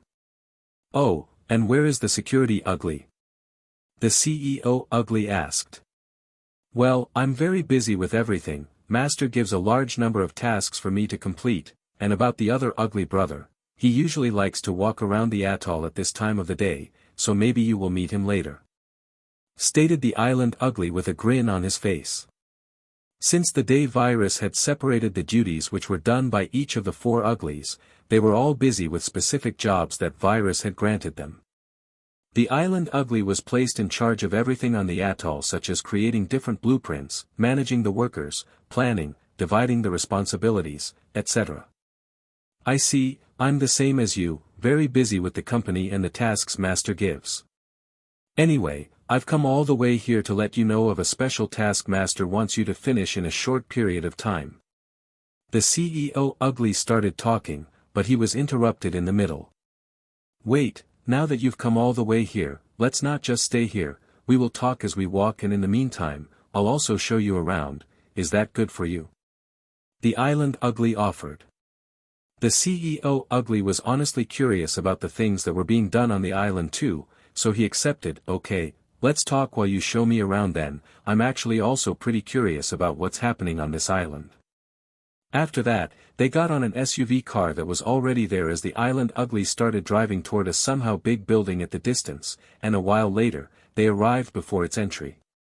After they arrived, the Island Ugly guided him inside, while at the same time, the CEO Ugly started explaining some stuff related to the plan Virus had in mind. "So, Master wants to." At the same time, there were lots of human workers and employees working in the building.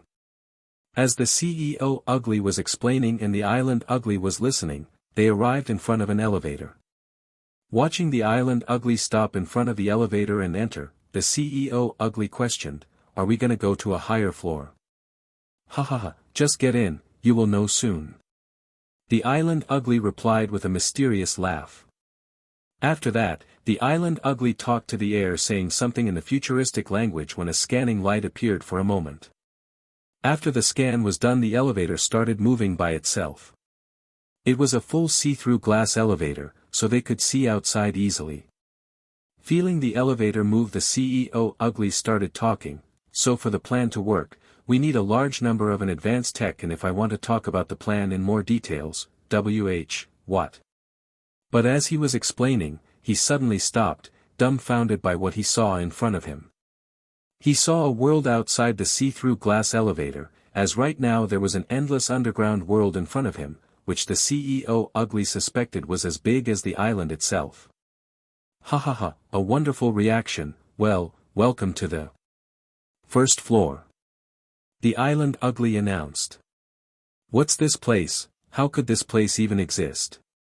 the CEO Ugly, who was calmer by now, inquired. "With Master's capabilities and knowledge which we can't even begin to understand, are you really that surprised?" The Island Ugly answered his question with another question. Then he continued, "This place is called the first floor, and its size, as I'm sure you can guess, is almost as big as the island itself above us. This is one of the projects that Master has given me." As the CEO Ugly was listening to the whole description and speech, he was looking at the ground to the far reach, and he could see tens of thousands of worker robots working everywhere, as there were also a large number of different-sized objects and materials on the ground of the underground world. And it was finally at this moment that they were about to arrive at the ground of this world.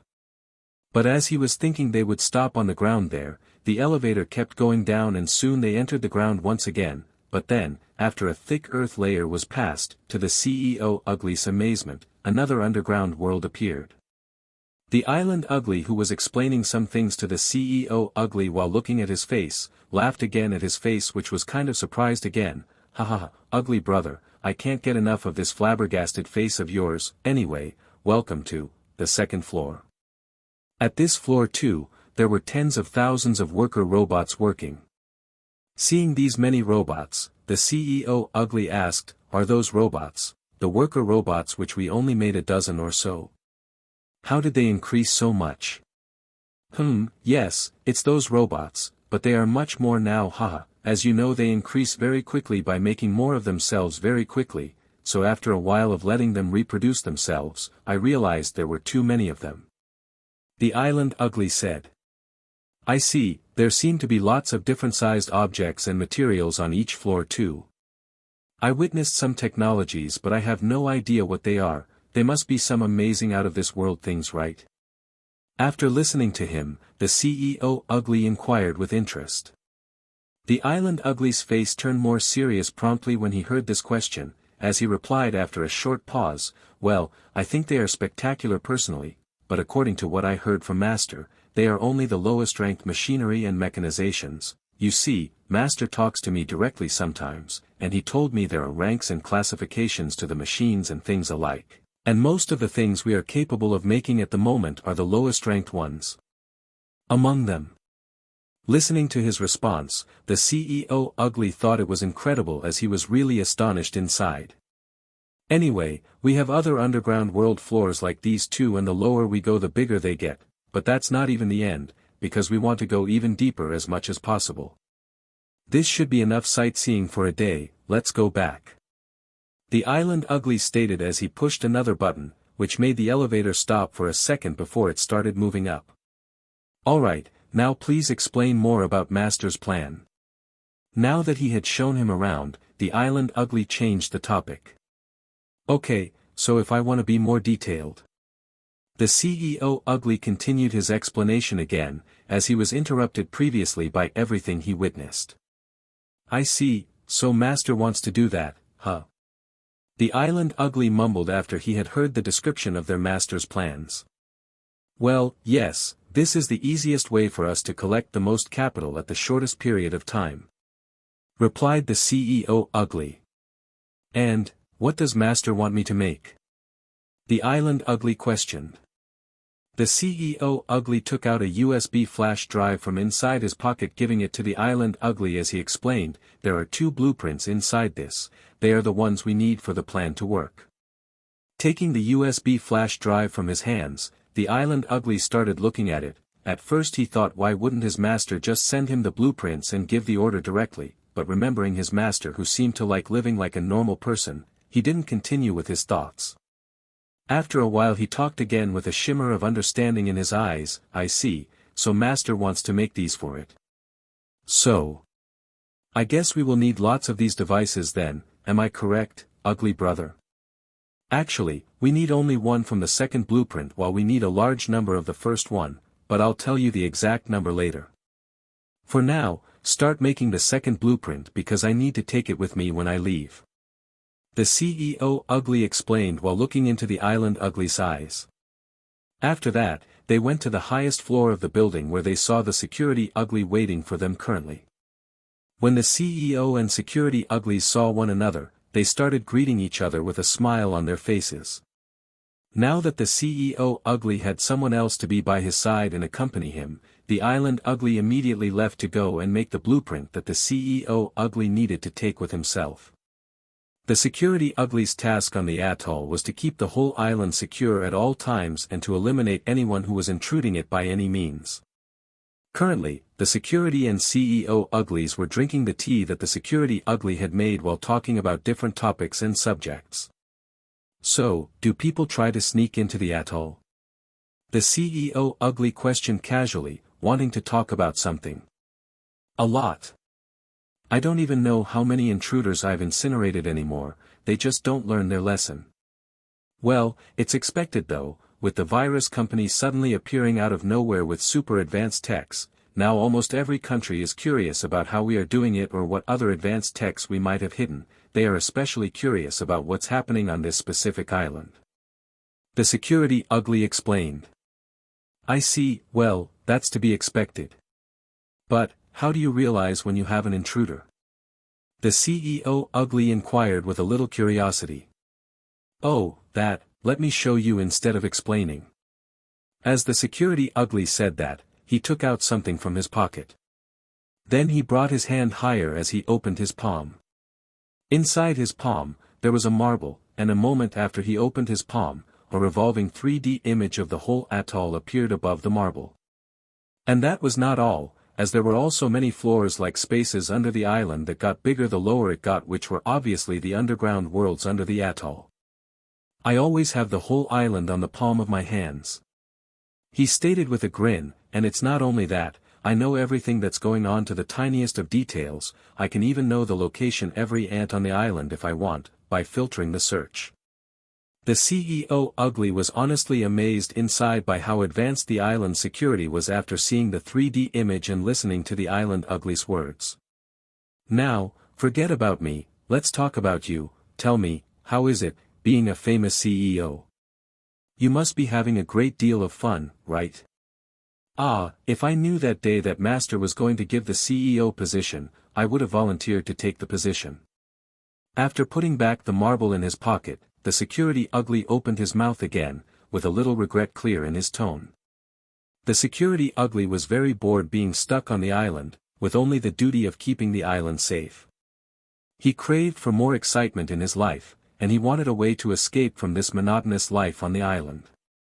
Listening to his words though, the CEO Ugly replied with a tone like what the security Ugly had stated was absolutely false. You're wrong. It's no fun at all. You know, I'm busy all the time trying to predict and analyze everything, like the things that could happen in the industry or the whole business world, and I need to be very careful so as not to miss any details. So, tell me, what's the fun in that? The CEO Ugly said, a little frustrated and annoyed that he thought he was having a great deal of fun. I know how it is like to be a CEO, but still. I would prefer your job over mine. This was the security Ugly's final response. They continued their conversation without realizing that somewhere far away, on the highest floor of 4 Times Square, someone had been listening to their conversation passively. A few hours later, the CEO Ugly was once again above the clouds inside the private jet, as he was enjoying the view while looking outside the window. With Ethan Martin currently, Ethan Martin was sitting on his chair behind his desk in his study room while he had a deep frown on his face. He had been following the news these past few days, and the more he witnessed how things progressed, the more serious and confused he got. He thought with the direction he presented to the allied CEOs, they would be able to reverse the situation and deal a huge blow to the virus industries with their own already prepared plans. But instead, the result was completely the opposite. The virus industries was now even more famous and powerful, and the phone companies were all almost destroyed. The baseless hypothesis he informed them with also seemed to be wrong, as the real culprit was even found inside the party of the CEOs themselves. Now, the virus industries were the highest and the sole ruler of the phone industry around the world with no one to rival them in the field. The only thing that made him sigh in relief was that he didn't make any moves himself in all of this, as otherwise, things would have gone a lot more wrong and his company's name would have been probably mentioned at least along with the other phone companies, and then, his company's image would have taken a blow. He couldn't even imagine what kind of consequences he might be going through if he had interfered himself. Even the thought of this terrified him honestly. Now even though it seemed the virus industries was not behind the ghost theft case, which made him feel relieved that they were not as scary as he had thought, but he still felt strange that oddly, everything seemed to go to a direction that would benefit the virus industries in the end.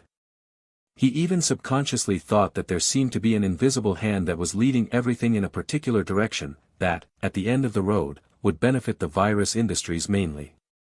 But this notion, which sent chills down his spine, only passed through his mind for a moment before he rejected it completely, realizing how ridiculous it sounded. The only thing that made him happy in this situation was that he had not personally stepped forward to make a move with that wrong hypothesis John had provided him with. Remembering the hypothesis matter, he couldn't stop himself from being a little disappointed with John. Though, even he thought that hypothesis sounded very logical at the time as he had accepted it willingly. After pondering to himself about all these things, he decided to forget about it for the moment as his line of thinking shifted to somewhere else. He wondered what her daughter had been up to these days, as he started checking the report of how she had been managing her job in the branch company of Aston Martin recently, and after checking, he saw that the results were quite impeccable. A while later his mind wandered to another subject related to his daughter as he contemplated to himself, that family keeps requesting to let Amara marry their eldest son who's going to inherit their company soon, but I can see clearly they only want to use my daughter as a way of making the two families closer." After brooding over this for a while, he finally picked up the phone above his study desk. "I should call her and ask how she's doing these days." With Amara Martin. Amara was currently outside 4 Times Square as she was staring at its entry from inside her car. In the past couple of days, she had been coming here whenever she had the time, hoping that she would be lucky enough to see Virus leaving or entering his building, but she was disappointed every time as she left in the end after hours of waiting pointlessly. Other than the reason of wanting to see him, she wanted to use this as an excuse to get closer to him while acting like she was passing by 4 Times Square by coincidence just to spot him among the crowds. But this didn't happen as Virus seemed to never leave his building.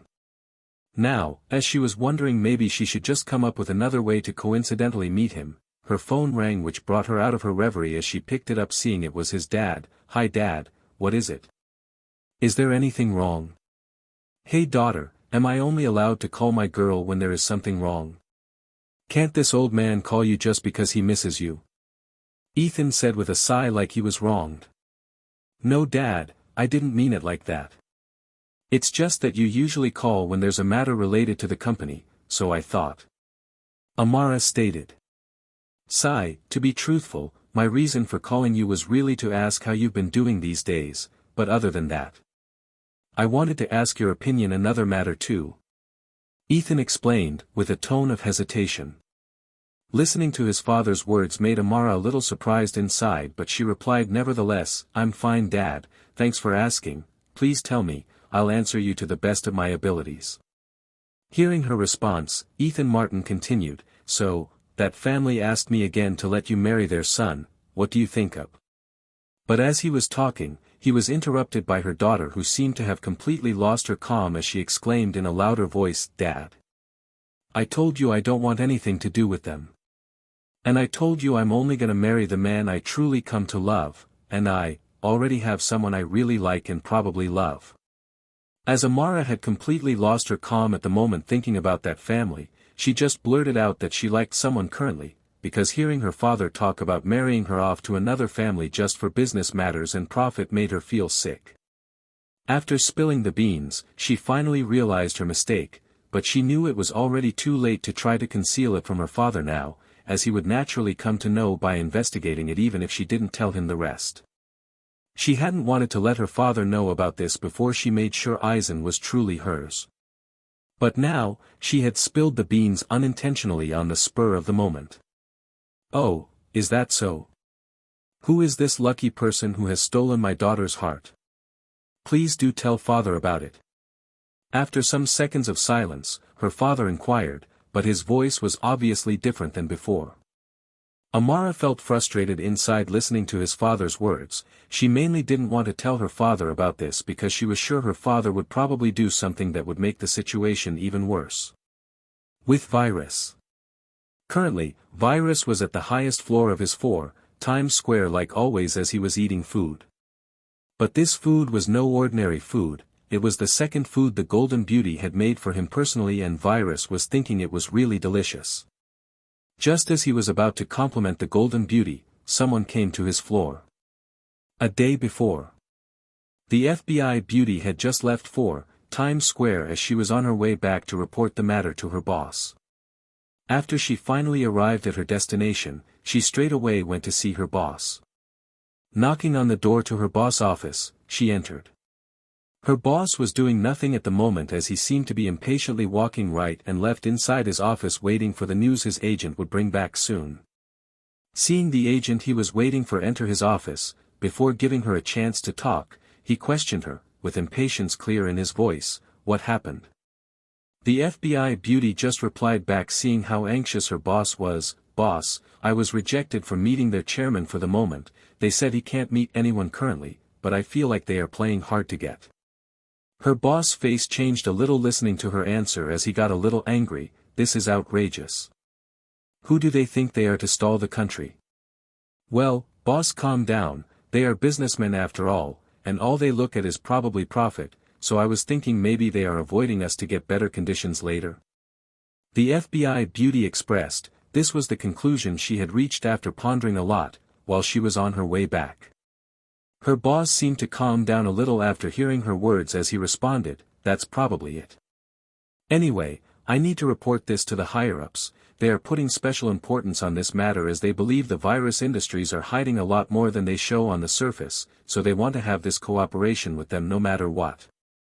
In the meantime, you keep calling them until they schedule us a specific time for a meeting." He ended his words with this as he no longer paid any attention to the FBI beauty, as he went behind his desk wanting to call and notify his own anxious boss who was waiting for the results. After the FBI beauty left her boss' office, she became determined to call the legal uglies office every 2 hours to try arranging a meeting with their chairman. The White House. Currently, the President of the United States of America was sitting behind a desk in his Oval Office, when the phone on the desk started ringing. This was a phone through which only important calls passed over. Picking it up he answered, "What happened with the virus industry's matter of collaboration?" There seemed to be one of the important high-ranking officials on the other side of the line which replied, "Mr. President, it seems the agent we sent was rejected of a meeting with their chairman. That agent was demanded to visit at another time because they stated their chairman can't meet anyone at the moment." The president was a little displeased hearing this, but remembering this was a profit-seeking corporation he was dealing with, he sighed as he stated, "All right, we need this cooperation no matter what, as it will be of great assistance to our country, so arrange this meeting soon without paying much attention to their conditions. Also, improve our current collaboration conditions a little more." The person on the other side of the line immediately responded, listening to the president's orders, "Yes, sir." Just as Virus was about to compliment the Golden Beauty for her great cooking skills, someone entered his floor. Turning his head in the location of the elevator, Virus saw that it was the Legal Ugly. Entering the floor, the Legal Ugly started walking toward where his master was sitting at, and when he arrived before him, he just stood there without opening his mouth in the slightest. Seeing this, Virus couldn't help but muse to himself, "Maybe it's time I stop this order of them not being able to talk before I allow them to. It's just kinda tedious and unnecessary phrasing from my part." After this short muse, he uttered, "What is it, Legal Ugly?" Listening to his master give him the permission to talk, he voiced what was going through his mind, "Master, I'm sure you already know about this, but I thought it would be better if I reported this matter personally." "Don't worry and just state what's on your mind." Virus told him with a grin that seemed to give the Legal Ugly the assumption that he was truly aware of what was going on. "Master, I've been called a lot by the government's agent in charge of the matter of cooperation today, and the government seems to want this cooperation very badly with our company. I came here because I want to know what I should do and how should I deal with this matter. Should I reject them completely or?" The Legal Ugly emptied almost everything that was on his mind currently. Listening to the Legal Ugly's query, with a broad smile Virus declared, "You can reply back to them and tell them we will have a meeting in." Virus continued and stated a specific time and date in which he would meet their agent. "Yes, Master." The Legal Ugly replied back, finally aware of what he should do from now on. "Okay, you can go back now. Oh right, also go and tell the CEO Ugly to come to my floor." Giving him further orders, Virus dismissed him. After that, the Legal Ugly left the floor to where the CEO Ugly was at currently, but while he was on the way, he began to deliberate over what his master had declared. "It seems Master has decided to take the deal with the government, but I don't know why he would do that, or maybe I'm overthinking this and he just wants to reject the agent personally. Well, my job is to only follow Master's orders. I'm sure he has his reasons for arranging this meeting." The moment the Legal Ugly left, Virus started wondering about the changes his appearance in this time will cause in the near future by the actions he took to this very moment. He was certain that because of the big deeds he had done, like founding the virus industries, the scale of the butterfly effect of the things he has caused with his interference would be very enormous. Things that were supposed to happen in 10 years were happening at this very moment, and in the near future things that were originally going to happen in hundreds of years later would happen. Wondering about these, he began analyzing and predicting the direction the world would possibly go from now on because of everything he had done until now. And the vague possible conclusion he reached made him certain that a large number of matters were progressing in a different path altogether now. A lot of events, incidents, etc. that was supposed to happen in the near future would not happen because of him.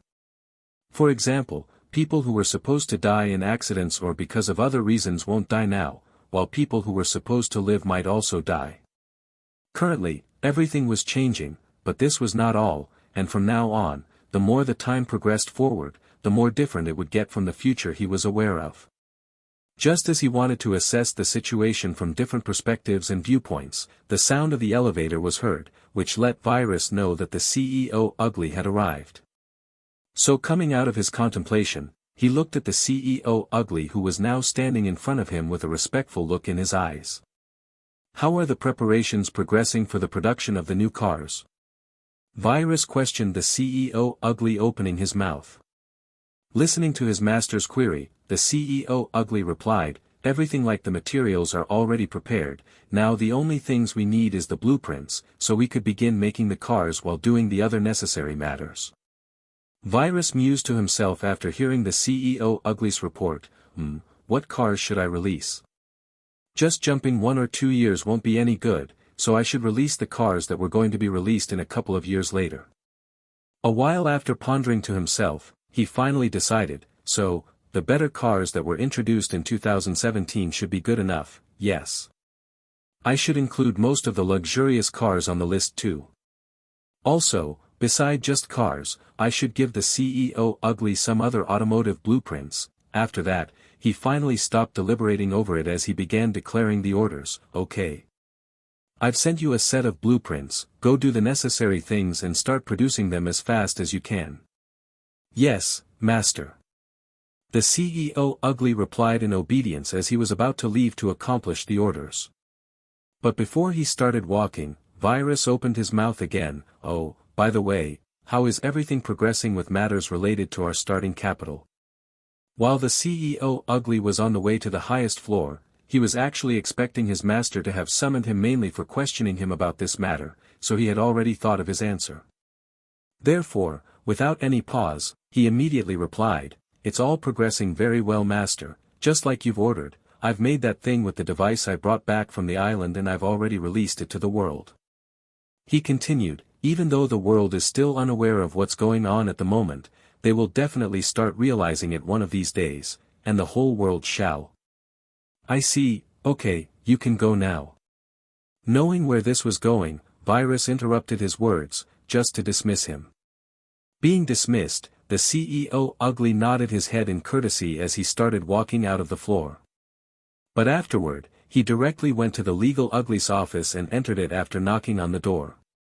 Seeing the CEO Ugly, the Legal Ugly asked, "What is it? Is Master's new orders has anything to do with me?" The CEO Ugly replied, "Not exactly, I have new blueprints for a large number of more advanced automotive. I'm here to notify you of this so you would begin dealing with the legal stuff and be done with it before we finish producing the cars, as Master seems to want this to be done more quickly." Listening to his words, the Legal Ugly responded, "I see, I shall do it as I'm required then, rest assured." "Okay, see you later." Saying that, the CEO Ugly left the office and immediately took out his phone, calling his secretary. After his secretary picked up, he ordered the secretary to notify each department's head to be at the conference meeting room in at most 15 minutes. The secretary started calling everyone immediately as she told them the exact orders she had received. Hearing the orders, every head of the department started running toward the conference meeting room because they knew if the CEO said 15 minutes, they had to be there in 15 minutes. Exactly 15 minutes later. The heads of each department were all already in the conference room, quietly discussing why they were all suddenly summoned.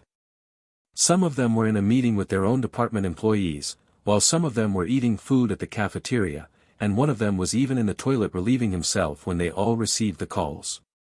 After answering their phones, without any hesitation, they all stopped what they were doing and began running toward the conference meeting room. This was all because just recently, when a department head was summoned by the CEO Ugly, that person was late by 10 minutes, making the CEO Ugly wait for a whole 10 minutes. And when that department head finally arrived at the CEO Ugly's office, the CEO Ugly fired him immediately, telling him that every minute of his time was extremely precious. Since that day, all of the department heads were extremely accurate in their time management because they were terrified of the fate of being fired from this amazing company just because they were late by a couple of minutes. It was at this moment that the door to the conference room was opened by someone, and looking at who it was, every noise in the conference room disappeared as everyone went quiet. The person who had just entered walked to where the microphone was on the tribune, and after taking a short look at everyone, he started talking. "Hello everyone, I see all of you are already here, that's good." He continued, "I asked you all to be here because we have important things to do now and we will get very busy from today onwards." You might ask, why would we be busy? Well, it's because we have just received lots of new automotive blueprints we need to produce and release to the market in the shortest period of time. After the CEO Ugly uttered these words to the microphone, he went quiet as he gazed at every department head. Every department head got very confused hearing the CEO's speech, just like how they were bewildered the previous time when they heard they had new blueprints. They were all very curious inside about where these blueprints were coming from, as they were aware that there were not any departments for researching and developing further technology in the virus company. To them, the blueprints always appeared out of nowhere from time to time, and each time, they were more shocking and advanced than the last. The department heads just couldn't comprehend how it was possible to progress this fast in the technology field. But since they were not in a position to ask or question the company about this, they stayed silent about it as they just followed orders without sticking their nose in matters that the company was quiet about, because honestly, they were afraid that their questioning might offend the company and thus lead to their expulsion from there. Witnessing the confused look in everyone's eyes and understanding why those eyes were confused, the CEO Ugly decided to say something about it. "No need to be this confused, the department in charge of further research and development is directly under the chairman's control and orders, and no one knows where it is. The only thing you all need to know is that we receive all of the new blueprints directly from the chairman himself, and no one is sure from exactly where they all come from." Listening to his words, the confusion in their eyes lessened a lot as they all mused to themselves. "I see, so there is a hidden department of research and development somewhere hidden which is directly under the orders of the chairman, and every blueprint comes from the chairman himself after he receives them." Though they were still not certain of the blueprint's source, now at least they had a vague answer to where it was all coming from, and that was enough as an answer for them. After witnessing the results of his vague explanation and seeing the confusion lessen to almost none, the CEO Ugly nodded his head as he reckoned, "I only tell them what they want to hear," which is a conclusion even they have probably thought of already, and just like that, they are all convinced and their curiosity is sated. I wonder how would their reaction be if they knew there is no such a thing as Department of Research and Development. This is kinda funny. Okay, let's continue now. The blueprints we've received this time are much wider in range than the previous times. The last time we mostly made 2 passenger cars or 4 passenger cars, but from now on, we will produce a much wider variety of cars and automotive. Basically, we're going to produce passenger cars, utility vehicles, SUVs, motorcycles, trucks and buses, and trailers. But each classification is also further divided into subsets according to gross vehicle weight. The CEO Ugly explained while introducing the basic classification of the automotive they were going to produce. Listening to the CEO Ugly's explanation, the department heads were bewildered and amazed inside as their eyes started shining. Because the CEO's words meant they were going to enter a much wider and bigger in size market now, and this further denoted that the company would just continue to grow bigger and bigger. They were all in reverie as they pondered about how lucky they were to work for such an amazing company, but after a while of thinking about it, they finally came out of their impressed moods as they began to get worried about how heavy the load of their works would be from now on. But without paying any attention to the changes the faces of department heads were going through currently, the CEO Ugly continued, "So with these blueprints which are much more advanced than the previous ones with a more complete classification, we're going to need to produce a large number of other technologies first before we can start making the blueprints. Thus right now, our first duty is to create them while our legal department is dealing with the legal field of the automotive production." Okay, that was all. I will give all of the related departments their blueprints, and as we need to produce them in the shortest period of time, use every resource we have, including every factory we have around the world, and if needed, hire more employees that are qualified. but that's after making the other employees work overtime for at least some hours first. Okay, that was all. Does anyone have any questions? Being finished with his words and speech, the CEO ugly called for any questions or doubts the heads might have. Knowing that it was probably the only time they might have to clear their doubts, the heads started their inquiries which were related to their own department. For example, the head of the Human Resource Department raised questions such as how many new recruits were they allowed to hire at the maximum, what kind of contract should they make for them, and whether to hire them as part-time employees or full-time.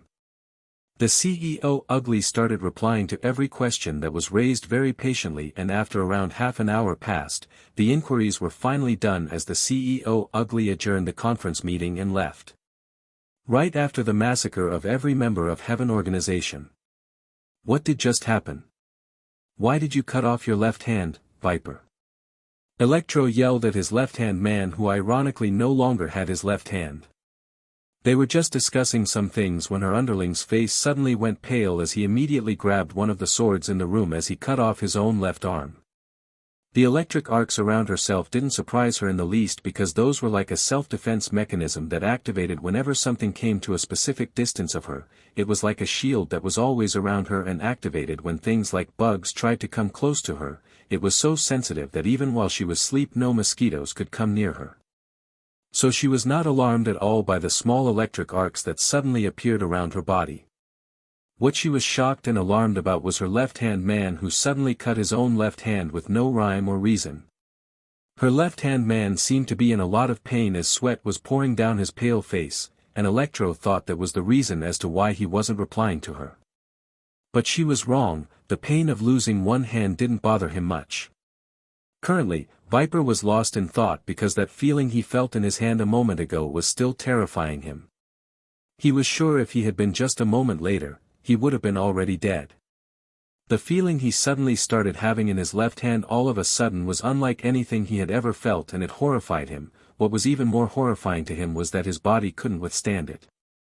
This occurrence was stupefying to him because every poison or thing similar he had come across until now had never affected him in the least, as his body had been poison resistant since the day he remembered.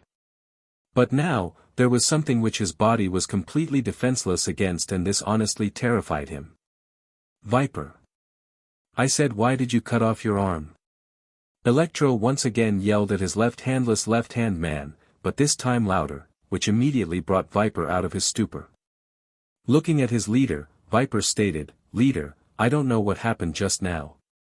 But it was terrifying, really terrifying." What do you mean? What are you talking about? Electro questioned as she was very confused, just as lost as Skin was currently.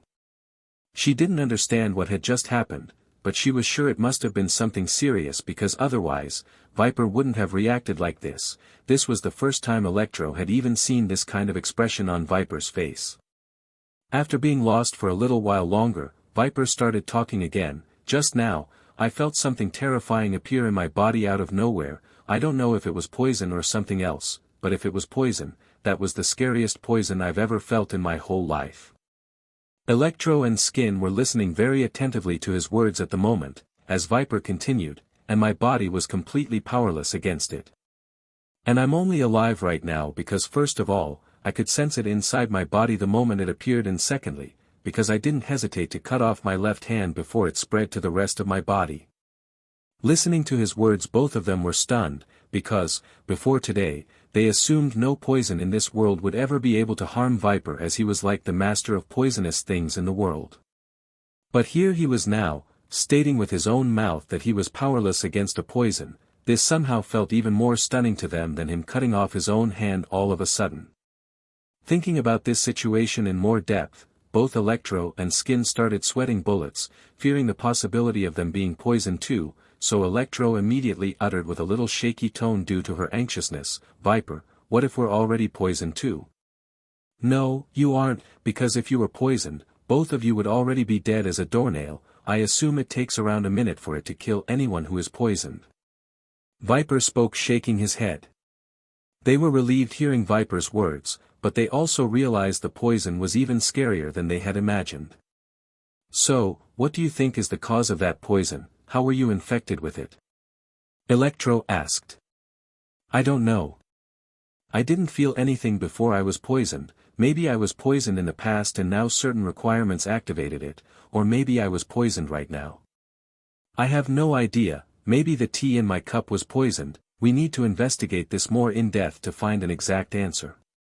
Viper started explaining any guesses he had, then he also added, as he was a suspicious person by nature, "Oh, by the way, why did your electric arcs activate just now?" Listening to this, Electro started thinking about her electric arcs activating by themselves, then she started searching the floor trying to find the cause of the activation of his self-defense mechanism, and around a minute later he finally found the cause. There was a fly that was burned to a crisp on the floor. Putting it on the desk, she stated, "It was this small fly. Why? Do you think it was this fly that poisoned you?" "I'm not sure, maybe, but we can't be sure anymore, as you can see it's completely burnt." Viper replied, looking at the burnt fly. Now that the fly was destroyed by the electricity arcs, they could not experiment on it at all to see if it was the fly which was the cause of the poisoning. But not giving up, Electro uttered further, "Think as hard as you can and try remembering anything you might have missed which might be the cause of your poisoning. Being poisoned by a fly sounds almost ridiculous, so it's unlikely that you were poisoned by it." Listening to his leader, Viper started thinking of the things he had done today or even yesterday, but he could not remember any details that might be helpful, as everything seemed normal. So his only choice was to shake his head as he replied, "There is none, but let's experiment on my cup for now, maybe there is something in it." As there was no better alternative right now, Electro could only agree with Viper's suggestion as she stated, "Okay, then let's do your suggestion, but before that, for God's sake, why are you acting like you're feeling even better than me? Don't you see you're bleeding? Skin, go help Viper tend his cut-off arm, and then, afterward, give the cup to one of our members so as to run all the possible experiments and tests on it." Heeding the order, Skin helped Viper walk out as they left room toward the elevator. It seemed this place was an underground floor with only the three of them inside this particular one. Getting inside the elevator, they left to another floor which had the first aid and medical stuff. But when the elevator's door opened, after they took a couple of steps out of the elevator, what they witnessed shook them to their very core as they stood there completely frozen, watching the scene in front of them, which was dreadful even to them who were professional assassins. After a while of being shocked into an absolute daze, they finally started getting a grip of their senses. The first one who spoke was the bleeding Viper, who muttered with a shaky voice, "WH. What did happen here? What is going on?" On each floor of this hidden base of heaven assassination, there were around 50 people. Now some of them were assassins while some were not, but all of them worked for their assassination organization and had specific duties like intelligence gathering or doing some other matters. And right now, what the two right-hand and left-hand men were witnessing in front of them was a complete silence, but this silence was not because the place was empty, no. On the contrary, the place was very much filled with people currently. Seeing this scene in front of them, they were both shaken very badly. Now, the reason as to why they were shaken wasn't because this place, which was usually noisy, was currently absolutely silent. What shook them was that the people which filled the space of the floor were all currently dead. Seeing these many corpses made them unable to think straightly for a while, about what was going on exactly in front of them. What? This was the only reply Skin could give him at the moment, as his attention was completely on the scene of dead people in front of them. Now, if these dead bodies were people who they didn't know, they might not have reacted this intensely, and at most, they would have been a little shocked by the number of the dead bodies, which even they as assassins rarely saw, because they mostly only dealt with one target at a time. What they were witnessing was 50 dead bodies of the people they were very familiar with. Some of them were their underlings, while they viewed some of them as their juniors or brothers about whom they cared very deeply from the bottom of their hearts. But now, they were suddenly witnessing their dead corpses. They even remembered talking to some of them just a while ago, but now they were dead and gone. Finally, after getting a grip of themselves, both of their eyes started turning bloodshot, and while they both were gritting their teeth in strong hatred, Viper yelled, "WHO! Who would dare do such a thing to our men?" At the same time, Skin, who was burning in fury and hatred as well, as his eyes were about to bleed because of the anger that was apparent in them, punched the wall beside them with his right hand without saying anything, while still supporting Viper with his left hand. The wall that was hit by all his might exploded, breaking into pieces in the location of the punch, making a hole in it. But he still wasn't saying anything at all as he just stared at the dead bodies in front of him with absolute coldness and fury in his eyes. Viper, who by now could almost think logically, suddenly had a notion passing through his mind which made his already pale face even paler as he anxiously mumbled, "Let's go check the other floors." His voice was lower than his normal voice because by now, he had lost too much blood and was almost on the verge of collapsing, but what he cared about more even in this kind of situation was not his injured body, but that terrifying notion that had passed through his mind. Right now, he only wanted to make sure his whimsical thought was wrong, he even prayed that it would be wrong. Listening to his weak voice, Skin, who was very furious, came to himself a little, and became worried about Viper as he spoke. "Let's take care of your injuries first, we will do that after you're no longer bleeding." After that, no longer listening to the weak Viper who was trying to reject this suggestion, he brought him to a room where 5 dead bodies lay in eternal sleep as he started taking care of Viper very professionally like a real doctor. First, he took off the clean cloth by which Viper was putting pressure on his cut-off hand and then started doing other necessary stuff, while also transferring him new and fresh blood. 2 hours later, Viper was finally good to go, and even some color had returned to his pale face. "Let's go check the other floors now." He spoke these words with a grave face. They had been here for 2 hours but no one came to this floor. This could only mean one thing and he understood what it was, but still unwilling to believe before seeing it with his own eyes, he tried to get up when Skin put his hand on his shoulder making him lay again. "You rest, I'll go check the other floors and then I'll be back," Skin advised him while shaking his head. But not listening to him at all, Viper rejected his good intentions as he replied with a louder tone, "No, it's not the time to rest right now, and I have to see it with my own eyes." Listening to his words, Skin knew it would be in vain to try to persuade him anymore, so he respected his decision as he would have made the same decision in a situation like this. Then, helping him stand on his feet, he started supporting him again as they left the floor into the elevator while walking among the dead bodies of their comrades and underlings as they gritted their teeth with all their might. Then, visiting another floor with both hope and fear, they witnessed things that made them completely despair, because there was another floor filled with dead bodies in front of them. This made them have a bad premonition of what if everyone had died, which made them filled with dread even thinking about it. One after another, they kept going to different floors, but every floor was quieter than the previous one. Each floor just kept adding to their hopelessness, desperation, and anguish. Each floor kept increasing their loathe and hatred toward the killer, but they didn't stop and searched every floor until none was left, when they were finally certain that no one was left alive. At this point, both Skin and Viper were experiencing the worst day of their lives as the scariest possibility in their minds had come true. "I don't know who has done this, but I swear I will take revenge," Skin declared in fury and pain. He was literally talking while gritting his teeth. Viper though seemed to have become extremely calm outside by now as he spoke. "Leader should still be unaware of this, let's go report it first." Then, they went to the lowest floor under the ground as they walked to the previous room. Entering the dark room, they saw that Electro was reading some reports with a serious face. This made Viper sure she still hadn't realized what had happened outside. Hearing the door open, she looked up and saw it was Viper and Skin, so she calmly said, "Viper, you seem to be fine now, but why do you have that look in your eyes, like something is wrong? And Skin, why do you seem so furious? What happened?" Turning grimmer, Viper replied, "Leader, something terrible has happened." "Huh, what is it?"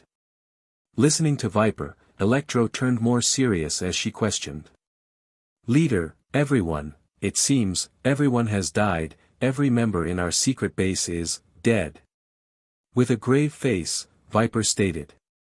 Listening to this absurd statement, Electro didn't believe it at all as she had a grin on her face. "What is it?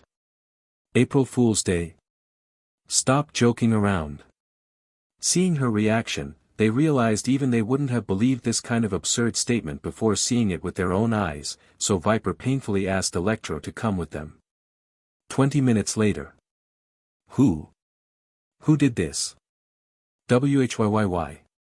After witnessing everything, Electro screamed in anguish and resentment as tears uncontrollably poured down her face after she witnessed that her left hand and right hand men were not joking around and everyone who worked for her was truly dead. This was the only place she always felt like she belonged to somewhere. This was the place she felt like she was more normal, and more important than all, she had seen every one of them like her own family members, which she had sworn to protect to her last breath. But now, in front of her, she was witnessing the dead corpses of almost every member of her family. She was witnessing the only place which was truly precious to her destroyed and taken away from her just like that. Currently, she was in extreme pain and anguish because of their death, while deep hatred was clearly emitting for the person who had done all this, but above all, she was feeling a pang of enormous guilt for the death of their members. Because all of this had occurred just under her watch, so with all these mixed feelings currently going on inside her, probably no one in the world could truly comprehend and understand how she was feeling right now. Some minutes later, she stopped her tears of guilt, hatred, and pain as she looked at Viper with the coldest of eyes he had ever seen as she asked again, "Who massacred my family?" Understanding that she has gotten a grip of herself, Viper responded, "Leader, we don't know who has done this, but if I had to guess, it can only be two of these possibilities. 1, it could be one of our enemies, or 2, it's one of our extremely strong targets, who lived and did this out of anger and revenge." Without stopping he continued, "And about how they had died, as there is no injury on any of their bodies, it can only be done by one thing, and that is, that poison for which I just cut off my own left hand." Listening to his words, Electro spoke again, but this time, Viper could see the craze in her tone and eyes. "You have to find who has done this. I want that person and his whole family to be killed by my own hands." "Yes, leader, I will definitely find who was behind all of this so we would take revenge for every single one of our members together," Viper replied with cold bloodshot eyes. Actually, they were all almost on the verge of going insane because of their hatred and the things they had seen. Now the only thought in their mind was to take revenge no matter the cost. They didn't care about anything at all now, as they had lost everything and had nothing to lose anymore. With Virus. A day after sending the CEO Ugly away with his new orders, Virus was sitting on the couch, smelling the fragrant tea in his hand while taking sips from time to time. He was really enjoying his tea. But, as he was savoring it, his mind began ruminating about something else. "I mentioned Ella that I would bring her on a date soon. Today seems to be the appropriate time for that, as I'm not occupied and busy with anything for at least today, so, why not take her on that date which I had promised her?" Meanwhile, the golden beauty who had made the tea, was also taking sips from her own cup of tea, but unlike Virus, her attention was mostly on her master as she was looking at him with her fluttering eyelashes while deliberating. "I'd really love to go out with master, but he hasn't left the building since we came back from Russia. Maybe I should just ask him to go out somewhere with me to have some fun."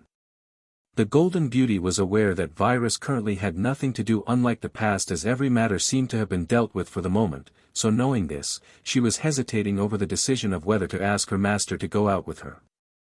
After finally deciding to tell her master about what was on her mind, her gaze turned downward as she was about to express her question, when Virus beat her to it as he had already made a decision and conveyed his own thoughts. "I want to go on a date with my L, but before that, I need you to tell the CEO Ugly to do something for me even if he's busy with the matters of the company." The golden beauty who had almost voiced her words ate them back promptly, hearing her master's voice as she mused to herself very disheartened. "That's right, master has Ella, why would he want to go out with me when he has her girlfriend?" Then looking at her master with that dispirited look in her eyes as she felt like crying inside, she replied and asked back, "All right master, what order do you want me to deliver?"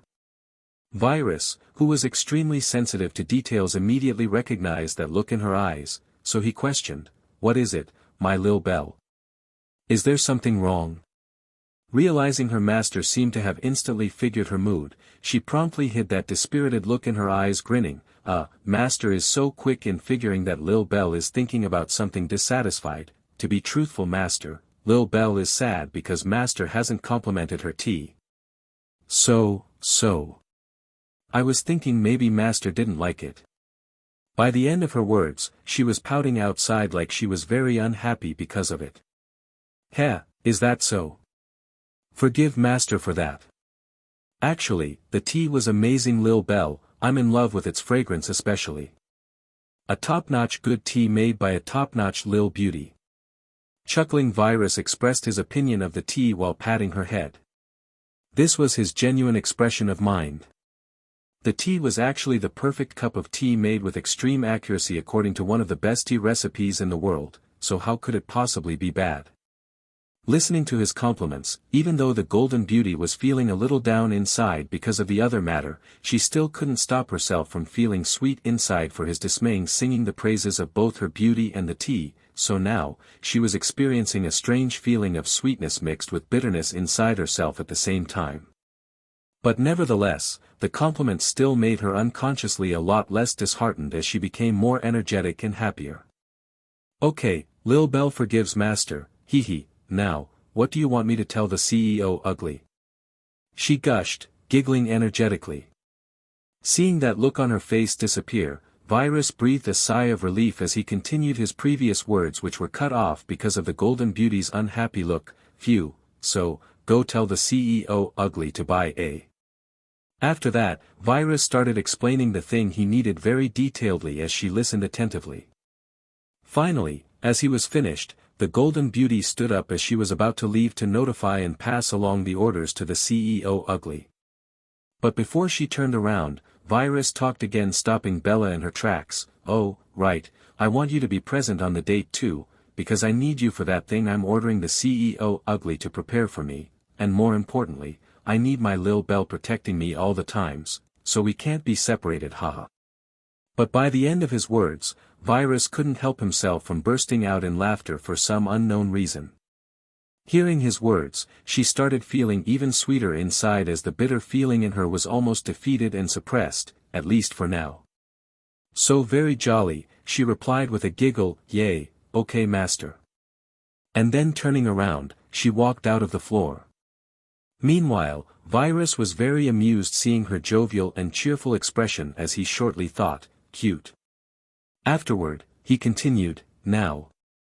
I should let Elle know of this. Deciding by himself, he directly connected to Ella as he voiced, hey my beautiful Elle, what are you doing at the moment? With Ella. Ella was currently at home in her own room laying on her bed, when she realized that Virus was on the other side of the line, so without any hesitation, she opened the line and greeted him with a grin, my AI. Hey, you called your girlfriend again. She particularly emphasized the words, my AI, and also seemed not to be embarrassed this time, unlike the previous time they conversed.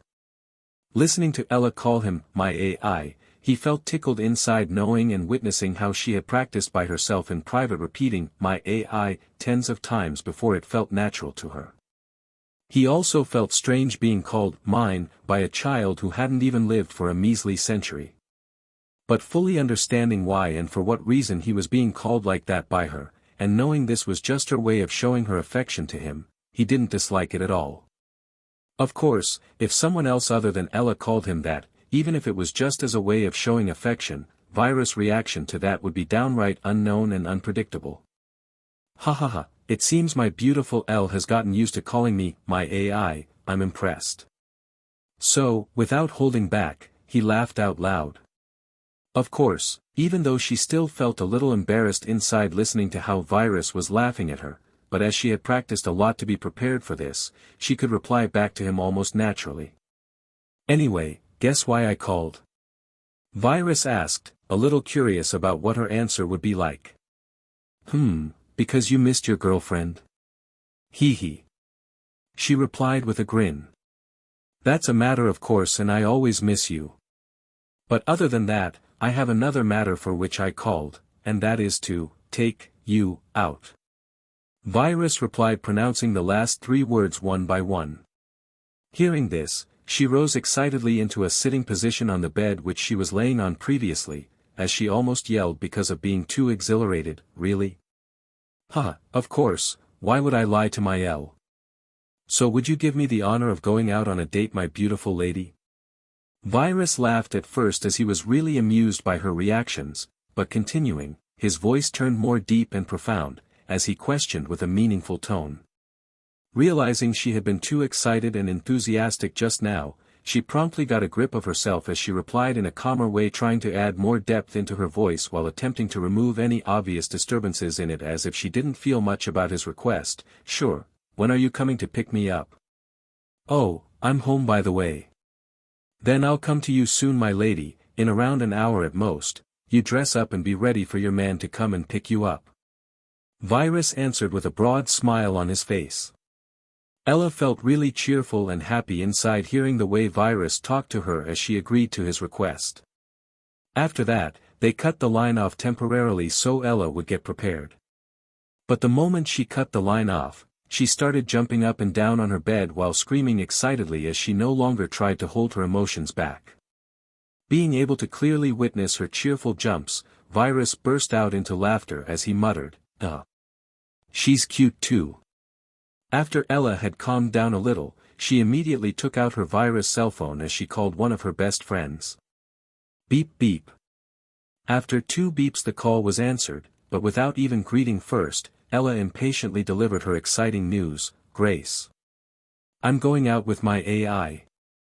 Finally. I'm going out with him again." "Hee hee, you're so cute, Elle. Are you that happy to go out with your AI again?" Listening to her excited tone, Grace sincerely felt glad and ecstatic for her best friend. But outside, she smirked and questioned while intentionally emphasizing the word "your," trying to tease her a little bit. But she was too exhilarated to realize that, and as she had already practiced getting used to calling him "my AI," she genuinely didn't notice her tease at all and replied, "Yes. I'm super happy. I'm really happy, he's gonna come pick me up in an hour." Grace Hill was one of Ella's best friends who was also present with her at the party the first time Ella and Virus had met each other.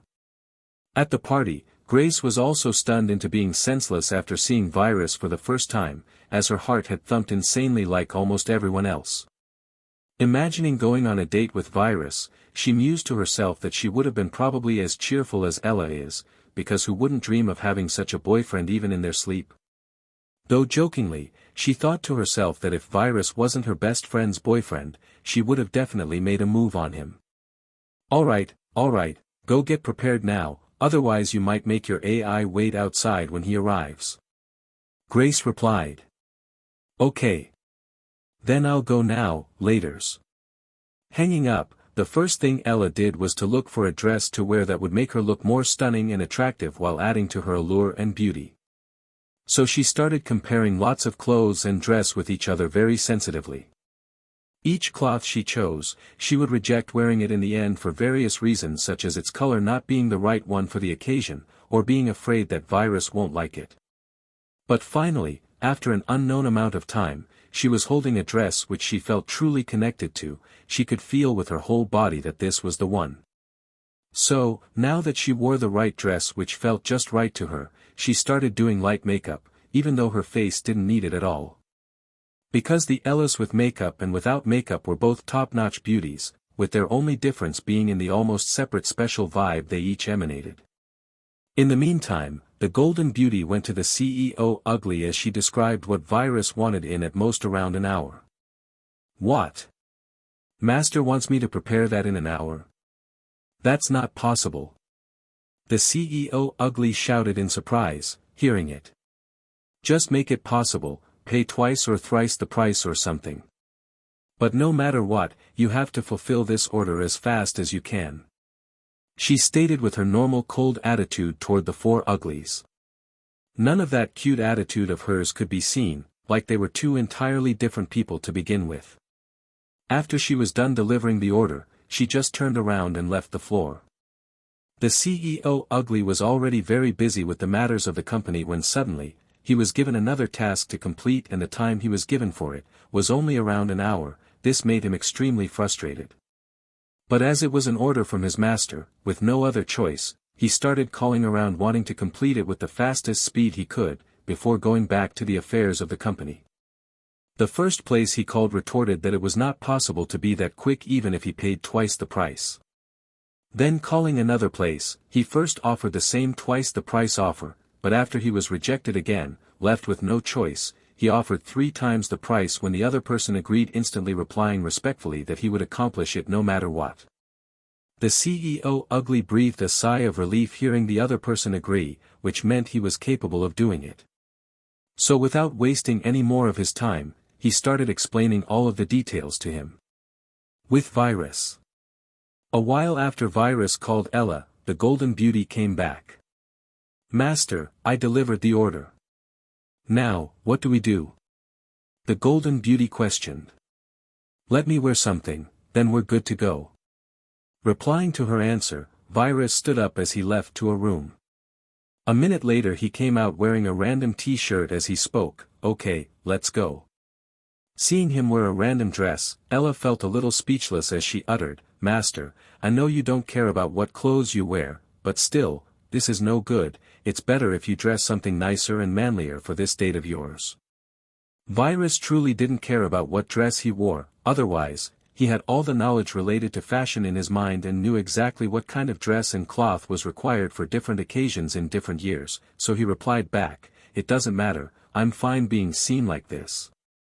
"No, even if it doesn't matter to you, it matters to girls, especially on their dates, so, wear it for her, and I'm sure as you know already dress will have lots of impact on how she will feel on the date, so." The Golden Beauty explained to her master. But her true reason for wanting her master to wear something nicer wasn't for Ella, she was only advising him that, because she didn't want her master to be seen less than perfect in front of anyone. "Alright, but I don't have that kind of dress which would be appropriate for my date," he uttered after a little pause. "Then let's go shopping," she proposed instantly with excitement, while inside she was thinking, "I'm going to shop with master, hee. A while later, Virus and the Golden Beauty were at a suit shop, looking at different suits while a salesman was beside them ready to guide them at any time they needed it. Virus was just about to choose one of the suits and order the salesman to bring it for him, when the Golden Beauty interrupted him and voiced with hope in her eyes, "Master, let me pick your suit, please." Witnessing how she seemed to be very interested in choosing the suit for him, Virus grinned and nodded. He also didn't mind her picking it for him if that made her happier. Seeing the nod, the Golden Beauty started looking everywhere for around 10 minutes as she was considering each option carefully, when her gaze finally fell upon a black suit, and then she could no longer take her eyes off of it as she mumbled, "This should be the best one here which would look great on master while heightening his sense of being unapproachable to others." After that, she pointed to that suit as the salesman obeyed and brought the size the Golden Beauty had asked for. Taking the suit, she presented it to Virus as she said with a broad smile on her face, "Please try this, master." Nodding his head, Virus went to the changing room and took his random t-shirt off, revealing his fit body under the clothes, then he started changing into the suit.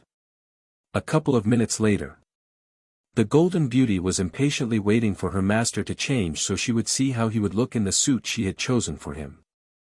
She was especially eager and exuberant, as he would be wearing the suit she had personally chosen for him. And it was finally at this moment that Virus walked out, making the Golden Beauty startled, as she was lost in his overall looks which were screening in front of her.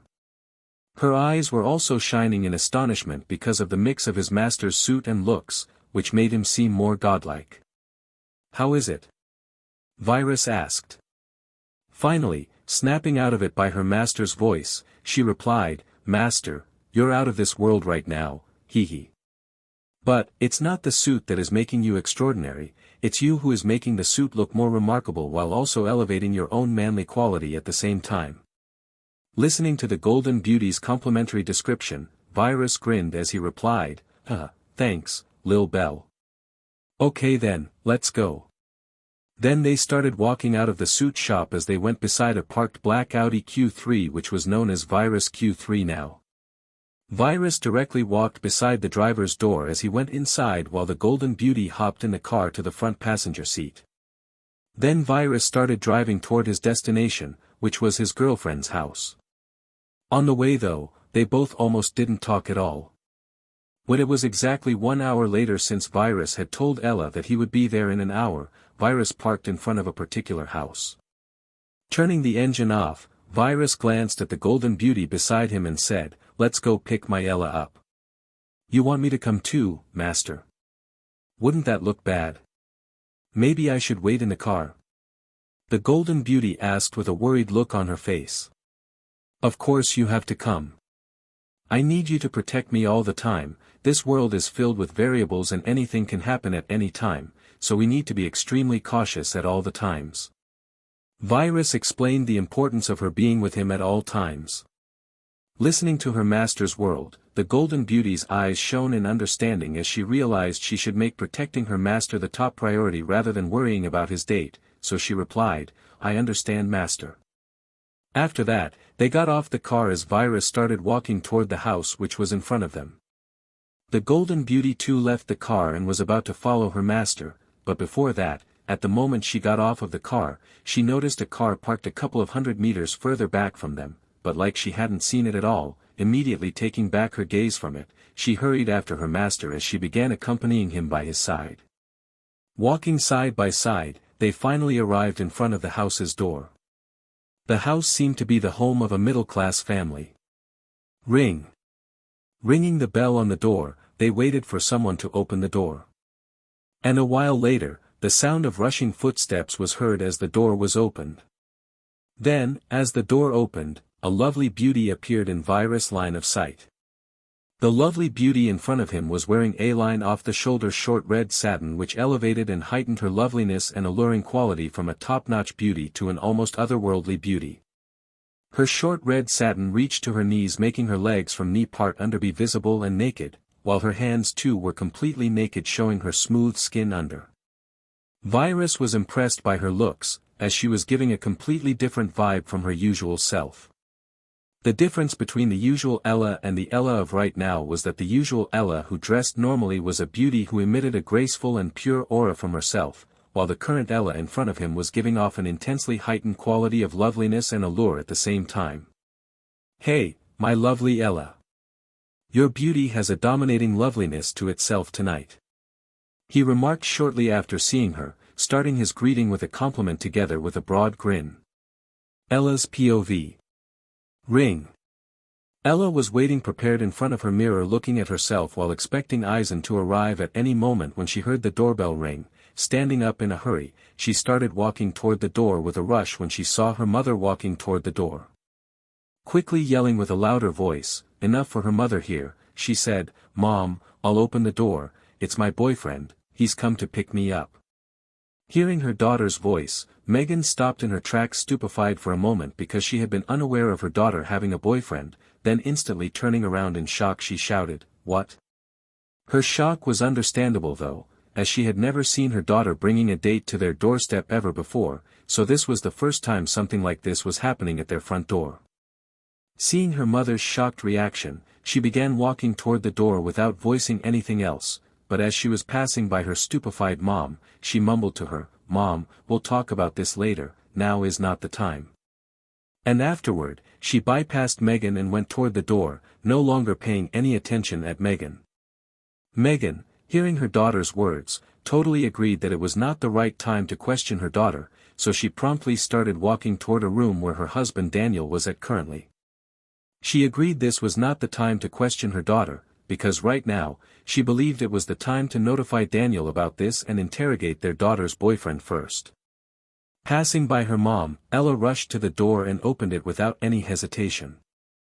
Then, she saw two people standing in front of their doorstep.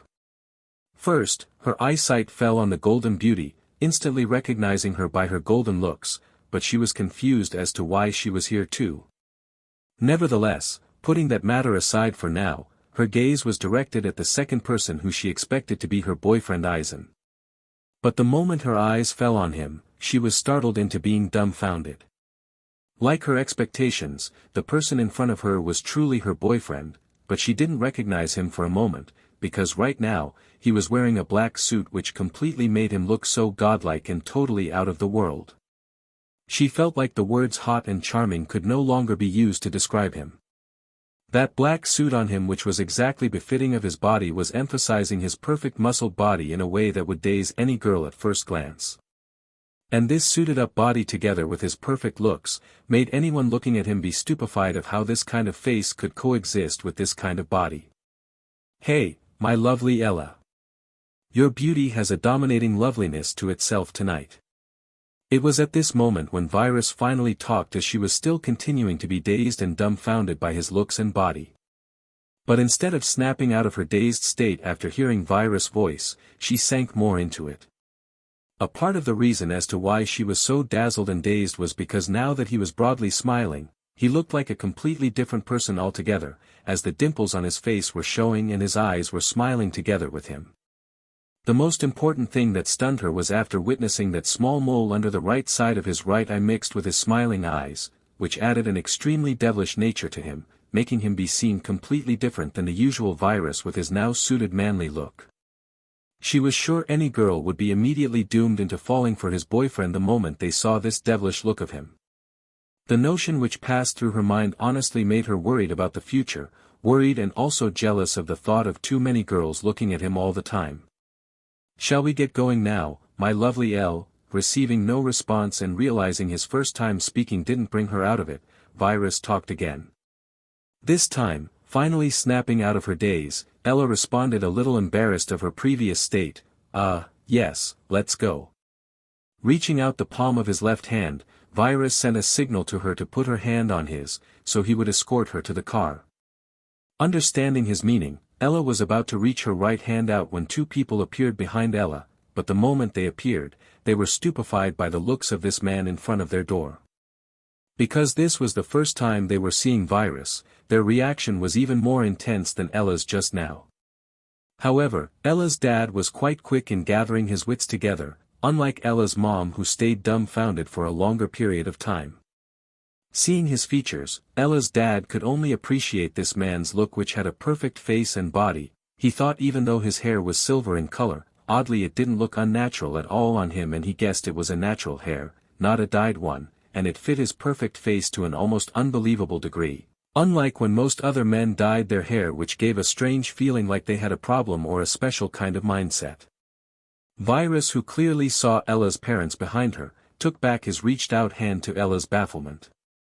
Then, before her parents came out of their stunned state, he greeted them, "Hello, I'm Ella's boyfriend, it's lovely finally meeting you too." Hearing Virus' words, Ella understood what was happening, as she instantly turned around looking at her parents, while her mom came out of her dazed look with Virus' voice as she could finally gather her wits and reply, "Hi, our daughter's boyfriend seems to be super charming." After uttering her greeting with what seemed to be a compliment, she was about to continue when her husband interrupted with his own greeting while reaching his hand out in order to shake it with the man in front of him, "Hello." Because Daniel was a man who believed the way a man shook hands with another would talk and reveal a lot about the other party's personality. Virus reached his hand out as he shook it with Daniel with a strong grip as he put a small smile on his face. But shortly after, he took his hand back. Afterward, without stating anything more, Daniel looked at his daughter and questioned her, "Daughter, would you mind introducing him to us?" Yes Dad, he is my boyfriend and his name is Eisen V." A little surprised by her father's question, Ella answered. Hearing this, Daniel gazed at Virus once again, as he inquired him directly this time, "Why are you dating my daughter?" Listening to the inquiry, truthfully, Virus didn't like it as he disliked to be questioned. But nevertheless, looking at Ella's nervous face, he spoke without any kind of nervousness or impatience in his voice, "Of course, it's because I like your daughter." Listening to his simple and straight-to-the-point answer, Daniel seemed to be satisfied and relieved a little. But then, for the first time, his eyes fell on the golden beauty by the side, which he had ignored because of his mind being too occupied by the thought of his daughter's boyfriend. But the moment his eyes fell on her, he was astonished as he uncontrollably asked, "Who is she?" Without any delay in his response, Virus provided an answer, "She's my family." Is that so?" As he was still a bit astonished by her looks, he acknowledged this fact without any further thinking on it, assuming she was Virus' sister. Then, he opened his mouth again and asked another question which had been on his mind since he heard his daughter had brought a boyfriend to their house, "What do you do for a living and how old are you?"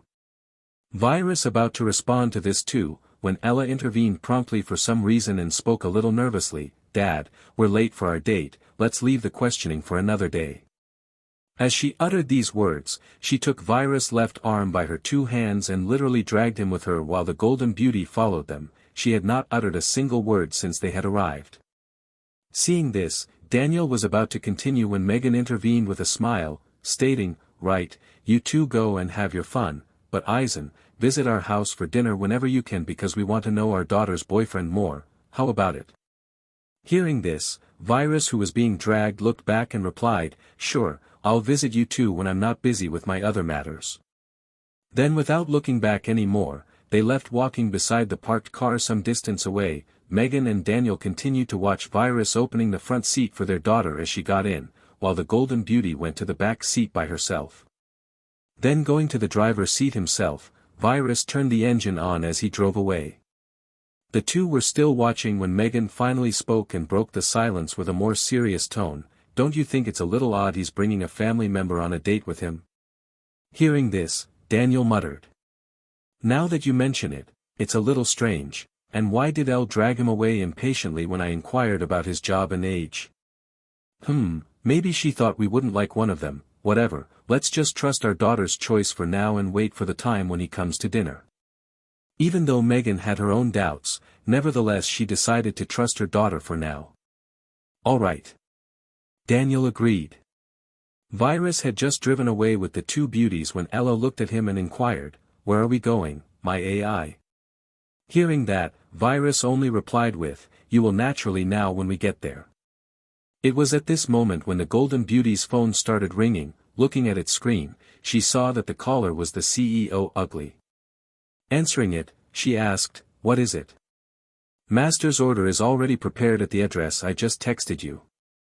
The CEO Ugly replied from the other side of the line. "Okay."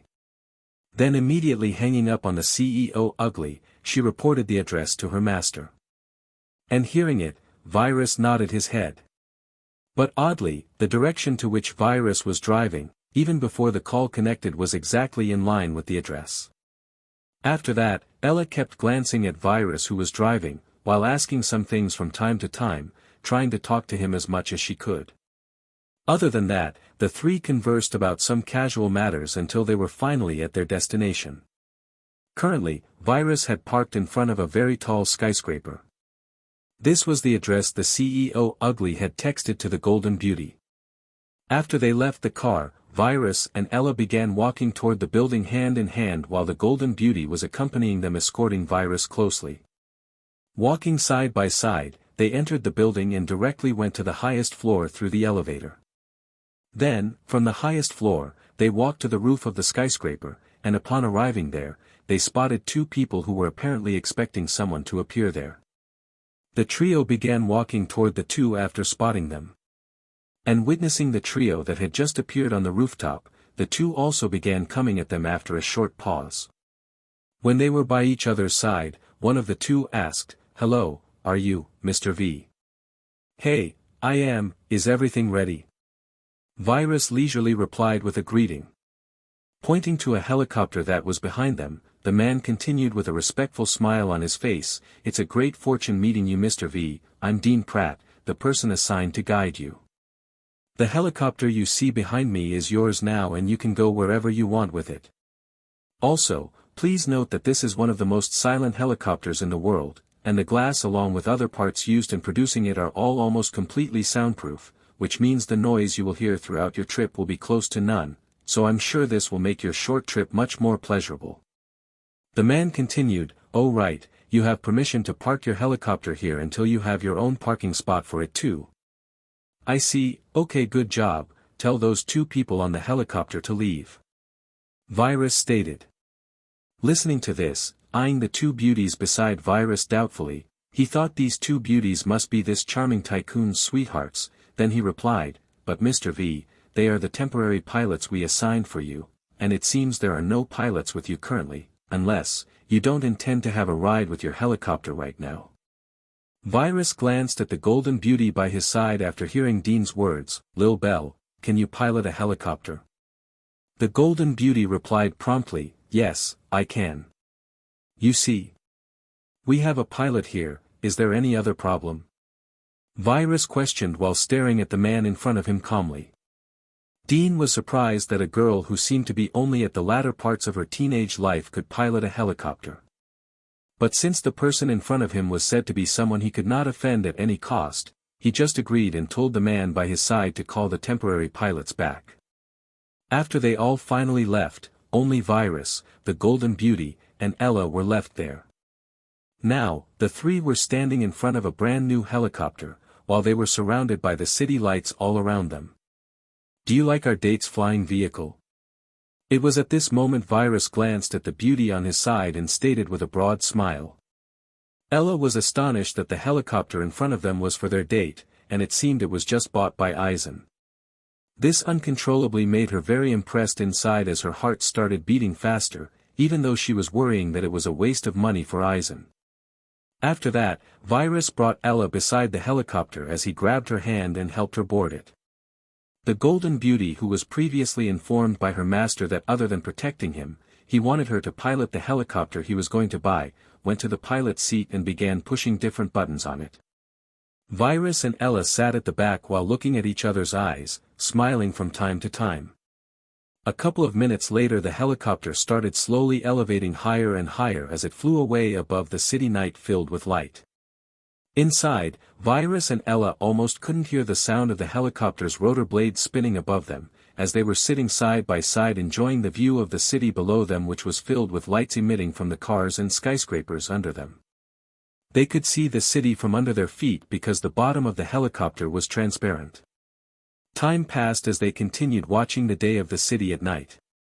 A while later, Virus picked the bottle of wine which was prepared beforehand by Dean Pratt and poured 2 glasses from it, giving one to Ella while keeping the other one for himself, as they drank it sip by sip while enjoying their time together. Sometime after they had a glass each, Virus grabbed her by hand as he pulled her into his embrace, making the distance between them none. Being pulled into his embrace suddenly, Ella blushed while her body was touching her AI. Ella's head was now also on his chest as one of his hands were currently hugging her. Then a silence became dominant between them after that as they enjoyed the scenery from that position. But for Ella, it was a silence filled with lights in the shape of hearts, as she was feeling extremely sweet inside in his embrace. This was like a romantic scene which she witnessed only in the movies, but now, she was experiencing it herself for real. Though, she realized that just watching those movie scenes were nothing compared to experiencing it for herself. They were worlds apart from each other in essence. "Oh my God, please calm down, heart, he will realize it." She thought a little shyly, as her heart was beating like crazy about to jump out of her chest. She was unconsciously feeling, this was the most romantic scene in her life. It was at this moment that Virus all of a sudden separated her from his chest with his 2 hands put on her shoulders, as they each started gazing into the other's eyes in that position. The wine they had just now, was adding a small feeling of being drunk to her which made her emotions run amok and her feelings much more intensified. Then at this moment, while they were still in that position, lost in each other's eyes, Virus suddenly leaned over as he sealed her lips with his own and instantly, everything went quiet. Now, a couple was kissing high above in the sky with a city of colors under them. The Golden Beauty, who was peeping stealthily, checking them from time to time, glanced back too, but instantly took her gaze back after seeing the scene in her line of sight. After that, she no longer looked back as her emotions were also entirely unknown. Around 2 hours ago. Outside 4, Times Square, currently, Amara was waiting inside her car like always as she was observing the entry of 4, Times Square from time to time. She was feeling completely disappointed while thinking Eisen would never appear here if she waited just like this, so she was thinking of coming up with another way to meet Eisen. She was just about to leave for the day, when her eyes fell on 2 people who had just left 4, Times Square, just like her. A large number of other people were observing them too, lost in themselves. Spotting them, she immediately realized it was Eisen, so immediately getting off her car, she rushed at him, but before she could even pass the street, Eisen drove away with the Golden Beauty. Not giving up, she hurried back to her own car as she began following them. At the same time with Virus. "Master, I think the car behind us is following us. If you park somewhere quiet, I'll deal with it." The Golden Beauty told Virus, who was driving at the moment. "I know, it's okay, let her just follow us." Virus only replied as such before continuing his drive in silence, making the Golden Beauty confused as to why it was okay for that car to follow them. Then, they went to the suit shop where the Golden Beauty chose the black suit for Virus. At the suit shop, Amara didn't follow after them because of the Golden Beauty being present there. She decided to wait longer to look for an opportunity when she would leave Eisen for a short period. After leaving the suit shop, they arrived at Ella's house. Amara, who followed them there, parked a little further than them, watching to figure what they were doing here. She witnessed them getting off the car when she felt like the Golden Beauty had glanced at her, but that gaze seemed to be random and only for a moment before it was taken back. Still, this made Amara suspicious as to whether the Golden Beauty had realized she was following them, but as she took her gaze back quickly, Amara started thinking she was being too paranoid. After that, the two walked in front of the house, and soon, the door was opened by a girl dressed in red. Seeing her made Amara's face a little dark because she recognized the girl as she had seen her pictures in the report. According to Amara's own words, she was okay with Eisen even two-timing and dating with both her and Ella, but Virus seemed to not be interested in doing that in the least. Just if you give me the opportunity. I'm sure you would choose me. It's okay even if you two-time with me and that girl, because even if you do that, you would pick me over her in the end, but why don't you just give me the opportunity to do that? Amara thought. Then, as she continued to watch, Virus was dragged away by Ella to the car after her parents appeared, and soon, they left together with the Golden Beauty. At their next stop, the trio strolled inside a building. Amara too, followed after them while being very careful so as not to be spotted by them. Soon, they were at the rooftop, where she stealthily observed them from the other side of the door to the rooftop. A while later, she realized that 4 men were coming her way, so immediately hiding somewhere, she waited for them to leave before continuing her watch again. Afterward, as she was monitoring them, the Golden Beauty piloted the helicopter as they left. Seeing Virus and Ella, sitting lovey-dovey in the back of the helicopter before they leave, Amara couldn't stop herself from feeling jealous as she thought, that should have been me sitting there with Eisen. Present time. After receiving the news of thousands of similar deaths around the world in the same way as the death of their dear Russian CEO, the Russian government have been looking for the leader of the Heaven Assassin organization to question her, and today, they finally received the news of her exact location as they promptly sent their agents to invite her somewhere to talk with their leaders.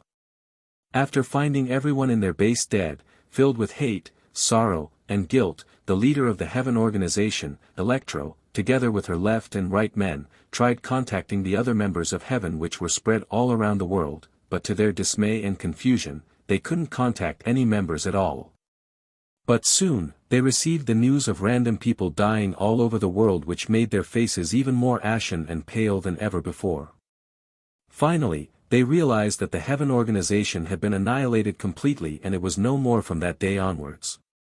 Then, leaving the base together with all of the information related to their enemies, etc. They tried to find the person behind the massacre of their organization in order to take revenge, so the soul of every member of Heaven would be able to finally rest in peace. At the same time though, they wanted to empty all the wrath and fury they had been accumulating inside themselves since the day this all happened. Also, a couple of days after they abandoned their hidden base, the base was discovered by the government as they began identifying the dead bodies.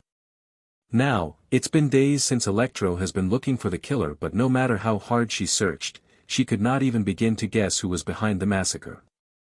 This was mainly because the number of their enemies were too many, so no matter how they looked, they couldn't find anyone with the capability of killing everyone at the same time. Their strongest suspicion was that the killer was someone with powers. As it was hard for them to even begin to understand how it was possible to kill those many people around the world at the same time.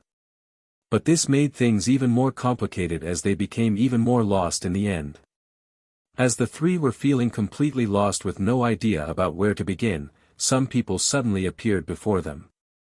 Currently, Electro and her 2 men were in a desolate place at one of their temporary secret hideouts when a group led by a male dressing like a normal civilian appeared before them as he began talking with a Russian accent. "Hello, Miss Electro, the leader of former Heaven Assassin organization." Electro, who has been extremely sensitive and on edge these past few days since the massacre, seeing some people appearing before her out of nowhere, instantly grew suspicious of them for being the killers who had slaughtered every member of their organization. She made sense of this suspicion, thinking, how would they know who I am or where I was? These people just might be the people we're looking for. After these thoughts went through her head, arcs of electricity began rising on her body as a bolt of lightning appeared on her hand as she questioned coldly, "Who are you? Did you kill my men?" Seeing the arcs of electricity around Electro, the person in the lead was very surprised as he mumbled, "So her name wasn't Electro for nothing." He was surprised because he didn't know that her power was electricity. Even the people who had sent him were not certain about what her power was exactly. In reality, very few people were aware of her power of electricity. One of the reasons as to why no one knew her power was because everyone who had witnessed it were all dead. Another reason was that all of her targets always died with no particular symptoms whatsoever. They all just fell and died as their hearts always stopped beating with no rhyme or reason. Other than that, no burning marks or anything similar was ever found on the corpses of her targets, so most of the times they were deemed as experiencing a natural death caused by a normal cardiac arrest. And like this, it wasn't even discovered that her targets have been assassinated most of the times. Prior to this, normally, she would have never shown her power easily to anyone, as she had put lots of effort in keeping it a secret from everyone else. But that was all under normal circumstances and prior to the death of her men. Now, she didn't care at all about her power being revealed to the world because the only thing she wanted was to take revenge. So, with a bolt of lightning gathering inside her palm, she stared icily at the leader of the group who was in front of her with intense killing intent in her eyes, ready to attack. The man who seemed to be in charge of the other group quickly came out of his surprise, then turned completely calm and stated, "Miss Electro, please calm down. We are not the killers of your men and we have no hostility toward you, it's the opposite, to be frank. Today, we came here to find you only because, the enemy of my enemy is my friend. Don't you agree, Miss Electro?"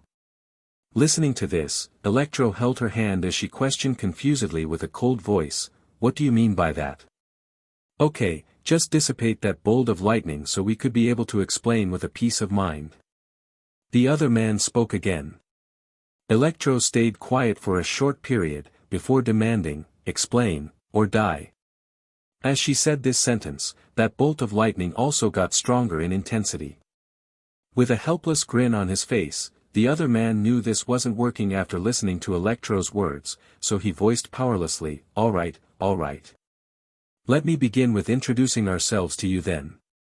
The man muttered before saluting as he continued, "We are sent here by the Russian government to ask for your assistance and help in bringing the person behind the moment of death case to justice."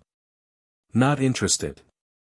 Listening to his words, Electro only rejected coldly as she questioned further, "Just tell me who was behind all this, and we three shall personally bring him to our own justice." The Russian man felt very dissatisfied when he heard the first part of her sentences, but then after she continued, he felt awkward about what she wanted to know. Nevertheless, after a short pause, he notified her, "Miss Electro, to be truthful, the main reason we came after you was to ask who was behind this all. Don't you really know who it was?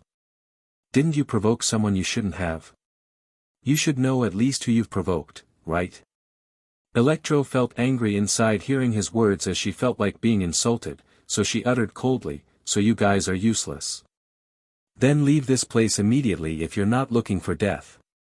Wait, Miss Electro, maybe my higher-ups know already who was behind this heinous crime. If you would just follow us, we will bring you to a place where you can talk to them directly by your own mouth. Seeing her impatience and realizing she was about to attack if they didn't go, the other man uttered his words in a hurry. Electro didn't believe that they were aware of the identity of the person behind the massacre, but nonetheless, she couldn't just pass the small possibility that they knew who was behind it, so after a long pause, she first glanced at her left and right men before voicing, "Okay, where shall we go?" Witnessing the result of his words, the man smiled as he stated more respectfully this time, "Please follow behind us, Miss Electro, it's in the nearest town to this place."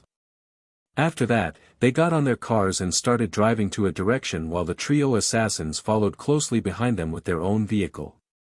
On the way, Viper asked Electro whether she believed their words, to which Electro replied with, "I don't believe their words at all, but if there is a small possibility of them knowing the answer we have been looking for weeks, then I'm willing to take the risk of following them even if it's a trap."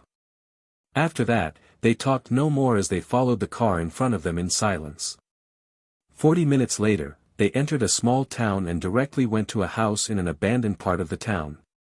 Getting off their cars, the trio assassins followed after the other man inside a house where they saw lots of monitors through which they seemed to be able to communicate with somewhere else. "Where are your higher-ups?" Electro stated with a chilly voice after witnessing no one around. "Wait for a moment please, let me connect you to them. You're gonna talk to them online." After uttering these words, he sat behind one of the desks as he started pressing buttons after buttons. And soon, a person appeared on the screen of one of the big monitors, but that person's face wasn't clear. The moment it connected, the man saluted the other person inside the screen before he began talking. "Sir, we have located and brought the leader of heaven together with 2 of her men to our hideout. If you would please, talk to her in person, but, they seem not to know who is behind the massacre at all." "I see, okay, I'll talk to her myself, all of you other than her leave the room."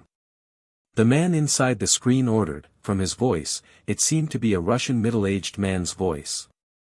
"Yes, sir." After they left, only Electro was left in the room. She looked at the screen and spoke coldly, "Just tell me, who was it?" Without beating around the bush, the other person replied, "I don't know." "Then there is no reason for me to be here, goodbye." Uttering this, she turned around wanting to leave, when the person in the screen talked. "Wait. Even though I don't know who it was that killed your men, but I know a way through which we can probably at least narrow the list of suspects." Electro was intrigued as she turned toward the screen again and asked, "What way?" Seeing her interested, the other man grinned, but her grin wasn't clear on the screen. Then he said, "It's simple, actually, there is someone else in our side who died in the same way your men died, the only thing we need to do is..." Talking until here, the man went quiet for a couple of seconds, but soon he continued, "The only thing we need to do is to compare our lists of suspects and see who appears on both lists. How is it? Do you accept my suggestion of comparing our lists?" Electro's eyes started shining when she heard that there was someone else in the world who died the same way her men died. Then, they shone even brighter listening to this unknown man's method as she replied, "I accept. But, we will do it my way. You show me the list of your suspects and I will choose the one which exists on mine, do you agree?" After accepting the other man's offer, Electro put a condition on their cooperation. A short pause after hearing her offer, the man on the other side replied, "Sure, I agree. Then let's stop with the unnecessary chit-chat then and just begin." Electro uttered impatiently.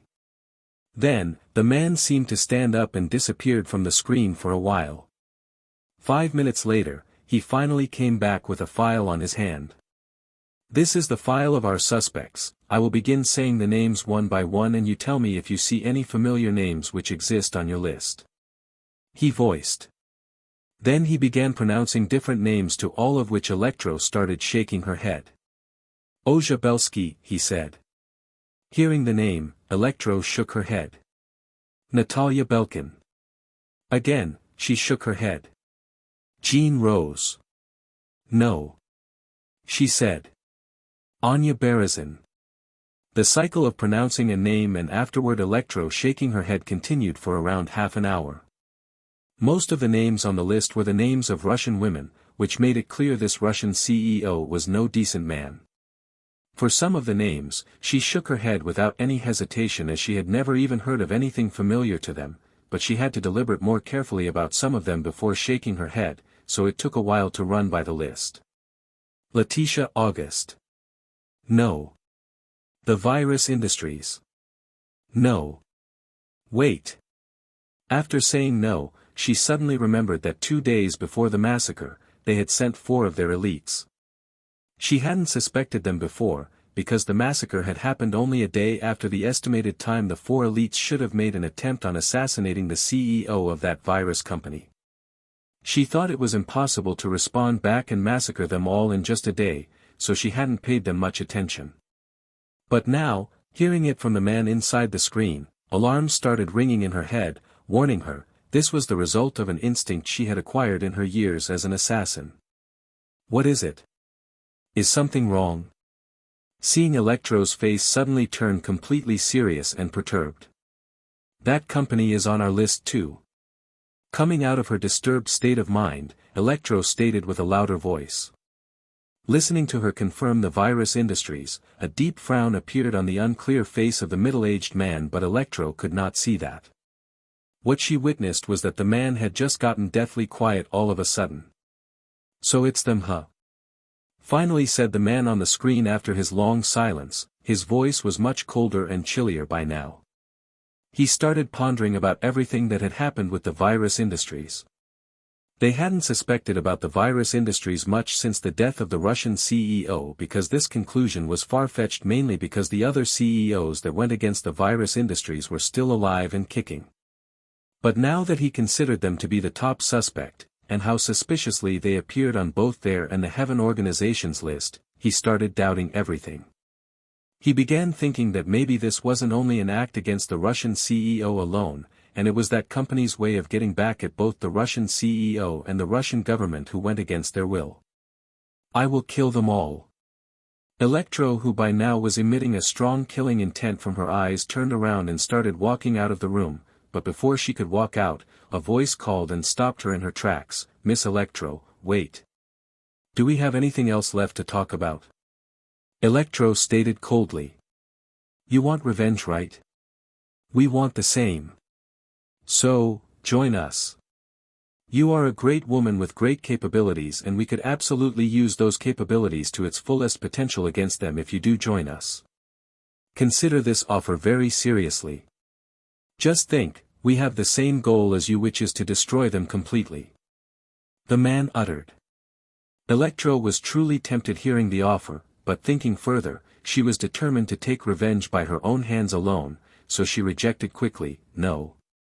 I will take my revenge by my own hands, I don't need anyone's help.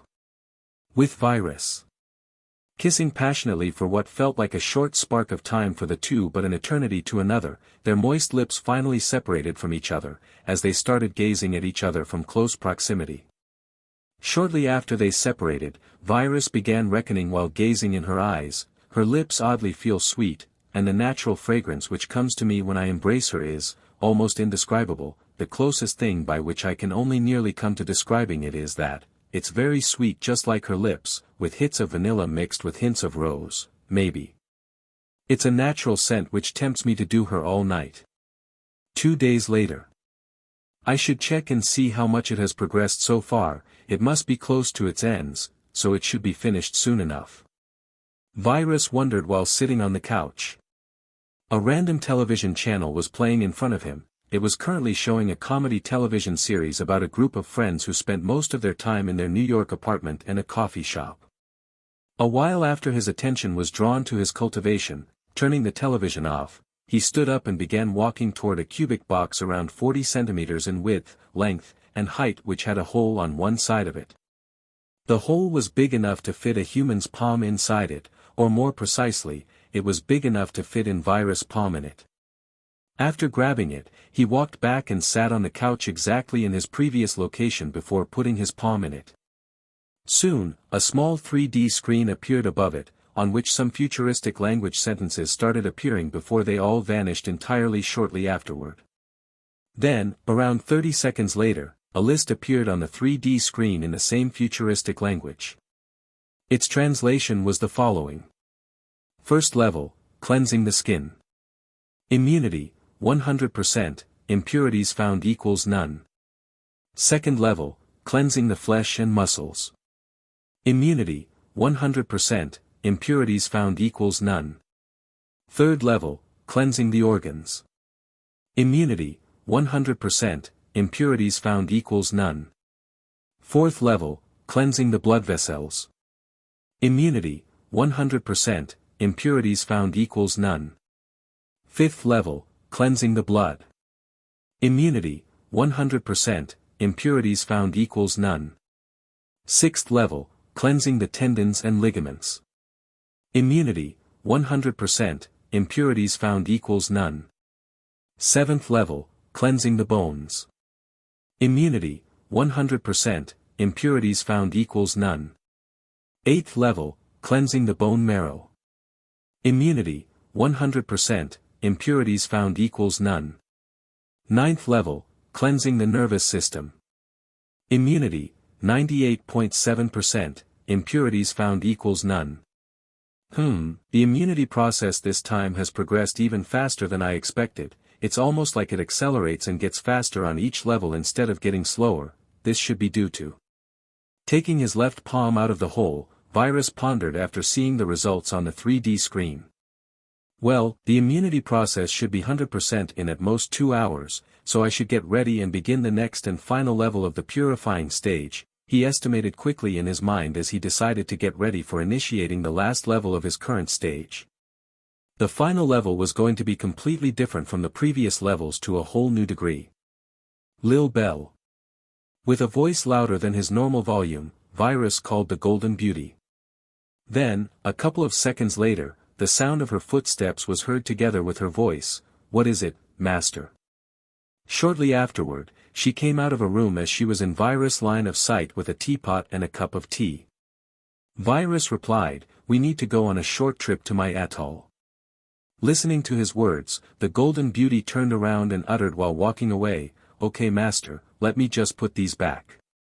"Wait, we will go after I taste your tea, Lil Bell." Stopping the Golden Beauty in her tracks, Virus voiced. A broad smile of happiness appeared on the Golden Beauty's face, whose features Virus couldn't see due to her still looking the other way. Then turning back to her master with a small smile on her face, she questioned, "But Master, won't you be late like that?" "It's okay, Lil Bell, even if I'm late, it's worth it, because I'm trying the best tea in the world instead." Virus replied with a grin sitting on his face. After Virus enjoyed his cup of tea, they immediately left to the airport, where they took off to their next destination. A couple of hours later, Aldabra Atoll. Finally landing on Virus' private atoll, the two walked out of the private jet where both the Island Ugly and the Security Ugly were waiting patiently for their master to come out. Seeing their master walk out, without any delay, they both bowed from their waists and saluted at him simultaneously without actually voicing anything. "Let's not bother with the unnecessary stuff, it's prepared, right?" Without beating around the bush, gazing at the Island Ugly, he inquired. "Yes, Master." The Island Ugly, who knew what his master meant by that question, replied. "Good, then lead the way." Virus commanded in response. Receiving the order, the Island Ugly led the way to the SUV, from where he drove directly to the place he had taken the CEO Ugly previously on a tour, the underground world. When they were above the first floor, witnessing the huge underground world in front of her, the Golden Beauty was amazed and fascinated. Prior to this, she didn't know this magnificent place even existed, and now that she witnessed it, she stared with a frustrated gaze at Virus, accompanied with a cute pout, while musing to herself, "Master always keeps interesting things a secret from Lil Bell." But Virus seemed not to have realized the Golden Beauty's gaze, as his own was directed at the small world in front of him. Soon, when they were on the ground of this level, the see-through elevator stopped as its door opened. The moment the elevator opened, noises of worker robots working were heard from everywhere, but without paying any attention to any of them, Virus and the rest of the party started walking toward a specific direction. While he was on the way, a particular gigantic unknown tech caught his attention for a moment as he casually made a query without taking his eyes off of it. Is this shape-shifter technology finished and ready for use?"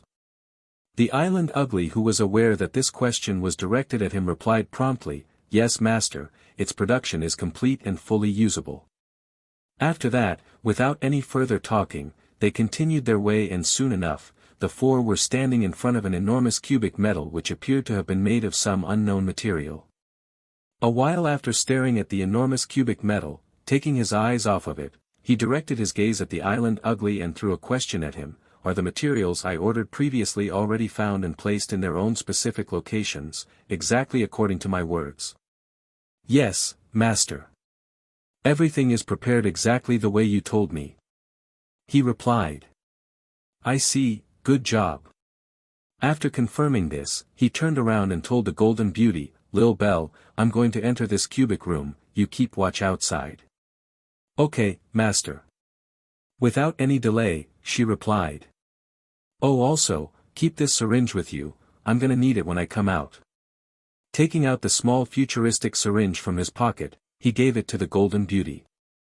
This was something he had prepared in his free time by himself. After giving her the small syringe, Virus walked to another side of the huge cube where it had a door at. Opening the door, he entered and closed the door behind himself without even taking the slightest of a glimpse at his back. Now, he was standing inside a room with every wall in every direction being completely white. This was inside of the gigantic cube. Some seconds after staying still, he mumbled, interface. And the moment these words came out of his mouth, 3D screens and texts with other 3D pictures started appearing all around him. Now, the whole room was filled with this huge 3D interface. These are just random and meaningless unorganized codes. Let's start making this thing ready. Thinking this, without moving in the least, all of the texts around him started changing. Every code in the room were changing at the same time as they were being written anew. If only there was someone else in the room with Virus, that person would probably think the codes were complete gibberish as there were an infinite number of different shapes in them, almost no single code seemed the same. Now that the materials I ordered have been placed in their own correct spots, I should just optimize it, input the exact order of processing and program everything else that is necessary, then everything would progress just fine. In a moment far lesser than a second, this thought went through Virus' head as, at the same time, the codes and texts all around him started changing with an even faster speed and accelerated. An hour later, a countless number of codes and other unknown things were given to the cube, and ultimately at this moment, the cube was finally ready to start functioning and doing the job it was commanded by Virus to do.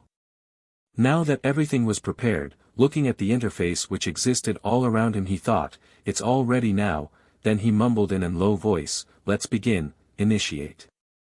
The moment he uttered these words, the white light which existed in every direction abruptly went off entirely as everything turned completely pitch black. Virus could no longer see anything around him. But this situation lasted only for around 5 minutes when eventually, sparks of blue flame started appearing in random places everywhere in the room. As time passed, the blue flames increased as he was soon surrounded by them. After the blue flames filled the room and could be seen everywhere, Virus was soon drowning in them while standing in a room filled with blue flames.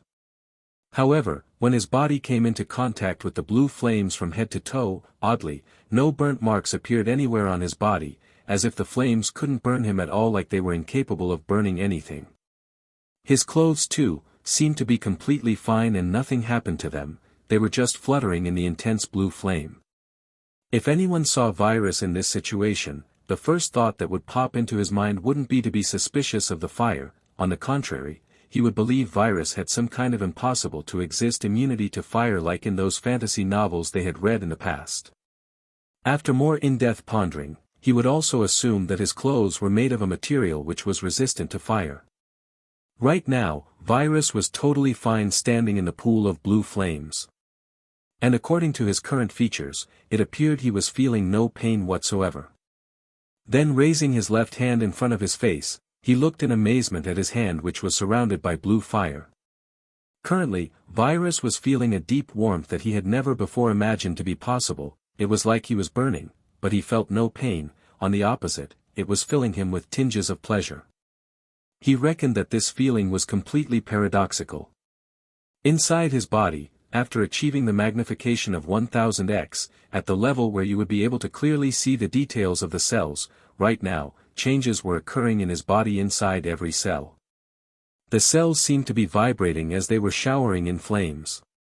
The flames seemed to have passed the surface of Virus' body without the slightest of obstruction as of now, they existed inside every cell too.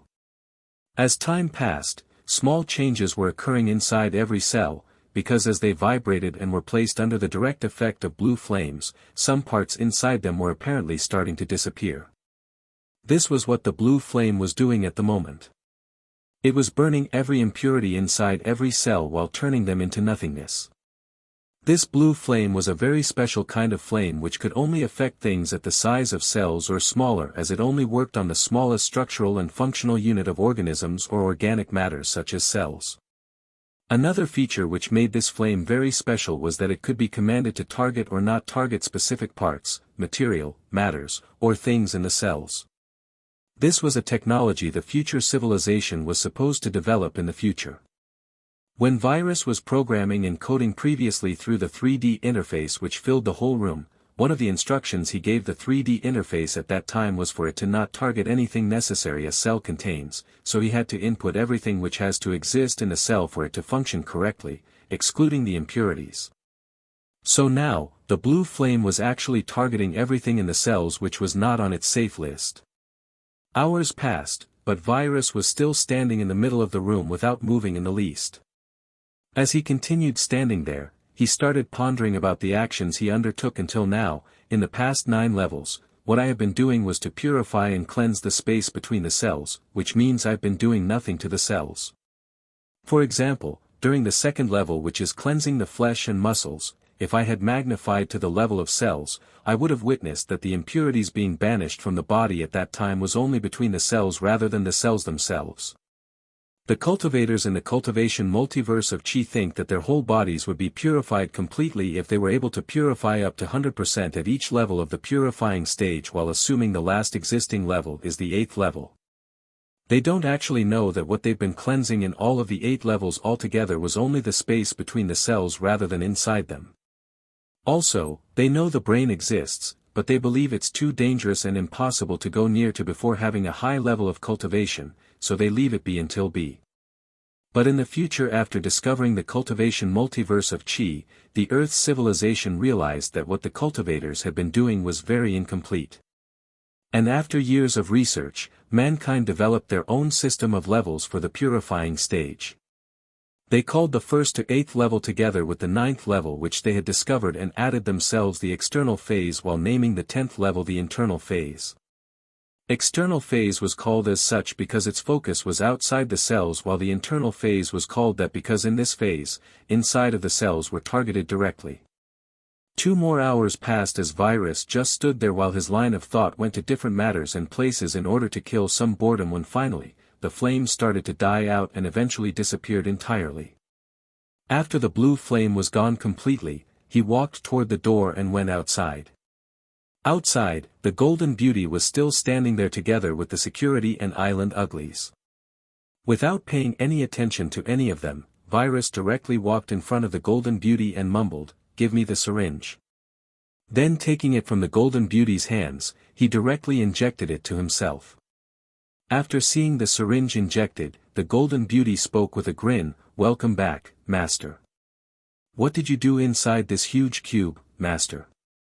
she asked shortly afterward. "I purified my body," Virus replied casually. Listening to his response, the Golden Beauty uttered with a dull voice, "Again?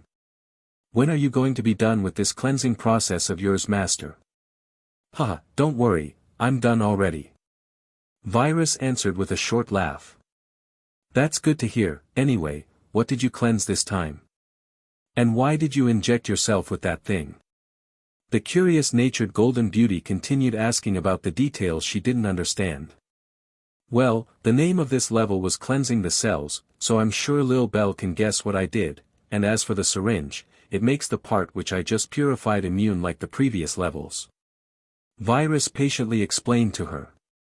"Cleansing the cells. That sounds cool, Master. Did you cleanse every cell in your body?" she voiced again, but this time her eyes were shining more brightly, indicating that she was now more curious. Yes, of course, I purified every cell that exists in my body, including my neurons, red blood cells, white blood cells, and even the bone cells," Virus clarified further, seeing her funny-sounding curiosity. Afterward, looking at the island ugly, Virus opened his mouth asking about a matter the island ugly had notified him before. So, you told me you couldn't find the stabilizer rapid essence even with the scanner anywhere, right? The island ugly replied after seeing his master's attention was now fully on him. Yes, master, I even looked at the approximate locations you told me they would probably exist at, but I couldn't find it anywhere. Why does it cannot be found? Maybe, it still doesn't exist at this time. Or maybe all of it was gathered by someone else. These thoughts went through Virus' head after hearing the response. Then, when his deliberation was over, he spoke. If that's the case, we can only replace that with something else, something that is very similar to stabilizer rapid essence. Let's search for something similar then. Deliberating in this line of thought, he started searching for anything similar which can be found, and in less than a second, a result showed itself in his mind as the most similar result with almost the same properties. I see, brisk balance fruit, so this is the most similar thing to stabilizer rapid essence. However, I found this in the Cultivation multiverse of Chi database. It seems I would need to go on another trip. Virus concluded inside. I know another replacement very similar to it. From now on, you don't need to be worried about this matter anymore, because I'm gonna go find it myself. Virus uttered after making the decision to go look for the material himself. He was doing this because even if he went looking for it, it wasn't clear how much time it would take for him to find it, but he knew he would be able to find it much faster than the other uglies. And he was in a hurry to find it as quick as possible, because it was something essential for his cultivation to continue. Yes, master. When are you leaving? And, will I be following you? The island ugly asked. I'll leave soon, but first, I need to go back and finish some matters and give some new orders before leaving. Also, you won't be following me on this trip. There are lots of things for you to do here. Virus continued, now, putting that matter aside, go and bring me one of those high-frequency vibration ring weapons. Yes, master. Obeying his words without any kind of questioning as to why he needed it, the island ugly left for a short period of time before returning with a ring in his palm. Here it is, master. After coming back with the ring, he presented it to him respectfully with 2 hands. After the ring was delivered, the party of 4 left for the airport, and from there, the Golden Beauty and Virus left promptly without any delay. Inside the private jet, Virus finally had the time to start checking the immediate changes that had occurred on his body now that no impurities were left in his body. Beginning from the first level, he focused all of his attention on his skin, trying to remember how it felt before and after the cleansing. Quickly, he realized the difference easily. He felt his skin could now breathe and feel the air much better than in the past. And with the 1st and 10th level complementing each other, this feeling intensified even further. Every move he made with his body felt like he was being massaged by someone, or as if he was stretching his body in pleasure. Every move he made with his flesh and muscles was just filled with pleasure. His organs were all working a little better than in the past. For example, his lung could absorb oxygen more. His blood vessels were all very clean and unobstructed to the point he could almost feel the easy flow of his pumping blood through his veins. His blood was optimized to perfection in a way that it consisted of only things which were needed for the body at the most standard level, and no harmful or unnecessary properties or elements could be detected in them. They also functioned more superiorly compared to the past. His nervous system's function too was eclipsing the past, because now, all the impurities were removed from all over the nerves and neurons throughout his body. His sense of touch, smell, eyesight, taste, and hearing had heightened a little now, and his nerves and neurons could transfer and receive the messages to and from the brain much easier, so with these, even his reaction speed had improved by a small amount.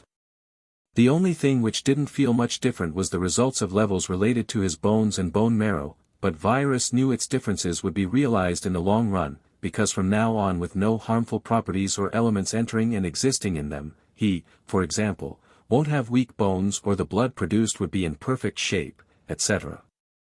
And now, after purifying all of his cells, he noticed improvements in all of the past levels, capabilities, even if the improvement was small.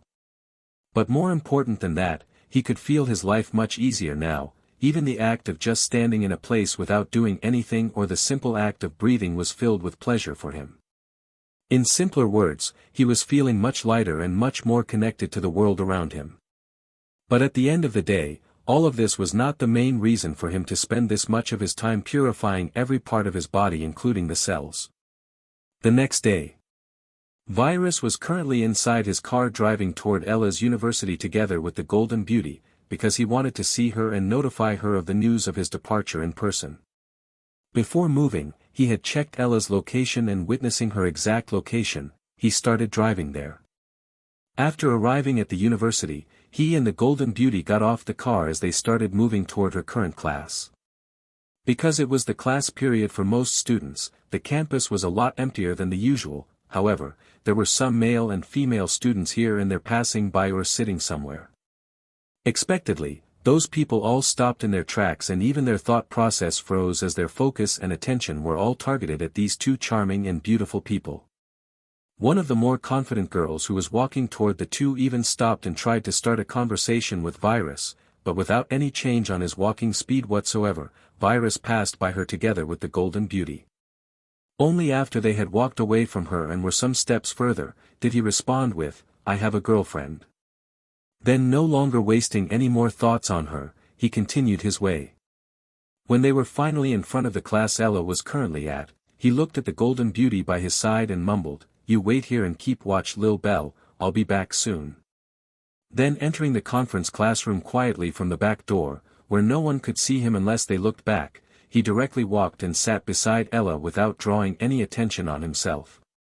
Sitting by her side, he promptly moved his mouth near her ear as he whispered into it with a small blow of air hitting her ear, "Hey my lovely Elle."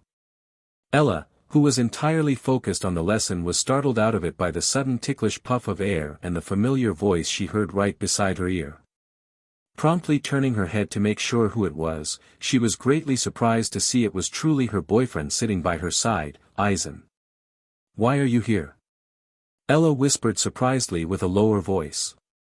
Listening to her words, Virus replied with a tone of faking sadness, "Sigh, do you dislike me being here that much to ask why I'm here?"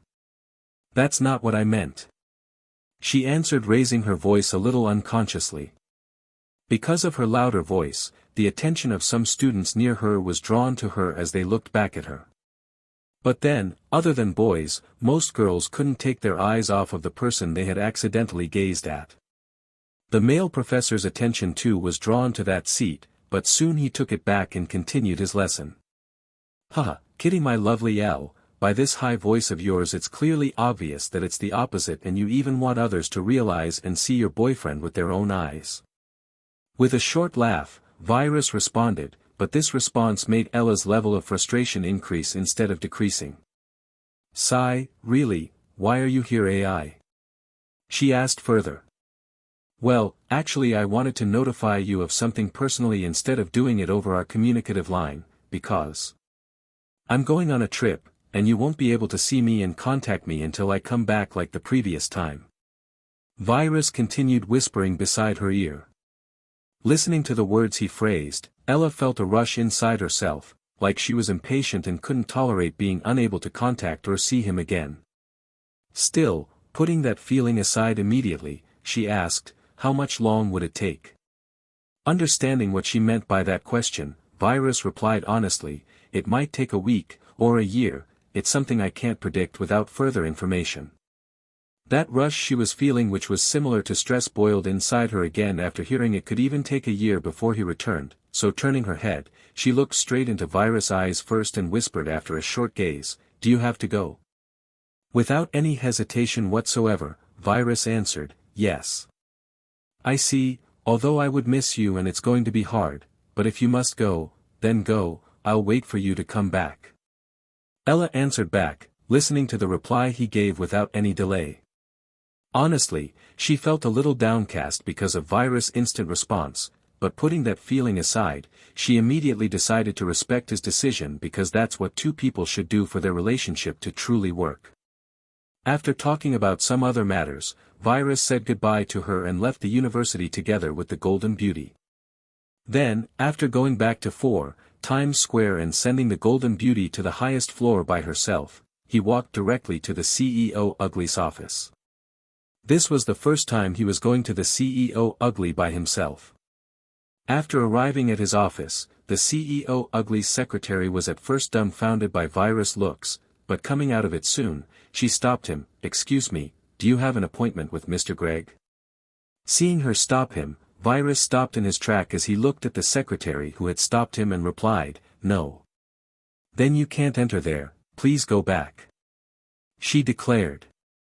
Virus was truly amused hearing that he was rejected from meeting his own company's CEO by this little girl who seemed to be around 24 or 25 years old, but wanting to continue for a little while more, he stated further, "What if I still insist on entering?"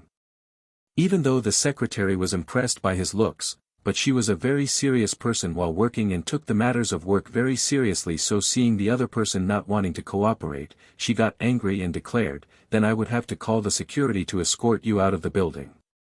"Huh, you're an amusing person, but what shall we do?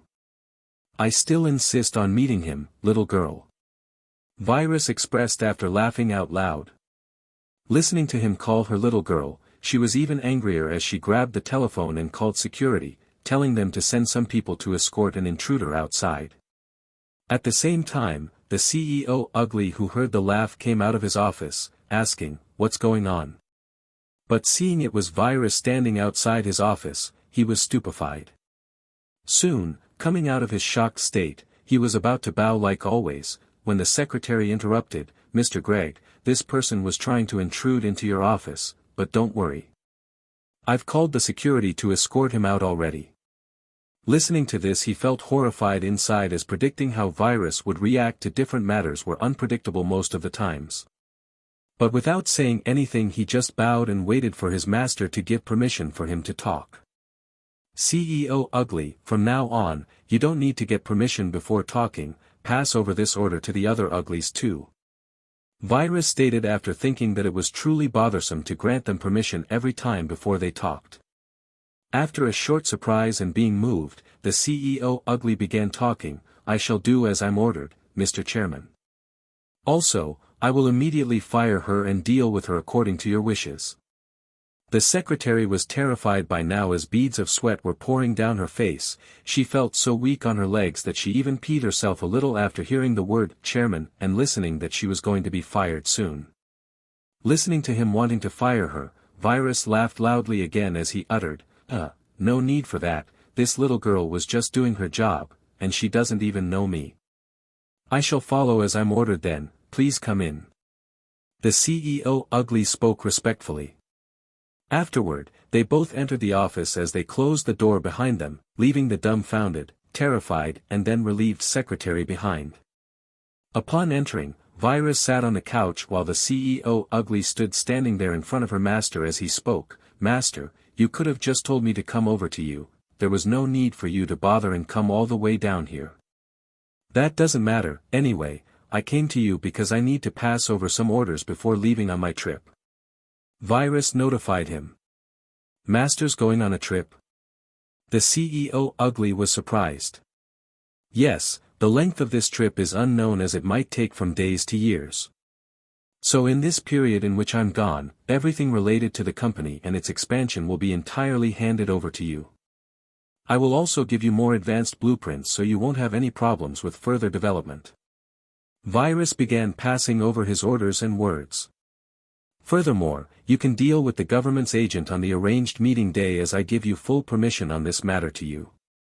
But, make them add some must-have clauses on the contract." Virus began explaining his next order. "What clauses, master?" the CEO Ugly asked. "First, they have to accept and fulfill every request we have from now on as long as the country has the power to make it happen. And second, the company will always have the final say in everything, even eliminating the contract, which means we can eliminate the contract whenever we want. Tell them these two clauses must be in the contract, and if they don't agree, just deny the cooperation. Other than these two clauses, you can handle the rest and add the other cautionary, necessary, or beneficial clauses yourself. Just, don't take it easy on them," Virus described in depth. "I shall do as I'm ordered, master," the CEO Ugly replied. "Also, The other matter related to the initial capital is already on progress and some countries have already realized it, they are just keeping it under wraps, but it will be realized by everyone soon. If I'm not back by then, just deal with it yourself as you see fit. Virus voiced as the CEO Ugly listened intently. Gazing into his eyes, he continued, that was all, just handle the rest of the things that pops up by yourself. Yes, I will try my best to accomplish everything in the best way possible. The CEO Ugly asserted. Standing up, Virus was about to leave but before leaving he took a ring from his pocket and handed it over to the CEO Ugly as he stated, take this, you're gonna need it. Use it when necessary. The CEO Ugly was confused as to what the ring was and for what reason his master was giving it to him. But seeing that his master wasn't commenting and explaining why he was giving it to him, the CEO Ugly too didn't question further. He only suspected that it was like the black ring on his master's finger, but because he wasn't sure, he just stopped pondering about it for now. So, taking the ring, he spoke, thank you, master.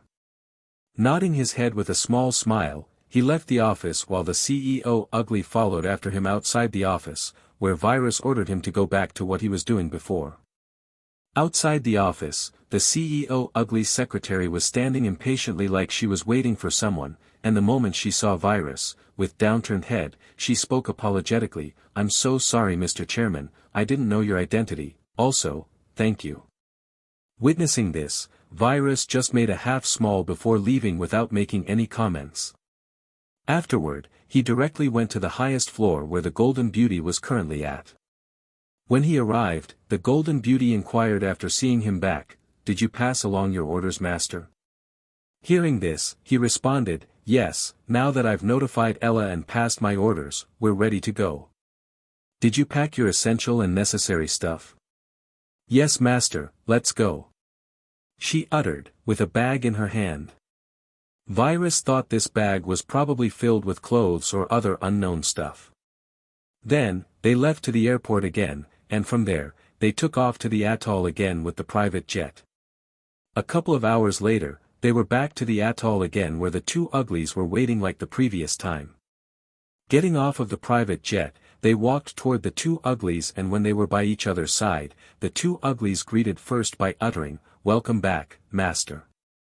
They initiated the conversation because the CEO Ugly had already notified them that they didn't need to receive permission before speaking in front of their master anymore, which made them exhilarated and moved. Without paying any attention to their words, Virus directed his gaze at the security Ugly and stated with a grin, go, leave to New York at once. The security Ugly was bewildered hearing this, nevertheless, he inquired, to do what, master?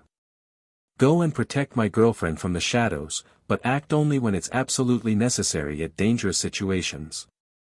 So what you need to do is to secretly follow her everywhere, and when a situation arises where she can't handle it herself, help her deal with it or escape with her if even you can't manage it. Though there won't be many people who would be able to threaten my current Ella, it's better to be safe than sorry. Virus described the security Ugly's new job, which was to keep Ella secure now. The security Ugly was exuberant listening to this as he thought jovially, finally, I'm out of this monotonous island, I'm going to have some fun soon, But outside he uttered, I shall do as I'm ordered, master, but who will be in charge of the security on the atoll? Listening to this, Virus changed his gaze at the island Ugly and asked, you can both take care of the matters of the island together with its security, right? Yes, I can, master. The island Ugly replied promptly. Then changing his gaze back to the security Ugly, he stated, then it's solved, but remember to be discreet. Also, this job is only temporary, I already have another responsibility in mind for you, but that shall remain for another time after I come back.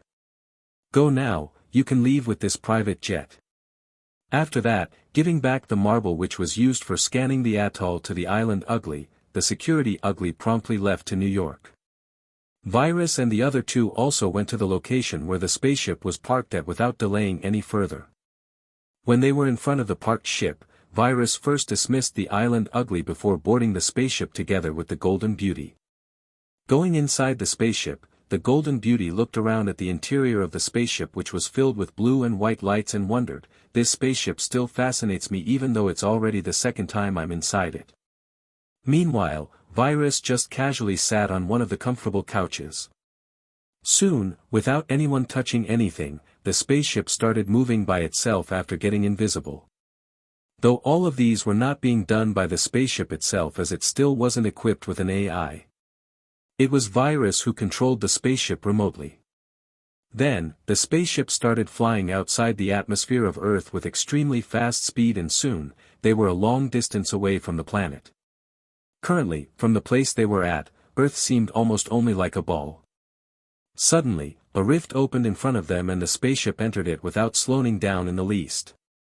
Then, the rift disappeared along with spaceship and its two passengers.